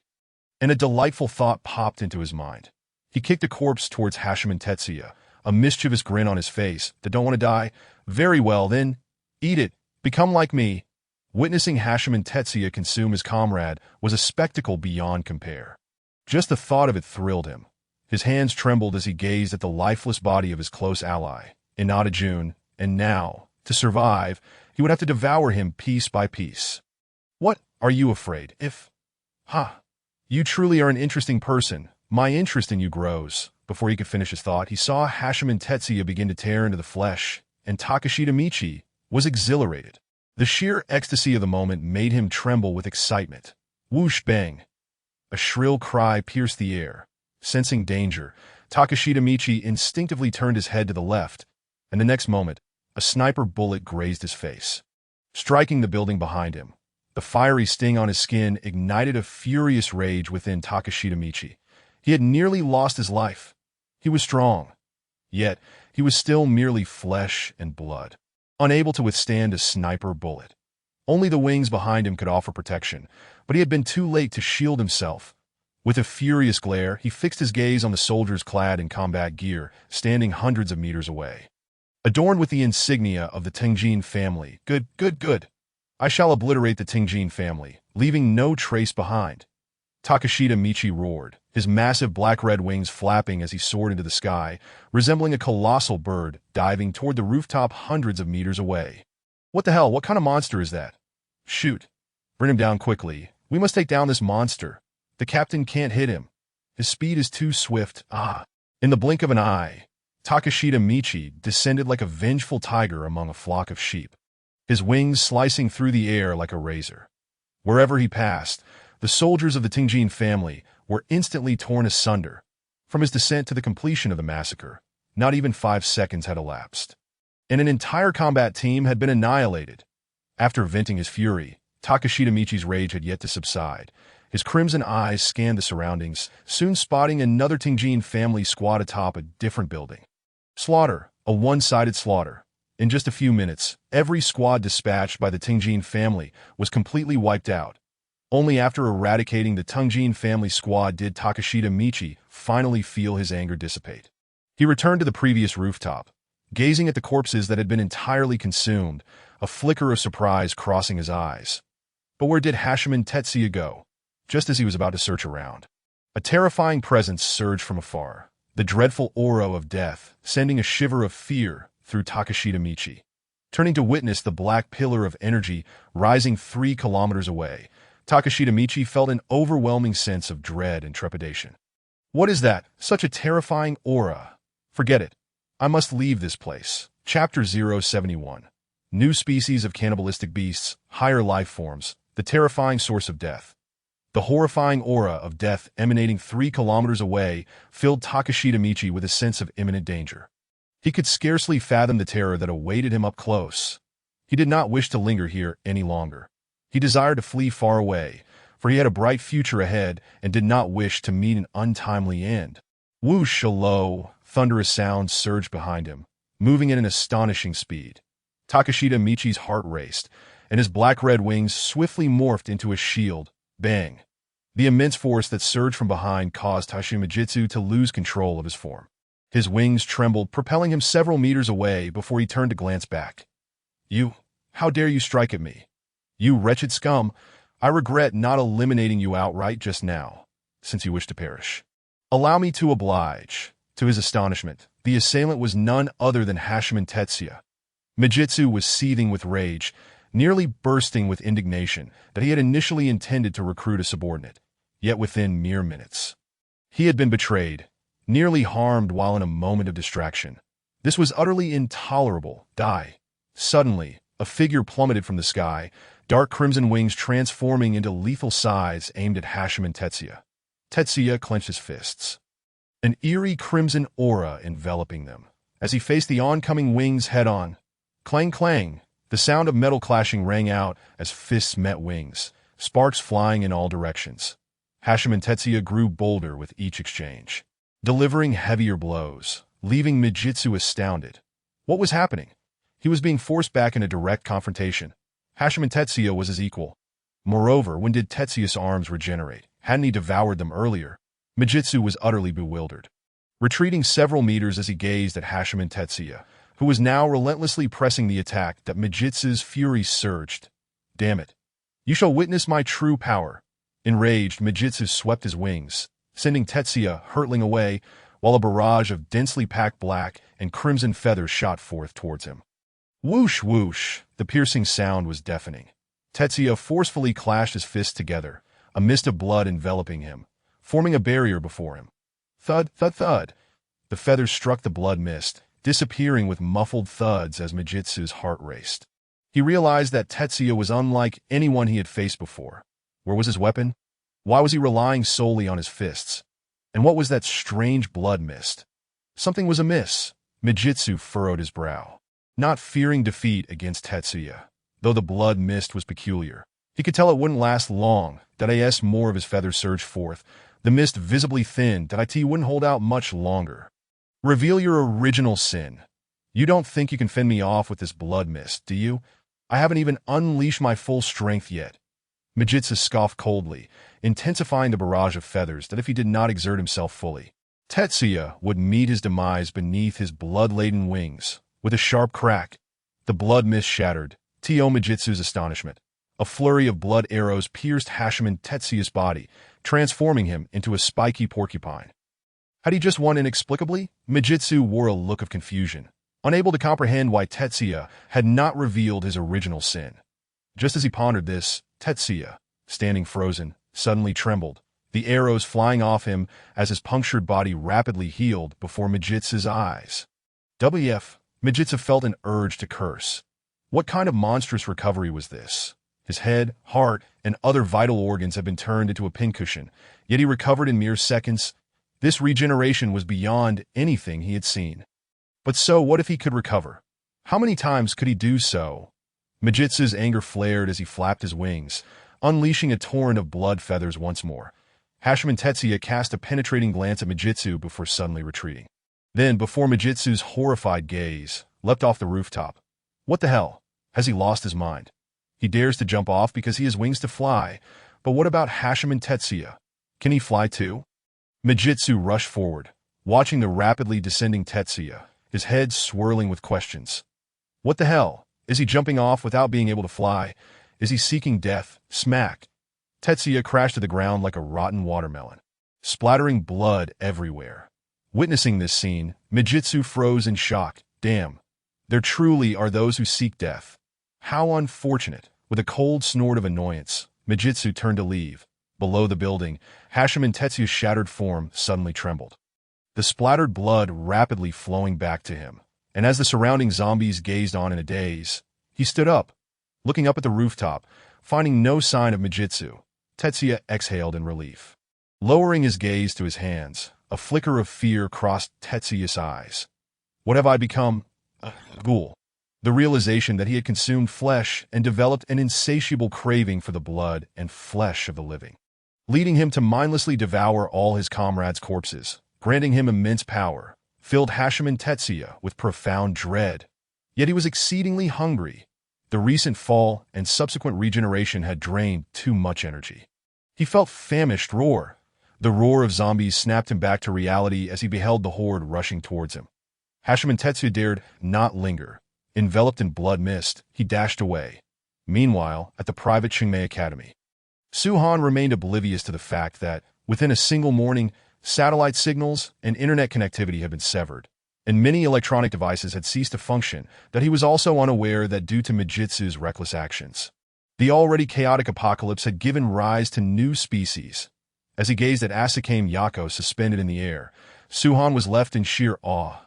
Character: Asakame Yako strength, 47 agility, 49 spirit, 47 physique, 45 rank. Peak of the 3rd tier status, high tier superpower, space shatter skills, absolute kill blade. Annihilate 100 ghosts, fallen spirit aurora slash, prologue of death, soul burial blade source, death energy, 1000 loyalty, 100 weapon. 3rd tier spiritual weapon, demon blade Muramasa. This attribute panel is extravagantly magnificent. Unbelievably outrageous. To ascend from the 3rd to 4th tier, one needs to exceed 50 points in any single attribute. And now, Yako is merely a hair's breadth away from breaking into the 4th tier. How incredibly powerful. Focusing on her status, information regarding it soon appeared before him. High tier status has transcended the realm of low-level life forms, becoming a high-level being with a lifespan extended to 10,000 years. As rank increases, so does lifespan. High-level beings are immune to attacks of the 3rd tier and below, possessing superior energy quality that doubles damage to low-level life forms. Wow. So this is the starting point of a 10,000-year lifespan. What a high-tier status. It could easily be termed as cheating. Immune to third-tier attacks. Thus, if I were to strike Yako, even my full force wouldn't scratch her, she wouldn't even feel it. If I can't break through her defenses, wouldn't that mean I might as well be a mere nuisance? The tempered glass. What an absurdity. What is this source of death? The ultimate embodiment of the laws of death. Attacks carry an inherent death effect. To touch is to die. To see blood is to perish. Energy is extinguished first, followed by the annihilation of the form. What the hell? This is outrageous. Su-Han finally comprehended why the system warned him that if he did not strive harder, he would truly be unable to contend with Asakame Yako. The system had been quite subtle. This was no longer a matter of whether he could win or lose, but rather if he could survive being one shot. Even though the U virus had an extremely high mortality rate, the potential rewards were terrifying. It was easy to predict that as long as Yako did not perish midway, she would undoubtedly become the goddess of death in the future. Damn, I can't take this anymore. Chapter 72. I will break that tempered glass. Even Jesus can't stop me. In comparison to the source of death and high-level life forms, superpowers and third-tier spiritual weapons seemed less noteworthy. After being infused with an overwhelming amount of death energy, the original first-tier divine weapon had undergone a metamorphosis into a third-tier spiritual weapon, possessing a hint of sentience. This item would cost over 10,000 points in the system shop. Not to mention, just this third-tier spiritual weapon alone is enough to recoup the points spent on the U virus. Su-Han felt a pang of frustration. He still did not possess a third-tier spiritual weapon. Damn it. Enough talk, time to kill. God blocks, kill God. Buddha blocks, kill Buddha. All the zombies outside shall be annihilated. He too wishes to elevate his status and grasp the source laws. This is simply intolerable. A mere tempered glass. I will break it for sure. He declares it. Even Jesus can't stop me. Clang. The demon blade Muramesa buzzed, akin to the whisper of death, the sound waves infused with deathly aura rippling outward. Su-Han's expression shifted as he intended to pull Kyoka back, only to see Yako's delicate hand gently press down, causing the sound waves to vanish without a trace. The deathly aura dissipated, and the elevation was completed. Asakame Yako felt the immense power coursing within her. Her eyes filled with delight. As she descended from the sky, Yako intended to leap into Su-Han's embrace to share her joy. However, as she took a step, her foot stumbled, and her fair hand instinctively reached forward. Crack! The cement floor shattered, her delicate fingers fracturing it as if it were tofu. The death aura swiftly spread, soon turning the cement surface yellow, before crumbling into dust. Witnessing this scene, Su-Han instinctively shuddered, feeling a chilling sensation between his legs. A phantom pain surged. What the hell? If that hand were to grasp him, wouldn't he be left in utter ruin? Perhaps in a destructive manner. It might even cost him a fortune in points to recover with the system. Gulyalu, with great difficulty, Su-Han swallowed hard, feeling that it was prudent to maintain some distance from Yako until his strength had improved. Or rather, to wait until Yako could adeptly control her current powers before discussing anything further. Pussy, upon hearing the sound of Su-Han swallowing and the strange shiver accompanying it, Kyoka stifled a laugh, relishing the sight of Su-Han finally experiencing a moment of humility. Kachak, kachak, the muffled sounds resonated, and in the midst of Su-Han and Kyoka's astonishment, which gradually turned to numbness, Ijin Yako approached as if traversing through deep snow, her steps leaving behind a series of half-meter deep craters, each caused by her inability to manage the surging power within her. Yako felt quite embarrassed, realizing she could not control her own strength. Although she exerted no effort, each step resulted in a half-meter deep pit. What should have been a mere 100 meters took her 2 to 3 minutes to traverse. The initial exhilaration had morphed into embarrassment, and upon witnessing Su-Han's and Kyoka's dazed expressions, she felt on the verge of tears. Ding. Infused with the aura of death, vitality was being stripped away. What on earth? As Yako drew within 30 meters. Su-Han pondered whether to take the initiative and approach, sparing Yako further embarrassment, when he suddenly heard the system's notification, leaving him momentarily bewildered. Ugh, this is so uncomfortable. Hearing the distressing sound emanating from her arms, Suhan hurriedly looked down, noticing a faint black aura cloaking Kyuka's face, prompting him to quickly pull her back that a soft white light appeared, and after they had distanced themselves, the deathly aura finally dissipated from Kyuka's visage. Though the aura of death had been dispelled, Kyuka's complexion remained notably haggard, clearly tormented by the lingering effects. "Yako, please don't come too close. Kyuka cannot tolerate the deathly aura you exude." Initially perplexed by Suhan's seemingly frantic retreat with Kyuka, Yako now understood. Observing Kyuka's pallid face, Yako's heart sank, and the joy of gaining immense power vanished entirely. With the scene unfolding before him, Suhan sighed, raising his hand to press on the star ring. Soon, Yako, 100 meters away, froze. Lifting her arm to tap on the star ring, that Suhan's three-dimensional projection materialized, and seeing the sorrow etched on Yako's face, he offered words of comfort. "There's no need to feel disheartened. Your strength increase is a positive development. Familiarize yourself with your newfound powers, and I believe that in just a few days, you will master their control. Of course." Yako replied resolutely, feeling the distance of several dozen meters from Suhan was unacceptable. Lifting her head, she stared blankly at Suhan and Ijin Kyuka from nearly 100 meters away for a few seconds before abruptly turning and straining to walk away into the distance. Because of her, Suhan had already wasted considerable time. She could not linger any longer. If she stayed, Suhan would be unable to confidently deal with the zombies. She needed to clear a path and find a quiet place to acclimate to her powers. Retracting his gaze and glancing at Kyuka, whose face bore signs of exhaustion, Suhan deliberated before deciding that Kyuka should rest well today. Being tainted by the deathly aura was no trivial matter. "Kyuka, allow me to escort you back upstairs to rest." No fixating on Yako's departing figure, Kyuka bit her silver teeth and shook her head. She could not forget the helplessness Yako displayed when she was on the brink of death. If not for Suhan's intervention, she would have witnessed Yako perish before her eyes.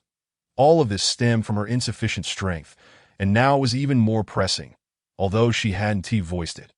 She understood that Yako's power was overwhelming for her to withstand, which was why she felt such pain. Strength. Everything revolved around strength. Yako's well-being was a blessing, yet she never wished to witness such a scene again. "Let me go, little Suhan, please. I promise to reward you well tonight. I'll show you whatever you like. Just let me go." Gazing up at Suhan, Kyuka's eyes were soft, filled with pleading. Seeing Kyuka in such a state, Suhan knew that no words would yield a favorable result. So he relented. "I will permit you to go, but you must take care of yourself if I find you in poor condition. Do not blame me for forcibly returning you upstairs. My promise." Kyuka was already very content with Suhan's agreement and dared not make any further demands. Embracing Kyuka, he approached the other women nearby. Noticing Reiko and the others still in a daze, that Suhan waved his hand, snapping them back to reality. Stopped staring. Startled back to consciousness, Reiko, upon seeing Suhan before her, quickly bowed in greeting. "Sir, it's Reiko." Stop, stop, stop. No need for formalities. You all must be envious of Yako's strength, right? Then let us cut the chatter. Everyone follow me to the school gate." Suhan was anxious. Yako had become formidable, yet it seemed she had turned into an impenetrable barrier. Not only could they not break through, but even approaching was impossible. What kind of situation was this? The source, perhaps? I have none, but that is fine. I can buy it.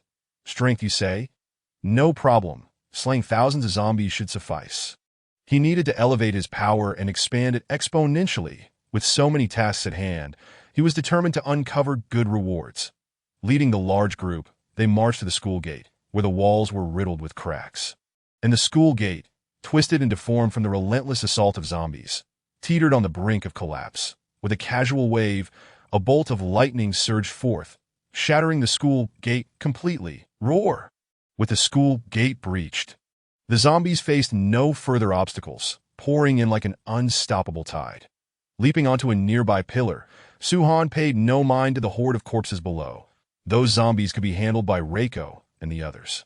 His focus was to ensure enough zombies entered before obliterating the remaining ones on the streets. As thousands of zombies flooded in, a cold glint flickered in Suhan's eyes, and he casually tossed 2 lightning orbs into the throng at his feet. Die. P.S. Brothers, the income is too low. I only made 113 yesterday, which is less than what I would earn at a factory job. Thank you for your generous support, whether through free or paid rewards. I am immensely grateful. Let us add a chapter. For every 100 in daily rewards, I'll add a chapter, no upper limit, I promise. Free gifts count as well. Watching a few more ads shouldn't take too long. Or I might have to find a factory job. Chapter 073. People are driven by circumstances. Office building hiss. As the lightning orbs fell, two massive serpents of lightning, each a meter thick and several meters long, emitted a piercing hiss as they plunged into the horde of zombies flanking the streets. Compared to yesterday, the number of zombies had significantly decreased, and with thousands more now within the school, the density of those on the streets was no longer as overwhelming, though they still remained plentiful.